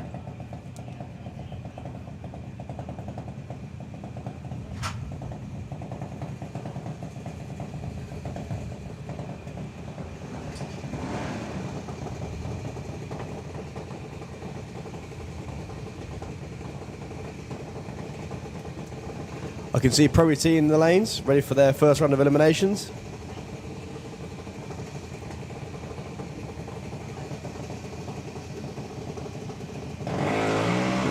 .020 there for Kai. That's going to move him up. Going to put him in to number 11. Jake drops to number 14 due to Kai's improvement. In fact, look at that. Number 14 and 15 have the exact same reaction time. Yeah, you need an 025 to get just onto our timing screen being in the top 16. That's how tight it is. This is Eva Davis, number 18 qualifier. They'll all be racing eliminations. And that's when the dial-ins come in.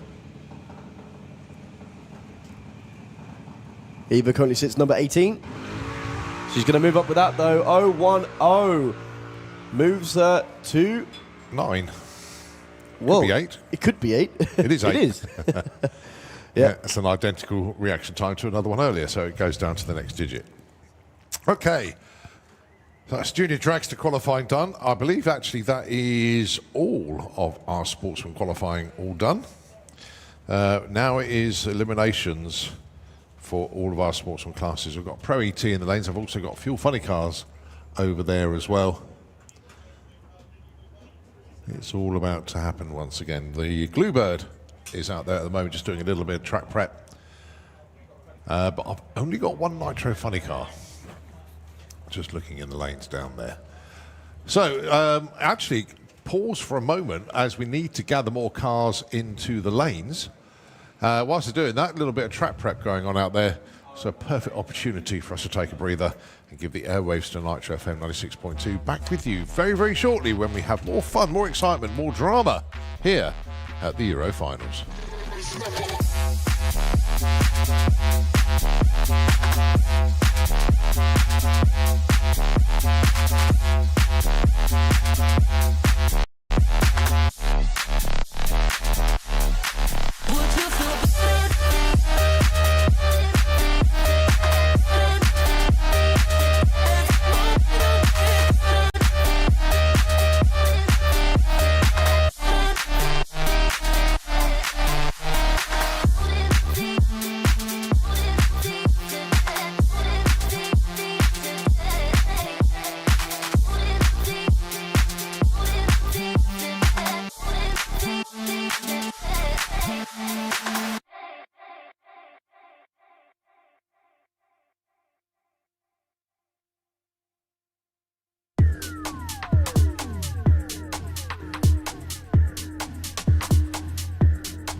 .109 to 60 foot for Konstantin. That's his quickest ever, I think.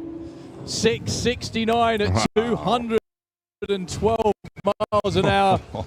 Believe it or not, slowing up slightly. 0.99 to 60 foot. 5:63 249 miles an hour. Johnny loses all cylinders very quickly. Sandro's going to go all the way through to a 5:52. He does improve on his run, but not enough to move hang up. on. It's going to be very... How close is it? Oh, he might actually. Yes, he has. does. Number 1.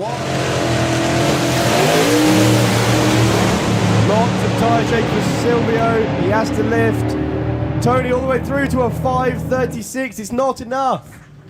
Well, it was on a really good run until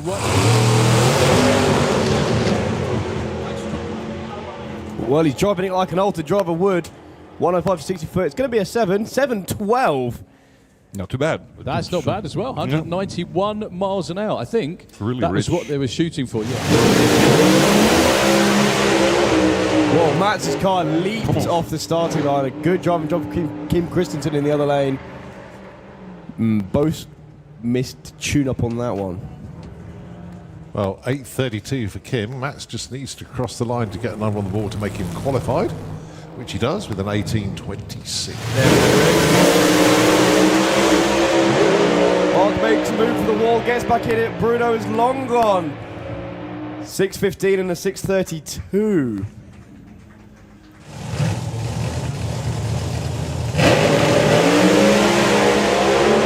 A little bit of time shaking, John. Yeah, 82. Dave Vector up to number 2 with that one. And JT, 6:15, up to number 8. Beautiful runs, both having their characteristic wobble. Jerry goes 5:88 and a 6:06 for Kev. Well, I'm sure they were possibly shooting for a little bit more than that, but they looked...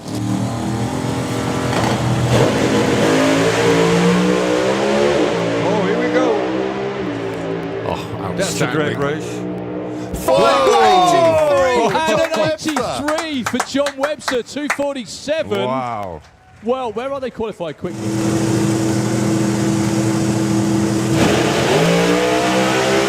Well, Andrew's got time down. Quick pedal for Michel Turenne. It's going to be a 6. Still a 5:98. Wow. Well, Andre Arnover went up. Well, Michael wouldn't normally pedal it, but he wants to at least pull the chutes. Wow, he just beats Henry Reel's time as well. Away from Sweden. Lots and lots of tyre shake. Kept his foot in it though. Lasser's gone quiet. 6:94. 202. And a headache to go with it, looking at those. Number 2. Oh, it's not going to be Jimmy, so Robin Duran. Can he make the most of this? 6:59. He finds 1,000th. Wow. Okay. Best of luck to Liam. Here we go.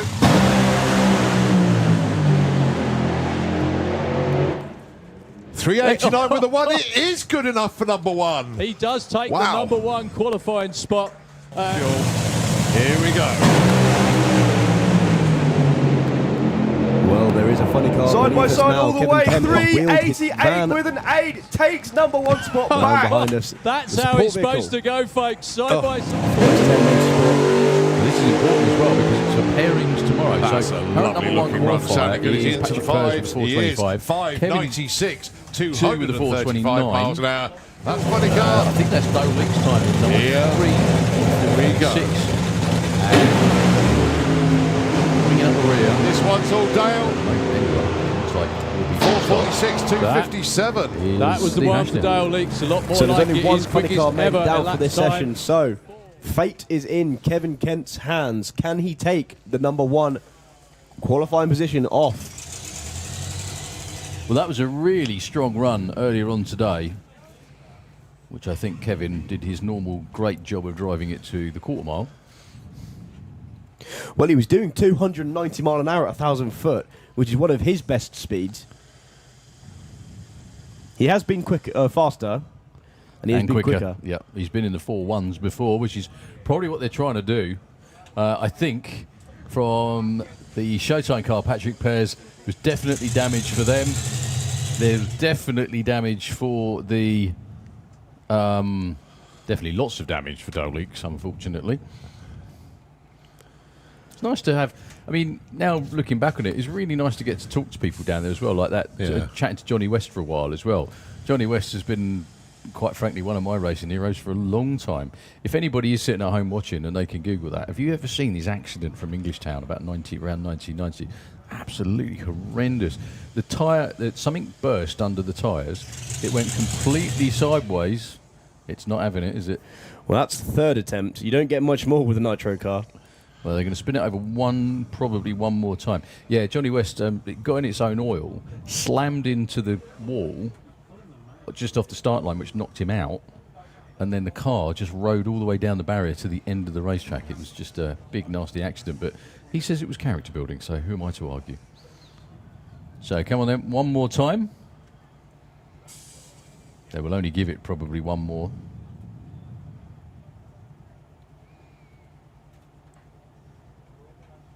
Yeah, these cars don't come with immobilizers because they're that hard to start in the first place. It's a proper mission getting them going. He's not having it.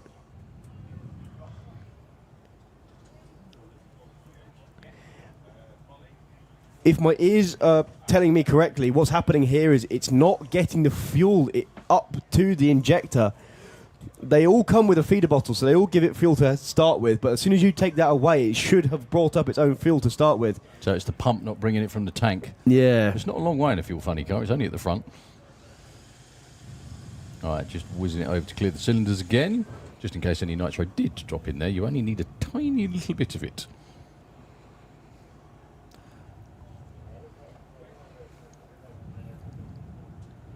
So just resetting the electronics on the car.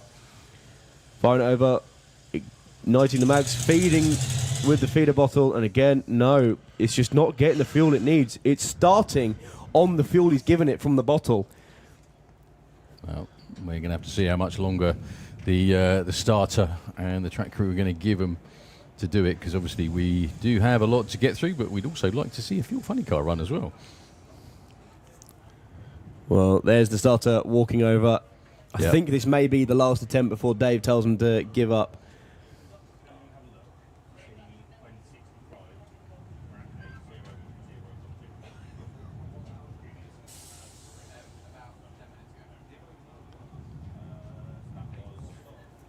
The fuel systems on these cars is all mechanical, simply because electrical systems can't keep up at the minute. But what that means is fuel tends to cavitate at the bottom of the pump, and you need to get it up into the injector. But that takes RPM to do it, as the fuel pumps in these things run off the camshaft.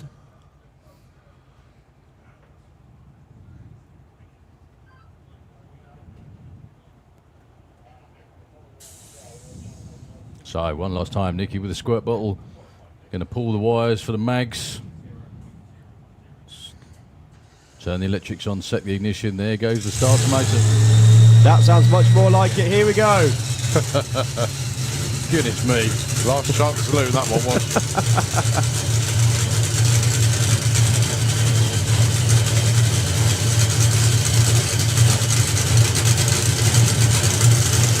You don't get many attempts to start these things. And I think that's just about the most I've ever seen.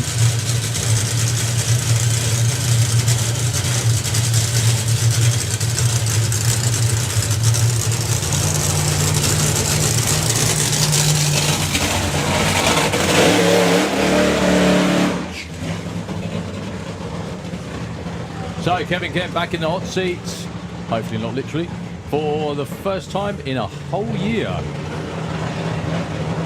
in the Monte Carlo.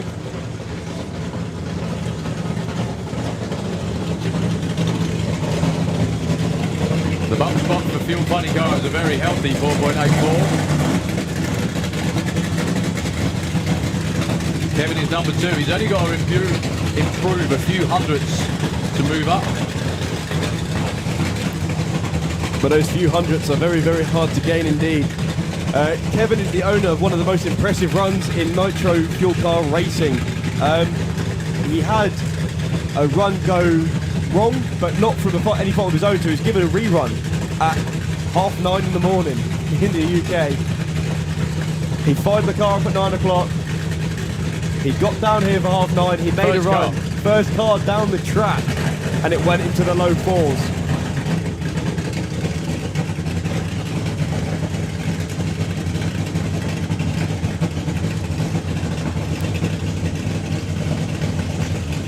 Well, it's been really good to have Kevin back this weekend. Nicky says, go get him.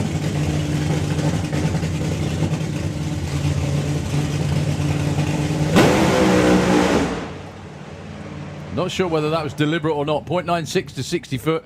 It very much looked deliberate, actually. I think by the fact he's pulled over to the side of the track, it might not be. Okay, that was a very strong looking launch. He's going to coast off, possibly scrutineering. Around the back of the tower, I do believe we have our first elimination round for Pro ET. I believe you have the matchups, Colin. I do. It's going to be difficult to try and read them all out, though. there's like 30 odd of them. Well, Kevin's actually taking the first turn off down there, not the scrutineering run, the first one. So the orange blocks are gone, and we are into racing. I think actually everything you're going to see now. FIM Pro Stock Bike into the pairing lanes, please. Pro Stock Bike, please. Give Kevin's team a round of applause. They go out to get him at the top end. He'll be number 2 on race day tomorrow. Thank you, Colin. Sorry, it's too far to reach for me. No worries. How is it 20 past 6 already? How does that work? I don't know.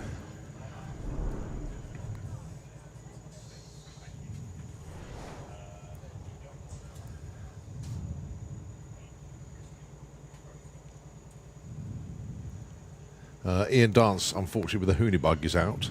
He's torched his front head. So Bob Molden will get a bye. We've got no alternates because they're all running. So he says, time for a cider and a seat on the banking at the 330 foot mark. Well done, Ian.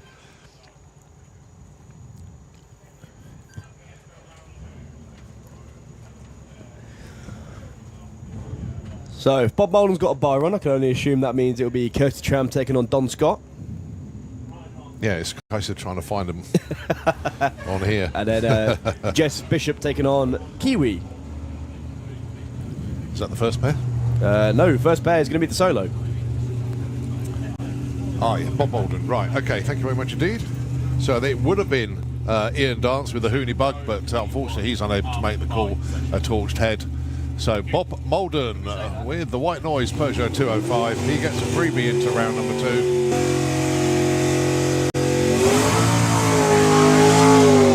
Okay. And for the first time this weekend, you're going to see bracket racing. So you see what the dial-ins will mean that you've been looking at earlier on for qualifying, and then you'll get an understanding of how this is actually going to work. If you've got a 9-second car and an 11-second car next to each other, you're thinking, well, that's not fair. The 9-second car is going to win. But then you give the 11-second car a 2-second head start on the tree. Whoever gets there first, without going underneath their predicted time, will take the win. But if you put a cherry on the tree, you're out. Unless the other driver puts a cherry on the tree before you. Very nicely judged from Bob. 019. Down at 9:33. What he's looking for.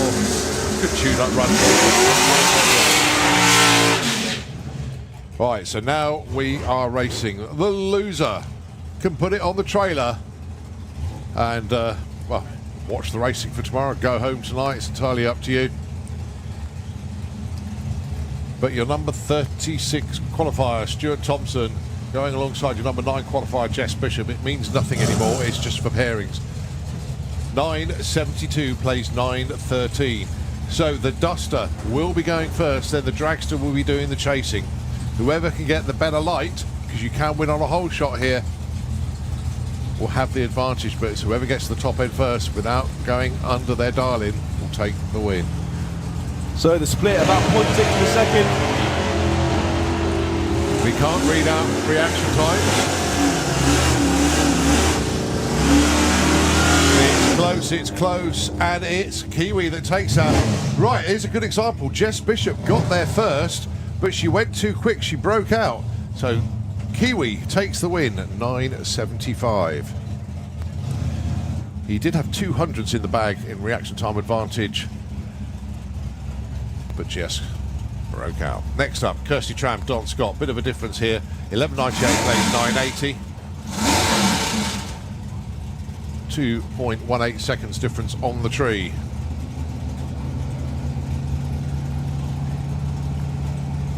So the Camaro will go first. The Superbird will do the chasing. Kirsty sets off. There goes Don. Right, it's green on both sides. So whoever gets to the top end first without going under their number will win. Who's judged it better? It is a breakout for Kirsty Tramp. She got there first. Don Scott takes the win. 9.84 and 9.89. Marie Mills and Laura Bainton. Very quickly, Super Pro ET, we've just been given word from the race director. You will still run first round today, all being well, after the bikes this evening. Oh, in the dark. So, quite possibly. Super Pro ET, first round, all being well, will be after the last qualifying session for the bikes this evening. So 10.53 for Marie. She'll go first. 10.35 Laura with a Capri will be doing the chasing.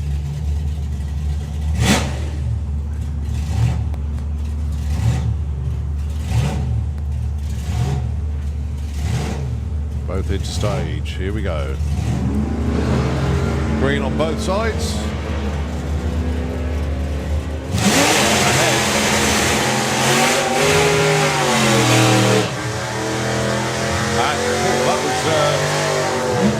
A little bit too well judged, actually. 10.36 on a 35, but nicely done.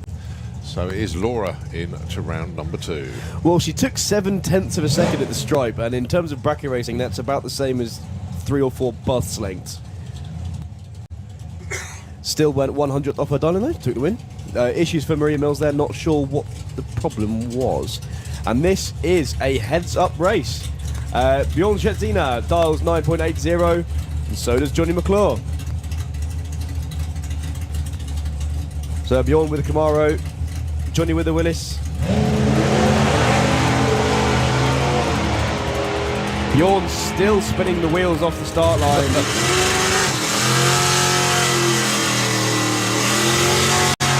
Nicely judged by Bjorn. He takes that one. 9.84 to a 9.87. Well, all the trouble in qualifying, gets it right when it matters.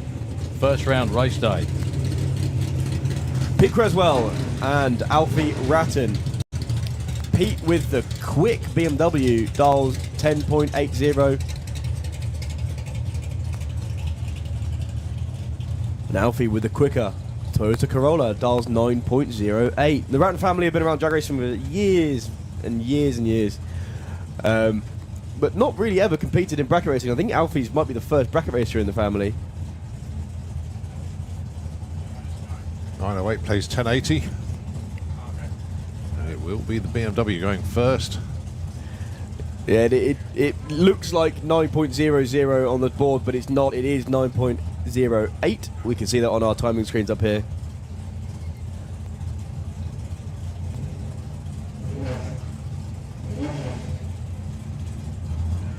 Pete's waiting patiently in the other lane. He will be leaving first. Well, his tree will run first.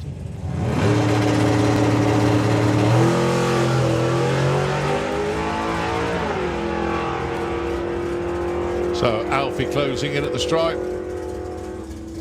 Lifts and coasts and takes it. He got there first. Pete broke out. Nothing Pete could do about that one. Alfie takes the win. Yeah, the 0.19 reaction time sort of sealed the deal there. Alfie was way off it at the stripe. Took the win. Right, number 1 qualifier, Reuben Dawson gets the bye run here. Reuben in his bracket racing Camaro. Copo Camaro, should I say. So he dials 8.77.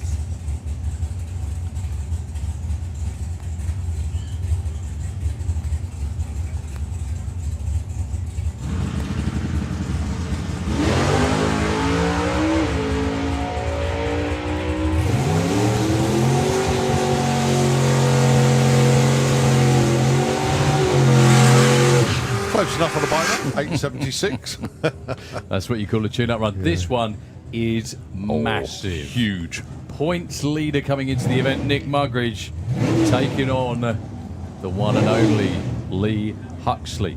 Look at the dial-in change as well for Nick. 9.98. He's been about 10-1 the whole weekend up to now. Yeah, I've not seen him ever dial a 9.9 before. Or if it has been, it's been like a 9.99. Lee Huxley, I don't think, is in the championship chase. But if you were in the championship chase, he's the last man I'd want to have first round of the biggest meeting of the year. Nick will be leaving first. Oh, a cherry gift. on the tree from Lee.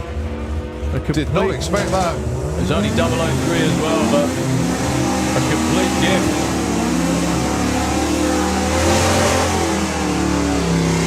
And no offence to Nick, but he needed it. Oh boy, did he need that one. Over 1/10 of a second off his dial-in with an 09 light.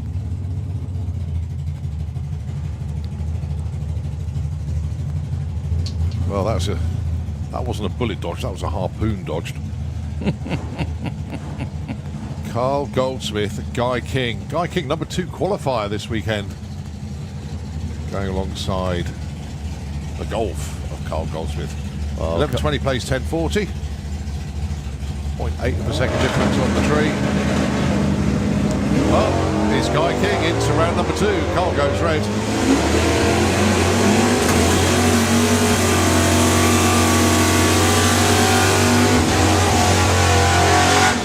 Breakout 10.31, didn't matter. Red light already on Goldsmith's lane.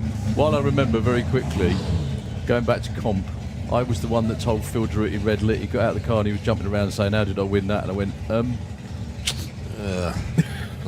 Anyway, Dave Rudd and Anthony Mitchell, your next pair.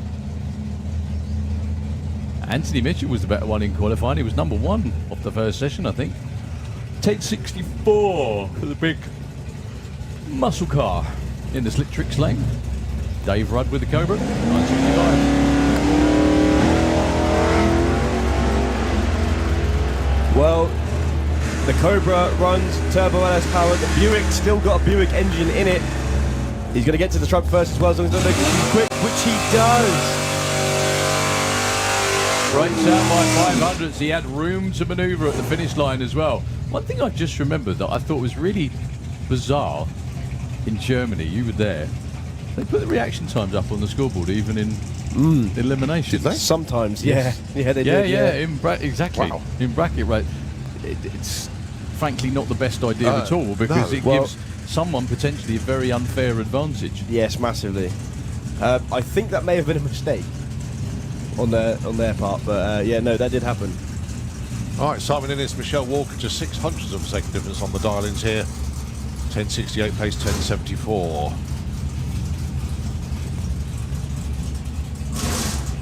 So the Cortina against the Barracuda.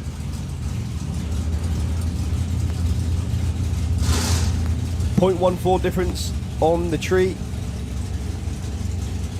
You'll just be able to see that in the bulbs if you're in the correct position. It's more interesting to see who leaves first. Well, if it's Simon, yeah. Oh, both away well. Okay.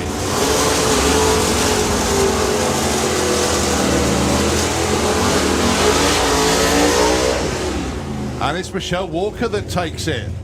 Win margin 0.11. That was all off the line. 0.2 light for Michelle to a 0.13 for Simon. So Michelle into round number 2. Michelle is a pretend walker. You know what that She's means. into Sunday eliminations. How about that? Well done. Jason Pickett, qualified 4. Adrian Portelli, 31 with that Polara. However, 31 was still like 0.29. So, nothing in it. And this is all about racing anyway, so that all goes out the window right now. well, these are 2 of our nostalgia races. Jason Pickett usually races in the nostalgia rounds in Gasser Circus. I say usually because he races in everything. And Adrian runs in Nostalgia Superstar. Adrian's got those in front. Takes the win. 9.99 for Jason Pickett. There was no way Jason Pickett couldn't win that one. He was 0.25 on the tree, and you don't give that sort of margin away to someone as good as Adrian Portelli. So, end of his weekend. Jack McClure and Sarah Unsworth. I'd love to know how they picked the dial in for the lemon drizzle, because it's been exactly that. Everywhere. Absolutely everywhere. Well, pick your yellow Ford. You could have the gold one in the Kestrel Beer lane, or you could have the yellow one in the Slick Tricks lane. 1.98 seconds difference on the tree. Oh, and it's a cherry on the tree for Sarah. Oh, 0.009. Error.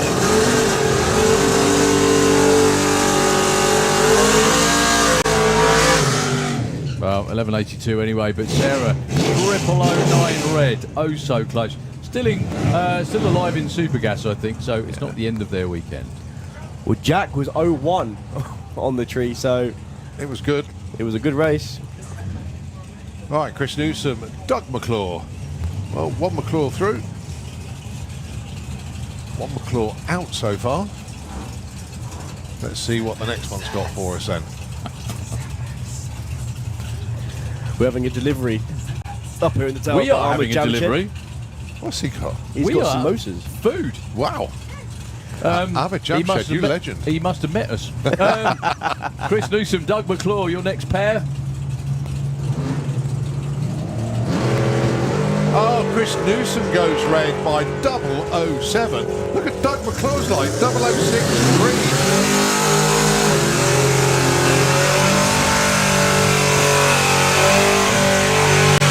So Doug McClure is through to the next round. Oh, I've lost him. Where is he?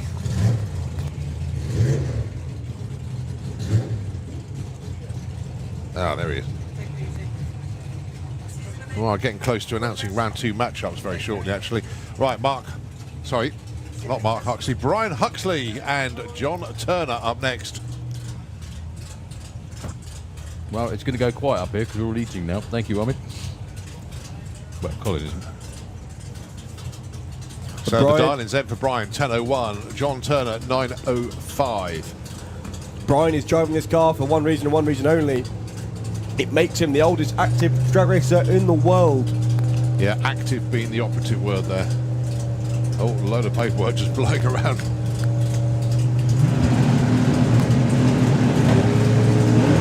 Can he be the oldest round winner in the world? He's got it done. Yes. On a whole shot. 10.10 on a 10.01 dial-in beats a 9.06 on a 9.05 dial. Win margin 0.2 for Brian Huxley. No offence, John, but you just got beat on a whole shot by an 83-year-old. Nice. Well, that's something else you can add to the list of ways to lose. Charlie Seward and Tom Kay. Your next pair?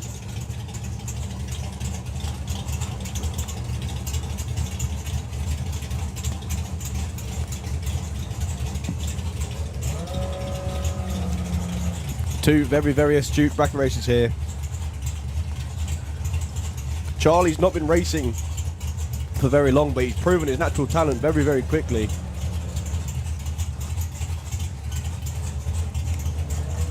Tom Kay, another one of those ex-juniors who I was talking about earlier. Race on. You always know when they're looking at each other, they're just towards each other. The stripe it is. Charlie Seward takes the win. Tom Kay breaks out. They'd spot the ex-junior driver. He went 009 on the tree as well.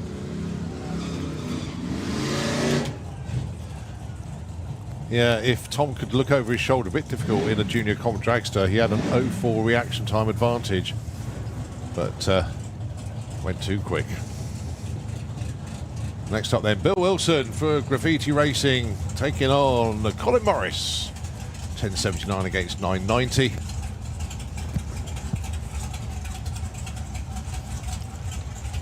So Bill does actually run this truck down at Manston Raceway as well. Yes, he does, yeah.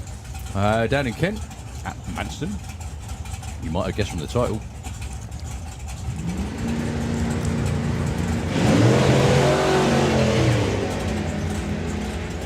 Oh, race on again.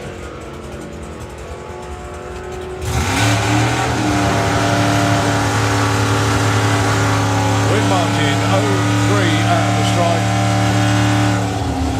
That was close as well. Very close. Looking on the finish line camera, which is excellent, quite Nearly frankly. identical reaction times, 0.5 a pair. Well, the spectator numbers are going to be swelled a lot by tomorrow, just by the losing people. Yeah. Now on a Pro ET. Phoebe Davison and Stevie Gates up next. Phoebe took the #1 spot and then she slipped back to #5. That's how tight it was in Pro ET. In one session as well. Yeah.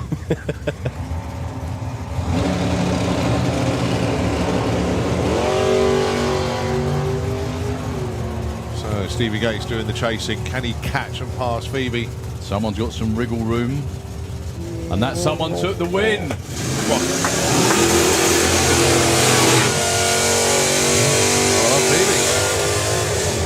Check out the win margin as well. Even though it wasn't a win margin, it would have been 008. Stevie Gates did actually get there first, but there was no way he could win that with the reaction time he had.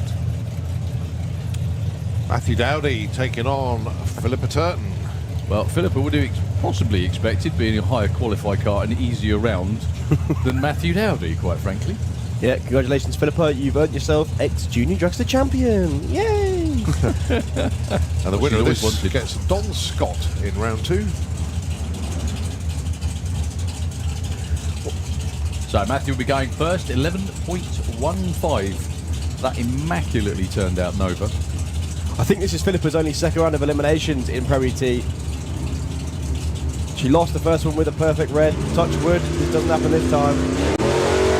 It doesn't. She dials 10.38, that's her personal best at the minute. She's still way behind. As long as Matthew doesn't break out. There we go. Which he doesn't. Takes the stripe. They were both pretty even off the tree. Actually, the advantage was to Philippa. Yeah, I can only imagine problems for Philippa there. She was only doing 91 miles an hour at the 8th. She needs to be doing a lot more than that.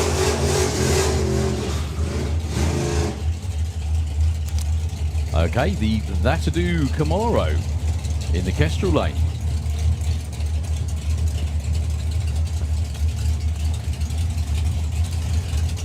So 2 McClures through to round 2 at the moment. Yeah, Susie wants to join him, otherwise it might be a bit of a nightmare at dinner tonight.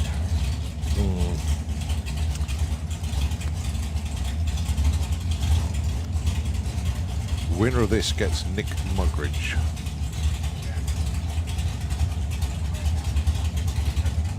.1080 plays 9.58.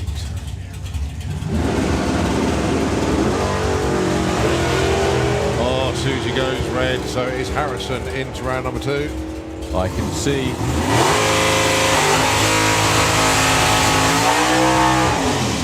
I can see the McClures sharpening their Facebook posts as we speak. Super Twin Very into the close at lanes. Sorry, mate. Super Twin into the lanes, please, as well. I think we already called Pro Stop Bike, didn't we? Yeah. Super Twin as well. They'll all be coming up fairly shortly. Okay, Jordan Cowley should have been against Vic Parsons. Vic is not there, I don't think. Unless he's hiding. No Vic Parsons in this one. It's going to be Jordan with his first ever round win. Only got his license signed off yesterday. What a car for licensing.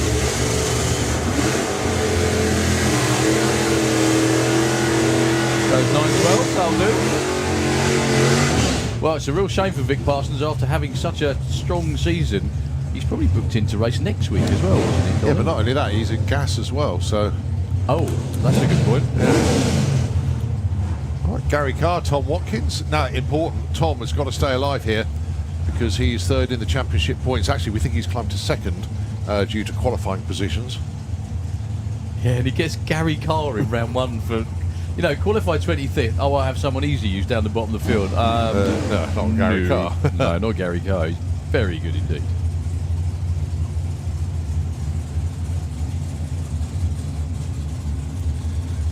Alfie Ratton awaits the winner of this in round 2.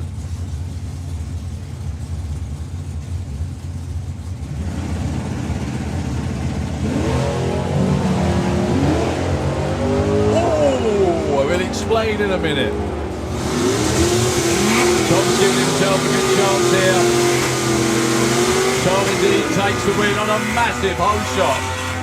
Gary Carr was dead on with a 9, and he was still there second because Tom Watkins went 004 on the tree. Gary Carr was 0.17.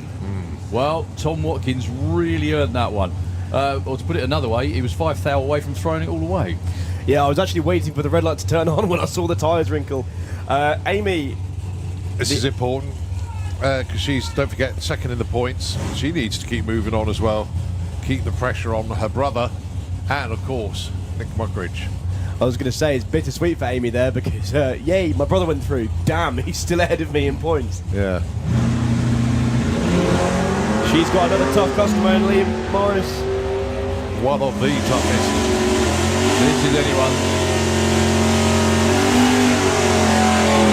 Yeah, Lee Morris takes it 93 to lose out 66. He grabbed a couple of hundreds off the start line and there was a car length at the finish line. So, Amy has to hope everyone else has a really bad weekend from now on. Yeah, so that actually cements Tom in the number 2 spot now. For now. Yeah. Ian King and John Bean. 2 muscle cars going at it this time around. One Mustang, one big Chevelle. John Bean was being highlighted last night as being one of the most charismatic on the grandstands on Facebook. Yeah, what was all that about drawing moustaches on his face and goodness knows what?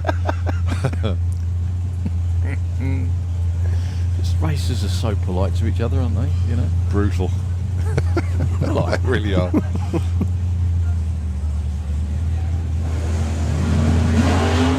Well, yeah, there's no awards for working out what happened there. Yeah.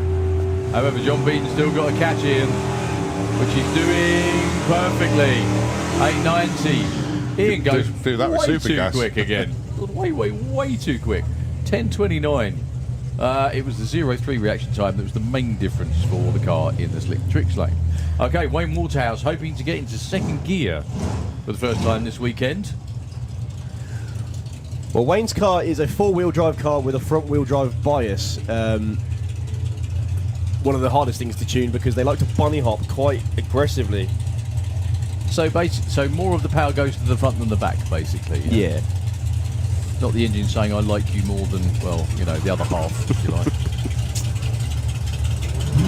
Taking on Neil Watkins. Well, once again, no prizes. But Wayne's actually got it in second gear this time. He's got a run going, but he's not going to catch. Neil just needs not to break out, which he doesn't expertly. Yeah.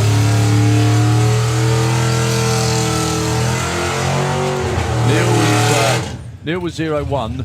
Wayne wasn't, I think is the way to put that. Okay, Brett Featherstone. Kestrel Lane 901, 9.50. Sorry, 55, I beg your pardon. Billy Everett. Well, if I've missed anything, there's only 2 more pairs to go after this. And that'll be a wrap for One might be a buy run by the looks of it, actually. Yeah, we got Pro Stock Bike at the head of the lanes. We're about to go back to the FIM bikes to finish out their qualifying sessions for the weekend. No, there is 2 more. There's one beneath us. Aha, sorry. So Brett Featherstone wants 901, but leaving first with Billy Everett, 955.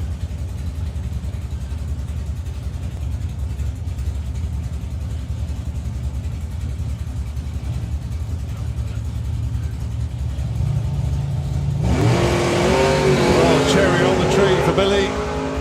So that's Brett into round number 2. Yeah, Billy saw that almost instantly, so he's just coasting through. And look at that for Brett. 0-1 line, 0-0-1 off the dial-in. It would have been tough to beat anyway. Virtually almost impossible to beat, actually, no matter what Bill did. Not this much consolation, but, you know. Okay, well, Darren, sorry. No, I was just going to say, if Billy had pulled the same light he pulled but green, he still wouldn't have won. Darren Huxley. And Spencer Tram. Guy King awaits the winner of this one. There's a buy run round underneath us after that. That's it.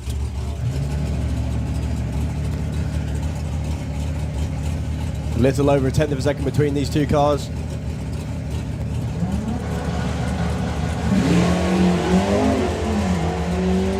Well, sort that one out the stripe, boys.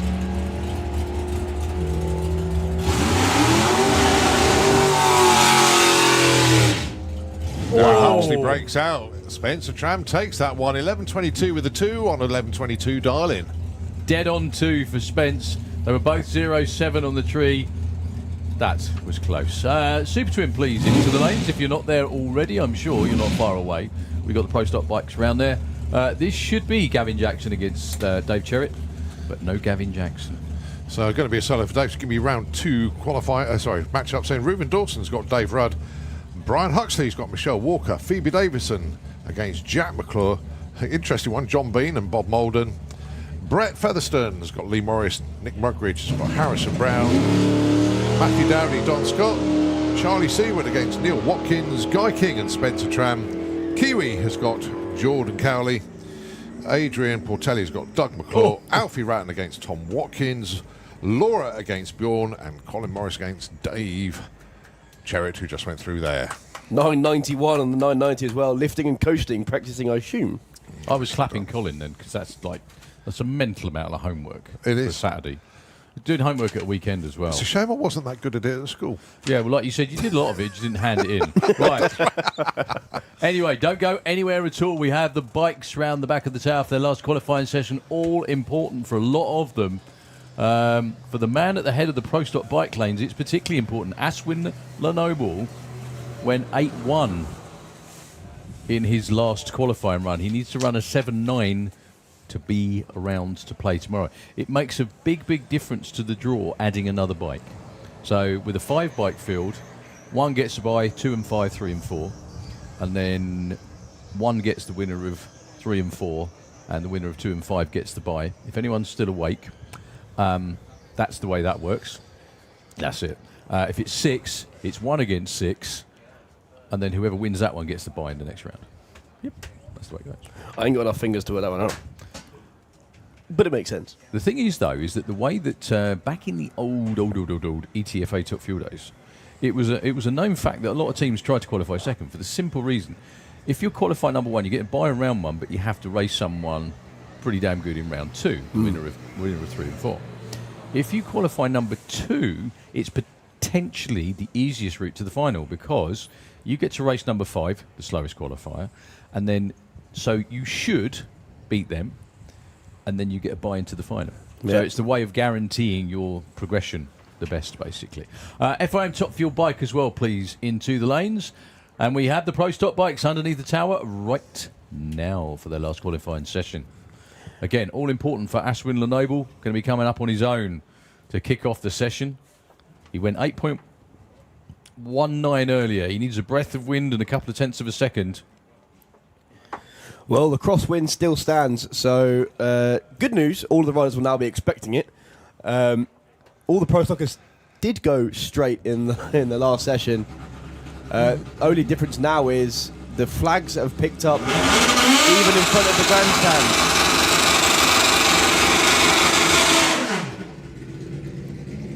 Here we go then, Aswin Lenoble. Last attempt to get into the show. He's been trying for a number of years now. And by last attempt, I mean for this weekend.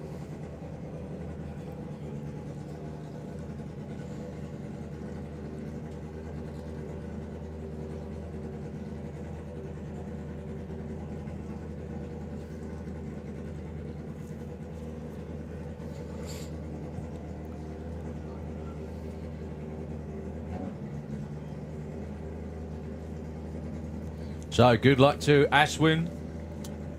All he needs is a 7. Well, it's driving him towards the wall, but he's recovered it nicely. Good looking try. Will it be enough? Not quite. Pretty much the same as what he ran before. Actually, part from 100th of a second. Sounded like he was on that a long way past the finish line.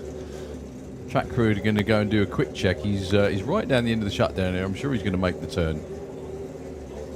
Yep, he does. The worrying part there was you couldn't see him through the smoke.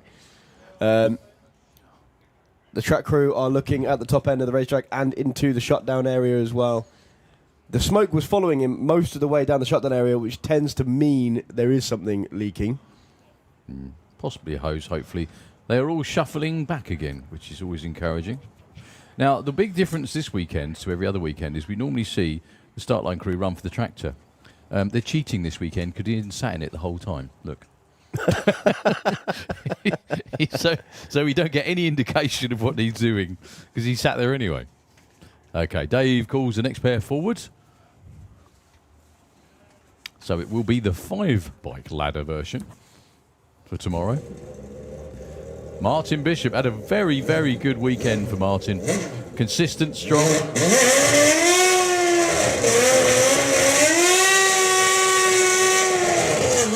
I think in the 7.4s every run, actually. So here comes the one and only Bish from Wilmington in Kent.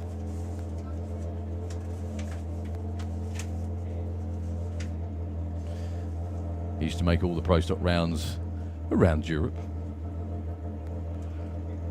He's a very, very good rider, but not an ideal Pro Stock bike rider once because he's quite a tall lad. Well, lad. I say lad.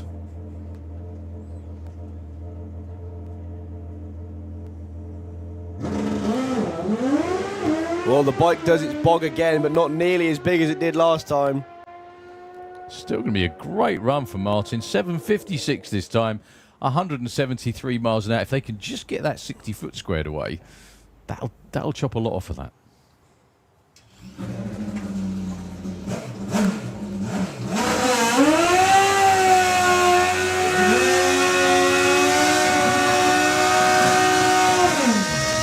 Alex Hope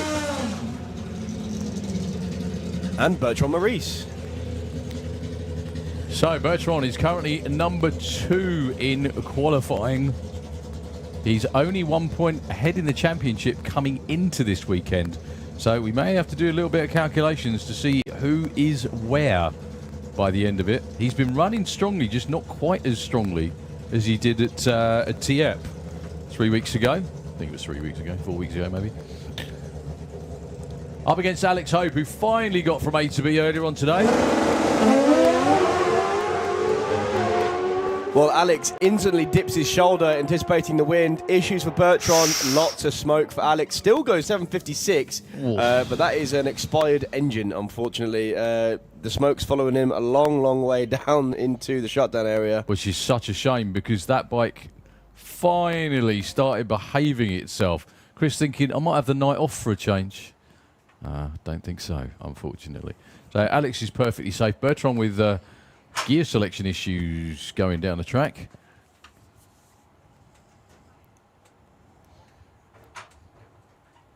Well, we have one more pair of Pro Stock bikes to go. Alex is perfectly safe off at the top end. Yeah, he's still sat on the bike. He's just pulled over to one side at the top end. Obviously, knew something had gone astray. Kept it upright, which is always a good thing. Well, they don't appear to be. Yeah, they're wandering back again. Okay. That's good news. Possibly not for Alex. I'd love to know what possibly could make... I mean, you race a bike, Thomas. Hello. Hi. What could possibly cause that much smoke but not be a problem? How about we ask Roll? Yeah, I was going to say, honestly, not a lot. There's only one oil in the bike. Yeah. Which is... there's no cooling, so it There's no cooling, yeah. The oil in the bike do both the engine and the gearbox. So the only thing it could be would be an oil feed to the clutch or something like that that's let go and gotten on the exhaust. But it's not got on the racetrack, which is the most important and quite handy thing for all of us, really. So, Karl-Heinz Weikum, I'm sure, should have been against Jorg Le Mans, but Jorg is not here. I'm guessing. He's not. So this will be the last Q run for Pro Stock Bike. Indeed. So he's already number one. He's going to stay number one no matter what happens here. Because there's no one else to beat him.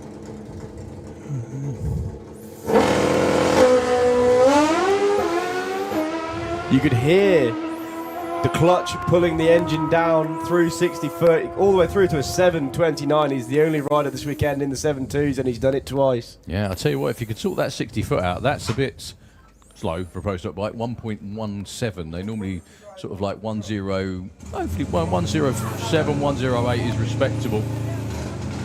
Tenth of a second right there. Okay. Pro Stock Bike is done. We have Super Twin and then Top Fuel Bike right behind them. We also have Mr. Roll Kodan back in the tower. Good evening. Well, have you enjoyed doing this? Yeah. Otherwise I won't do it. Yeah? Well, no, that's all right. But as long as you've enjoyed it. Yeah. It's a bit unusual. Yeah. But, well, I know you quite well, so it's okay. We have spoken a lot of times.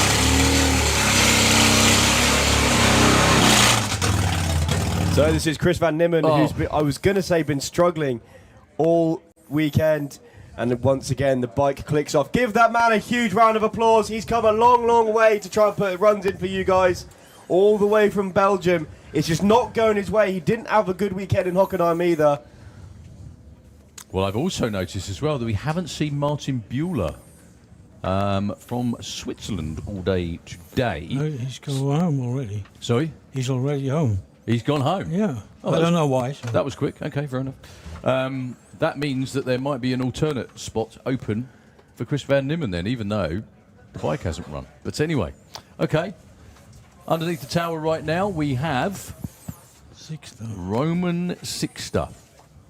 Looking like a Roman candle going down the racetrack the last few times he's done it, and he's going to do it again now. See what I did there? That was rubbish, wasn't it? I actually quite liked it. That wasn't bad. I'm going to call him the Roman candle from now on. There you go. It's not bad. One of the most impressive things is watching Roman Sixter Jr., who I used to race in Junior Dragster, run to the start line. Okay. He does it every run. He waits for his dad to come forward on the machine, and he runs forward to make sure his dad knows he's going straight. It's very, very important, one of these things.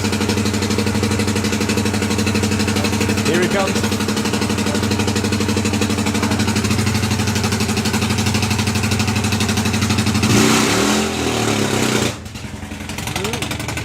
So Roman Sixter's best this weekend is a 6.71. We know he can actually do better than that and has done before. And there's every chance he's going to do it here as well because the bike has been really strong this weekend. Well, every single one of Roman's passes has been quicker than 671, but he's gone away at the top end. The bike hasn't carried him all the way through yet.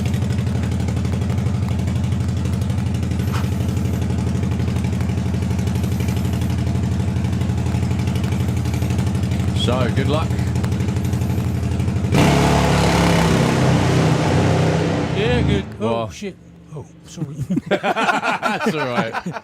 So, Roll, talk us through. I've got a good idea what happened there. So, the thing is, the bike launched really well, but as soon as the wheel came down, what happened? I think it's, dropped a cylinder or something. That's right. So So- some fuel out the exhaust. So. A lot of the time, it drops cylinders because there's not as much load on the engine. Yeah. And it might have even spun the tyre a little bit, Yeah, which is what and happened. if it's loud with the clutch and the engine, it burns it. But if that's away, then you got this problem. Well, you can actually see on the track, you can start to see the paddle marks just past 60 foot, which would have definitely caused a spike in RPM in the engine. And then just like that, both cylinders went kaput. But moving on very quickly to the next pair. And what a pair. Well, there's only one of them. That is Per Bengston. But he's in a pair. Very good. With Bob Very Christensen. good. That's why his name should be What a Pair. Yeah. It will be the run of the day, I think.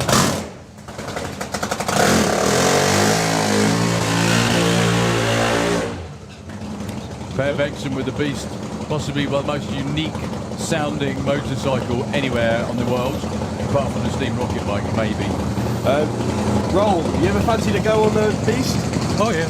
Yeah? Of course he'd ride it. As long as it's just on fuel, I'm going. Up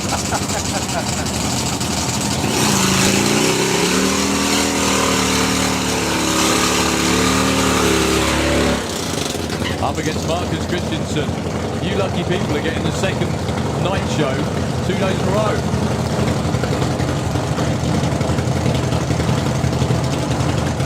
As the sun starts to dip behind the banking, the air starts to cool.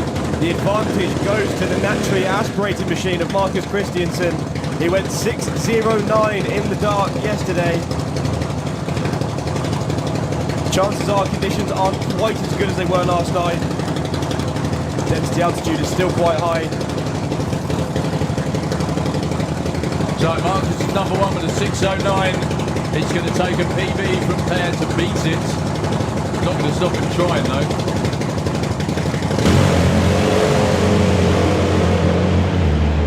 Oh, look at that. Beautiful for both of them.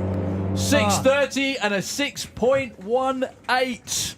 Well, Per Begson's team look absolutely nonplussed with that. 200 and look at that. 25, yeah. Speed, 225 for Per, 222 for Marcus. If that would have been a race, Marcus got their point, 0.03. I think that might be a new personal best speed for Marcus Christensen. 222 mile an hour is massive. Second row into the pairing lanes, please. Okay, top fuel bike. Where is he? Oh, hey.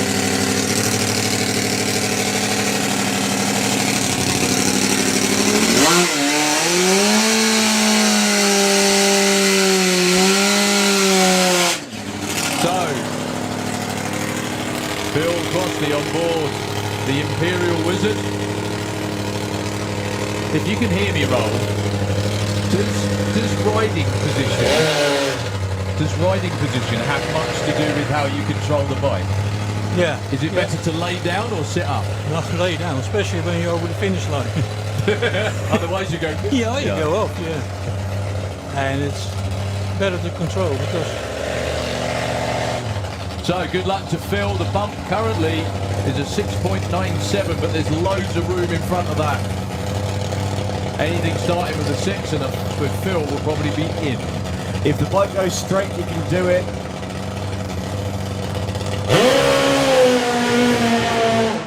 Oh, man. Well, it started to go sideways, and that was why he backed off of it. Well, don't forget the camera on the start line. Thank you. Yeah, 10.05. He will be second alternate, actually. I always feel sorry for the alternates. So the way that it works is for round one, the first alternate comes down and sits behind just in case anyone has any problems. Back at the main event, it was Thomas Pettersson in number 9 again, where he is now. Mm-hmm. He sat there the whole time and then just went home because no one had a problem, Yeah. which must be quite disheartening. Yeah, well, I always saw that they came in and won the event. Yeah, exactly. So that's also a that can happen as well. So Thomas Pettersson is actually in the water box underneath us with the Turbo Funny Bike from Sweden. I really hope he gets a good 6-second run under his belt for this one. Now, he may, emphasis on may, get in as an alternate because Mark Smith, who's down there wandering around, I can see him with his civvies on. He's the bump, 6.97, but he broke the engine when he ran that 6.97. I don't know whether he has a spare, and we haven't seen him since.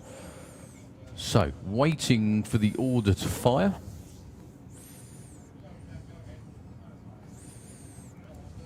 Not sure what we're waiting for, but we are.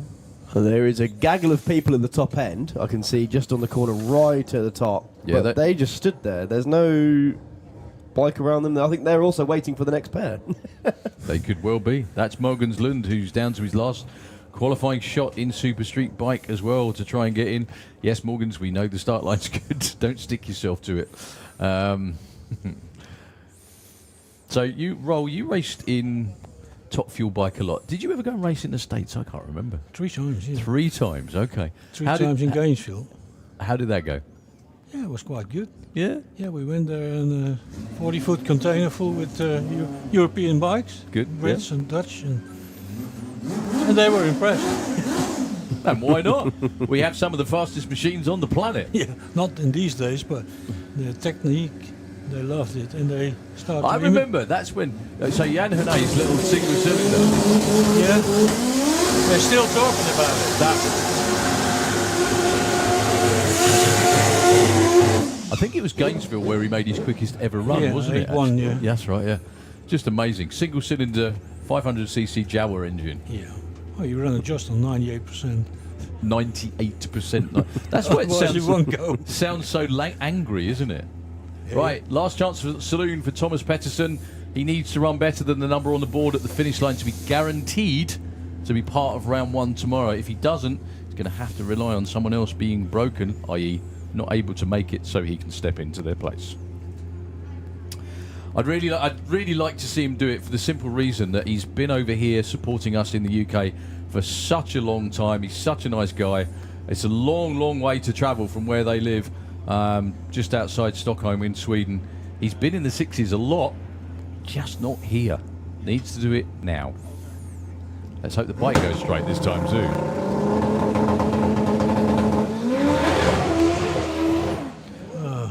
There you go. Unfortunately, that looked like tyre spin, actually, as he takes a cruise and a quick dam and blast through the top end. An 882 would not improve his time. He went 705 previously, so he'll be relying on the brake rule. Now, that bike as well. You've known Phil Bainbridge a long time, haven't you? You used to race with Phil. This machine, totally unique anywhere on the planet. 3 cylinders. Yeah, that's typical Phil. Makes something that nobody else does. And he enjoys it. Yeah. It breaks a lot, but I spoke to him. I said, I'm retired, so I have something to do during the week. Repairing it and redesign it. And, well, he's a clever guy. He will go quick and constant. He's been in the 5s already. Yeah. Without riding it. Jury's getting more and more comfortable on it. It's just finding the sweet spot, isn't it? Yeah, especially mechanical problems they got. We do have to say that as well, because an awful lot of the stuff, especially on the Top Fuel bikes, is home built, isn't it? Yeah. Yeah, you can order a few more cases and heads now, and the rest you have to design yourself, make it.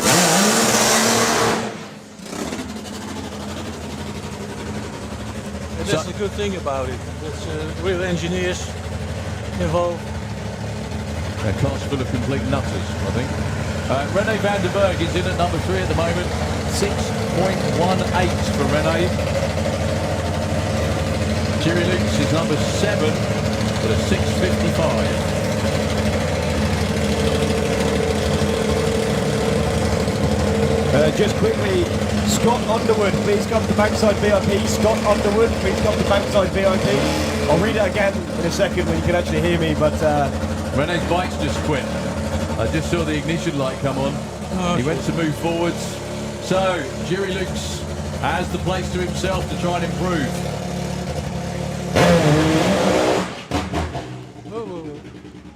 Phil Bainbridge looked like he actually spotted something there. He went to run towards Jiri before he hit the throttle. Well, it left quite good. It left pretty good until, well, it didn't. Obviously, spun the tyre. Jiri won't improve. He's around for eliminations tomorrow. He went 6.55 on his first run of the weekend yesterday. Not sure what the problem was for René, but up until that point, René had a great weekend. 6.2, 6.1. Well done, René. Keep it up. As it stands at the moment, whoever that 6.53 number is, I think that's one of the funny bikes. I think that's Eric, actually. Right, and while you can hear me, please, Scott Underwood, please come to Bankside VIP. Scott Underwood, please come to Bankside VIP. Right, Neil Midgley. I've also noticed there's no Ricard in this session either, by the looks of it. No, Ricard's not coming. He swapped an engine. Oh, okay. He's just finished.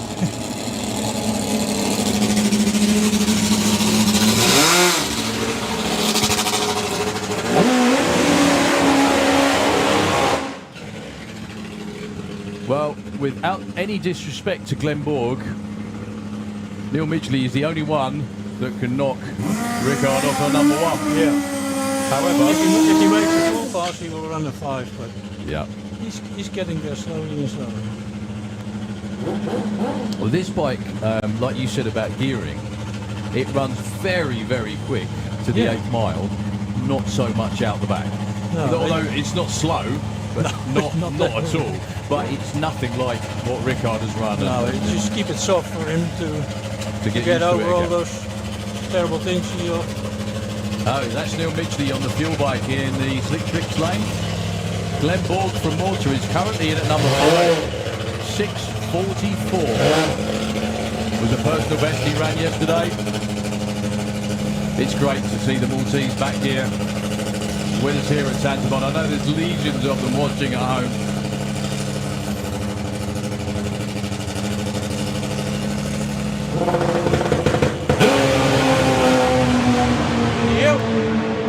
There's a good one. 5:99. He's back. Yep, 209 miles an hour. The bike looked like it was actually not behaving for the last part of the racetrack. That was a softer run than earlier as well. 0.98 to 60 foot. 8th mile, 3.88 to 197. And across the stripe, 5.99. He kept on the throttle for longer. While Glenn Borg looked like he was setting fire to himself in the other lane. He hasn't, I'm only kidding. But yeah, the track crew out doing a sweep and the tractor is moving. So Glenn Borg has destroyed one on that qualifying run. 6.53 at 1.93. They were obviously loaded for Bear. And that is, I think, other than Stu Crane, that's the end of Top Fuel Bike. We still have Super Street Bike to go. We've still got the Jet Car to go. I think we've got last session of the junior drag bikes as well, haven't we? So, yeah, correct. And Super Pro ET Eliminations. Round 1. Round 1 to come as well. Roll, thank you very much indeed. Come on, yeah. Yeah, you can't do this job because you're too honest, right? That's the thing. I shall lie tomorrow. Yeah. That's a good idea. No, it's not lying. It's just, well, yeah, probably lying is probably the best way to put it. Close to lying. No. Nobody notices it. It's not lying. It's been a pleasure, sir. Thank you very much indeed. I hope you've enjoyed it. I really do. Okay, yeah, we do have a clean up at the top end for Glenn. Stu Crane is down there waiting to go. Hopefully it won't be that long and it wasn't that bad. I really hope they haven't destroyed the engine in that bike because that was running so well. But unfortunately, when everything's at the absolute edge, sometimes it lets go. It goes over it. Yeah, that was over it. So we will hand back to Nitro FM, hopefully not for too long, and be back with you as soon as we possibly can. Thank you, all you lovely people, for sticking with us this evening. We've still got lots of good, fast entertainment to come your way. So if you can, unless your tummy's rumbling and you need your dinner, don't go anywhere at all. Thank you.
When I hear it coming up like that, I just know that things are gonna end bad. When my body only moves for the beat, you've been waiting for me. I'll just keep dropping it, like there's no stopping it. Then walk with it, la la la la la. I'll just keep dropping it, like there's no stopping it. Then walk with it, la la la la la. I'll just keep dropping it, like there's no stopping it. Then walk with it, la la la la la. I'll just keep dropping it, like there's no stopping it. Then walk with it, la la la la la.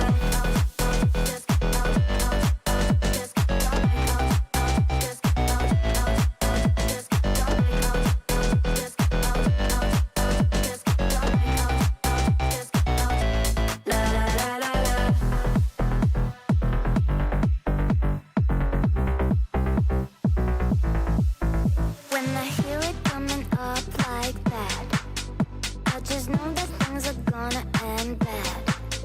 When my body only moves for the beat, you've been waiting for me. I'll just keep dropping it, like there's no stopping it.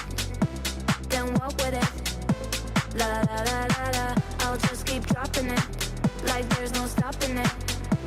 Then walk with it, la la la la la. I'll just drop like I'll just la la la la la. I'll just drop like I'll la la la la la. I'll just keep dropping it, like there's no stopping it. Then walk with it, la la la la la. I'll just keep dropping it, like there's no stopping it. Then walk with it, la la la la la.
The body comes down. The support vehicle about to move out of the way, if it hasn't already. There he goes. And all control handed over to Martin Hill. He sat just beside the jet underneath that bodywork. You can see him on the live stream, you can see him on the big screen.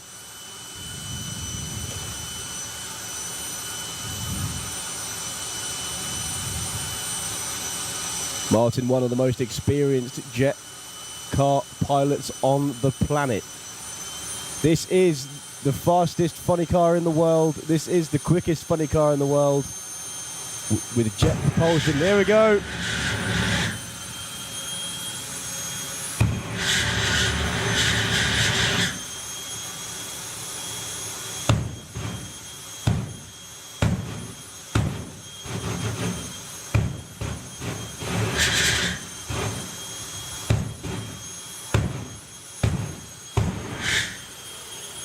Martin Hill sending shockwaves into the barn behind him as he cranks it up even louder. Yes, you thought that was it? Not at all. It gets much louder, trust me. Here we go then.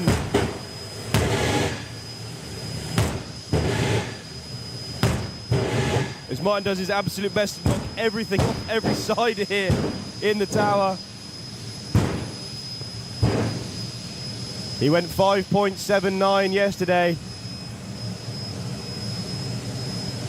What's he got for us here today? Here we go then. Martin Hill with 5 horse number 3. The Jet Funny Car.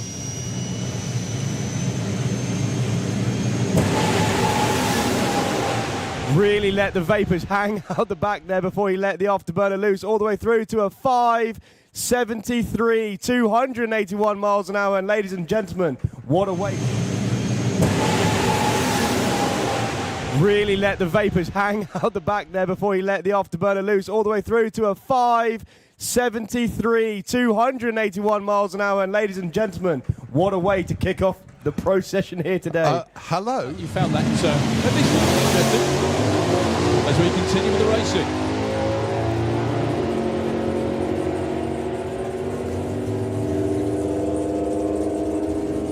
10:32, 11:19. Ooh, Spencer moves up one spot from 11. Oh, beautiful launch there for Ruben. Don't forget, he was #1 qualifier in Pro ET. And it goes 7.84. He's knocking on his quickest run ever, He's actually, getting I think. close, yeah.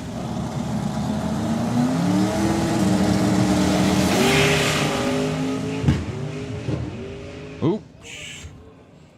Well, I think instead of trying to yank it back and the car goes sideways, he let it go into the other lane. Yeah. He's been a little bit wayward on a couple.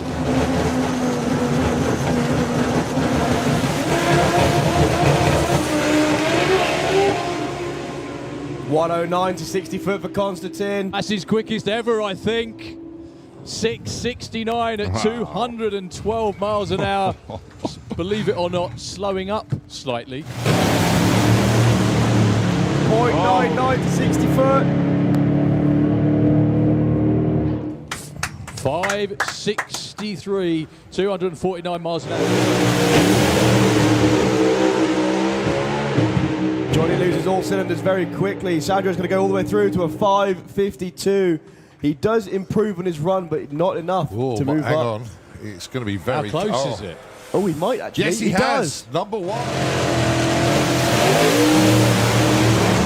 Lots of tyre shake for Silvio. He has to lift. Tony all the way through to a 5.36. It's not enough. Well, it was on a really good run until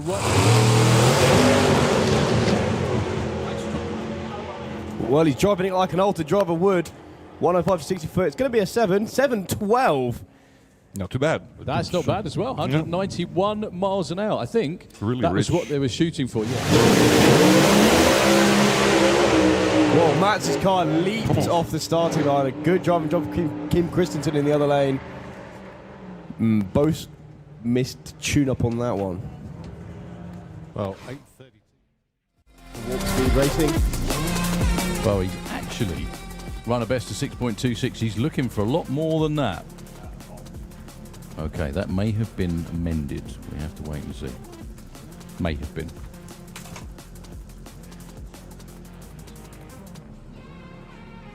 So he's run a best of 6.26. This is one of the quickest funny bikes in the world. Trying to creep up on the tune. He wants to go 6.04 or better. The bike leaves like an absolute bandit. It really is an amazing piece of engineering. Good luck, Stu.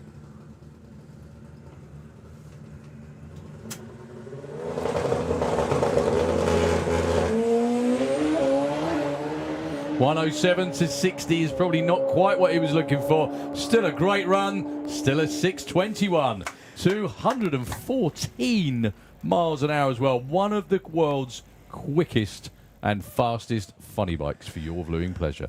He goes into race day in the number 4 spot. He also won Hockenheim only last week. He was also on the back wheel, I think, until he let go of the throttle at the top end. Let's just have a look at the replay, look at the big screens. Yep, there goes 1,000 foot on the back wheel. He's still on the back wheel as he goes through the quarter mile. Look at that. I think it just came down right there just before the finish line. Goodness me. Okay. That was worth waiting for. So we have Super Street Bike, their final qualifying session, and this is what we call the bump session, which means we find out who's racing tomorrow. The current bump spot is a 6.4 line. Let's have a quick look. Very doable anyway. 7.49. Even. Oh, we're still on Top Fuel Bike. Okay, no problem. The listing you can see there is correct. 7.49 is the bump at the minute. If that gets broken, it drops to a 7.34. The record bump was set at Hockenheim last weekend at 7.28, I believe. Again, very doable. There's only 2 more bikes that need to go quicker, and there's a few of them, including Mogens Lund, who is a 680 machine. Had a pretty rough weekend. Sorry, man. Pretty rough weekend so far. So, this is fun, this, isn't it? It's like its own computer game, really. Yeah, it's a game none of us are very good at. No. At the moment. I doubt anyone ever would be, really, but there we are. Okay, so the first underneath the tower. So the 7.49 appears on the board. The first one to take a shot at it is Eric Gruber from Austria.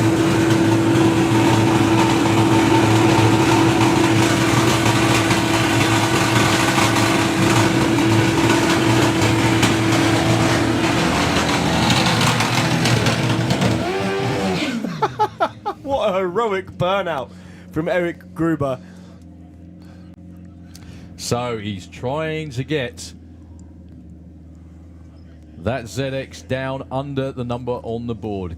Well capable of doing it, but this is his last chance.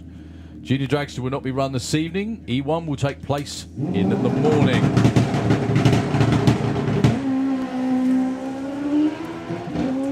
Well, it's driving him towards the wall. He's feathering the throttle. Taking the really long way round. Goes 784. He won't get in the show. He stays at number 19, unfortunately for him. If you didn't hear that, Junior Dragster, done for the day. You will be running round 1 tomorrow morning. Just a time thing, as everyone probably gathers. So, Nikolaus with the triumph.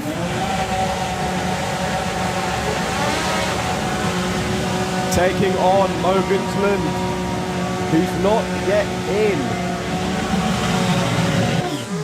Mogens was one of the first bikes in Europe in the 6s. He was indeed. He was also in the other lane when Steve Venables ran the first ever 6, and he had a bird's eye view because the bike broke, and he actually sat up on the bike and clapped when Steve Venables went through the finish line. That's a really cool piece of footage, that is. Not one he likes, I'm sure. So, Nicholas in from Greece in the Kestrel lane is in the firing line, literally. Mogens Lund on a flyer. Oh, the bike tried to jump out of gear. He goes 722.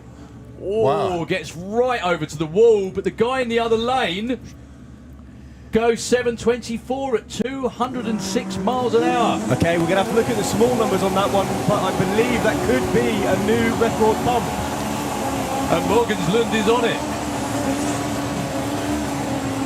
That's staggering, 728 as well. I remember when number 1 qualifier was a 740. I remember when the Super Street bike, I had a Super Street bike, believe it or not, way back when, about 20 years ago, entered top fuel bike because there was no class at the big races, and it went 7.6 and everyone lost their minds. Right, so this is the last chance for these two to get in then. Ricardo Bradhead. The number is now 7:28. It's going to take a personal best from either one of them. Not going to stop and try, no. Morganslund is on the bump. Morganslund will race tomorrow. 7:32 at 197 for Ricardo Grauer. Great run from Bradhead though. 7:38, 198. Just not enough. Just not enough. Crazy.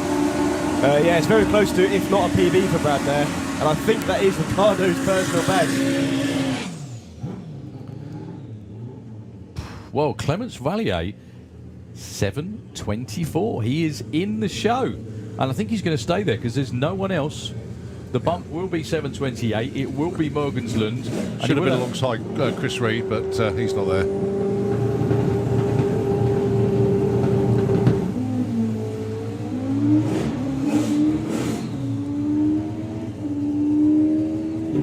Stout looking run. 7:14. 201 moves up 4 spots. This is how it's supposed to work. To number 11.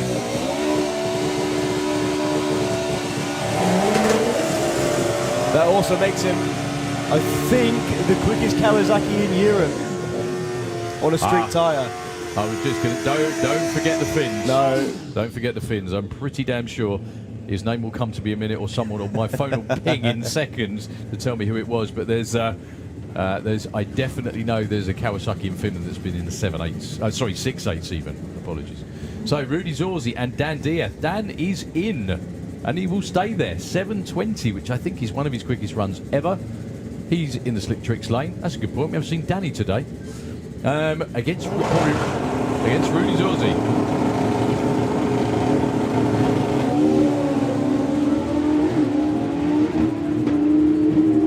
Wow, Dan with a big wheelie through the top end. Goodness me. 7:06 for Rudy, though. 2:11. He doesn't go to number 1, though.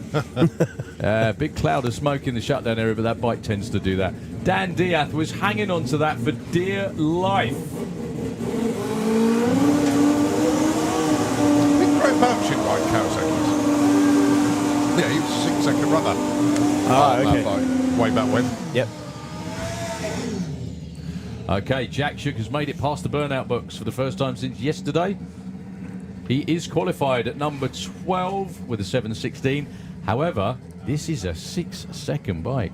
Also, Margot, much better weekend for Margot. 7:06. She's in the show. Let's see what they can do. This is a great way to cap the day for qualifying for the bikes.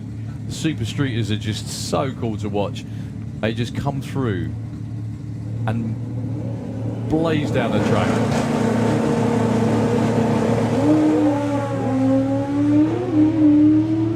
Well, the wheelie was expertly caught by Jack there. Good looking run for both. Margot goes 7:05 at 199. Jack 7:37 at 182. They don't move.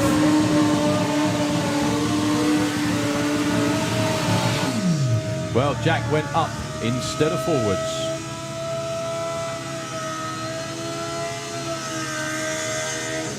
Okay, Martin Hallett, who is number 10 at the moment, against Ionis Lamproulis with Casper. Has it gone quiet? It has. Well, they're still running. Well, they're still moving forward. Whether they're running or not, I'm not... Yeah, they're there. Okay, so Ionis has been 7 flat. Martin Hallett 7:08, which I don't think Martin's been in the 6s yet. He's been close, and that's pretty close. What can they do? Yeah, Yanis certainly has. Yanis can run into the 6s. Casper the Ghost, as he's known. It's actually on his back. I can see it. He's on his leathers. Chris telling him, come on. There we go.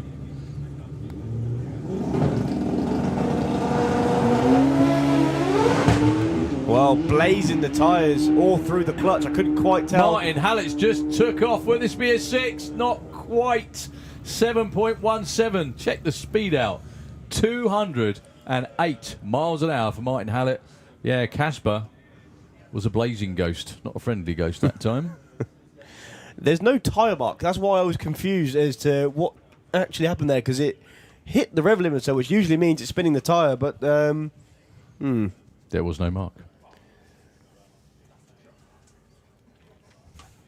Okay, so yeah, Casper's having a race. Look, he's racing the crew guy. He lost. He's lost to the crew guy. Anyway, it looks like he's going to make the scrutineering turn off. Most unlikely race of the day. Okay, Dave's calling forward the next pair. We still have a few to go before we wrap up qualifying for Super Street. There's actually three pairs. Looking at the start line, there's so many Super Street bike riders on the start line at the minute. They've had to clear them out. Hey, well, you've got Johnny Hines out there. I can see you in your boots. There's Steve Venables is down there. Rick Stubbins, Gemma Venables. Well, I'm not sure what the problem was for Chris Reed. Stacey's sitting on the bike over there looking slightly disconsolate. I think the leader of the championship coming into this weekend was that man down there, Al Morrison Jr. He's also defending European champion, but he's got a real slog on his hands for the next 24 hours to try and retain it. Up against Ionis Mark Zallis, who went 6.91. Al's been in the 6.6s.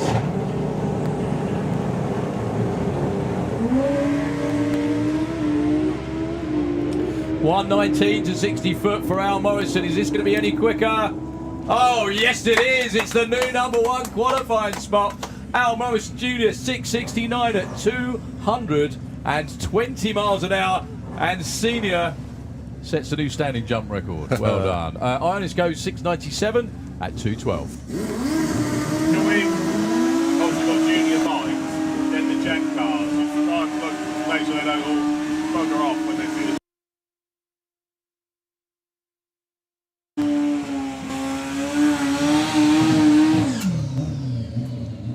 Okay, Kostas Giannopoulos and Ross Morrison.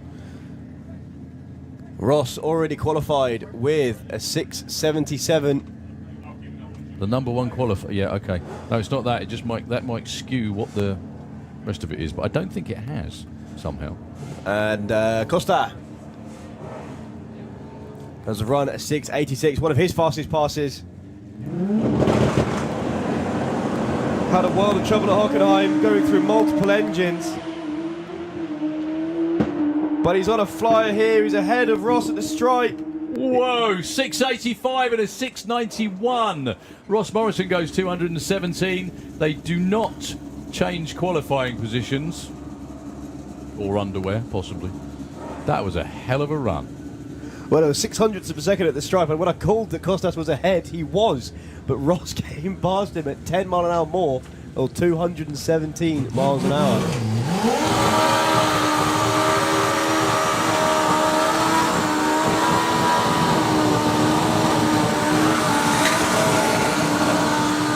Here we go then, Jake Michel and Luke Ferrugia, two 6.6 second bikes. We've had one 6.6 run this weekend, and it's a 6.6 with a 9. Jake has been 660 with a 6 about 1 million times already this year. He's got it in the bike. Luke dipped into the 6.6s for the first time, I believe, at Tier 69 he went. His form deserted him on race day, though. He blazed the tyres like I think the only time he didn't was against Jack Shook. Every other time, it blazed the tyre, and he still got through to the semi-finals.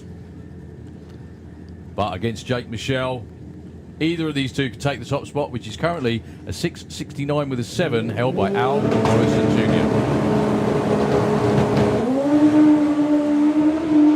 Well, it's held in both lanes.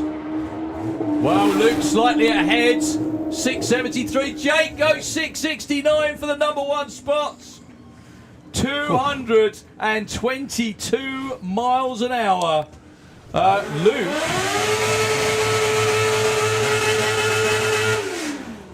was 300ths quicker to 330, but then it was all about the power of the JKE machine. Well done to Jake Michel. Okay, We still have more. We still have round ones to go. We've got Super Pro. We've also got side-by-side jet cars coming up just after this qualifying session for the junior drag bikes. They're going to have a great view of that at the top end, aren't they? Oh, superb. Right, okay. Get our breath back after that one. I like it quiet. Holly King, then. She's a number 13 qualifier, looking for an 840. Finds an 849, moves up from 13 to 6. All right, got 6 pairs to come at you in junior drag bike. And then so I think it's jet car, and then Super Pro ET. I think Super Pro will be the last class of the day. Is that right? Possibly. Or maybe Super Gas as well. Don't know yet. Yeah. Don't take anything from us. It's not up to us. Well, time now, just gone 7:45 in the evening. Glorious race weekend weather this is from the Friday and Saturday. A little bit temperamental on Thursday, but that's 2 days ago. Tomorrow, going to be a scorcher. It is actually. September in England. Yeah. Okay, right. Sophie Pollen wants 840. Brad Morrison, 10 flat.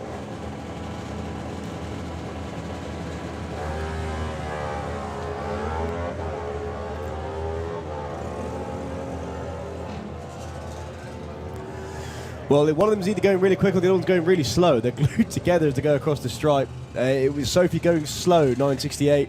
Leaf, 1015. So, Jackson King waving to everybody, of course. It's a bit dark to see him now. Yeah, everybody, I was going to say, everybody wandering off. We've got side-by-side jet cars coming. Oh, no, they're wandering in. I do apologise, my mistake. That's the way to do it. Against Leif Erik Braun from Germany. With a big wheelie. Right, so Leif wants 765. Gets to 61, breaks out too quick.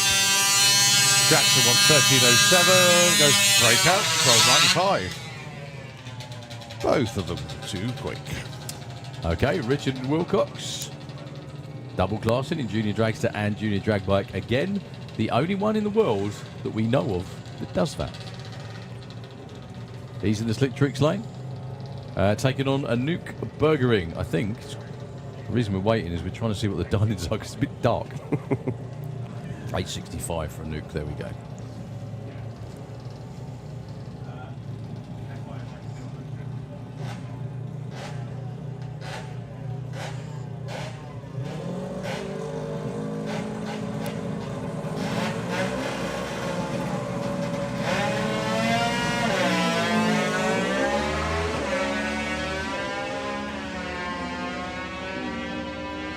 So 865 target is an 856 breakout, 1028 the right side for which stays put number 9. Well, Anouk got all the right numbers. Just in the wrong order. In the wrong order.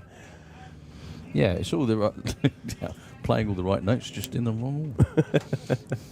not necessarily in the right order even, sorry. Okay, Leah Morrison. And Alia Lester. A couple more pairs to go after this. Well, this was your final at Hockenheim last weekend. I think Leah won, didn't she? Yeah, I do apologise. We don't have up-to-date points for the Junior Drag Bike Championship to hand.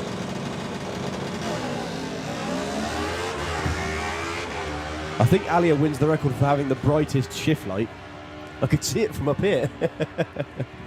Or 811, Leah moves up from 8 to 4. Alia drops a spot due to Leah's improvement. Still on 8.9. 38 on a 30. So one thing I always used to think was a load of old flannel. If you look at the screen, it was like when they used to have tennis matches or football matches, whatever. The screen makes it look a lot brighter than it is. It really does. It's not a joke. It's a lot darker than it would appear when you look at it on the live stream or you're watching it, anybody watching it at home.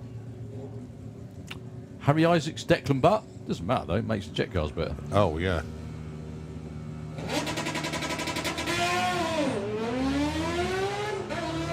Well, Declan's bike doing everything it can to chuck him off.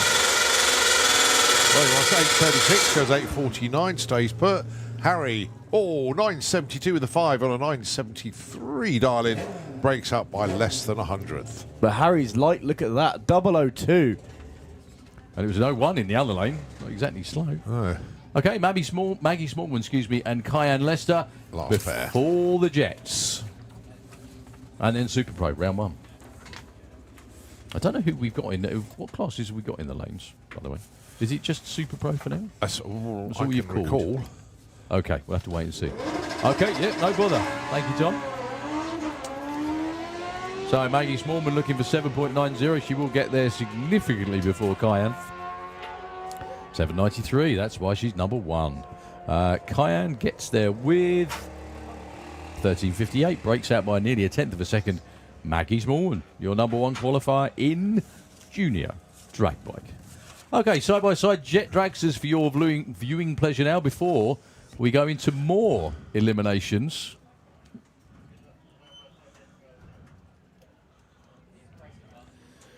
A terrifically fun day. What was your highlight today, Colin? Ben Mace. No hesitation there, then. No, it was just no. mind-boggling, and your interview with him at the top end. To go in the 6s with that was just. Oh, he hugged me unreal. and picked me up as well. You missed that bit, but yeah, that was really, really great. From the pros, I've got to say Top Fuel, because they were all fighting so hard for that number 1 spot. And there's only a 100th between all 3 of them. 387, 388, 389, just phenomenal. But Ben Mace to go into the 6s when he was in the 7-1s already knocking it out of the ballpark. Just phenomenal for me. He was overjoyed. Oh, I bet he was. Absolutely overjoyed, yeah. What was really funny was I'd read this message out. I don't know whether you heard it or not.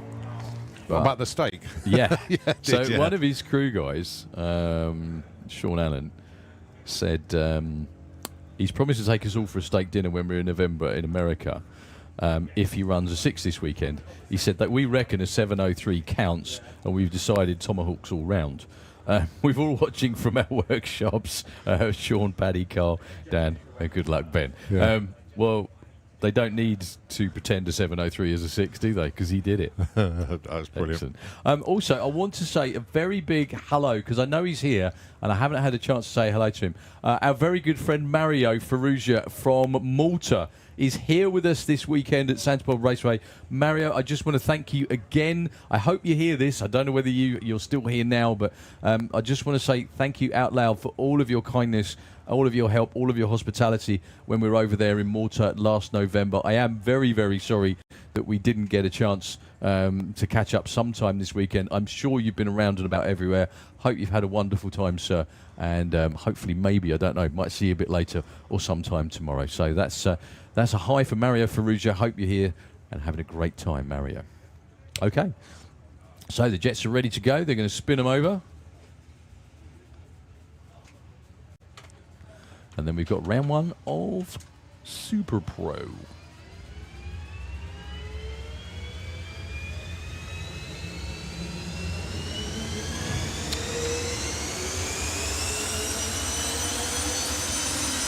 It's going to happen, won't it?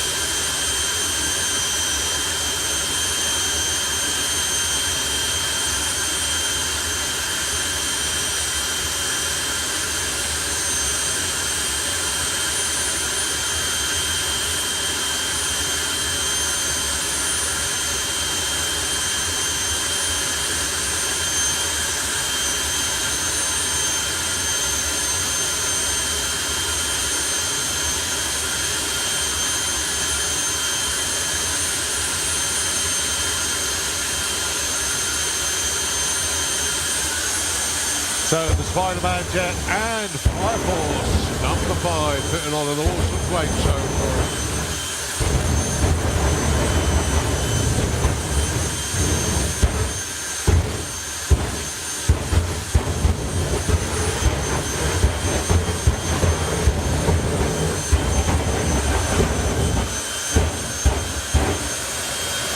Absolutely mad. Here we go then as Martin and Julian bring up the two jet dragsters. The pops and bangs going to get a little bit louder.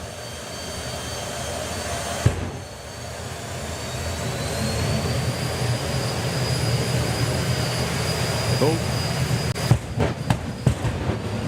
Van's about to get another reverb.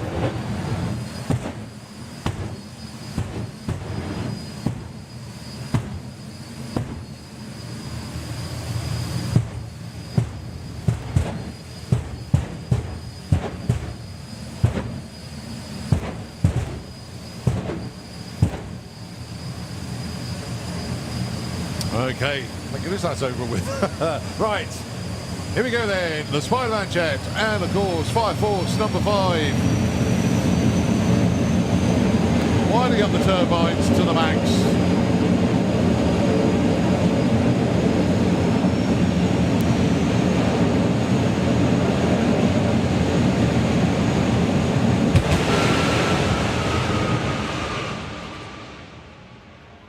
Martin Hill, 446, 251. And the Spider-Man jet with Julian, 490 at 242. I will never get bored of those. I just think they're brilliant entertainment machines. And the crowd love them. It's nowhere else you can see jet cars racing than on a drag strip.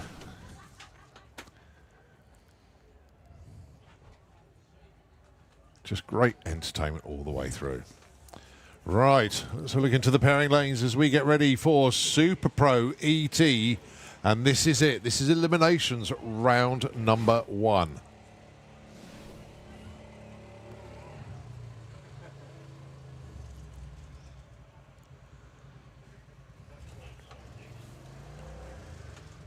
Just let the support teams disappear up the top end.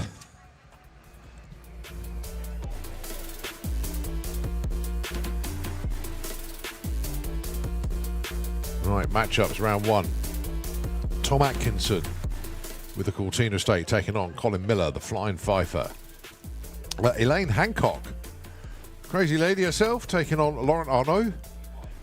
Jack Williams taking on Jacqueline Bartlett. That's a good matchup. Callum Swinchat taking on Lee Darby. So the little altar taking on the pickup truck. The two dragsters, Bradley Didwell and Leah Kellett. And then Nick Good with the 6-second blown dragster will be taking on Josh Duncan with a little rover. Alan Schofield with the dragster taking on Dave Russell. I must admit, I haven't seen Dave Russell for a little while, but hopefully he's good down there.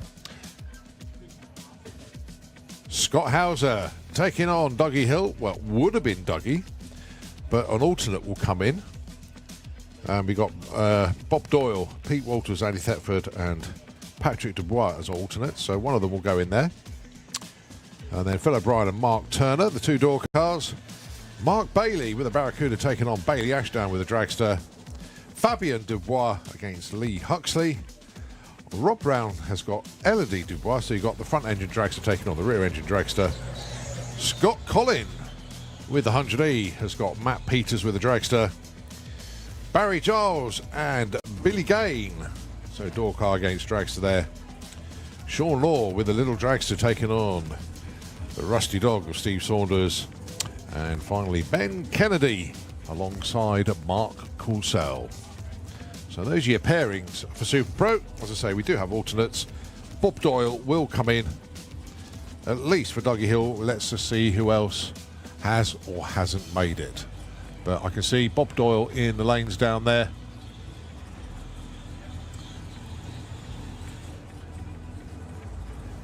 I can see Pete Walters, he's in the alternate lane as well. Can't see Andy Thetford down there though. But anyway, let's see how it all pans out. First pair, Colin Miller against Tom Atkinson. So your number 1 qualifier gets number 17. Super Pro ET round number 1. Of course, let's not forget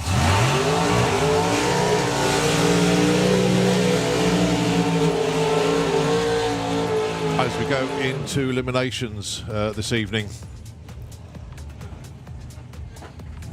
We all remember once again Phil Toppin that would have been racing this weekend, but very sadly left us last weekend. Rest in peace, mate. I know you're looking down. I know I gave you a Santa Pod shout on Thursday, but as we go to eliminations, you would have been down here. You would have been racing with Grandad's Toy, the Altered. Just so sorry that you're not here to take part this weekend, and all the racers will certainly miss you, that's for sure. So as we go to eliminations, we remember Phil Toppin.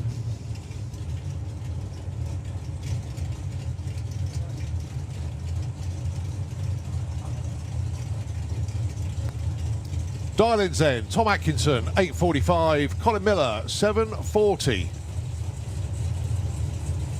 1.05 seconds difference on the tree. The Cortina estate will go first. Colin will be doing the chasing.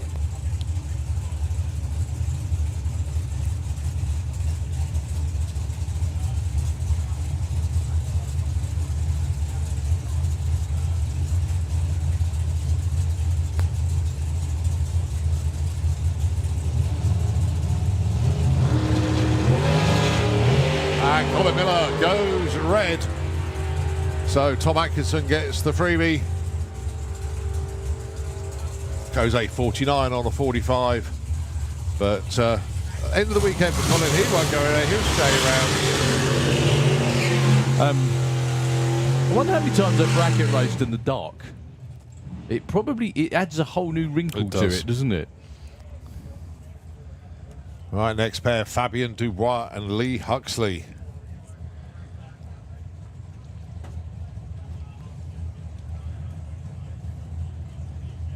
I'm always mindful of points when we get this deep into eliminations. Now, Lee Huxley is number 2 in the points chase in Super Pro. He's less than 2 rounds away from the top. Having said that, he did qualify brilliantly this weekend, number 22.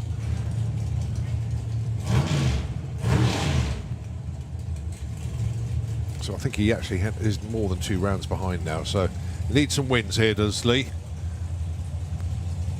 He dials 861 against Fabian's 696 with the Milwaukee Red Dragster.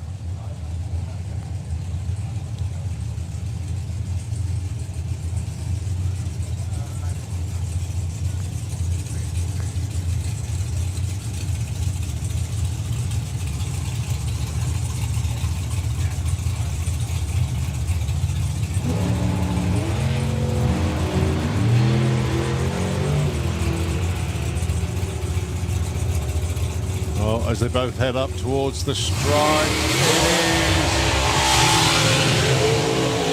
Fabian Dubois takes it by 0.001 at the stripe. My goodness me, that was close. But it is Fabian that goes on. So that's Lee Huxley out in round 1. It is, yeah. Both. Okay, Rob Brown with the Rebel in the Kestrel lane. And this is Elodie Dubois. Now, if Elodie wins this, she's got Fabian in round 2. It's just the way it works out. 7:10 dial-in for Elodie. I bet it's a problem they'd like to have, though. Yeah.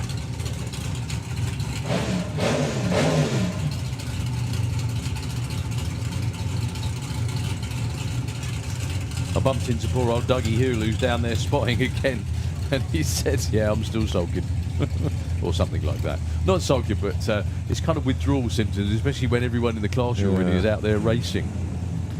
So Rob Brown, 8:33, 7.10 for Elodie. Still very weird to say the name Elodie without telling someone off, you know.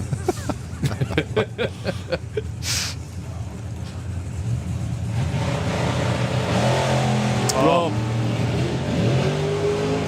Well, Elodie actually double-stepped it off the start line. She was a bit lucky there. But Rob goes, don't go 8:33. He doesn't. And Elodie goes 7:27. So she is through.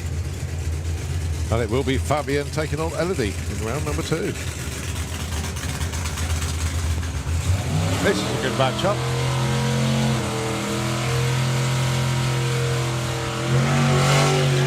Phil O'Brien with the Gelco Camaro going alongside the M&M Racing Toyota Supra. Mark Turner. So the only thing for Mark is he's normally racing in 760 heads up, i.e. different tree. Yeah.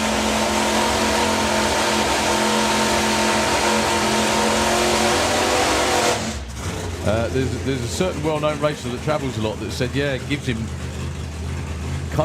fits going between one and the other, but it's not easy to learn both. Let's put it that way. Well, 765 is the dial-in for Phil O'Brien. I'm betting 760. Where's the dial-in for Mark? It's probably on the back somewhere. We just can't read it because it's a bit dark.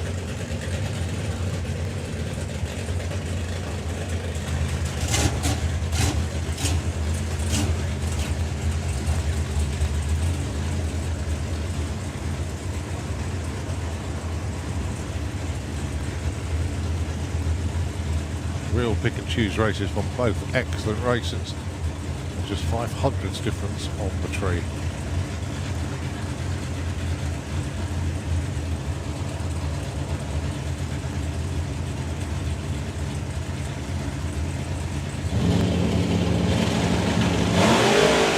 Well, that tells the story. Mark was away first. Even though the tree on his side was second. He probably clicked it early to a 7th. Beautifully done. Now, all I will say was Mark wasn't exactly on time with the .2. That's I'm going to make sure I don't red light. Phil O'Brien hopefully still had a great weekend.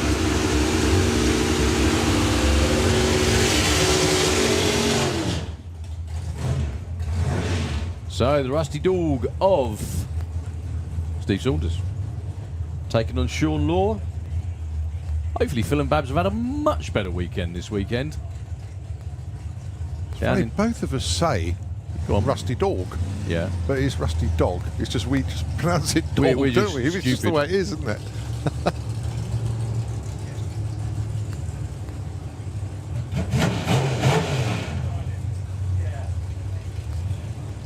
Really, really nice looking car. Just sits and looks right.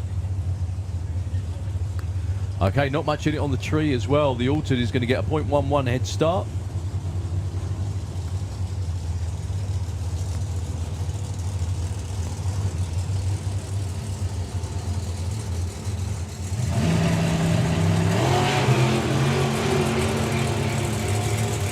I can hear someone skipping. Can you? Yep. They're trying to outdo each other at the stripe. But it's Sean Law that gets there, 868 against the lose out 881.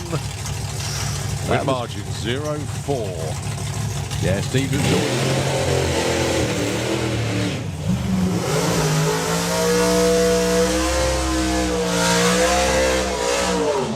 Yeah, Steve Saunders slightly off pace, ET wise, only slightly, not much. That was what cost him there. So, Elaine Hancock with the Zephyr. In the Slick Tricks lane, 8.00 is her dial-in against Lauren Arnauld with the Corvette from France. As I've said many times before, very, very happy to have all of our friends here. Do you know what's really funny is that now it's that we have quite a few cars coming from France in Super Pro. In years gone by, if you remember, it was mostly the Dutch. Yes. Like lots of them. Yeah. As you always used to say, we miss the Penguins. That's the one. Do you remember? I totally forgot about that.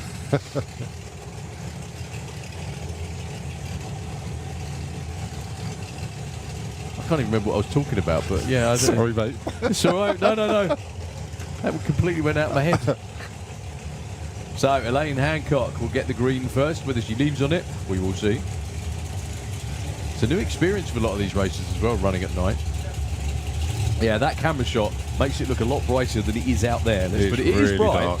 Yeah, it is bright. It's easily bright enough to race.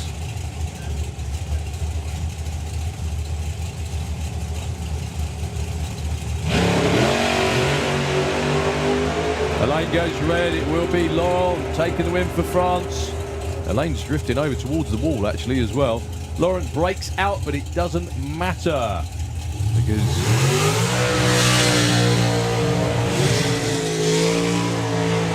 the crazy lady in the other lane might be an annoyed lady after that. Yeah. See, that's what's always really nice, and I love it. They all congratulate each other after they race. Yes, it's a race. Yes, it's a competition, but overall, this is what everyone does for fun. This is going to be a fun one. Leah Kellett and Bradley Didwell. Right. Bradley Didwell, or Team Didwell Racing, #1 in the championship points. Lee Huxley, #2 in the points, is out. Tom Atkinson, qualified #1, and has gone through. Okay. He's 4th in the points and starting to make some moves. Let's see how this one pans out. This is a much tougher first round. Like Bradley Didwell qualified. It's another one of those. Yeah, I've qualified #1. Who forgot? Oh, really? Leah? And the reason I'm saying it like that is because Leah is super tough.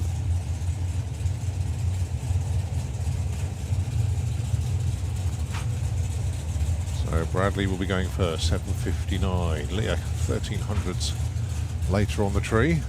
That's the difference.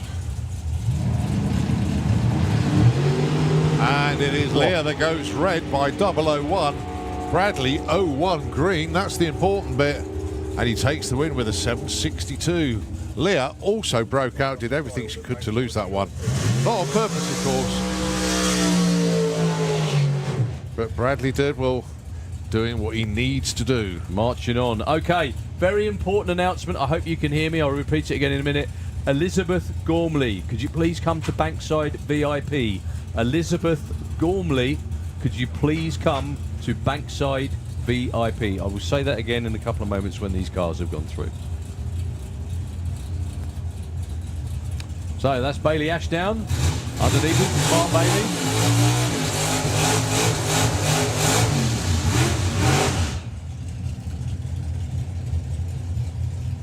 $8.72 for Mark, $8.02 for Bailey with the dragster.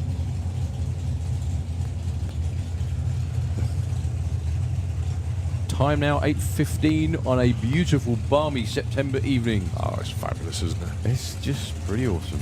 Right, Mark Bailey, #3 in the championship points chase. Qualified 10th, not too bad. Right alongside Bailey Ashdown.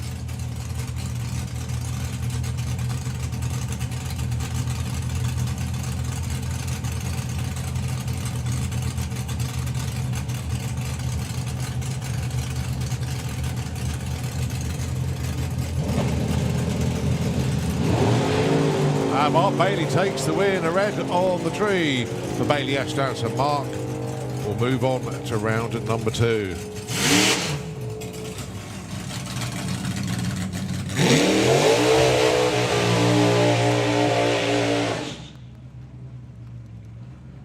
Yeah, it's not only a race meeting to try and win. Obviously, this is the European finals. It's the big one on the calendar.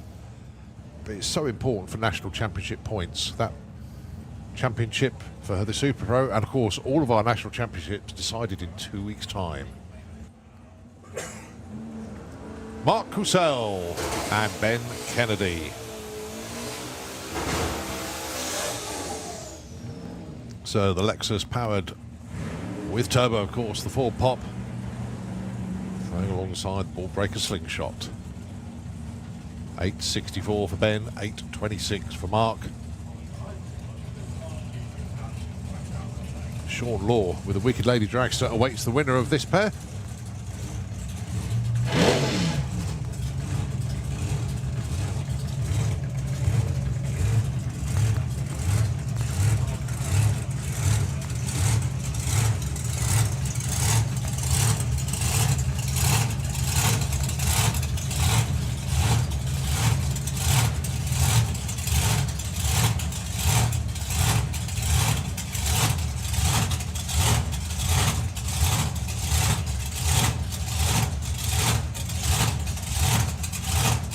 Right, the crews have done all they can. It's down to the two drivers now, both in pre-stage. Mark goes in. Ben building up the boost. He's going to bump in. There he goes. Both away on the green. Yeah, green light drag race. Ben out in front, trying to close it in. The Ben is way out in front and takes it. 870 to lose out 835. Ben Kennedy.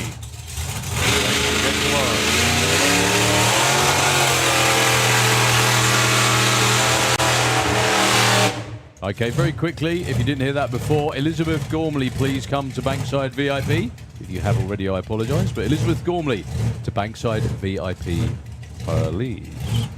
Evil Edna with Jack Williams taking on Jacqueline Bartlett with the Slick Tricks Super Pro Dragster. Well, Mum's down there on the start line to watch after qualifying, and Dad, after qualifying #1 in Top Fuel, and Brad Head still crewing in his leathers. Dedication. So this is Jacqueline's first elimination round, I think, in Super Pro. And she's also going to be taking the tree around about half a second before the blown door car in the other lane.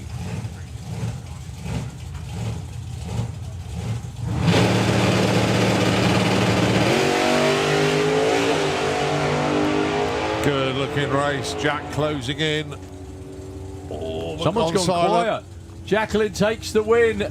782 and 78.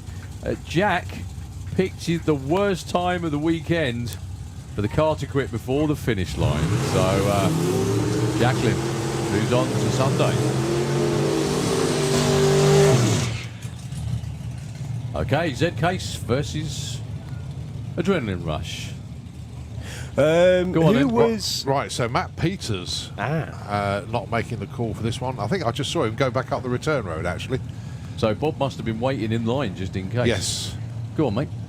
What were you going to say? Well, that means that Pete Walters will get a shot as well. Is that right? Yeah, because Andy Thetford's not in the lanes. Sorry. So Bob Doyle is in. Pete Walters is the next alternate, and he'll come in place of Dougie Hill. Okay. Then we'll see what happens after that. I think Andy is third alternate. Sorry, apologies for that. He may be down there. Scott Collin goes red. So Bob Doyle comes in as an alternate and into round number 2. Well,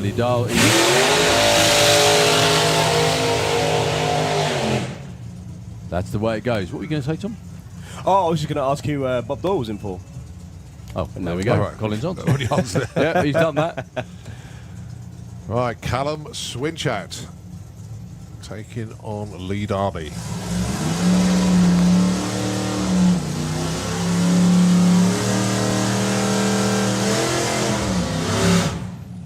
I think even on the live stream you can see now it's properly dark out there, no matter what the camera's trying to do. Trying to make it look like it is not. Well, the lights, obviously, those very bright strip lights will help. We use those a lot, obviously. Yeah.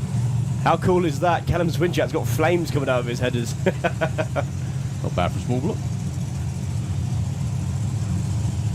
Well, it's time to see how much nitrous Lee Darby is going to feed to the truck. If you see it glowing from underneath, you know it's a lot. Yeah.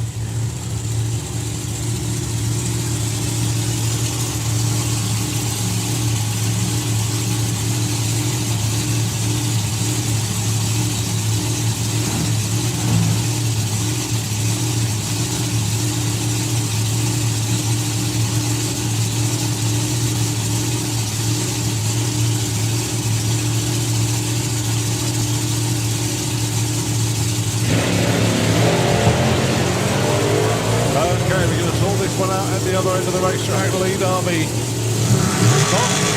Going to catch Callum. Callum takes it, 886.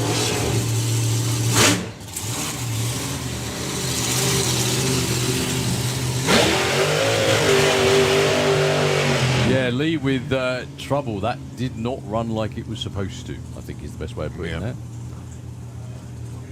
All right, Nick Good and Josh Duncan.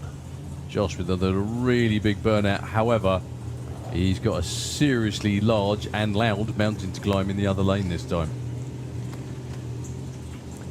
Yeah, Nick Good is one of those drivers who, no matter how many times a year he comes out, he's always a threat. And unfortunately for Josh, he's been out more times than he usually is. He's been out 3 times this year. Supercharged big block Chevy in the Dragster. Nitrously assisted. Assisted. It's definitely the end of the day, isn't it? Yeah. Nitrously assisted big lock in the Rover.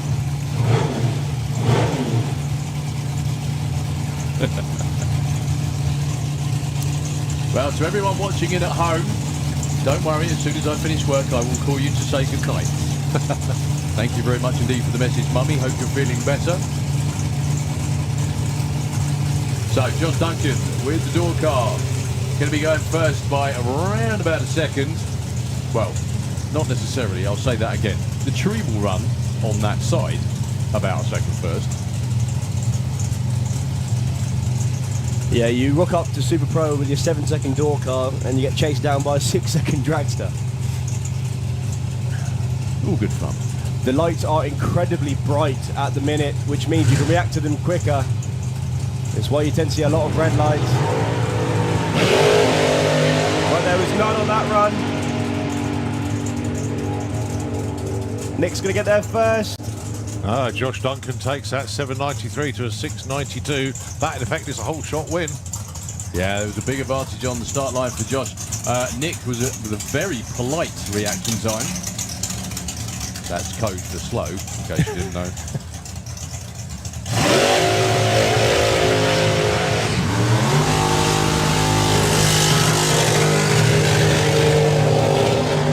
Well, this, I think, is the last pair. Unless you know different, Colin, but that's it. We have can't super be, gas. because there's got to be alternates down there that are going to come round. In fact, yes, they are. Pete Walters is coming. Okay. Oh, yes, of course. I could just see the nose poking round. And we've still got Scott Hauser down. Scott's got to be down there. Well, it's still the marshals waving everybody forward. Yeah, they are there. They're just way back, that's all. Yeah. And how about this for a first-round matchup? Billy Gain taking on Barry Giles. Billy Gain dialed 764, the slowest he's dialed in all weekend, but he hasn't run any quicker than that. And Barry Giles dials 738 with the dragster. The Giles and Hartley team, some of the most experienced bracket racers anywhere on Earth. With a car that's now knocking on 40 years old that looks just as good as the day it rolled out the container.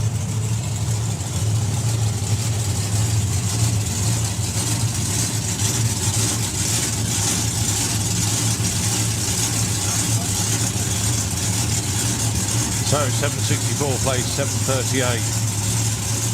Billy with a Vauxhall going to go first. And will Barry be able to catch a pass and call the strike? We'll soon find out.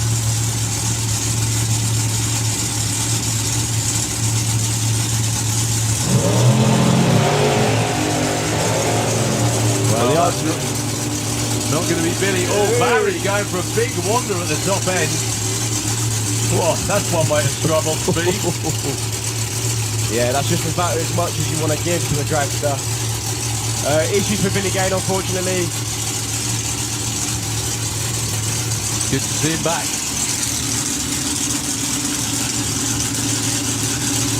Just checking the lane after that run from Barry. Yeah, that was all over the place.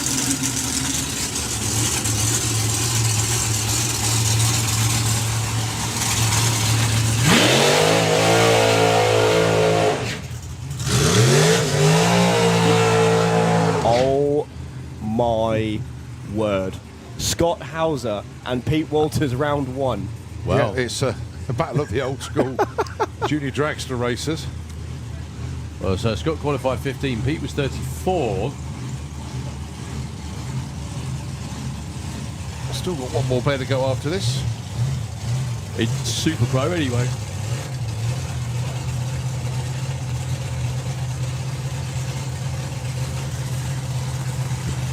Well, let's not forget, many years ago, I can't remember how many exactly, Pete Walters came in as a fourth alternate at the European finals in Super Pro and won the event. It's just a case of deja vu. I think the longest ever one, odds-wise, was Pete was 7th alternate, I think, wasn't he? Something like that. It was a long way back, I know that. And he got to the final. Well, the supercharged dragster of Pete Walters spitting flames as he brings the car into free stage. Scott Hauser, the more traditional way of going bracket racing, sat there patiently.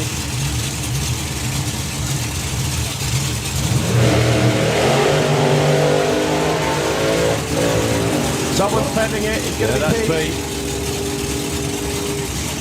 Oh, 738 on a 737 dial. Pete goes 740, but Scott Hauser is...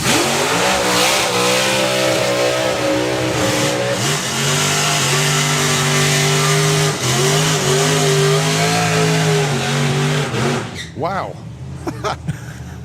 Where was he Where in the did this one alternate come? list? Nick Curtis has come in as the 5th alternate, as there's no Andy Thetford and no Patrick Dubois. So Nick Curtis gets another go at it, taking on Alan Schofield. I thought that was a bit odd. Well, Nick Curtis ran a 7.95, I believe, in the final qualifier earlier on today. I must admit, the crew looked a bit nonplussed with the 7.95. Yeah, they did. I can only think that means he must have run the car before. I mean... But I can't imagine when. No. Unless he ran it at a lifestyle event we wouldn't have seen. No. No. The last time I saw that guy, it was running 9s with a big block in it. Well, it was Dave Russell that didn't make the show. I did say, where's the Marina van? We haven't seen it for ages. So, yeah, Alan Schofield has got Nick Curtis. So the only person that didn't get to run... Oh, AC Bell. Well, full stage already for Nick Curtis. Here comes Alan Schofield. 790 plays 710. Last pair. And it's Alan Schofield that takes the win. Nick Curtis goes red. Both on 2 very strong passes, though. 791 and a 731. Well, curses for the red. Yeah, I was just going to say that the car is definitely dialed in.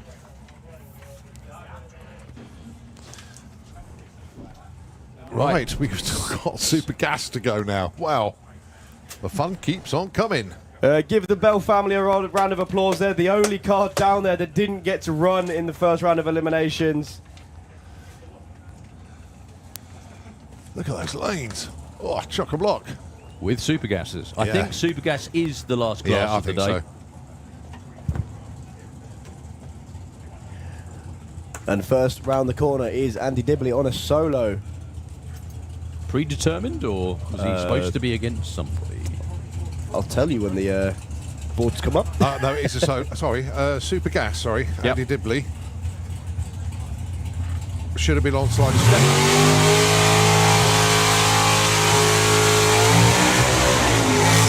Stefan Raffletraff, but he was towed back on one of the runs. We haven't seen him since. So, yeah, Andy Dibley on a solo. Well, if you're watching the live stream at home, that's not round 1 Super Gas. That's the fun fair. Just so you know. So the Magic Rat.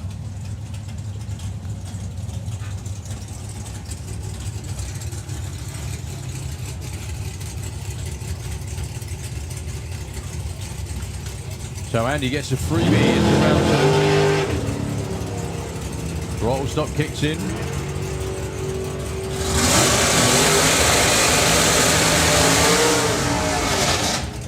.05, 146 miles an hour. That was absolutely not what they were shooting for, I'm sure. All right, next up, Stu Doyney and Jasmine Tunstall. Battle of the Roadsters, this one.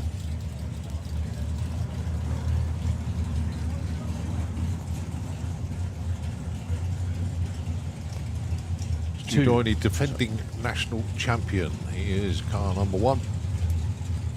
Where are they this year? Any idea? Sorry, Cal. You're No on the problem at all. Stu Doyney still in number 1. Oh, there you go then.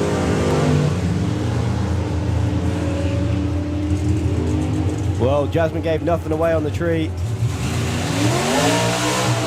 comes the power of Stu Doyney with the brake lights on, takes the win. Jasmine slowing at the stripe, only 89 miles an hour. Coasting.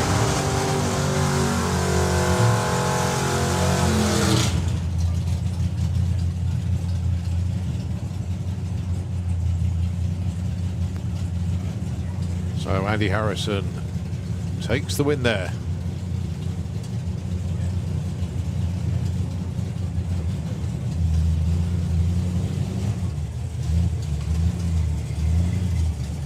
Okay, Mark White against Andy Harrison. Both these two in the 990s during qualifying. Sorry? You all right? What's Obviously, missing? that changed so quickly. Okay. I missed it with the previous player was then, because I just said Andy Harrison won it. Stu Doyney. Oh, it's Stu, thank you. Mark White is facing very much towards the centre line.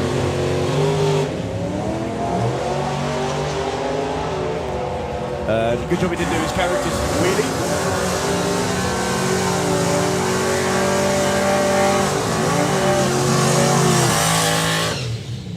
Well, I would say 10-12 is a lucky win, actually, for Andy Harrison, but obviously just making sure he didn't go too quick until still taking the strike. Troubled weekend, unfortunately, for Mark White. So, Wayne Hiscott and Sarah Unsworth. Sarah, unfortunately, in round number 1 Pro ET, got to try and get the stick shift Mustang to run 9.9.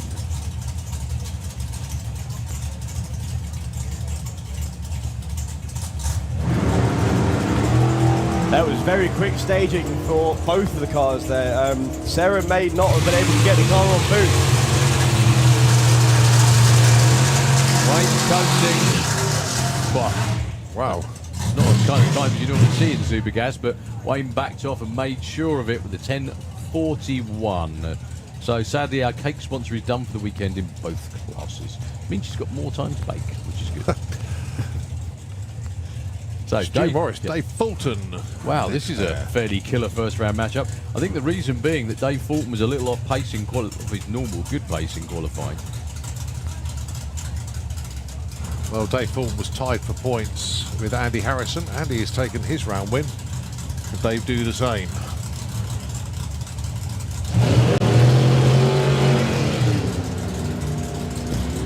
Sort this one out the other end. Who's going to be brave enough? It is Dave Fulton. Wow. 993 breaks to 996. Better on the tree with Stuart Morris, but at the stripe, Dave Fulton. Yeah, in qualifying, when you're going a couple of hundreds to the wrong side, it's really, really irritating, but it's so handy on race day. So, a few more pairs to go to finish up the day. Another retired racer, which is why we're commentating on him, Tim Moore. And Lee Morris, who has been around forever with the green with envy. Oh, Tim goes red. Monstrous red, actually. Before the tree was activated, almost. Doesn't matter what Lee Morris does, he'll win.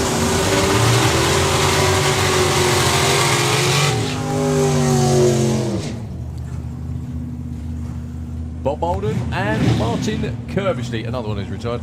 Martin Kirbishley, however, it's so great to see that roadster back out again. It's really good to see a few, you know, when it's all completely populated with roadsters like racing is in the US, it gets kind of samey. But when you've got 2 or 3 or 4, I think we might even have this weekend, it's really good. I don't know whether you've ever seen it. I did send it to, I can't remember who it was, John Giles. There's a lady in New Zealand that has a twin turbo one of those. Wow. Exactly. It's a 6-second 200-mile-an-hour car. I'm very sorry I can't remember the name, but I've seen it a number of times. It's absolutely mental. Throttle stop for Martin, not for Bob.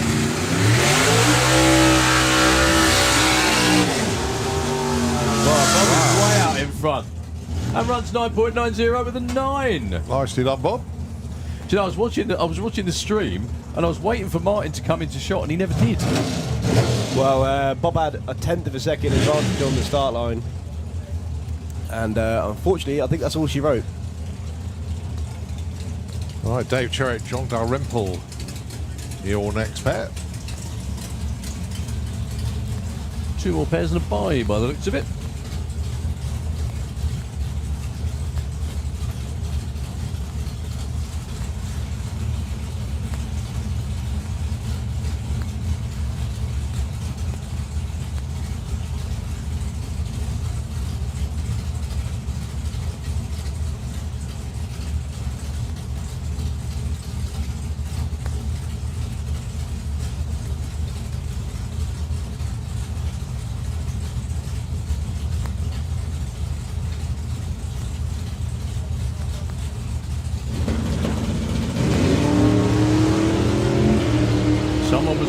than the other.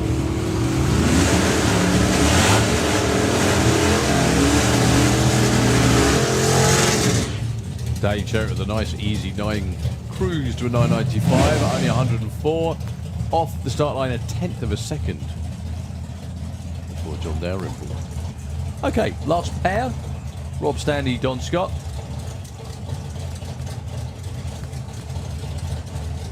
Actually, we're missing a complete pair then. Ronald House and Vic Parsons. Yeah, Vic did Pro ET. Yeah. And Ronald, oh yeah, we haven't seen Ronald either. Yeah, so they were due to meet each other. So someone's going to get a freebie in round 2, possibly. The winner of this one. Rob Stanley or Don Scott. Apologies. Your last pair for Saturday of the European Finals 2025. For a place to race on Sunday.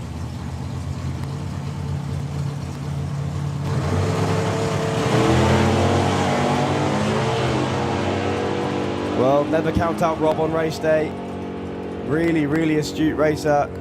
They're side by side the whole way. Oh, broke out though.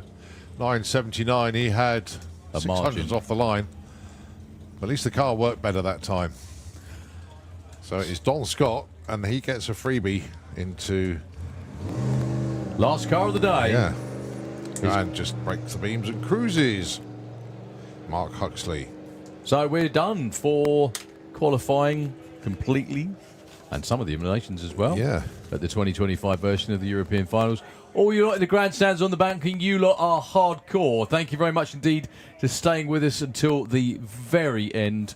To everybody that made it happen, the Santa Pod racers, track crew, all the marshals, everybody behind the scenes as well. Thank you to all of you. Obviously all the racers as well.